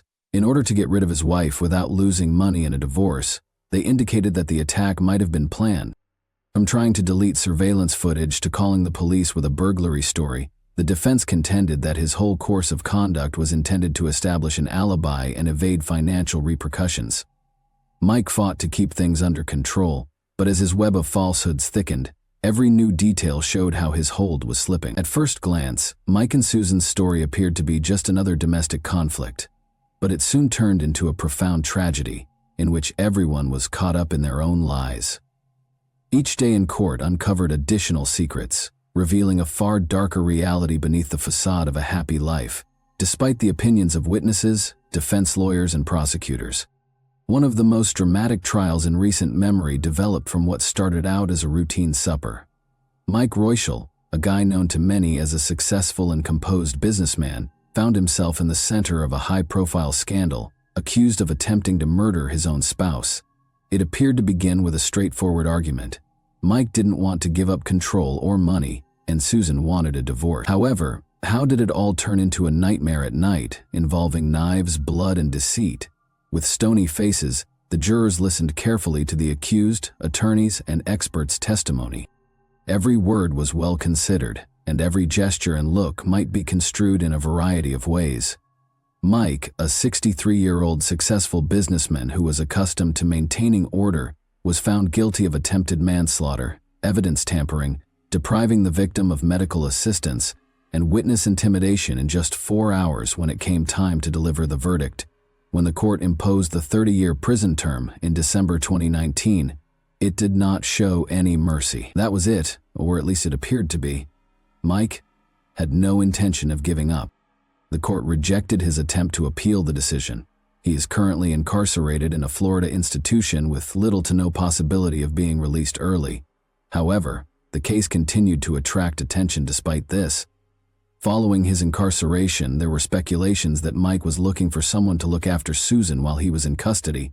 Even after he was imprisoned, he was allegedly planning to get rid of her. The public was agitated by these rumors, which led the police to launch a fresh inquiry. Mike was spared further punishment because there was insufficient evidence to file new charges, but the tale got much more sinister, and his reputation more damaged. After all of the trauma, Susan made an effort to lead a regular life. She pushed for a speedy divorce procedure and filed for one as soon as Mike was jailed. She stayed out of the spotlight. No interviews, no public remarks. Unlike her husband, all she wanted to do was go on. One problem remained, though. Their home, which had once represented their love but had since become the scene of nightmares, was now the location of a fresh court case. Susan was adamant about getting her portion.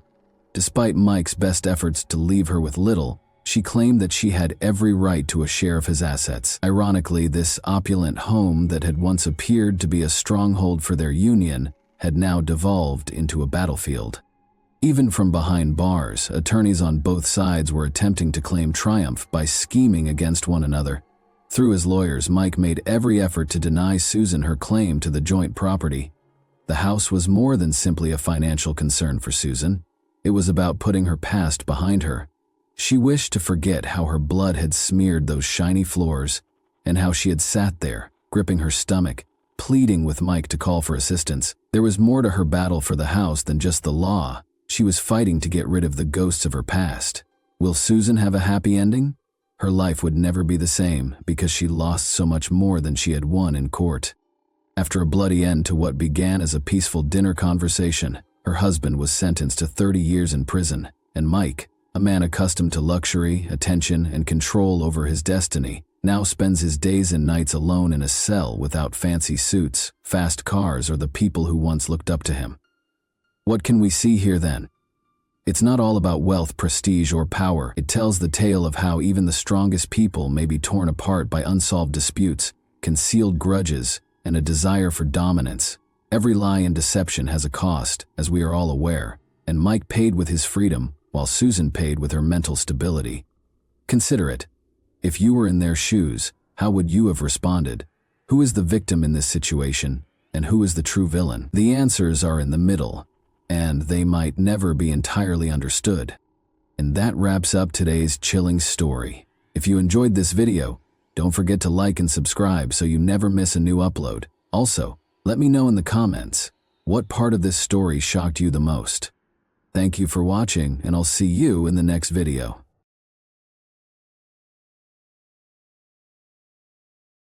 Hey guys, welcome to my channel, and today we're going to take a look at another horrible case with you. 58-year-old Christy Marks, a successful, professional, and loving mother, walked out of her house on the evening of October 24, 2009, feeling hopeful. She was traveling to re-establish contact with her 20-year-old daughter Taylor, whom Christy had adopted years prior. Taylor had called earlier that day to beg Christy to come get her from the home of her boyfriend Brian. This request was an unanticipated favor, following a protracted period of hostility between them. Around 7:00 p.m., Christy arrived to Brian's residence. The Akron, Ohio area was notorious for its high crime rate and overall gloom. Christy parked her car, went to the door, and knocked in spite of her fears.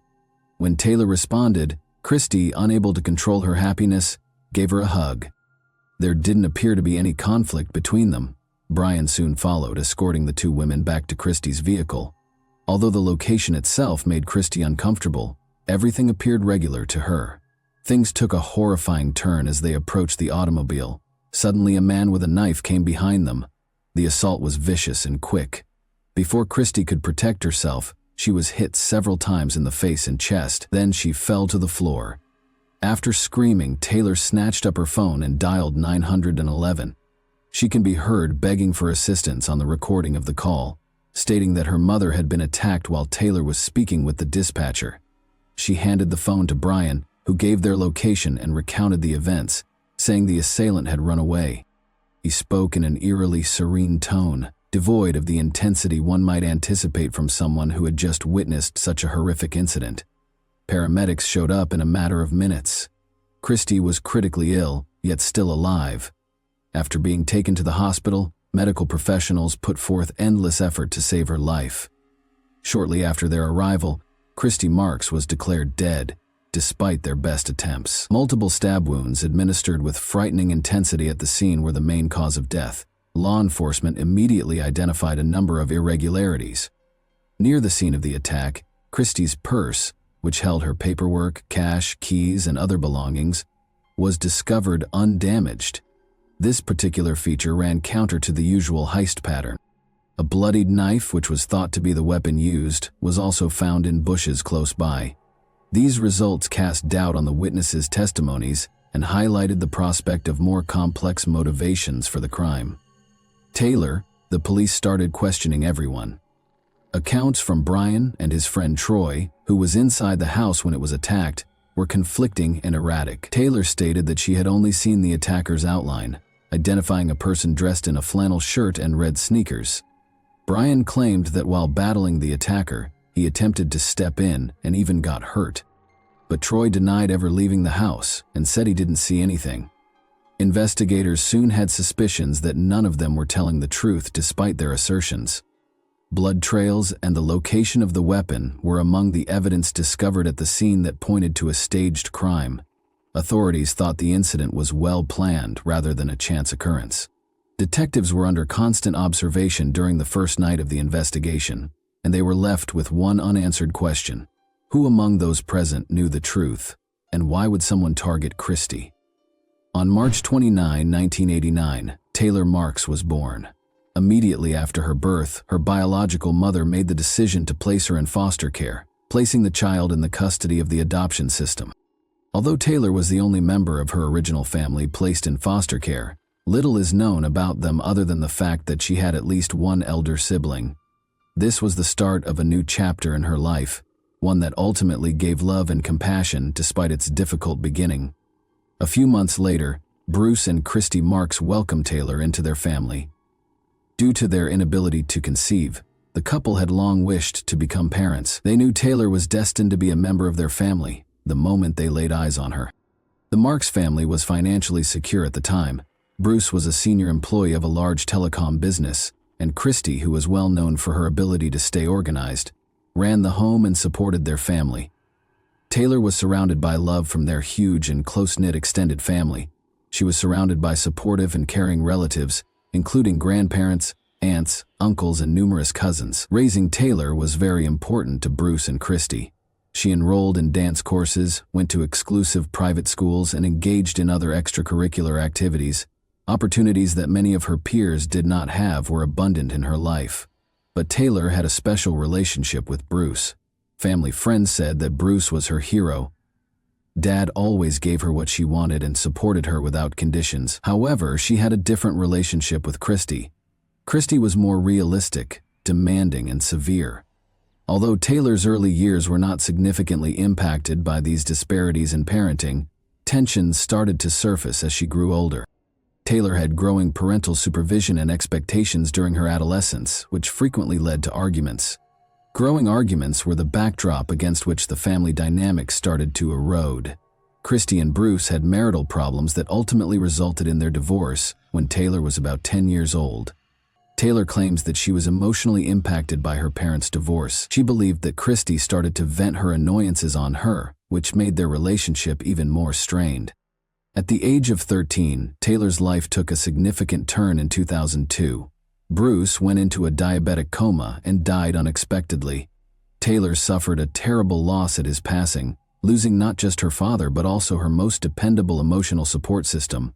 Her grandfather, with whom she was also quite close, also died soon after. Taylor suffered severe emotional injuries as a result of these back-to-back defeats. Christy acquired a sizable estate, including a sizable chunk of money, after Bruce passed away. In the hopes that a change of scenery would give her and Taylor a new beginning, she utilized a portion of the money to buy a new house in Akron, Ohio. But Taylor's emotional condition was getting worse. She became more reclusive. Her disagreements with Christy grew more heated, and her academic performance declined. Although Christy made an effort to help her daughter, her strategies frequently came across as unduly restrictive. She made an effort to make up for Bruce's passing by giving Taylor material luxuries, frequently going above and above to meet all of her needs and more. The emotional bond between them, though, kept deteriorating. One day, Christy hoped, her daughter will assume responsibilities, complete her studies, and continue the family tradition. However, Taylor was uninterested in these ideas and preferred to fantasize rather than defying what she perceived to be imposed expectations. Taylor's desire for independence ran counter to her mother's expectations as she approached adolescence. Conflicts started to escalate after this, and they only became worse over time. For Taylor, her mother was a continual source of stress. Tensions increased with every year that went by. Christy made an effort to guide Taylor in the way she thought was best by enforcing stringent regulations. Her daughter's falling grades, lack of concentration in class, and seeming disregard for her future caused her to worry more and more. However, Taylor's urge to rebel was fueled by her perception that her mother was trying to control her life. The emotional distance between Taylor and Christy only grew as a result of her incessant criticism of Taylor's looks, wardrobe, and friend choices. The years in high school were especially difficult. Taylor started abusing her mother's rights after gaining access to them. She disregarded Christy's attempts to maintain discipline, preferring to hang out with friends over studying. Christy attempted a number of strategies to help her daughter, but they simply made the gap wider. Taylor's high school graduation in 2008 was a significant turning point. Taylor had little interest in going to college, even if Christy was eager to give her the money and the chance to go any college. Taylor finally enrolled at an Akron university after Christy encouraged him to at least try, but Taylor left for Christy after only 1 month of her first semester. This choice was a significant setback, signifying the widening gap between their aspirations for Taylor's future. Christy made the decision to adopt a more assertive stance after realizing that persuasion was failing. She threatened to leave the house unless Taylor found a job and began to support herself. In America, where young adults are urged to assume responsibility for their life once they reach maturity, this was a typical expectation. But Taylor interpreted her mother's remarks as cruelty and a threat rather than as inspiration, which exacerbated their disagreement. When Taylor met 21-year-old Brian Smith, who had a reputation as a bad kid, in May 2009, things became even more heated. Along with his mother and sister, Brian resided in a low-income area of the city. Taylor was immediately attracted to him because she saw in Brian an opportunity to break free from her mother's authority. However, some who knew Brian said he had a fiery temper and a need to control others in relationships. "Stop, Taylor." Christy was adamantly against the partnership. In addition to Brian's actions, she was worried about the impact he would have on her kid. Christy tried to keep Taylor away from Brian, even preventing him from visiting their house. But these acts just strengthened Taylor's determination. Soon after, Taylor left her mother's house, packed her things, and moved in with Brian. At first, their relationship appeared promising, but it didn't take long for Brian to start acting aggressively and controllingly. Thus, life with Brian was far from the perfect picture Taylor had envisioned. Taylor experienced control, envy, and angry outbursts frequently. Despite this, she refused to go back home because she believed that doing so would be an admission of failure. Christy was worried about her daughter and kept helping, in the hopes that her daughter would learn from her mistakes.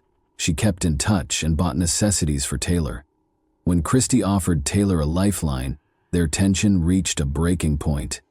She was allowed to return home as long as she found employment or went back to school. Christy went so far as to offer her more assistance, including a job at her company, an apartment, and a car. However, Taylor didn't seem really interested in these chances. She and Brian's turbulent relationship persisted, in spite of the growing difficulties. Christy clung to the hope that Taylor would eventually realize her mistakes.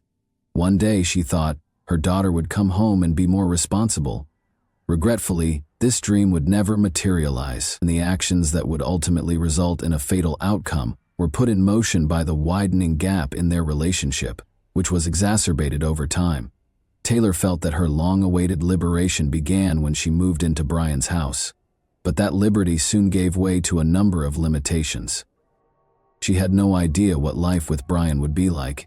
He kept a close eye on every part of her life and enforced stringent standards. Taylor, who was used to a certain amount of ease and autonomy, was thrust into a situation where she was expected to do anything Brian asked of her. Brian quickly had complete control over Taylor. He kept a close eye on her whereabouts, checked her phone, and read her messages.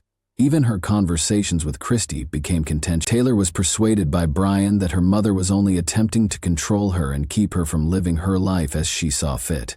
Christy kept reaching out, but his remarks widened the already widening gap between them. Taylor was in total seclusion in Brian's house, but she was determined to maintain communication. By presenting himself as the only one who genuinely understood her, Brian not only limited her social circle but also played with her emotions. He acted aggressively during arguments, threatening people and smashing things. Demands for complete fealty and continual reminders of her reliance on him frequently followed his tantrums. The fact that Brian's mother, Tammy, decided not to step in and essentially encouraged his actions made matters more problematic. By serving as a watcher while Brian wasn't present, his younger sister also contributed to keeping Taylor under control. Because of this, Taylor's every action was constantly watched. Another important element in Taylor's relationship with Brian was her financial connections to her mother. Brian was determined to keep things under control because he was aware of Christy's riches and Taylor's possible inheritance. He further strained their relationship by often reinforcing the notion that her mother was the cause of all her issues. Taylor started avoiding her mother as a result of Brian's influence, and even when Christy came to assist her daughter, Brian continued to act contemptuously and distantly. He insisted that they could manage things independently and dissuaded Taylor from accepting her mother's help. Christy persisted in providing for Taylor in spite of Brian's efforts, purchasing her essentials and pressing her to return home. The conflict between Taylor, Brian, and Christy had escalated to a breaking point by the summer of 2009. Taylor had lived with Brian for months and was now totally reliant on his influence. In the midst of growing aggressiveness and control, a concept emerged that at first glance appeared unrealistic, but quickly developed into a detailed strategy.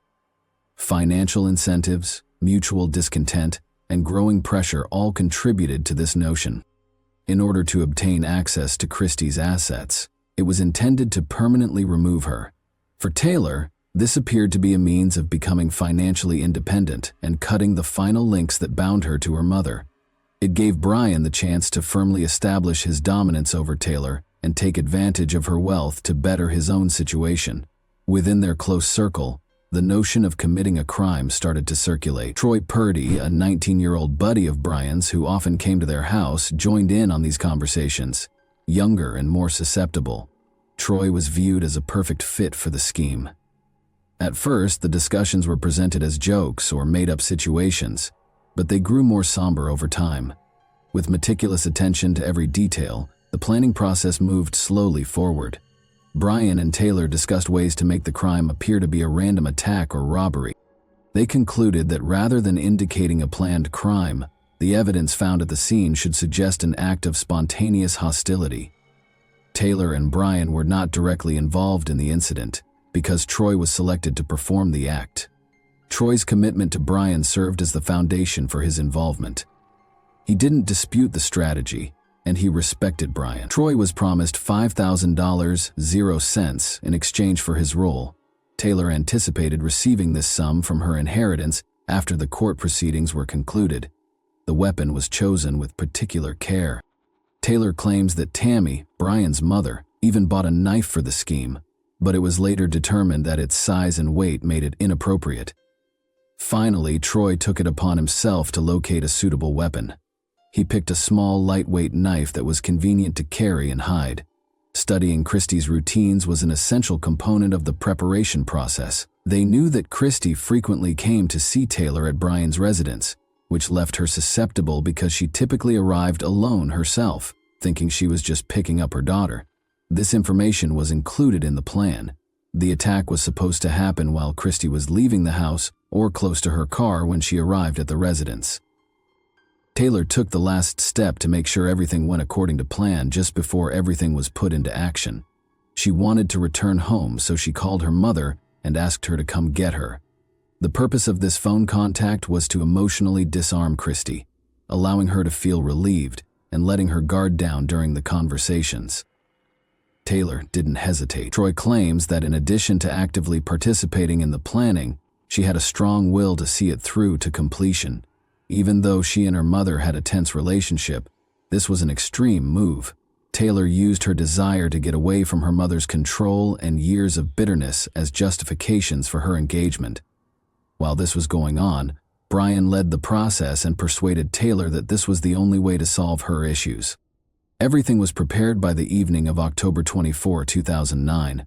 Taylor stayed composed and concentrated, thinking that this was the best way to go, even though she knew the plan was progressing from theory to action. This day appeared to be the beginning of Christie and her daughter's reconciliation. It signaled what Taylor and Brian perceived as the start of a new phase in their lives. For Christie Marks, October 24, 2009 started off as an ordinary day but ended tragically. Taylor wanted to come home for Christie, she told her mother over the phone that night. This surprise call was a happy moment. She saw it as a chance to re-establish a relationship with her daughter after months of conflict. Unaware that she was entering a carefully orchestrated crime, she hastily packed her belongings, got into her car, and drove to Brian's residence. Christie showed up at about 7:00 p.m. After parking close to the house, she made her way to the front door. It seemed as if this was the first step toward reconciliation as Taylor smiled and gave her a hug. Brian watched the event from behind as they left the house. Troy remained inside as intended, to avoid raising any red flags. Brian followed a little behind, as if escorting Christie and Taylor as they started toward the car. Everything changed in a second, even though it seemed like a typical interaction. The incident started abruptly and without warning when Troy came out of the home with the knife as the two women got closer to the car. Christie didn't have time to respond. Troy repeatedly hit her in the face and chest. She had little time to defend herself because the attack was so quick and vicious. After being stabbed more than 10 times, Christie collapsed to the ground. There was no robbery here. It was a deliberate act of violence with the goal of killing her. Taylor was standing close by, observing the assault.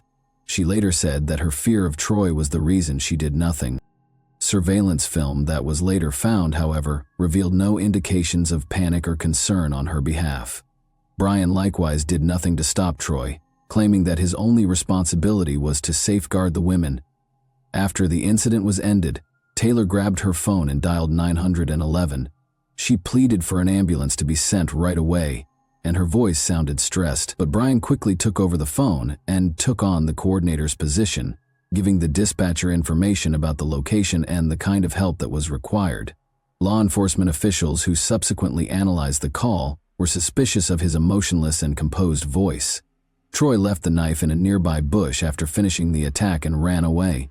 He later stated that his actions were motivated by mental turmoil, but the evidence indicated otherwise. After meticulous planning, Christy was taken to the hospital, but the medical staff was unable to rescue her. She died from several stab wounds that were clearly caused in a fit of rage after Christy Marks' untimely death. The inquiry got underway right away. Only a few minutes after the emergency services call, police showed up on the site. Doubt was quickly aroused by the evidence they discovered, which included a knife in the bushes, Christy's purse with everything she owned still in it, and the lack of any indications of robbery. The specifics did not fit the premise of a random attack. Questioning Taylor, Brian, and Troy was the first thing the detectives did. To exclude any possibility of collaboration, each were interviewed independently, but their explanations were erratic and unpersuasive. Inconsistencies in their statements were promptly discovered by the police.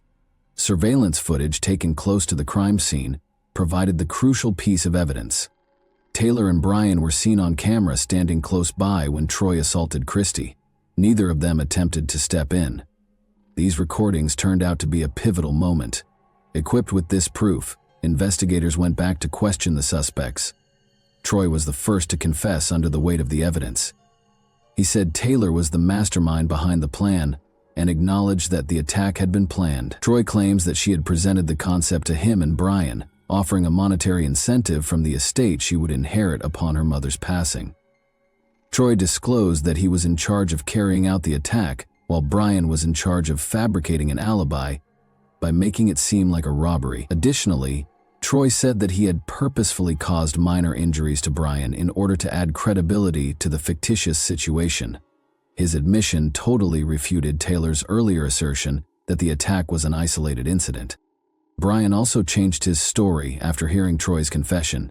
He confirmed Troy's claim that Taylor had started the scheme. Brian, however, denied taking part in the attack, saying that although he disapproved of it, he felt helpless to stop Taylor and Troy. Additionally, he maintained that he didn't know the entire strategy until the very last minute. However, this appeared to be an effort to minimize his role. Taylor first denied her involvement, despite growing evidence and accusations, but her account of what happened got more and more erratic. According to investigators, she started contradicting herself, and her actions indicated that she was trying to conceal the truth. Ultimately, as the evidence mounted, Taylor acknowledged talking to Brian and Troy about the plot. Numerous information that were discovered during the inquiry demonstrated how intentional the crime was. Everything was carefully planned by the players, including the weapon selection and the fabrication of injuries. Both Troy and Brian's stated money motivation turned into a key element of the prosecution's case. Taylor said that one of the main reasons behind her choice was her continuous disagreement with her mother. She did, however, assert that she had not expected the situation to worsen to such a horrible conclusion. Police had a complete picture of what had happened within 5 hours after the crime. In relation to Christy Marks' death, Troy Purdy, Brian Smith, and Taylor Marks were taken into custody and charged. However, this marked the end of the investigation's first phase. The court would decide their degrees of guilt and impose sentences, and the legal process was only getting started. In late 2009, the trial for Christy Marks' crime got underway. Because of the savagery of the crime and the involvement of those close to the victim, the defendants were under intense public scrutiny. A plethora of evidence, including camera recordings and witness statements, served as the foundation for the prosecution's case. The security film, which showed Taylor and Brian watching and doing nothing to stop the attack on Christy, was the strongest piece of evidence. Furthermore, a key component of the case was Troy's confession, which described the conspiracy and his involvement in the crime. Additionally, Taylor's phone was used by investigators to exhibit text messages in which she talked about her tense relationship with her mother and stated that she wanted to be free of her. Evidence of the sizable inheritance Taylor anticipated receiving following Christy's passing provided more credence for the financial motivation. It was disclosed during the trial that Christy has substantial assets, including as a business, real properties, and sizable savings. Taylor, Brian, and Troy's defense lawyers aimed to lessen their client's guilt. According to Taylor's defense, she was heavily influenced by Brian and lacked the independence to act on her own.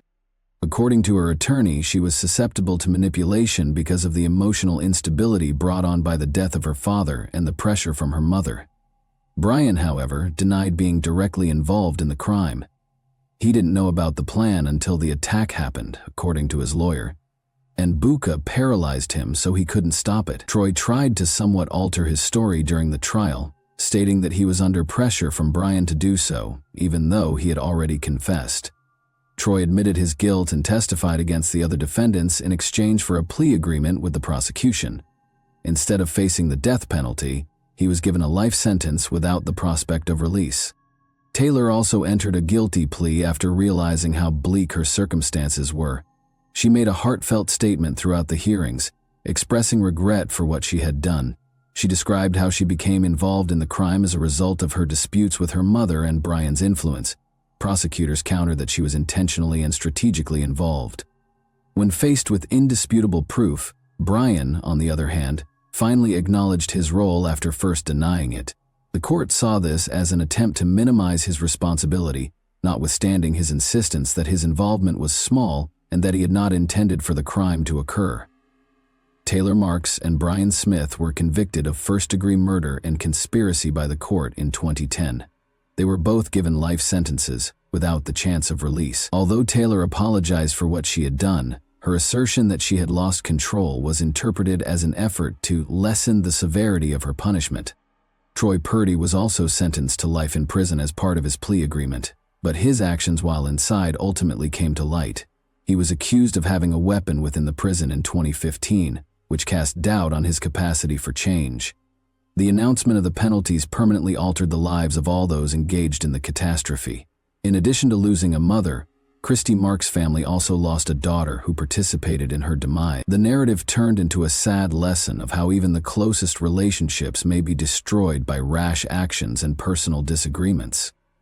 Taylor was committed to a women's penitentiary prison in Ohio and given a life sentence without the possibility of release. She avoided interacting with the media and other prisoners throughout her first few years behind bars. But in 2021, Taylor spoke about her case in an interview with a television show.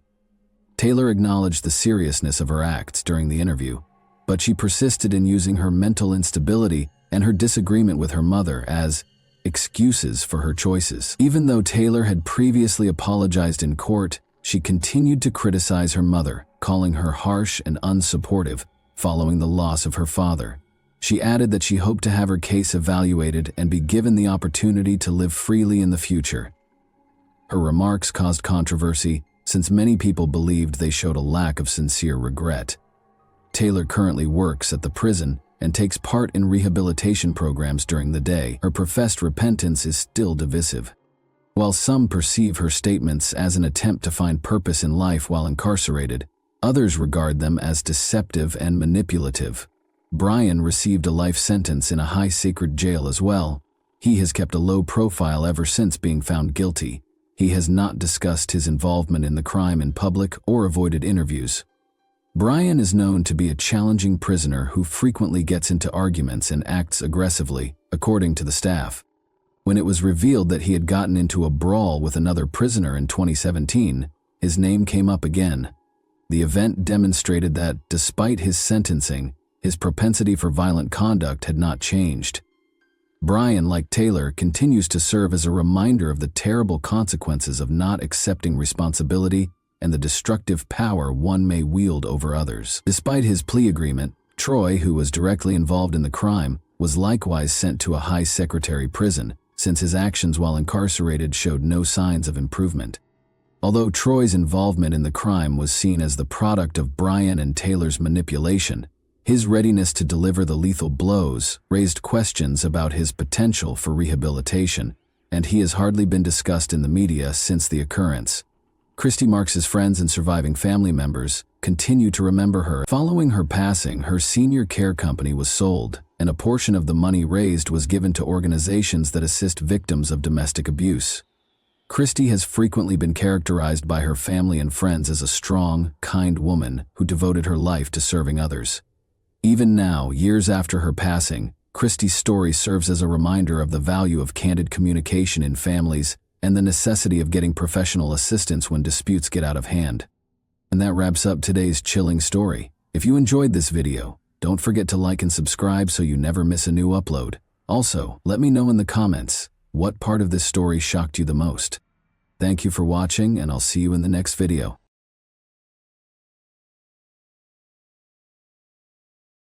Hey guys, today we're diving into another truly horrifying case. If you want to support my channel, make sure to subscribe and stay active. It really helps me out. I'd be super grateful for that. Let's get started. One of the most important people in the tech sector, Forrest Hayes, was discovered dead in Santa Cruz Harbor, California, on November 23, 2013. His death was found on board the Escape, a lavish yacht that he owned himself.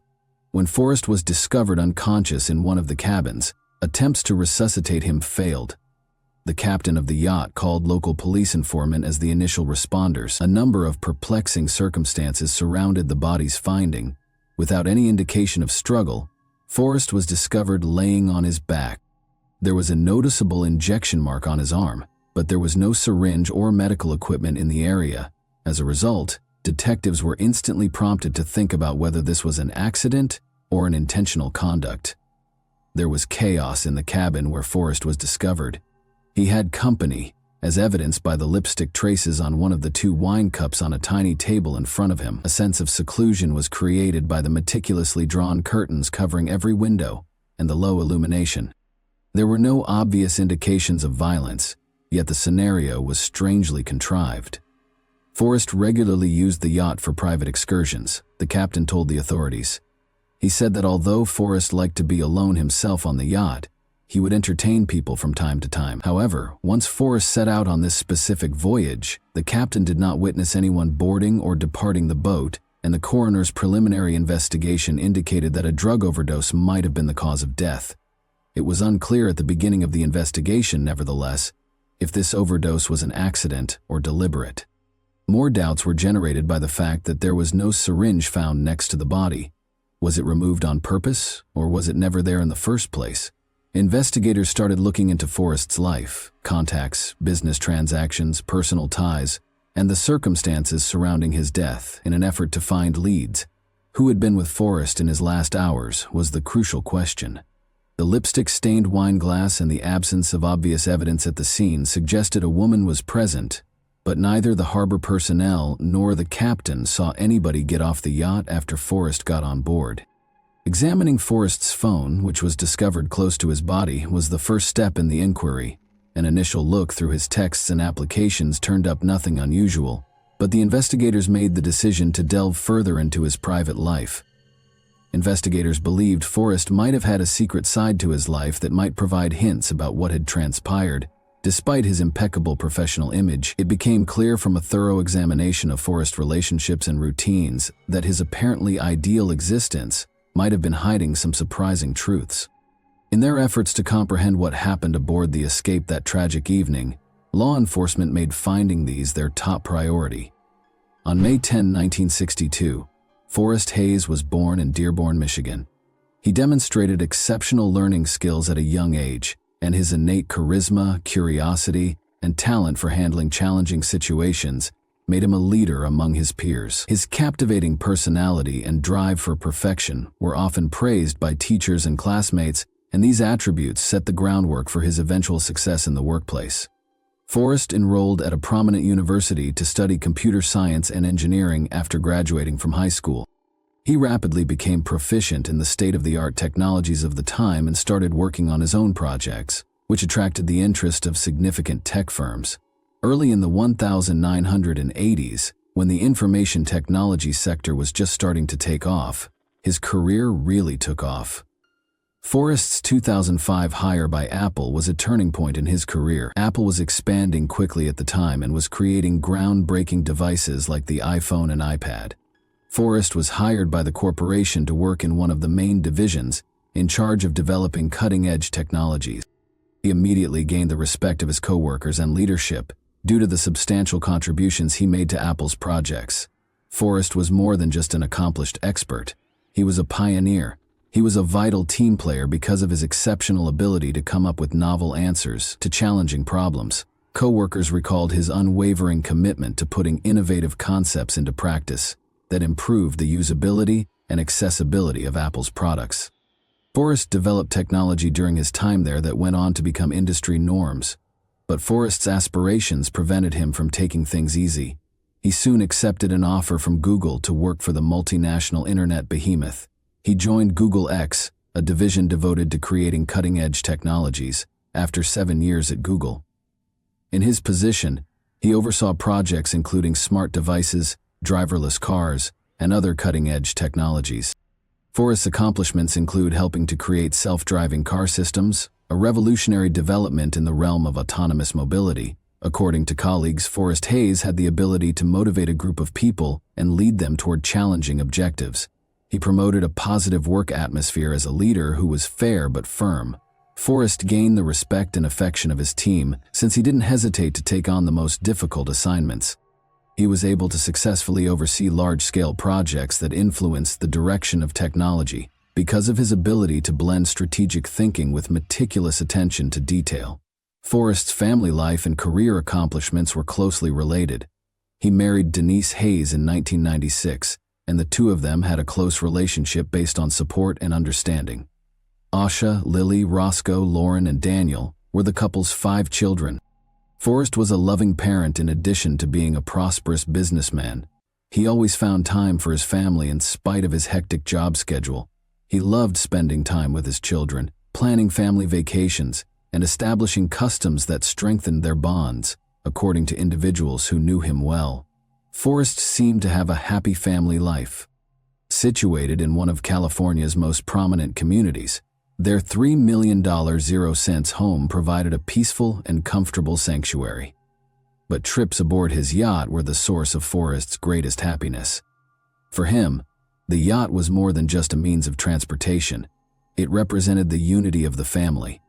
He regularly took his family on quick getaways, where they could unwind and spend quality time away from friends, co-workers, and the bustle of the city. Admired Forrest's ability to strike a balance between his commitment to his family and his career achievement. He demonstrated how to balance professional accomplishments with personal obligations. Those around him were profoundly impacted by his attention to detail and desire to succeed in all that he did.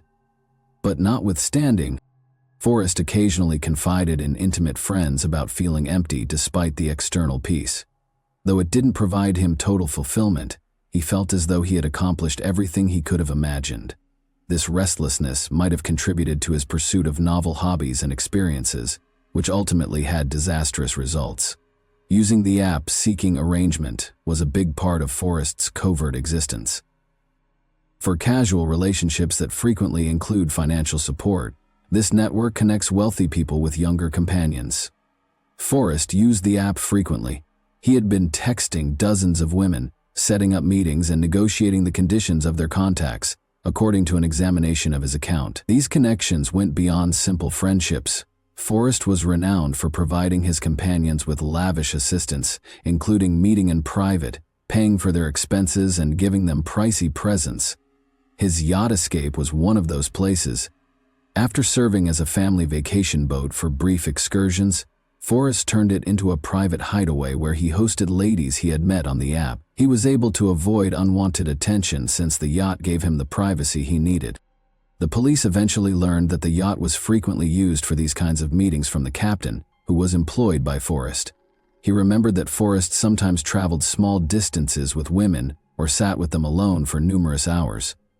The captain claimed that this started to happen frequently, but he was prohibited from inquiring because of a confidentiality agreement. Alcohol was frequently consumed during these interactions, and occasionally illegal narcotics were used as well. Conversations regarding obtaining these drugs were discovered in messages on Forrest's phone. Sometimes he asked his partners to bring them along. Unaware of his other existence, his family and co-workers were taken aback by this news. One woman that Forrest had met through Seeking Arrangement attracted special scrutiny from investigators. He set up a rendezvous with her aboard the yacht a week prior to his passing. They drank alcohol during the evening, and then took drugs that made Forrest feel ill. Forrest stated in communications following the meeting that he wasn't feeling well but had no plans to cease doing such things. There were two realms in Forrest's life. In one, he had a perfect reputation as a professional, a loving husband and a father. He looked for excitement and a brief reprieve from regularity in the other. His family thought that his yacht vacations were just a stress reduction strategy, and his acquaintances and coworkers were unaware of this hidden side of him. Forrest viewed these private sessions as a means of relaxing from his rigorous work schedule, but they ultimately had disastrous results. His success was formerly symbolized by the yacht. Freedom became the place where his premature death and double life met. Investigators and Forrest's loved ones were forced to reevaluate their perception of a man they had assumed to be perfect in light of the facts. Alex, whose real name is Alexandra Catherine Tillman, was born in Canada on April 8, 1987.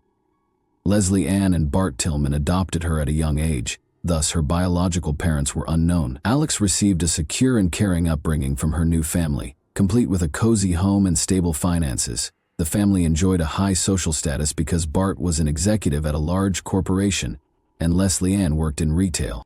Alex was raised in a loving home. She aspired to be a writer and excelled academically, particularly in literature.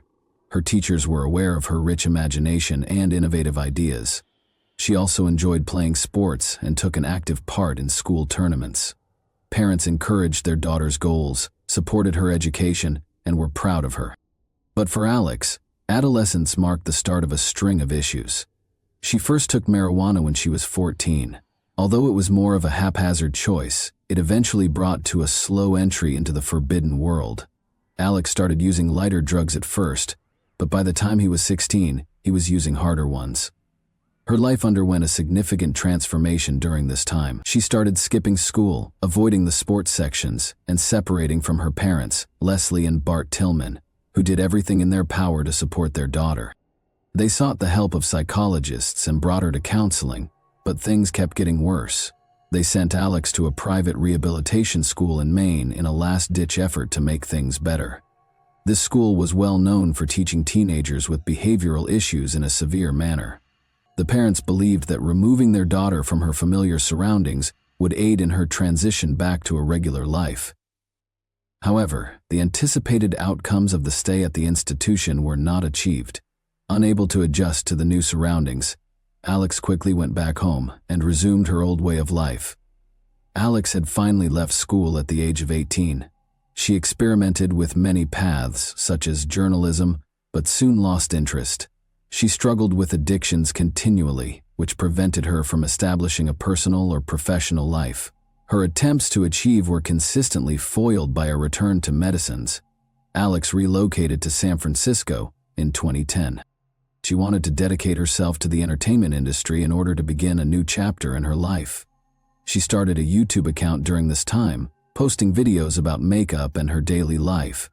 But the initiative didn't work out, and Alex was disappointed. She looked to the modeling world once more in an attempt to make a name for herself. But after determining that the typical requirements for a lucrative modeling career did not apply to her, Alex decided to specialize on fetish photography. She took involved in picture assignments that emphasized provocation and epotage in the BDSM style. Although this decision helped her establish her audience, it did not result in stable finances. Alex was still battling addictions, living in disarray, and dealing with difficulties all the time. Alex started using the Seeking Arrangement website in 2011. This choice gave her access to wealthy men who could support her financially and provide her access to a more opulent lifestyle. This platform introduced Alex to Forrest Hayes. As was common on the platform, they started their connection by talking about the conditions of their meetings. In exchange for financial support and lavish presence, Forrest was looking for a partner to join him for intimate gatherings on his yacht retreat. He offered Alex the opportunity to attain the stability she sorely desired.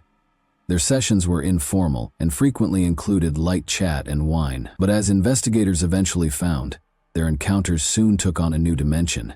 On occasion, Forrest asked Alex to bring illegal drugs to their sessions, and he paid her extra for doing so. Alex accepted, seeing this as a chance to make more money. They started meeting frequently, and the yacht escape became their main gathering spot. Among the important people in Alex Tillman's background was Dean Riopelle, a musician, entrepreneur, and proprietor of well-known nightclubs in Atlanta.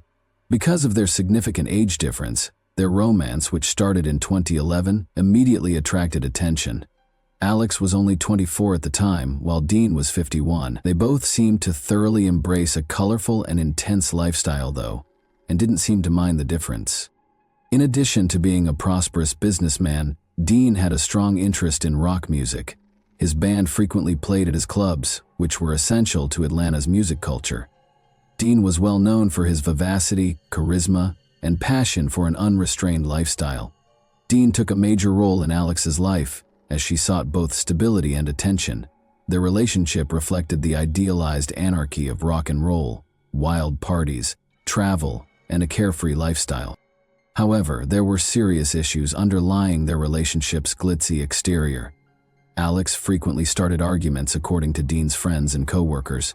Their relationship was unstable due to her impulsive behavior, which was made worse by her use of drugs and alcohol. Only a few weeks before to the deadly Forest Hayes incidents, in September 2013, Alex reported Dean to the police for allegedly being aggressive. Officers discovered a completely different scene when they got there, though. Witnesses reported that Alex had been acting strangely that evening. After drinking too much, she made a scene at one of the clubs and attacked Dean, biting his finger and leaving obvious scars.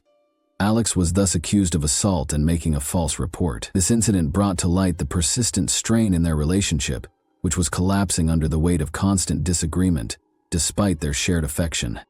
On September 24, 2013, a few weeks later, Dean Riopelle was discovered at his house, unconscious. After a long night of partying, Alex called emergency services to report that he had passed out. She said she had gone into the restroom for a moment and came out to find him on the floor. When paramedics came, they declared him dead at the scene. An autopsy showed that a heart attack caused by an overdose of illegal drugs was the cause of death.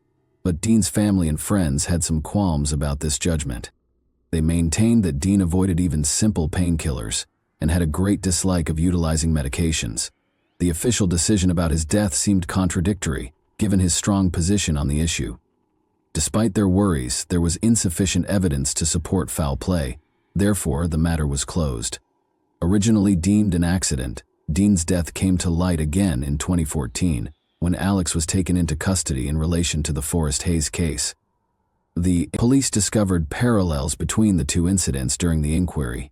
The drugs that killed Forrest were the same ones that were discovered in Dean's system.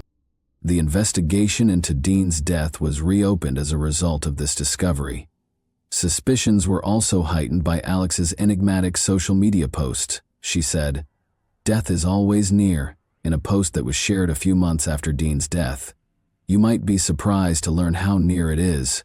Although Alex never provided an explanation or clarification, these remarks generated a lot of conjecture. Dean's family backed the case's reopening, claiming that the first probe had been too cursory. They thought Alex might have been involved in his death because of his actions and relationship to illegal substances, but there was never any hard proof that connected her to the event. Investigators suspected that Alex's acts could not have been random events, but rather part of a wider pattern because of the similarities between Dean Riopelle's and Forest Hayes killings. Nevertheless, Alex's purported involvement has never been confirmed, and Dean's case is still formally closed, despite the increasing attention. This ambiguity keeps raising unanswered questions that might never be resolved. With the use of video records recovered from cameras on the yacht, witness statements, and other pieces of evidence, investigators were able to piece together what happened the night Forrest was discovered dead. As usual, Forrest arrived at the escape in the afternoon on November 23, 2013, and he boarded by himself. Alex Tillman joined him on the yacht shortly after. The captain testified that Forrest had asked the crew to leave the yacht for the night, stating that he wanted some alone and a peaceful night to unwind. The yacht still had several working cameras. In the main cabin, the video showed Forrest and Alex conversing, joking, and sipping wine. Substances and syringes were later found in the backpack that Alex had brought with her. The talk grew more informal as the evening went on, and Alex produced a syringe loaded with a drug. After giving herself an injection, she gave it to Forrest, who accepted. The precise moment of the injection was captured by the camera. Forrest's condition quickly deteriorated after receiving the dose. After losing consciousness, he fell into the couch. At first, Alex failed to see how terrible the situation was. She kept looking about the cabin and drinking her wine. She finally shook Forrest by the shoulders in an attempt to resuscitate him, but he didn't react. Alex became alarmed when he realized that Forrest was not waking up. She started acting frantically. She then scrubbed the wine glass she had used, trying to get rid of lipstick stains, but missing some. While she started to gather her possessions, including the syringes and any leftover chemicals, in an effort to get rid of any possible evidence. She was also seen on camera quickly pulling the cabin's curtains, surveying the area, and making sure there was no obvious sign of her presence left. Alex then departed the yacht without telling anyone what had transpired. Forrest lay on the couch for several hours after she left him asleep, and no one bothered him. The skipper didn't return to the yacht and see Forrest dead until later, after his worried wife had called him. According to the inquiry, Alex attempted to evade notice following the incident by turning off her phone and leaving the marina. But police were able to piece together the events thanks to the yacht's camera recordings, fingerprints, and text messages between Forrest and Alex on his phone, as well as traces of lipstick on the wine glass. Alex played a significant role in the catastrophe, as evidenced by her actions during the escape. She was suspected of trying to avoid responsibility because of her frantic flight and attempts to destroy evidence. One crucial question, though, was still unsolved. Was the injection planned, or was it a snap decision taken under pressure? Law enforcement launched a manhunt to find Alex Tillman when it was determined that she was a major contributor to Forrest Hayes' death.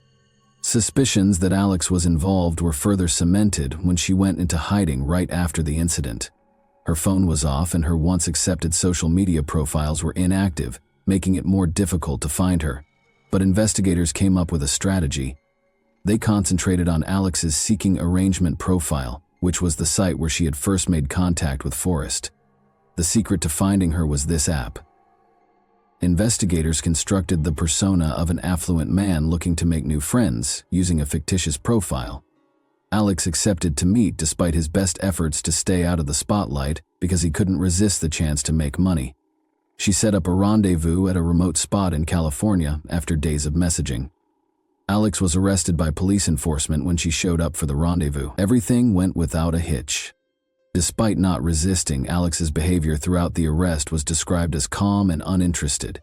She claimed not to grasp the charges against her. She was shortly formally charged with illegally distributing forbidden narcotics, tampering with evidence, and second-degree homicide. Her attractiveness and contentious past caused the trial to immediately become a media sensation. When it started in early 2014, Alex, known as the beauty-turned-criminal, became the focus of media and public attention. During court appearances, a lot of people talked about her previous appearances, interviews, and demeanor. Alex had a composed and self-assured demeanor, frequently wearing immaculate clothing, which elicited conflicting responses from the general population. According to the prosecution, Alex was completely aware of the dangers associated with her behavior. They played camera footage from the yacht that showed her giving Forrest an injection and then walking away without helping him. The prosecution asserted that this showed her lack of interest and willful efforts to hide her activities. Alex's defense team argued that she didn't mean to hurt anyone and that she only did what Forrest asked her to do. Her attorneys claimed that her hasty departure was motivated by panic and that his death was a terrible accident. They further underlined that Forrest had agreed to the injection and had asked for the drugs. There was a great division in public opinion. Some believed that Alex was a heartless criminal who killed a well-known and prosperous person. Others questioned the morality of Forrest's actions, such as his use of a dating site and involvement in dangerous pursuits, and saw her as a victim of circumstance. Alex and the prosecution agreed a plea deal in May 2015. She avoided a jury trial and received a reduced sentence by entering a guilty plea to involuntary manslaughter and possession of forbidden narcotics. She received credit for time already served and was given a 6-year jail sentence. Another round of debate was triggered by the ruling. Given the circumstances, some people thought the punishment was too light, while others thought it was appropriate because there was no concrete proof of intended injury. In 2017, Alex was deported to her native Canada after completing her term. Her name did, however, keep coming up in conversations and stories about well-known crimes. To the general public, Alex Tillman came to represent double lives, dangerous conduct, and the far-reaching effects of careless choices that resulted in a catastrophe that affected a great number of lives. After being freed, Alex tried to start over. She remained out of the spotlight for a while, avoiding social media and media interactions. But a year later, she had her first significant video call interview with a Canadian journalist. To many, Alex seemed collected, serene, and emotionally aloof. Her account of what happened rekindled controversy and sparked fresh discussions about her behavior and the fallout. Alex claimed in the interview that she had never meant to hurt Forrest Hayes and that she was shocked by his passing. She asserted that she was not aware of any prior medical conditions he might have had and that the injection had been given at his request.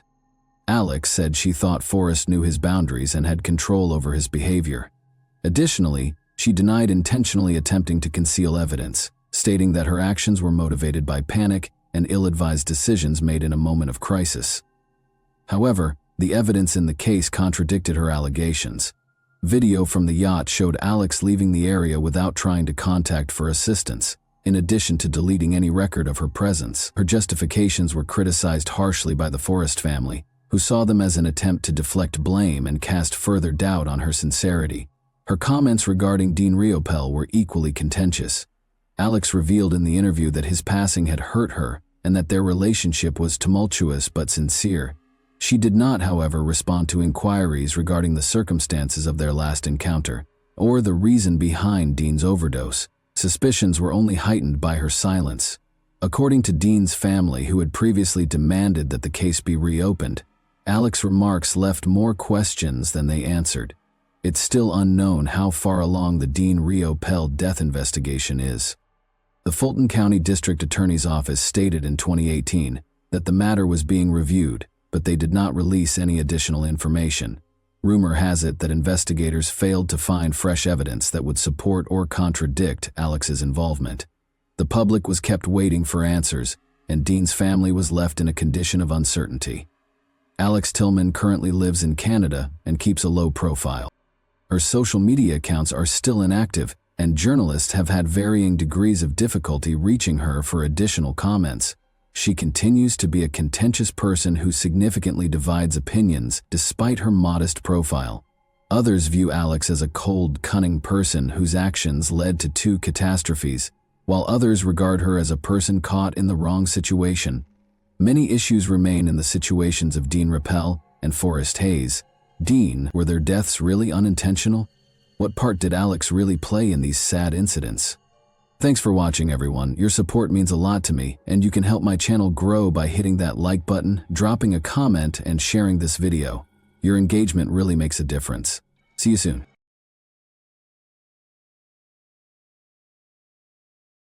Hey guys, welcome to my channel, and today we're going to take a look at another horrible case with you. Taylor Wright, 33, a recently divorced private investigator, was having a good time with her lover, Cassandra Waller, on September 8, 2017. Despite the tense divorce processes Taylor was going through with her ex-husband, the two had recently moved in together and everything was going smoothly. Taylor went out of the house that day to hang out with a friend. However, this choice altered not just her life, but also the lives of those in her immediate vicinity. We shall thus examine the events that took place in Pensacola, Florida, today. April 23, 1984, was Taylor's birthday. She first met Jeff Wright at the age of 19. Despite their relationship's ups and downs, they remained in love. They made the decision to be married 3 years after they first met. Taylor accepted a position as a police officer in Jacksonville, North Carolina. Taylor and Jeff had a kid in 2011. They encountered certain difficulties, just like many other newlywed couples. Their relationship gradually deteriorated, and in 2015 they began the difficult procedure of getting a divorce. Jeff thought Taylor was unfaithful to him. Jeff's suspicions were confirmed when Taylor soon relocated to Pensacola and moved in with Cassandra Waller. Because Taylor and Jeff couldn't agree on who their son would live with, their divorce was a challenging procedure. In this process, the financial element was equally significant. By this point, Taylor had left the police force and started working as a private investigator. She had followed Jeff when he was picking up their son and had attacked him multiple times. Taylor's actions damaged her reputation after she was detained multiple times. Taylor became enraged when Jeff was granted full custody of their kid in 2016. Taylor had no intention of giving up, filing a new case, but the ex-spouses were unable to reach a consensus. They had significant financial disagreements. In September 2017, Taylor chose not to disclose any financial information to Jeff and, in violation of court orders, took $100,000, 0 cents, out of their joint account without his knowledge. Taylor chose to empty the account in order to conceal the funds, which were meant to be used for child support. For short-term security, she divided it among her acquaintances. Ashley MacArthur, a former crime scene technician she had known for more than a year, was one of those buddies. They had become good friends during this period, and Taylor gave her $34, 0 cents. Taylor had a lot of issues, and they quickly got worse when she needed the money she had given Ashley to keep safe. Despite Taylor's repeated requests, her pal constantly came up with a new excuse to keep the money. She had no time to take it back. The bank was having issues, and so forth. Taylor suspected that the money was gone at one point. Despite her repeated demands, Ashley never gave her pal the whole sum back, creating new justifications each time. Cassandra Waller and Taylor Wright went to a restaurant for dinner on the evening of September 7, 2017. Taylor shared her issues and financial concerns with Cassandra over dinner. She spoke extensively about Ashley and the money she refused to give back. Taylor was certain that Ashley was purposefully hesitating and that something was amiss. Cassandra tried to reassure Taylor that the matter would be handled by providing her with all the assistance and consolation she could. She also had a suspicion that the money was missing at the same time. Taylor informed Cassandra that she would meet Ashley the following day, September 8, and they would go to the bank to retrieve her $34,000, 0 cents. On September 8, Cassandra was heading to work in the morning. Ashley was seated in a car close to the driveway when she was bidding Taylor farewell. In order to ultimately resolve the issues with the bank, Ashley came to meet with Taylor. Cassandra saw Taylor for the final time that morning. Cassandra Waller lost touch with Taylor as the day went on. After she stopped answering her texts, she called Ashley, who informed her that Taylor wanted some alone time because she had been sobbing and upset all day. When Taylor apparently canceled their dinner plans with her girlfriend and texted Cassandra that she needed a few days to collect herself, things became more stranger. Cassandra became concerned since she knew that Taylor, being a private investigator, had the resources and expertise to vanish. "I don't have any clue what's going on. I just know that something's not right. I was scared," Cassandra said. Cassandra assumed Ashley, not Taylor, was the author of the text message she received from Taylor, stating that she needed time to collect her thoughts. Cassandra called Taylor several times in the days that followed, but she disregarded her calls and messages. A few of those messages were read, though.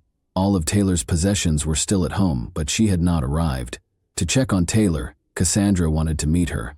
The fact that Taylor abruptly vanished, especially without first getting in touch with her little kid, was very concerning to her loved ones. Following that, Cassandra went to the police, who advised her to get in touch with Taylor's ex-husband, Jeff Wright, so she could do her own independent investigation.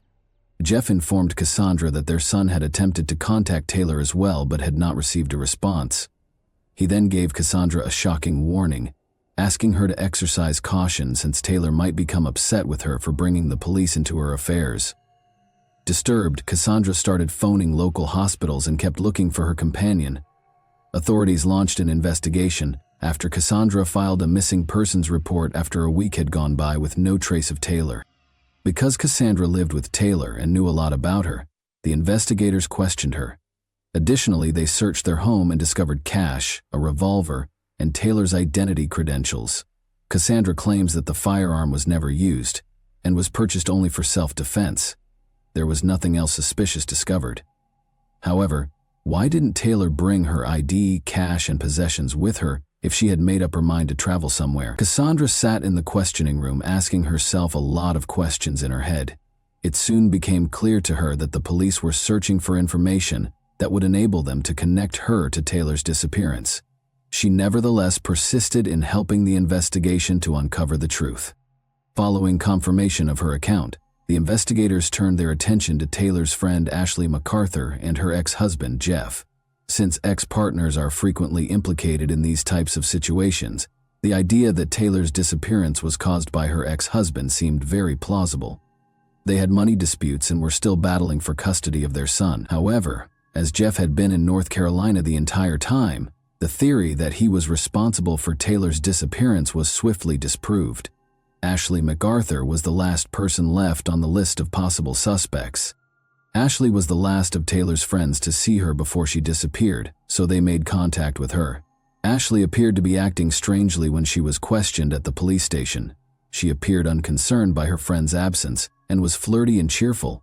She claimed that Taylor had taken $34,000, 0 cents, out of the joint account she and her ex-husband had shared a few weeks prior and gave it to her to keep safe while the divorce was being processed. Additionally, she asserted that Taylor took the money, placed it in a travel bag, and departed the day they met. Ashley said she didn't believe her friend could have suffered any harm. Ashley told the police in her initial interview that she had picked Taylor up early on September 8 and that they had spent the day driving about before heading to MacArthur's family home to ride horses. After that, Ashley said, they returned to her house where Taylor had taken an Uber to a pub. In the police interview, Ashley can be heard saying, "I don't believe Taylor's been harmed. I think Taylor is doing what Taylor does, but I don't know. You know, she's always come across as being tough. She's always carrying weapons, whether it's knives or guns or whatever. She's not an easy target." Ashley claimed that after Taylor got into the Uber and drove off, she had not seen or spoken to him. Ashley apparently made numerous attempts to reach her on the phone at that period. The investigators discovered multiple texts pertaining to money after going through Ashley and Taylor's correspondence. The email made it clear that Ashley was often coming up with fresh excuses for not giving the money back. Upon reviewing Ashley's comments, the detectives were unable to verify that Taylor had made an Uber call. Considering all of this, the police started to suspect Ashley of concealing something, but they lacked sufficient evidence to bring any charges against her. Ashley was released since the detectives had just suspicions thus far. Almost daily, she called the police to check on the progress of the inquiry. She had previously stated that she believed Taylor was okay, so it seemed odd. Recalling the fresh information from that day, Ashley attempted to assist the detectives. She mentioned a number of dubious individuals she had previously seen Taylor with. Ashley made every effort to demonstrate her interest, but the investigators continued to look into her potential connection to her friend's disappearance. Taylor was expected to get her $34,000 0 cents back from Ashley. The investigators did not rule out the idea that Ashley may have disposed of her buddy in order to avoid returning the money, because they were aware that some criminals operate for far less money. She might have spent it already. She was therefore stalling in every manner she could. Maybe she made the decision to eliminate the source of her issues when she recognized that Taylor wouldn't leave her alone. Ashley's actions supported this hypothesis. Ashley was on the suspect list for another significant reason. Previously, MacArthur worked as a crime scene technician. Her knowledge would enable her to meticulously conceal the evidence of the crime. Ashley could perhaps have had ties to the police officers because her husband Zachary was a former deputy sheriff. The date of Taylor's disappearance was September 14, 2017. Ashley MacArthur was questioned a second time in October. Significant behavioral alterations were seen by the scientists. She was really apprehensive now, but she used to be gregarious and even seductive. She understood that the police had some evidence against her if she was being questioned again, and she was correct. Even though Taylor didn't show up for weeks, the case didn't move forward until the detectives were given access to Taylor's phone records. They found inside them that the phone records did not correspond with Ashley's account of where she and Taylor had gone on the day she disappeared. After focusing on Ashley, the police started looking through her and her husband's phone and financial records. They soon discovered that Ashley had made multiple calls from a separate MacArthur's home in a different area of town than the one she had initially claimed to have been in on the day Taylor was last seen alive. Authorities also discovered Ashley had transferred Taylor's $34,000 0 cents check to her bank account. Despite the fact that Zachary was not in the vicinity on the day Taylor vanished, suspicions about Ashley persisted. Authorities were successful in obtaining a search warrant for the MacArthur's 3 separate houses. To keep Ashley out of the way, they asked her to come down to the station for an interview on the day they intended to execute the warrants. Ashley was found to have falsified Taylor's signature on the check, but there might have been a darker motive at play. Ashley lied about where she and Taylor were on the day Taylor vanished, according to mobile phone data. A representative for the sheriff's office attested that MacArthur was employed from roughly June to November 2006 as a sheriff's office crime scene technician. The official stated that MacArthur's resignation was voluntary. Ashley was in the interrogation room and was rather anxious as the police searched the MacArthur's properties. Her responses to the questions become increasingly ambiguous. She could not think of anything to justify it.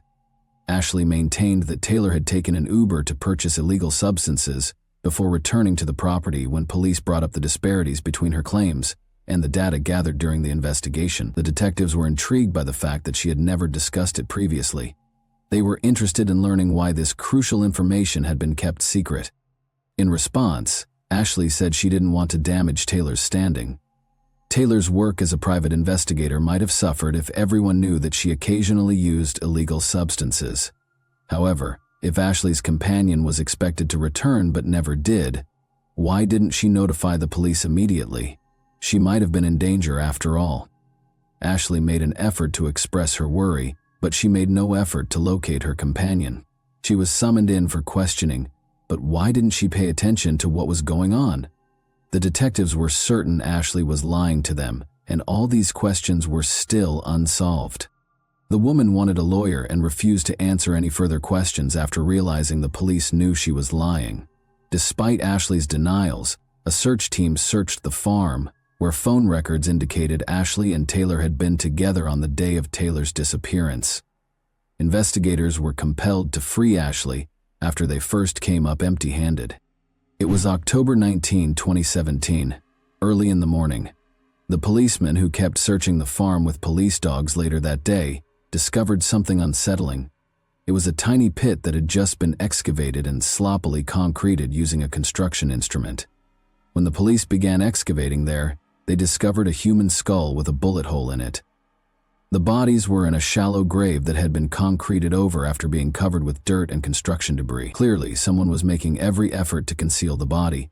When the investigators started to remove the body, they discovered a necklace that Taylor had been wearing in a picture. The identification of Taylor Wright's remains was verified by the examination. Ashley MacArthur, 40, was taken into custody that same evening on October 19, 2017. She had been accused of killing Taylor Wright. In August 2019, the trial got underway. Ashley MacArthur's defense lawyer informed the jury during the opening statement that there was no evidence connecting his client to the crime. However, the prosecutor contended that security footage and mobile phone data will be used in the trial to connect Ashley Britt MacArthur to Taylor Wright's death in 2017. John Barrowset, Ashley MacArthur's defense lawyer, said in his opening statement that there was no tangible evidence in the case. Barrowset informed jurors that there would be no eyewitness or scientific testimony to prove beyond a reasonable doubt that his client was involved in Taylor's death. In addition, he questioned Taylor Wright's mental health, citing reports that she had used illegal drugs at the time of her abduction. Assistant State Attorney Richardson, the prosecutor, contended that Ashley had a definite reason for killing Taylor: money. Jensen claimed that Taylor often texted Ashley to ask for access to the money when she needed it for court procedures and to pay child support, but Ashley kept coming up with reasons not to return the money to Taylor. Ashley and Taylor decided to have a face-to-face meeting to talk about the money on September 8, 2017. That following day, Ashley disappeared. Another of Ashley's secrets that came to light during the trial was mentioned by Jensen. Taylor had spent about all of the money, so Ashley was unable to give it back to her. It was revealed that married woman Ashley MacArthur had a covert liaison with Brandon Beatty. It came to light that Ashley had purchased a boat for her covert lover using Taylor's money. Brandon acknowledged in court that Ashley frequently bought him pricey presents, but he was unaware of her financial source. The prosecutor informed the jury that, based on cell tower records, Ashley MacArthur was far from the farm on the day Taylor vanished, despite Ashley's testimony to detectives that she and Taylor were riding horses at the farm on that day. "I was there," she said, on a plot of property owned by the MacArthur family. Taylor Wright's body was discovered in a shallow grave in October 2017. Concrete and potting soil were spread over the grave. Assistant State Attorney Bridget Jensen, the prosecutor, said jurors that security footage of MacArthur buying concrete and potting soil at a nearby Home Depot in the days following Taylor Wright's abduction will also be shown. According to Detective Richard Gigliotti's testimony, the only remnant of Wright's body that the investigators discovered was a skeleton hidden beneath potting mix and concrete. According to Gigliotti, a projectile was discovered embedded in the back of the skull, but it was hard to identify it as belonging to a particular gun due to its condition. Ashley's lawyer defended her by saying she couldn't have moved Taylor's body because of back issues. The defense attempted to challenge the prosecutor's version, arguing that Taylor was physically more prepared. The lawyer's strategy was predicated on the police's lack of concrete proof of Ashley's guilt. There were no witnesses, no crime weapon, and no DNA evidence. The lawyer contended that none of the firearms the prosecution had produced as evidence could be reliably linked to the kind of bullet that killed Taylor Wright. Ashley's defense lawyer attempted to portray Jeff, Taylor's ex-husband, as someone who had a reason to kill Taylor, despite the fact that he was screened early in the inquiry and removed from the list of possibilities due to a credible alibi. These efforts were unsuccessful. Ashley was found to have boasted about her plot to kill Taylor during the trial. Audrey Warren, a local bartender and Ashley's acquaintance, said in court that she had informed Taylor of her intentions to overdose her on a potent, illegal narcotic. She declared that she would add the drug to Taylor's drink. Audrey stated, "She said this world would be better if Taylor wasn't here, and she wasn't a good person. Once that she was too small to hurt anybody, so she'd just shoot them." Ashley MacArthur was charged with more than only the death of Taylor Wright. Jurors heard testimony during a week-long trial that MacArthur stole thousands of dollars from customers, including the Azalea Cocktail Lounge and Seville Quarter, when she worked at her family's company, Pensacola Automatic Amusement, from 2015 to 2017. For 40 years, Pensacola Automatic Amusement maintained jukeboxes and other amusement devices for a variety of customers in the Pensacola region. Witnesses at the trial stated that Pensacola Automatic Amusement usually operated under a contract, in which the business divided the profits from the rented machines 50/50 with customers. By allegedly keeping half of the cash proceeds, payments made using credit cards, debit cards, or smartphone apps. For herself, MacArthur allegedly broke the terms of the arrangement.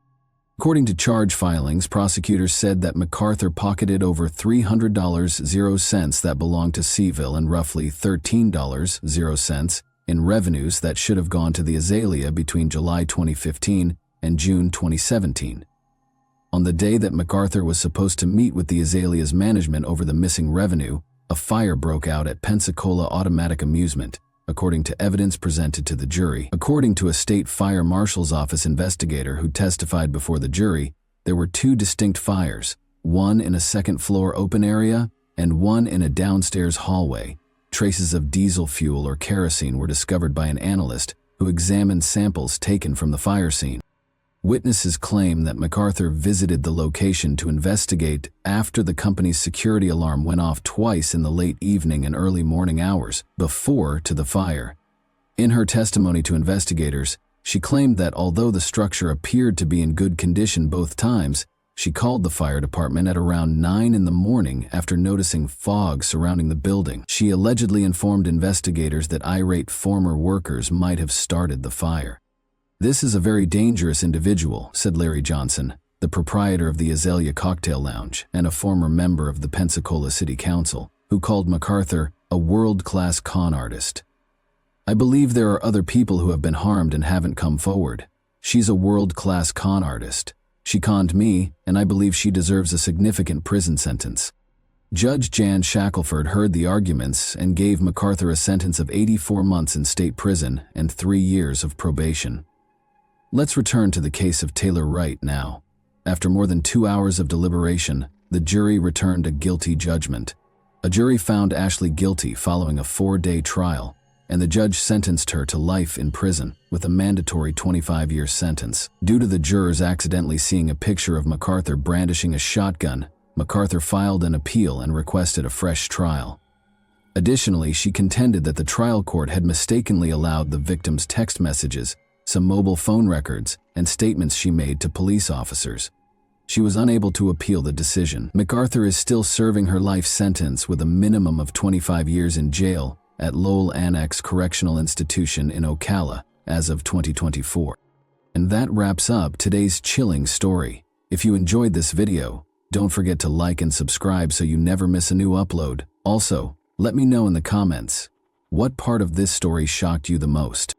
Thank you for watching, and I'll see you in the next video.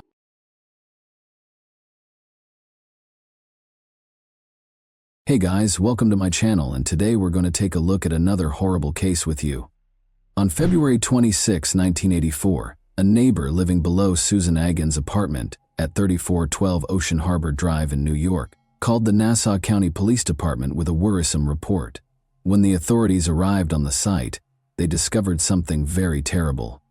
Between the bedroom and the hall, they discovered the lifeless body of Susan Agin, a mother of 3 who was 41 years old. In an even more horrifying discovery, the police also found Susan's 17-year-old son Richard's lifeless body in the master bedroom. Richard may have been the one who committed these horrible crimes. What could have motivated someone to carry out this unimaginable tragedy? Today we're exploring the horrific and puzzling double killing of Susan Agin and her son Richard Agin, which rocked the country in 1984.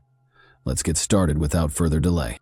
With its magnificent waterfront residences and expensive properties, Ocean Harbor Drive is a charming coastal highway that is tucked away along New York's shoreline and radiates elegance and peace.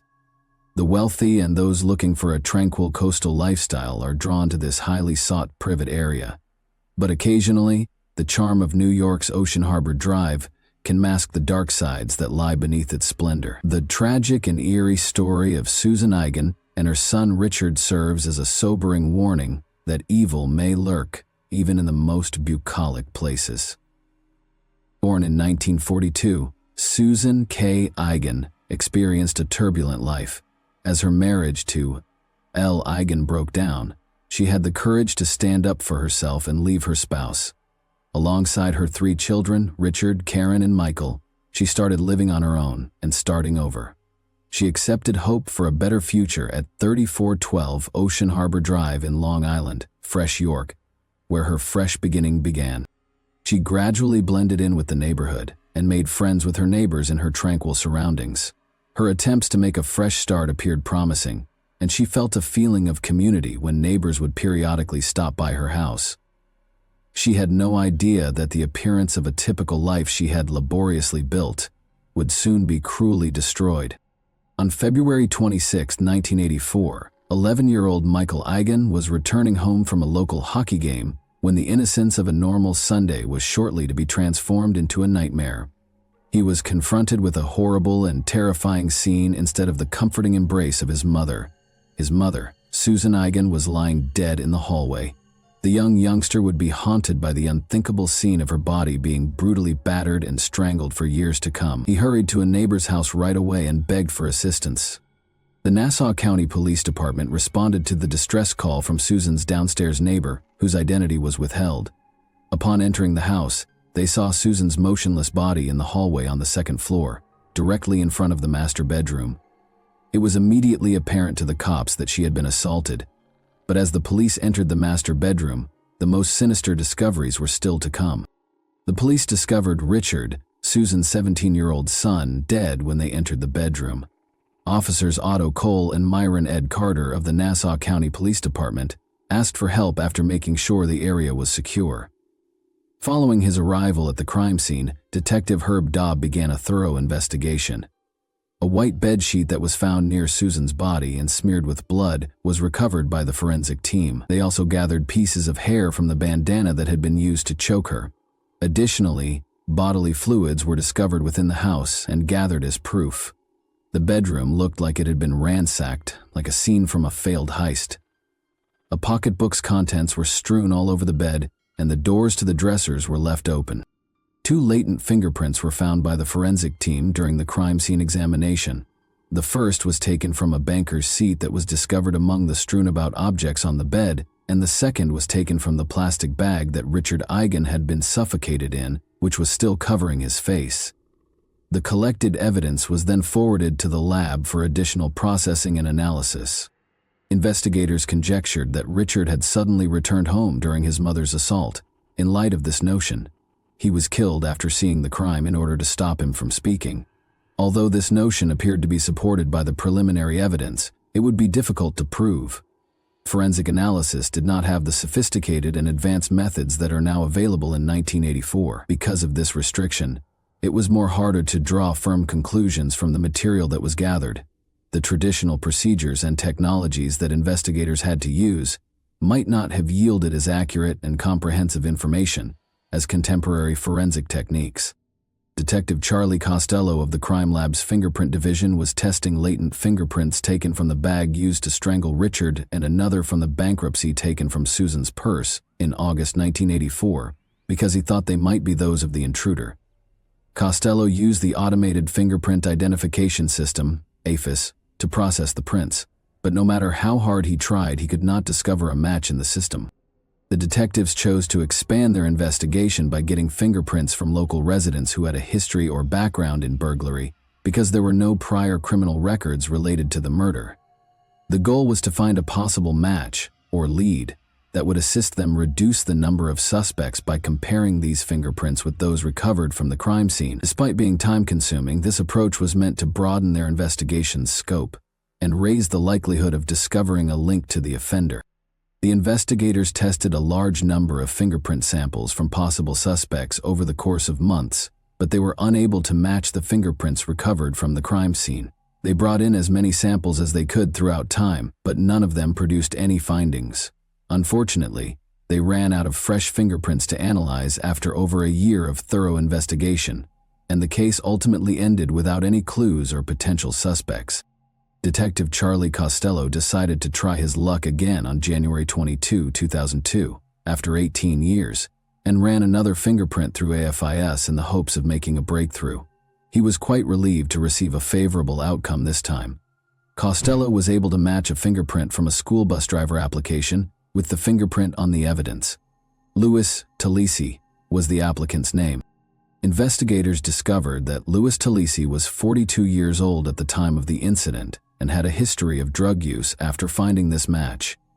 Detectives were cautious and patient, choosing to obtain more tangible evidence before making an arrest.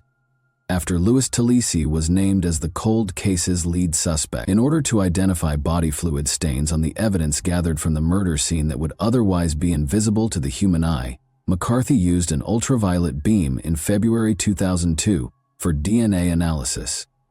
McCarthy collected the fluid successfully and used it to recover a partial DNA profile. With this partial DNA profile in hand, the investigators realized they were one step closer to a conclusive case, a sample of Louis Talisi's DNA to compare with the extracted profile and verify the match was now the only thing lacking. The time has come for them to locate Louis Talisi. Detective Tony Graziano, a talented and well-prepared undercover agent from the Nassau County Police Department, was tasked with obtaining Louis Talisi's DNA on May 10, 2002. Without telling Talisi about the investigation, he had to surreptitiously collect a secret DNA sample from the suspect. 11 a.m.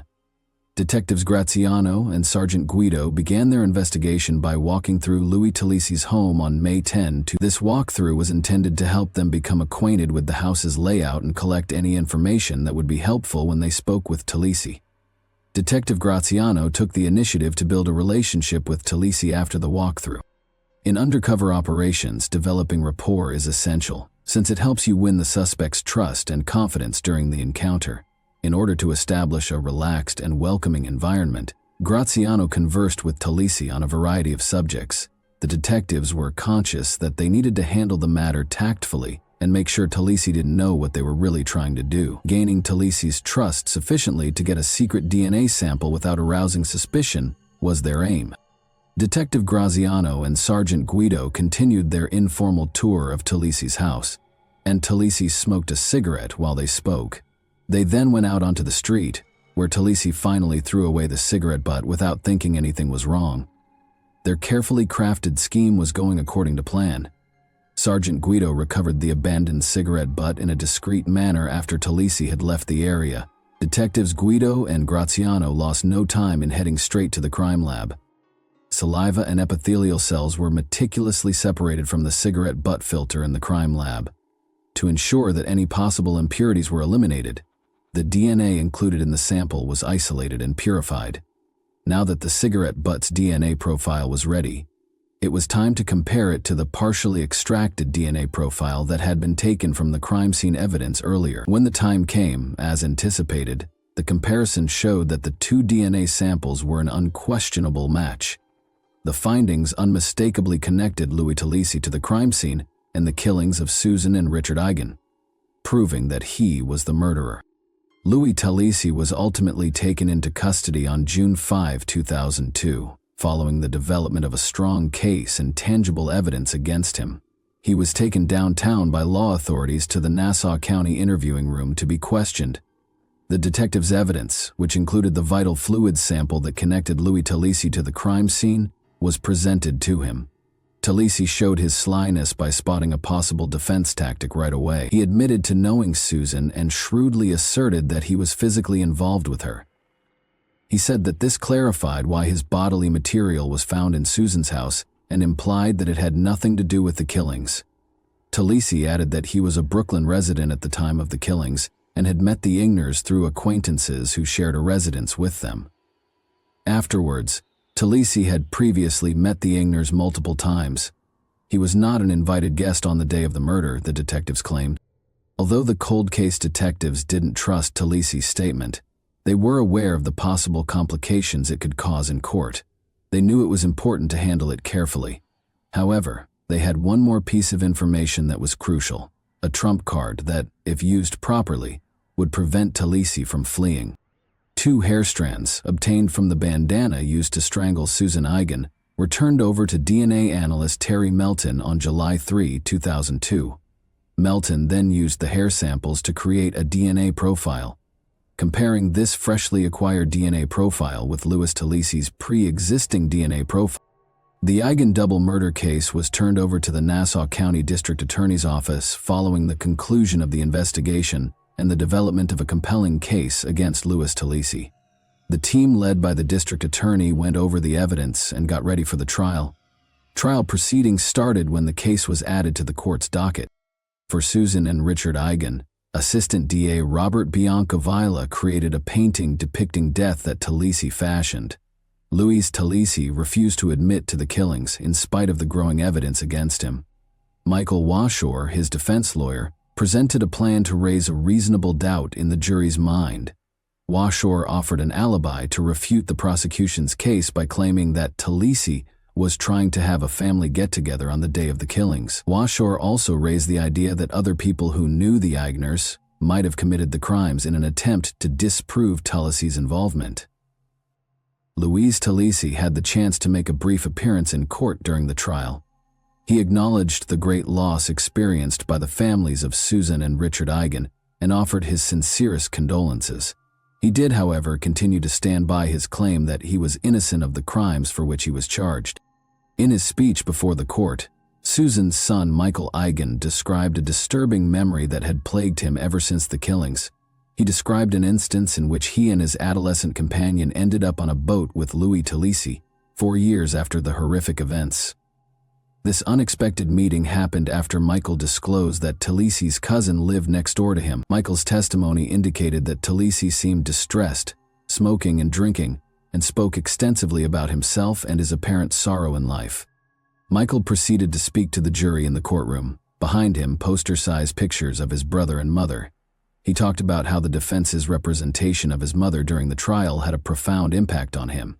By bringing up other possible suspects and alternate situations, Louis Talisi's defense lawyer had tried to raise a reasonable doubt. They had so presented a skewed and unfavorable image of Susan Eigen. During the sentencing portion of the trial, 3 additional victims' family also spoke to the court in a stirring and poignant courtroom scene. Richard's father and Susan's ex-husband, Al Eigen, turned to Louis Talisi and told him bluntly how devastating his actions had been. He said the killings were the most horrifying crime he had ever seen, tearing a family apart. No term, Al Eigen said, could ever make up for the loss they had suffered. Nevertheless, he pleaded with the judge to give the convicted murderer the harshest punishment possible. He spoke with the sorrow of a parent who wants justice for his son and his beloved ex-wife. Susan's brother Eugene K. also spoke to the judge in tears, finding it difficult to express the profound hurt caused by Talisi's heartless behavior. He cried and inhaled deeply as he pleaded with the judge to take into account the defendant's extreme callousness and cruelty when deciding on the proper punishment. Karen Eigen, Susan and Richard's sister and daughter, was unable to attend the sentencing in person due to an emotionally stressful event. Rather, Wendy Woods, her closest friend, read a moving speech on her behalf. By stating that Karen had essentially lost her childhood on the day of the tragic occurrences, this comment demonstrated the profound impact that the killings had on her life. In her statement, Karen voiced her confusion and incredulity that someone who was capable of such horrible atrocities could continue to claim innocence while on trial. Robert Bianca Villa, the assistant district attorney, made a strong argument against Louis Talisi. He claimed that Talisi intended to rob the Eigeners specifically to fund his cocaine addiction. The prosecution's argument states that Talisi entered the Eigeners' house with the intention of stealing money and valuables. But when he found Susan Eigen inside the house, the break-in took a terrifying turn. During the robbery, Susan was brutally attacked by Talisi, who then killed her. When Richard Eigen unexpectedly entered the house during the break-in, the situation became much more heated. The prosecution argued that Talisi killed Richard as well because he was afraid his crime would be discovered and didn't want to leave any witnesses. Louis Talisi's defense was ineffective due to the prosecutor's strong case during the trial and the substantial evidence acquired by the cold case detectives. He had no way out of the dilemma because the evidence clearly showed that he was involved in the heinous crimes. In the end, Talisi was charged with aggravated assault, burglary, kidnapping, and second-degree murder. The victim's brother and son, Michael Eigen, spoke to the court one more during the sentence hearing on June 2, 2004, making a tearful plea. He talked about how the killings had a significant effect on his life. Michael revealed that among the other items that Talisi took from him were his mother, his sibling, and his house. Judge Joseph Calabrese of Nassau County Court sentenced Louis Talisi to prison in light of the horrible nature of the murders and the terrible losses endured by the Eigen family. For the 1984 killings of Oceanside mother and son Susan and Richard Eigen, the judge imposed 2 consecutive sentences, ranging from 25 years to life in prison. Talisi was informed by Judge Joseph Calabrese that he did not see any justification for extending any kind of indulgence or tolerance to him. The judge stressed that Talisi had killed his victims in a way that was purposeful and meant to bring them the most agony and suffering possible. In addition, Calabrese noted that Talisi had shown no remorse for his crimes during the trial. Following the sentencing, Michael Eigen talked to media about his feelings on Louis Talisi's persistent claims of innocence. He claimed that Talisi's failure to acknowledge his guilt was in line with a pattern of conduct that he had displayed throughout his life. Michael suggested that Talisi's actions could be interpreted as a sign of his reluctance to accept accountability. Michael admitted that a part of his mind took comfort in the fact that Talisi would be imprisoned for at least 50 years because of successive life sentences, and that the offender would be living with the consequences of his crimes for a considerable amount of his life. Michael was prepared to start letting go of the tragedy that had plagued them for so long. Louis Talisi died while incarcerated in 2005, 1 year after being found guilty of the murders of Susan and Richard Eigen. The court sentence was shortened by his death, which signaled the end of his time in prison. What do you think about this instance then? After only a year in prison, do you believe the Eigen family has fully come to terms with Talisi's passing? And that wraps up today's chilling story. If you enjoyed this video, don't forget to like and subscribe so you never miss a new upload. Also, let me know in the comments, what part of this story shocked you the most? Thank you for watching, and I'll see you in the next video.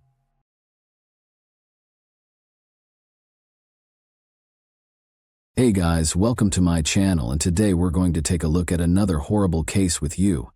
Roger Kemp died in his Livewood home on March 5, 2022 at the age of 77. He took care of his family right up until the last minute and was the ideal father and husband. But until his passing, Roger was plagued by a single recollection from 20 years ago. Since tragedy had radically altered his life, he had to spend 2 arduous years becoming a careful detective in order to identify the culprit behind the premature death of his only daughter. Since the police were essentially helpless, the case might not have been solved if Roger hadn't gotten involved. Roger, however, was above the police and could not let the criminal escape punishment. Let's go back in time and observe what transpired on that fateful day. Let's get started. The setting for our story was Livewood, Kansas, a tiny, secure suburb of the state. Every neighbor in this neighborhood knows you by name and greets you with a pleasant day. On June 18, 2002, 19-year-old Alexandra Kemp's morning began as usual. Her dad had left for work. Her mother was preparing a delectable meal, while her younger brother was still in bed. Alexandra was rushing to get to work, so she didn't drink her coffee. After completing her first year of college, Allie, as her loved ones nicknamed her, spent the summer vacations back in her hometown. She was hired as a lifeguard at a public outdoor pool where her brother and boyfriend were already employed. Allie quietly examined the surroundings and cleaned the auxiliary facilities on that day, when there were hardly any guests. Allie went into the pump room and turned around when she heard a voice she didn't recognize. He rushed her and began tearing at her clothing until she gestured for him to leave the restricted area and pointed to the door. He was much stronger than Ali, who struck him in the face. She attempted to scream, but he put his palm over her mouth and drowned out any sound from the running pumps. A second later, Ali was unconscious. After a while, her brother Tyler arrived at the pool to cover for her. He was unable to locate her, but he did spot her personal stuff on a table. He called her by name and looked everywhere, but Ali did not answer. The young man called their father, Roger, in a panic, and Roger hurried to the pool, dropping everything. Roger was relieved to see that Ali was not in the pool after he and Tyler thoroughly examined the area. Roger entered the pump room and noticed a flashlight shining on a large piece of tarpaulin in the dark. He saw a foot protruding from beneath the sheet, followed by a pool of blood on the floor. At the sight, the father yelled and threw off the tarp. He dropped to his knees in an attempt to rouse her, but she was not responding. Roger Kemp reported his daughter's fatal injuries to the emergency services at 5:29 p.m. The father attempted to resuscitate his daughter during the conversation.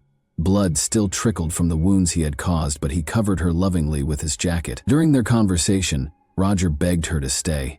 However, the girl was not conscious.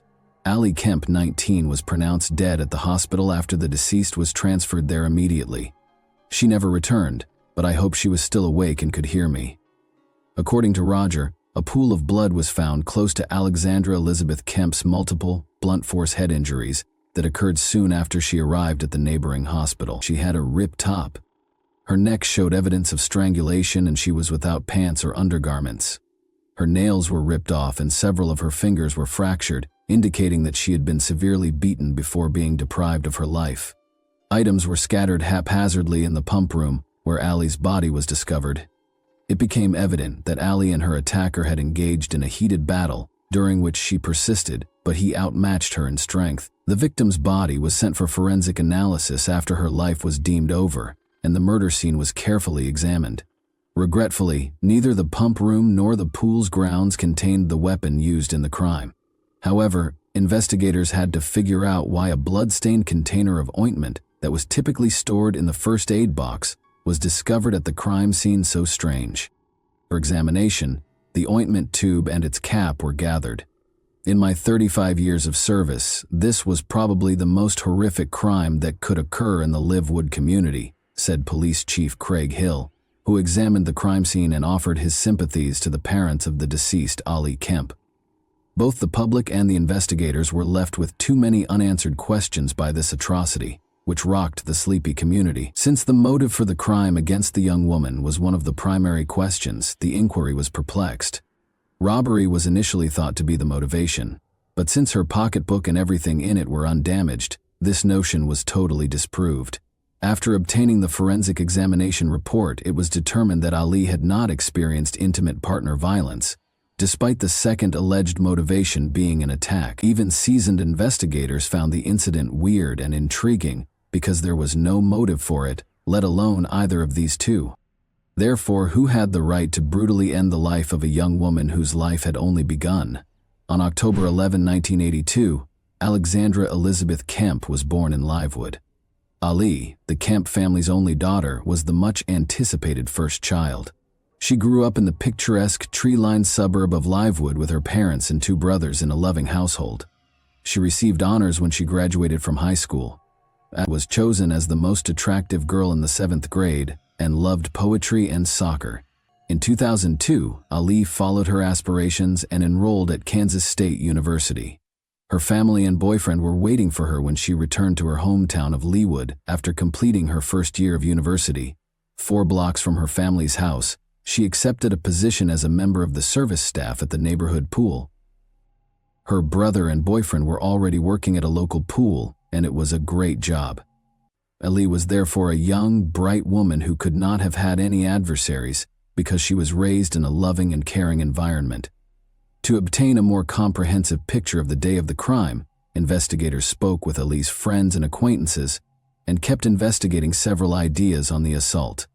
Phil House, Ali's boyfriend, was one of the initial suspects. Ali and he had been dating for more than 5 years by 2002. He had known Ali from school. The police had to treat Phil as a suspect even though it didn't seem like he had any motive to hurt Ali. Under interrogation, Phil clarified that Ali had taken his place at the pool at 2:00 p.m. before leaving for another work. He stayed until 4 p.m., after which he was playing video games at a friend's house when he got a call informing him that Ali was in the hospital. Colleagues and acquaintances with whom Phil had been playing games verified his alibi. But he did provide the police with important information.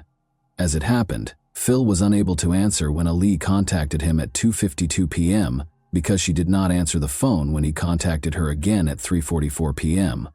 Authorities surmised that Ali met her terrible end at this time.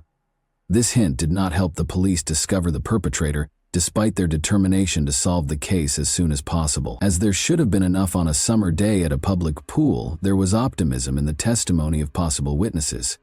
However, the pool was nearly empty that day due to unfavorable weather, and the hunt for any hints or testimonies was moving very slowly.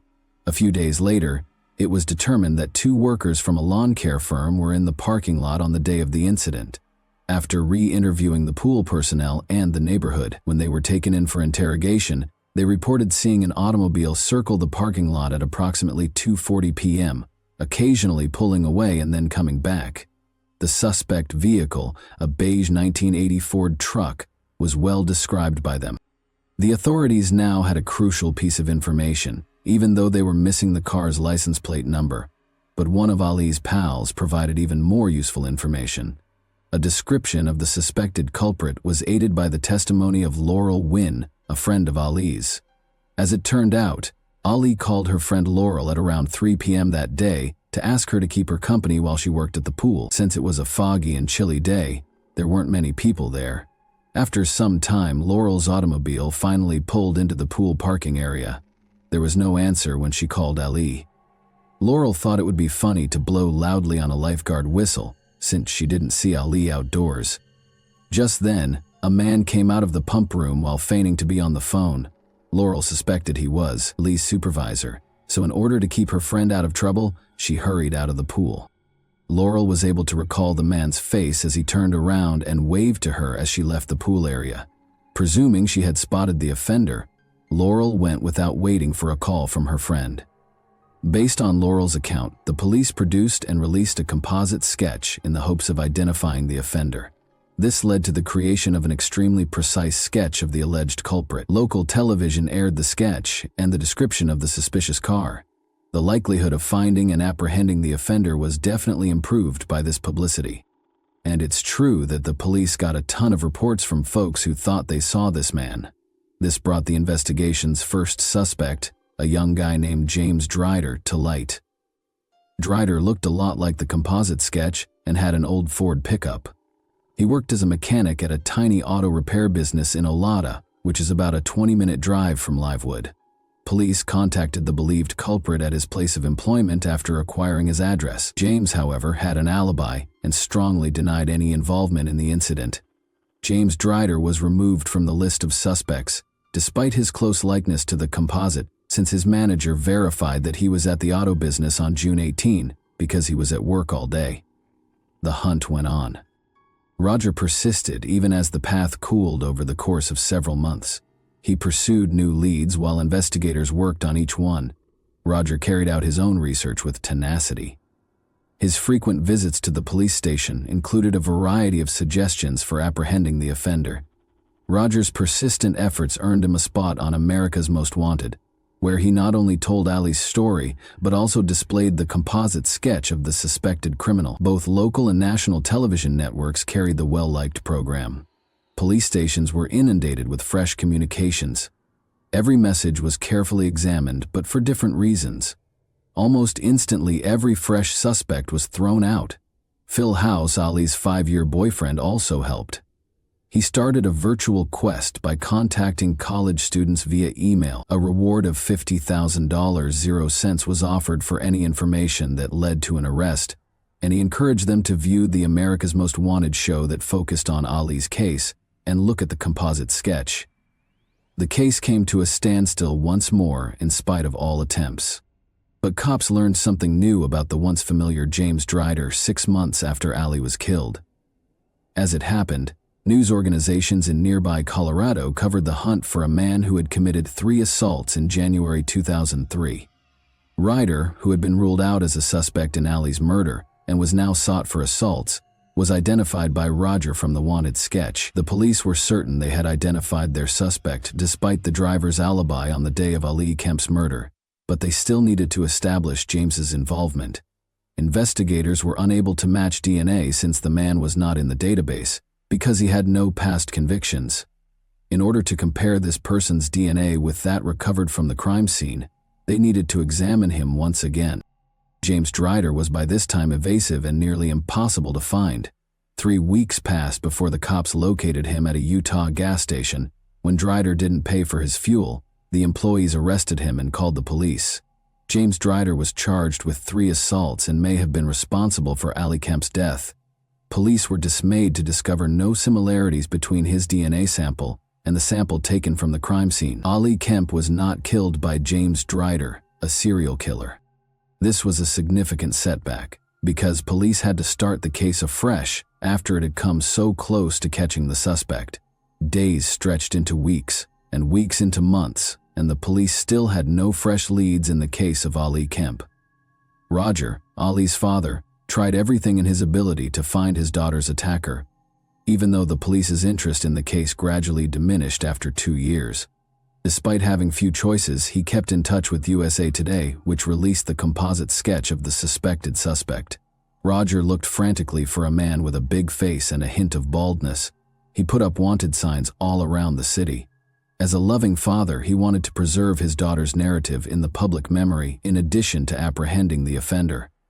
Roger then had a simple yet excellent idea one day. He noticed a billboard at the entrance to the city. He realized that this billboard was seen every day by hundreds or possibly thousands of individuals. The composite sketch might be placed on it, why not? To rent the billboard, he got in touch with an advertising firm.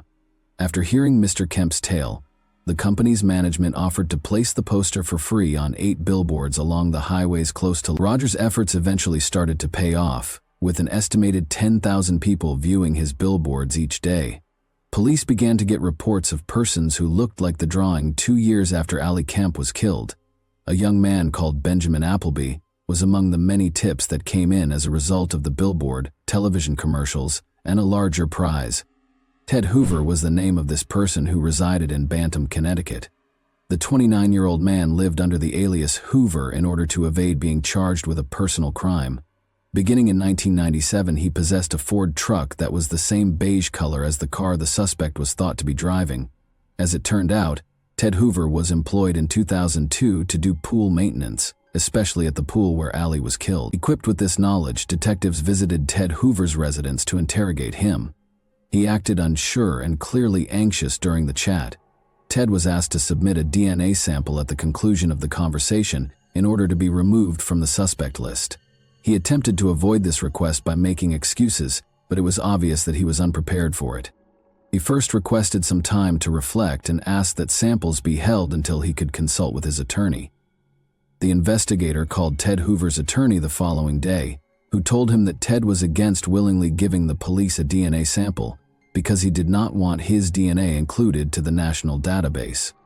Investigators made an effort to get the attorney to sign a document guaranteeing that the DNA would not be added to any database and would just be utilized in connection with Ali Kemp's case. The attorney asked to take a moment to tell his client of this. 2 days later, though, the attorney replied that his client was still opposed to giving the police his DNA.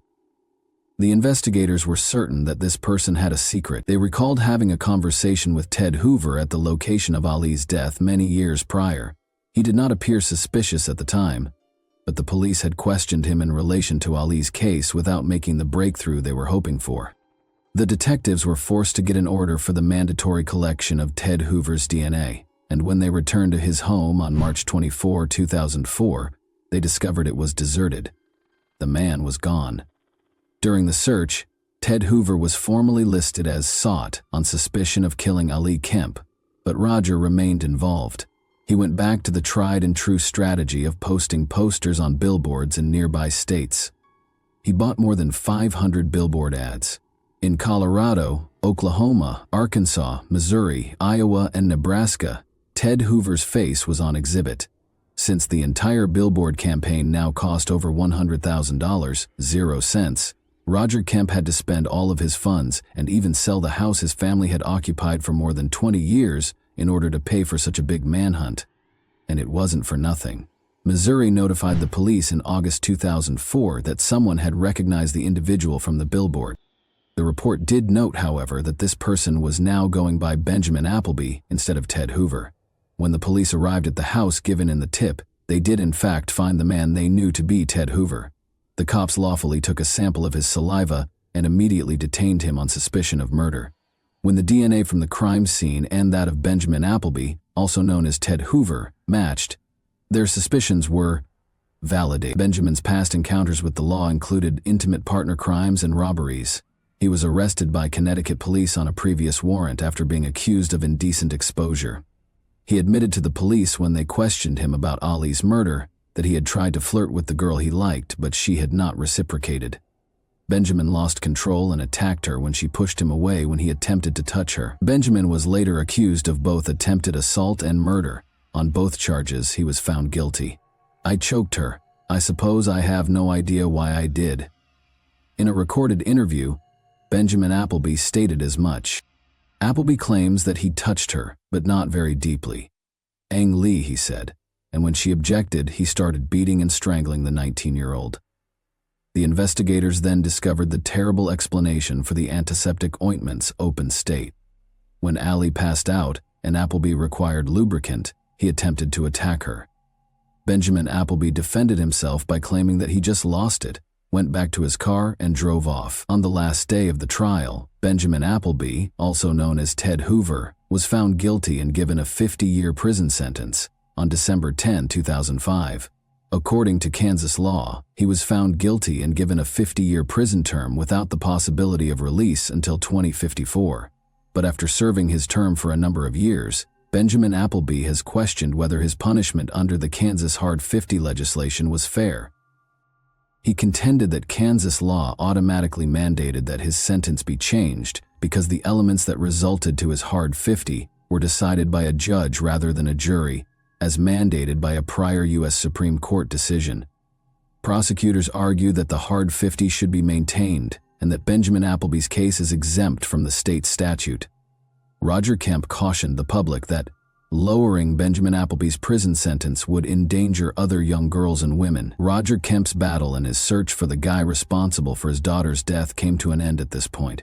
He had a somewhat unique notion as a result of his unwavering commitment to see Ali's attacker brought to justice. He intended to display the composite sketch on highway billboards for everyone to see. The creative use of billboards by Roger Kemp to expand his audience proved to be a very successful strategy. Following Benjamin Appleby's conviction, a number of jurisdictions nationwide made the decision to implement comparable policies, with varying degrees of success. Take Defense is the name of the Ali Kemp Educational Foundation, which Roger Kemp started. Girls and young women between the ages of 12 and 23 can receive self-defense instruction there. Workshops are held all throughout the country. Hundreds of testimonies from women have been sent by participants, stating that the training preserved their lives till his final days and even stopped attacks. Over 70,000 people nationwide have taken this self-defense course, and Kemp himself has given speeches at events and prior to each local session. Subsequently, he established the Ali Kemp Educational Foundation, or just TAKE, a self-defense program that trains women and girls of all ages how to defend yourself in perilous circumstances. For his efforts with the charity, Roger Kemp was also given the Presidential Citizens Medal in 2011. Kemp was one of 13 individuals out of 6,000 nominations to be granted one of the highest awards the president bestows on civilians. He wished to educate other women how to defend themselves, since he thought his daughter would still be alive if she had learned how to do so. He did not want to remember that terrible day that radically altered his life, and years after the terrible death of his only beloved daughter, he still could not bear to talk about the vicious attack on her. Because he tried to attack her, which is so difficult for me to say, he took her life. In an interview, Roger Kemp said that after killing her, he attempted to attack her once more. The close-knit family of friends and acquaintances who actively participated in the hunt for Alexandra Kemp's attacker continues to commemorate and lament her unexpected and unfair death, kind, passionate, and never-ending. Roger Kemp died when he was 77 years old. According to his friend and co-worker Jill Leaker, he was a true national treasure. Hundreds of people were able to obtain justice thanks to Roger Kemp's inventiveness. Since being inspired by Kemp's concept, numerous other law enforcement agencies nationwide have implemented comparable billboard tactics. In Kansas alone, these billboards have assisted law enforcement in apprehending over 30 fugitives. Roger Kemp once stated, "You have two choices on a well-known television program. You have two options. Either get out of bed and fight the battle I decided to wage, or stay in bed and cover your head." He honored his promise that I would never allow him to win. He saved the town from a vicious criminal who undoubtedly would have done the same thing again thanks to his efforts. Bravo to a genuinely strong person and a caring, devoted parent. And that wraps up today's chilling story. If you enjoyed this video, don't forget to like and subscribe so you never miss a new upload. Also, let me know in the comments what part of this story shocked you the most. Thank you for watching, and I'll see you in the next video.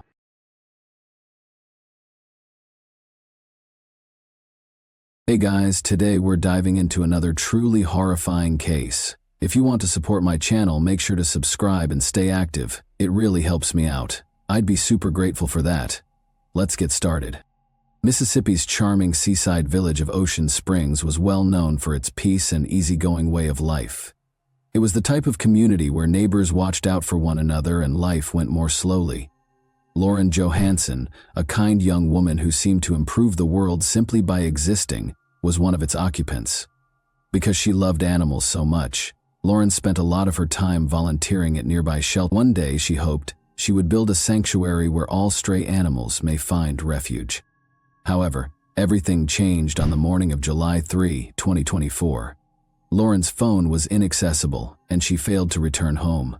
Her father became concerned after receiving an odd message from her number. The events that transpired next exposed the flaws in the system that was supposed to serve and protect. On October 30, 2001, Lauren Johansson was born in Ocean Springs. Numerous tourists were drawn to the town by its wide beaches, oak-lined walkways, and scenic surroundings. But to Lauren, Ocean Springs was more than just a vacation spot. It was home. She was able to experience her family's love and support there, which helped to mold her into the kind and responsible person she is today. Lauren was lovingly raised by her parents, Robert and Tamala. She was born with two older sisters, both of whom had serious health issues. Lauren actively participated in their care from an early age, helping her parents with everyday duties. She developed a great feeling of duty and compassion as a result of this event. She constantly tried to lessen the hardships of people around her and showed a remarkable ability to care for others, even as a young child. Early in life, Lauren developed a deep affection for animals. From pets to wild animals, she was fascinated by all types of wildlife. This love was fostered by her parents and developed into a calling over time. Lauren began volunteering at nearby animal shelters when she was a teenager. She was more than simply a dog or cat food and cleanup lady. She provided medical attention to injured horses, birds, and even rescued wild animals. It was evident from her ambition, commitment, and kindness that Lauren was meant to serve others. She chose to become a nurse in high school, which was a great fit for her nurturing personality. She enrolled in the University of Southern Mississippi's nursing school after graduation. Lauren's intense interest in the subject and her unwavering work ethic drove her academic success. Her exceptional academic performance demonstrated her will to succeed and her sincere desire to improve people's lives. Lauren's aspirations went far beyond being a nurse. She had dreamed of establishing an animal rescue and rehabilitation center since she was a young child. She meticulously saved every dollar she made for this purpose. Building a location where animals in need may find refuge and a chance at a new life was her clear aim. She found motivation and purpose in this project. In her final year of high school, Lauren got to know Bryson Rivers. Bryson was popularly perceived as the ideal man, since he was charming and had exceptional athletic ability. They met at a school function where they had both volunteered. A casual talk quickly developed into a passionate partnership. Lauren was deeply impacted by Bryson, who was a year older than her. He was born on February 9, 2000, and was raised in a big, deeply religious family. His parents emphasized the importance of close connections, church attendance, and family values. Bryson was supposed to assist in taking care of his younger siblings because he was the oldest. His seemingly perfect image in high school was a result of the discipline and sense of duty that this upbringing established in him. Bryson was a standout student and athlete who constantly had high grades and was commended by teachers for his concentration and hard work. He was a standout on the school team and a favorite among his friends because of his athletic ability, especially in football and track and field. While friends appreciated his perseverance and capacity to succeed, teachers saw immense promise in him. His relationship with Lauren appeared to be ideal from the outside. They seemed to work well together and were both driven and ambitious. Lauren took pleasure in Bryson's apparent support and frequently expressed how considerate and kind he was. Bryson responded with praise of Lauren, making her feel appreciated and going with her to significant occasions. However, concerning trends started to show up over time. Bryson showed signs of a need for control early on in their relationship. At first, it sounded like cute requests to talk longer or to find out how Lauren's day went. But these requests quickly turned into demands, and Bryson became more and more envious of the males in Lauren's life, including her classmates and friends. Claiming it was for her own benefit, he started to insist that she limit her contacts with people he didn't particularly approve of. Lauren's acquaintances observed little yet noteworthy behavioral shifts. She began going to fewer social events and frequently avoided talking about her relationship. She explained away Bryson's growing domineering behavior by pointing to the strain he was under from school and training for the military. Lauren stood up for Bryson, highlighting his love for her, even when his actions became harsh. Bryson's attempts to control Lauren increased, along with his jealousy. He frequently played on her feelings and used guilt to persuade her that his behavior was acceptable. Lauren would argue whenever she tried to set limits, and Bryson would respond by assuring her that everything he did was for their mutual benefit. As this conduct became more commonplace, Lauren noticed that she was adjusting to his expectations more and more. Bryson's influence grew stronger throughout the years. He created a dynamic that made Lauren feel reliant on him by deftly alternating between demonstrating concern and applying emotional pressure. She missed the red flags of an unhealthy relationship because of this pattern. Despite warnings from worried friends and family, Lauren consistently justified his actions, claiming that he was a decent man going through a difficult time. When Bryson first became physically aggressive during an argument, things became more heated. He became louder as he accused Lauren of not giving him enough credit. Then, in order to prevent her from leaving the room, he grabbed her wrist. This was the first time his actions had clearly gone too far. Despite being terrified, Lauren later told her friends about the occurrence and justified it by claiming that Bryson had been agitated and didn't intend to harm her. As they observed Lauren's reserved manner, her pals grew more concerned. She had been candid about discussing good times, but now she avoided talking about her relationship. Her family members voiced their worries, particularly after she disclosed that Bryson frequently chastised her for her actions, saying that was the reason for their arguments. Lauren brushed off her closest friend's attempts to persuade her that his treatment of her was wrong, referring to it as a short-term issue. The way Bryson behaved in public raised yet another red flag. If he felt Lauren was getting too much attention, he would frequently cut her off in talks or make scathing comments. One instance happened when Lauren thanked a server for their service on a night out with pals.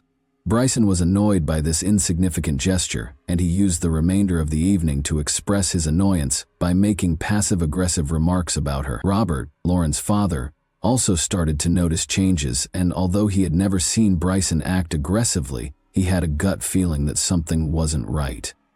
He made multiple attempts to talk to Lauren, but she refused to admit that there were any issues, claiming that her father was unfairly criticizing Bryson and being unduly protective. The culmination of the matter was when Lauren stopped talking about her feelings with anyone.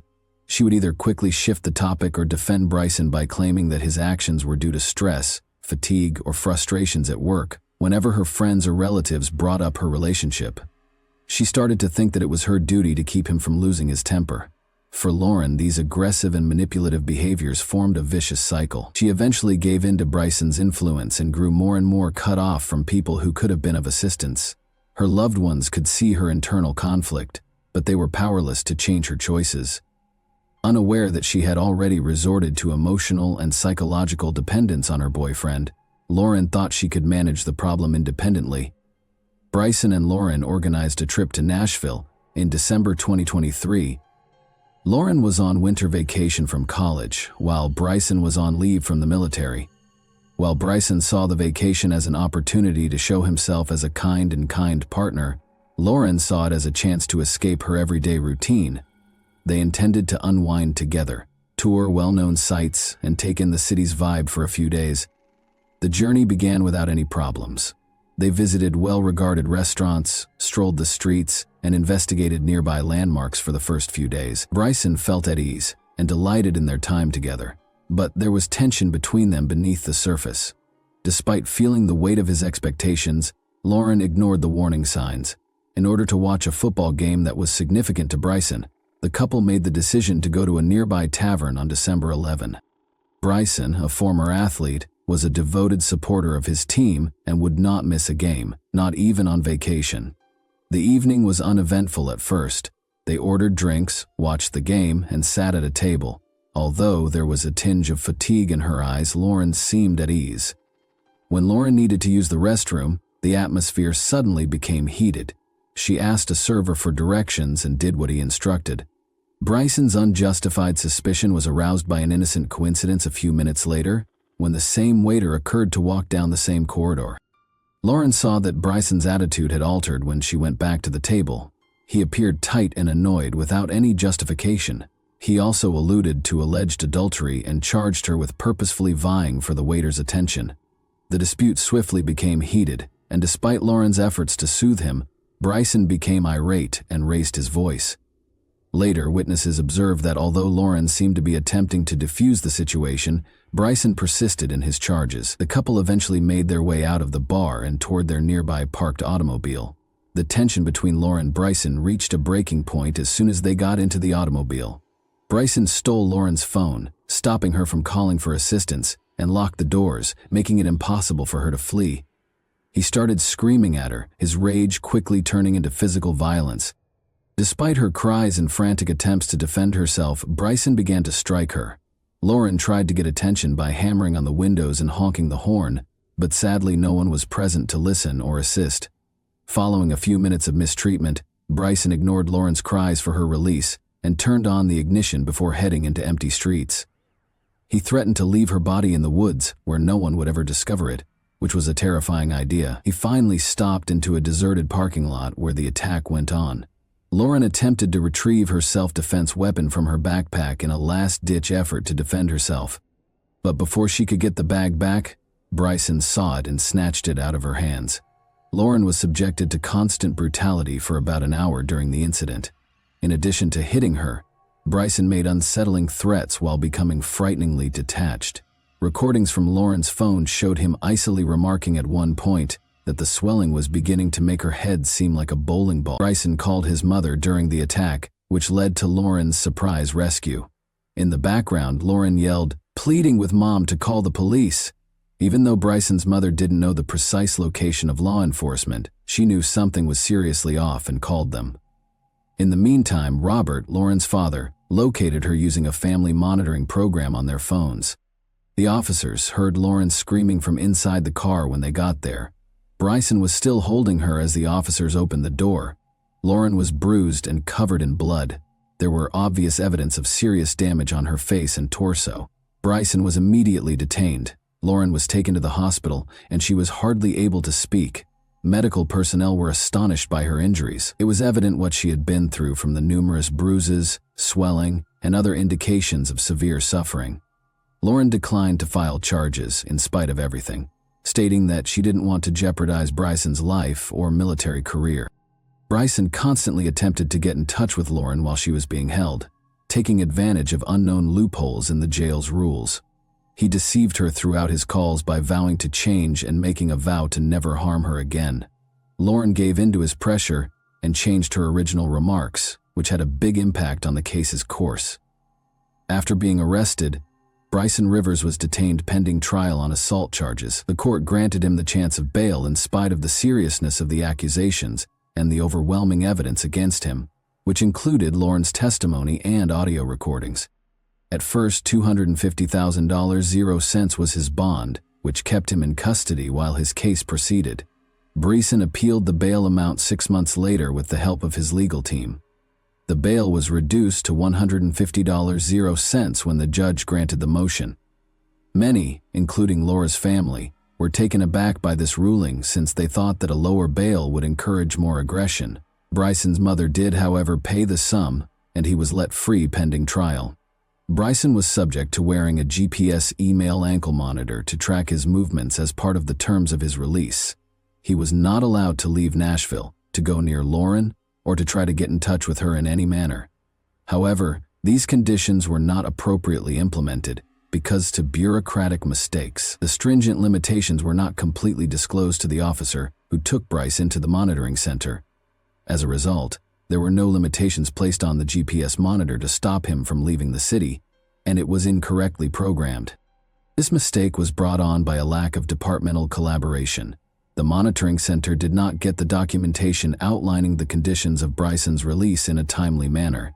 Because of this, the employees who were in charge of installing the ankle monitor had to rely on Bryson's own story, where he gave misleading information and left out the limitations pertaining to Nashville and communication with Lauren. Bryson's ankle monitor's batteries started to drain a few days after he was released.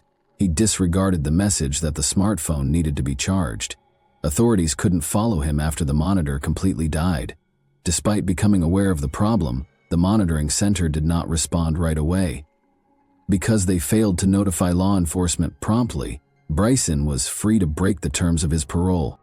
Lauren's family didn't find out until a few days later, when police told her father, Robert, that Bryson's monitor had stopped working and that they didn't know where he was.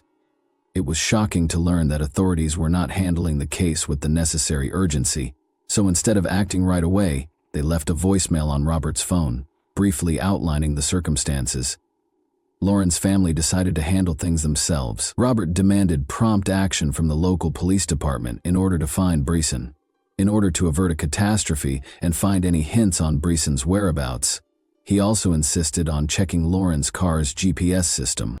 Attempts to locate Brian were unsuccessful despite the family's constant efforts.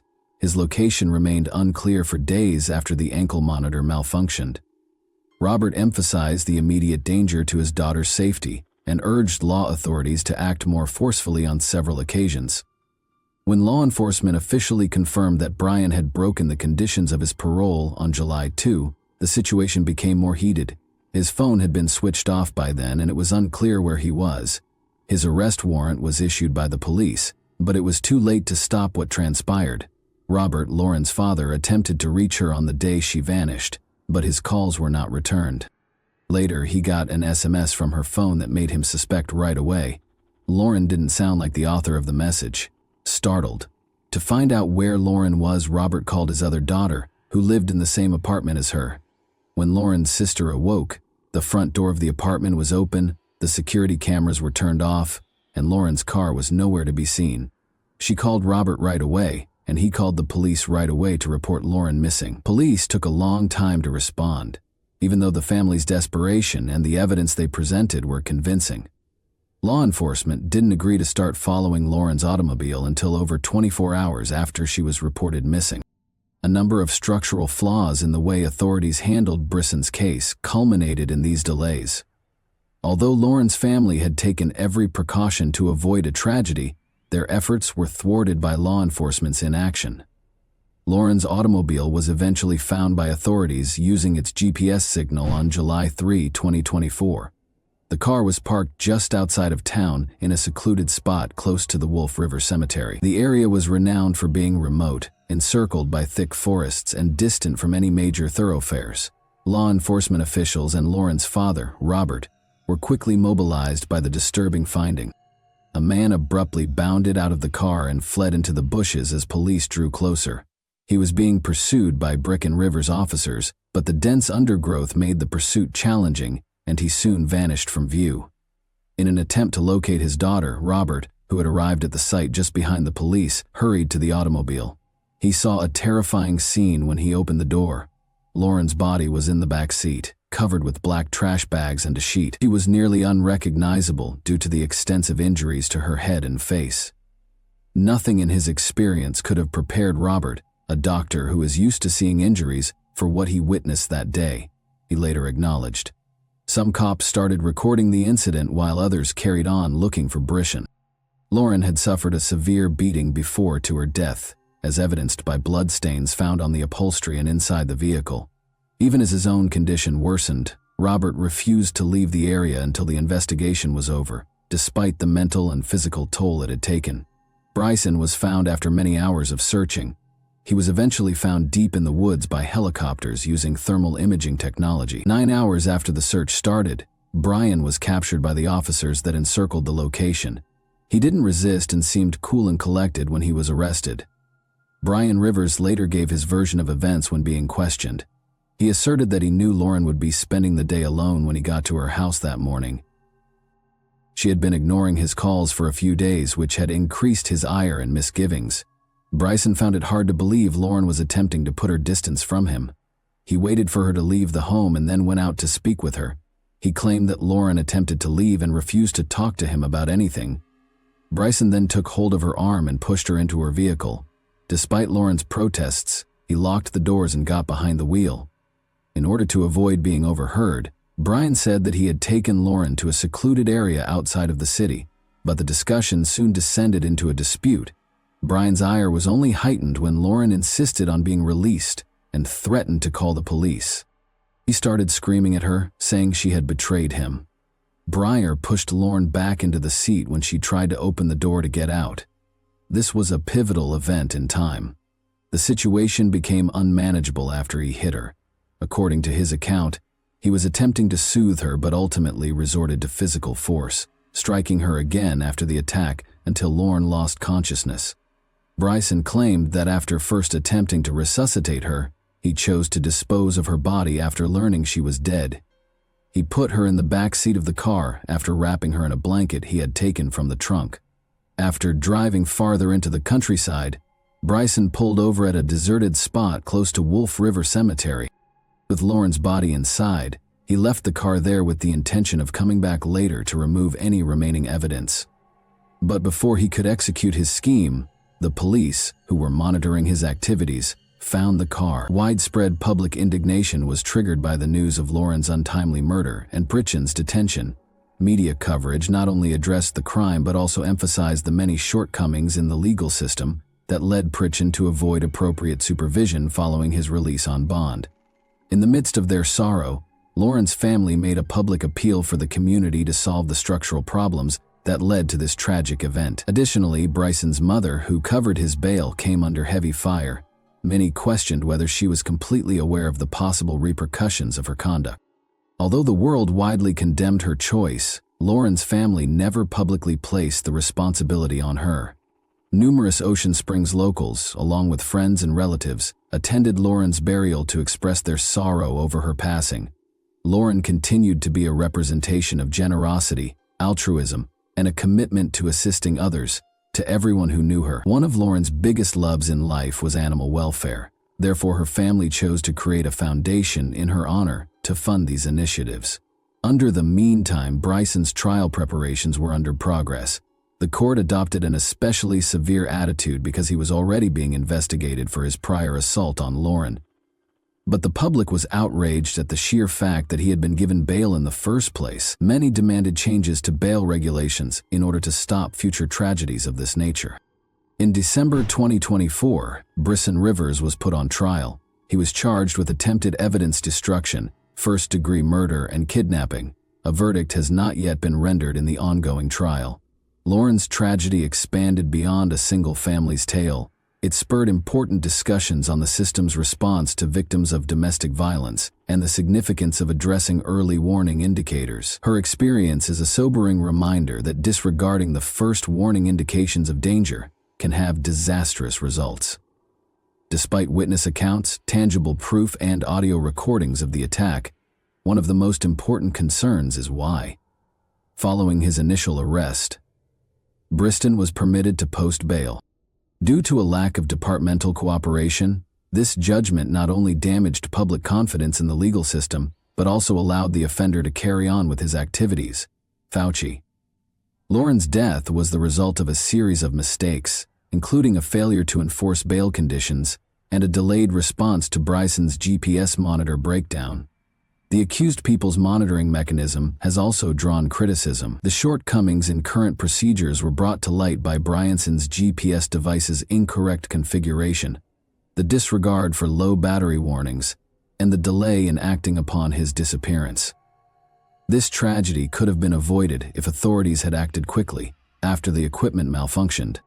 Thanks for watching, everyone. Your support means a lot to me, and you can help my channel grow by hitting that like button, dropping a comment, and sharing this video.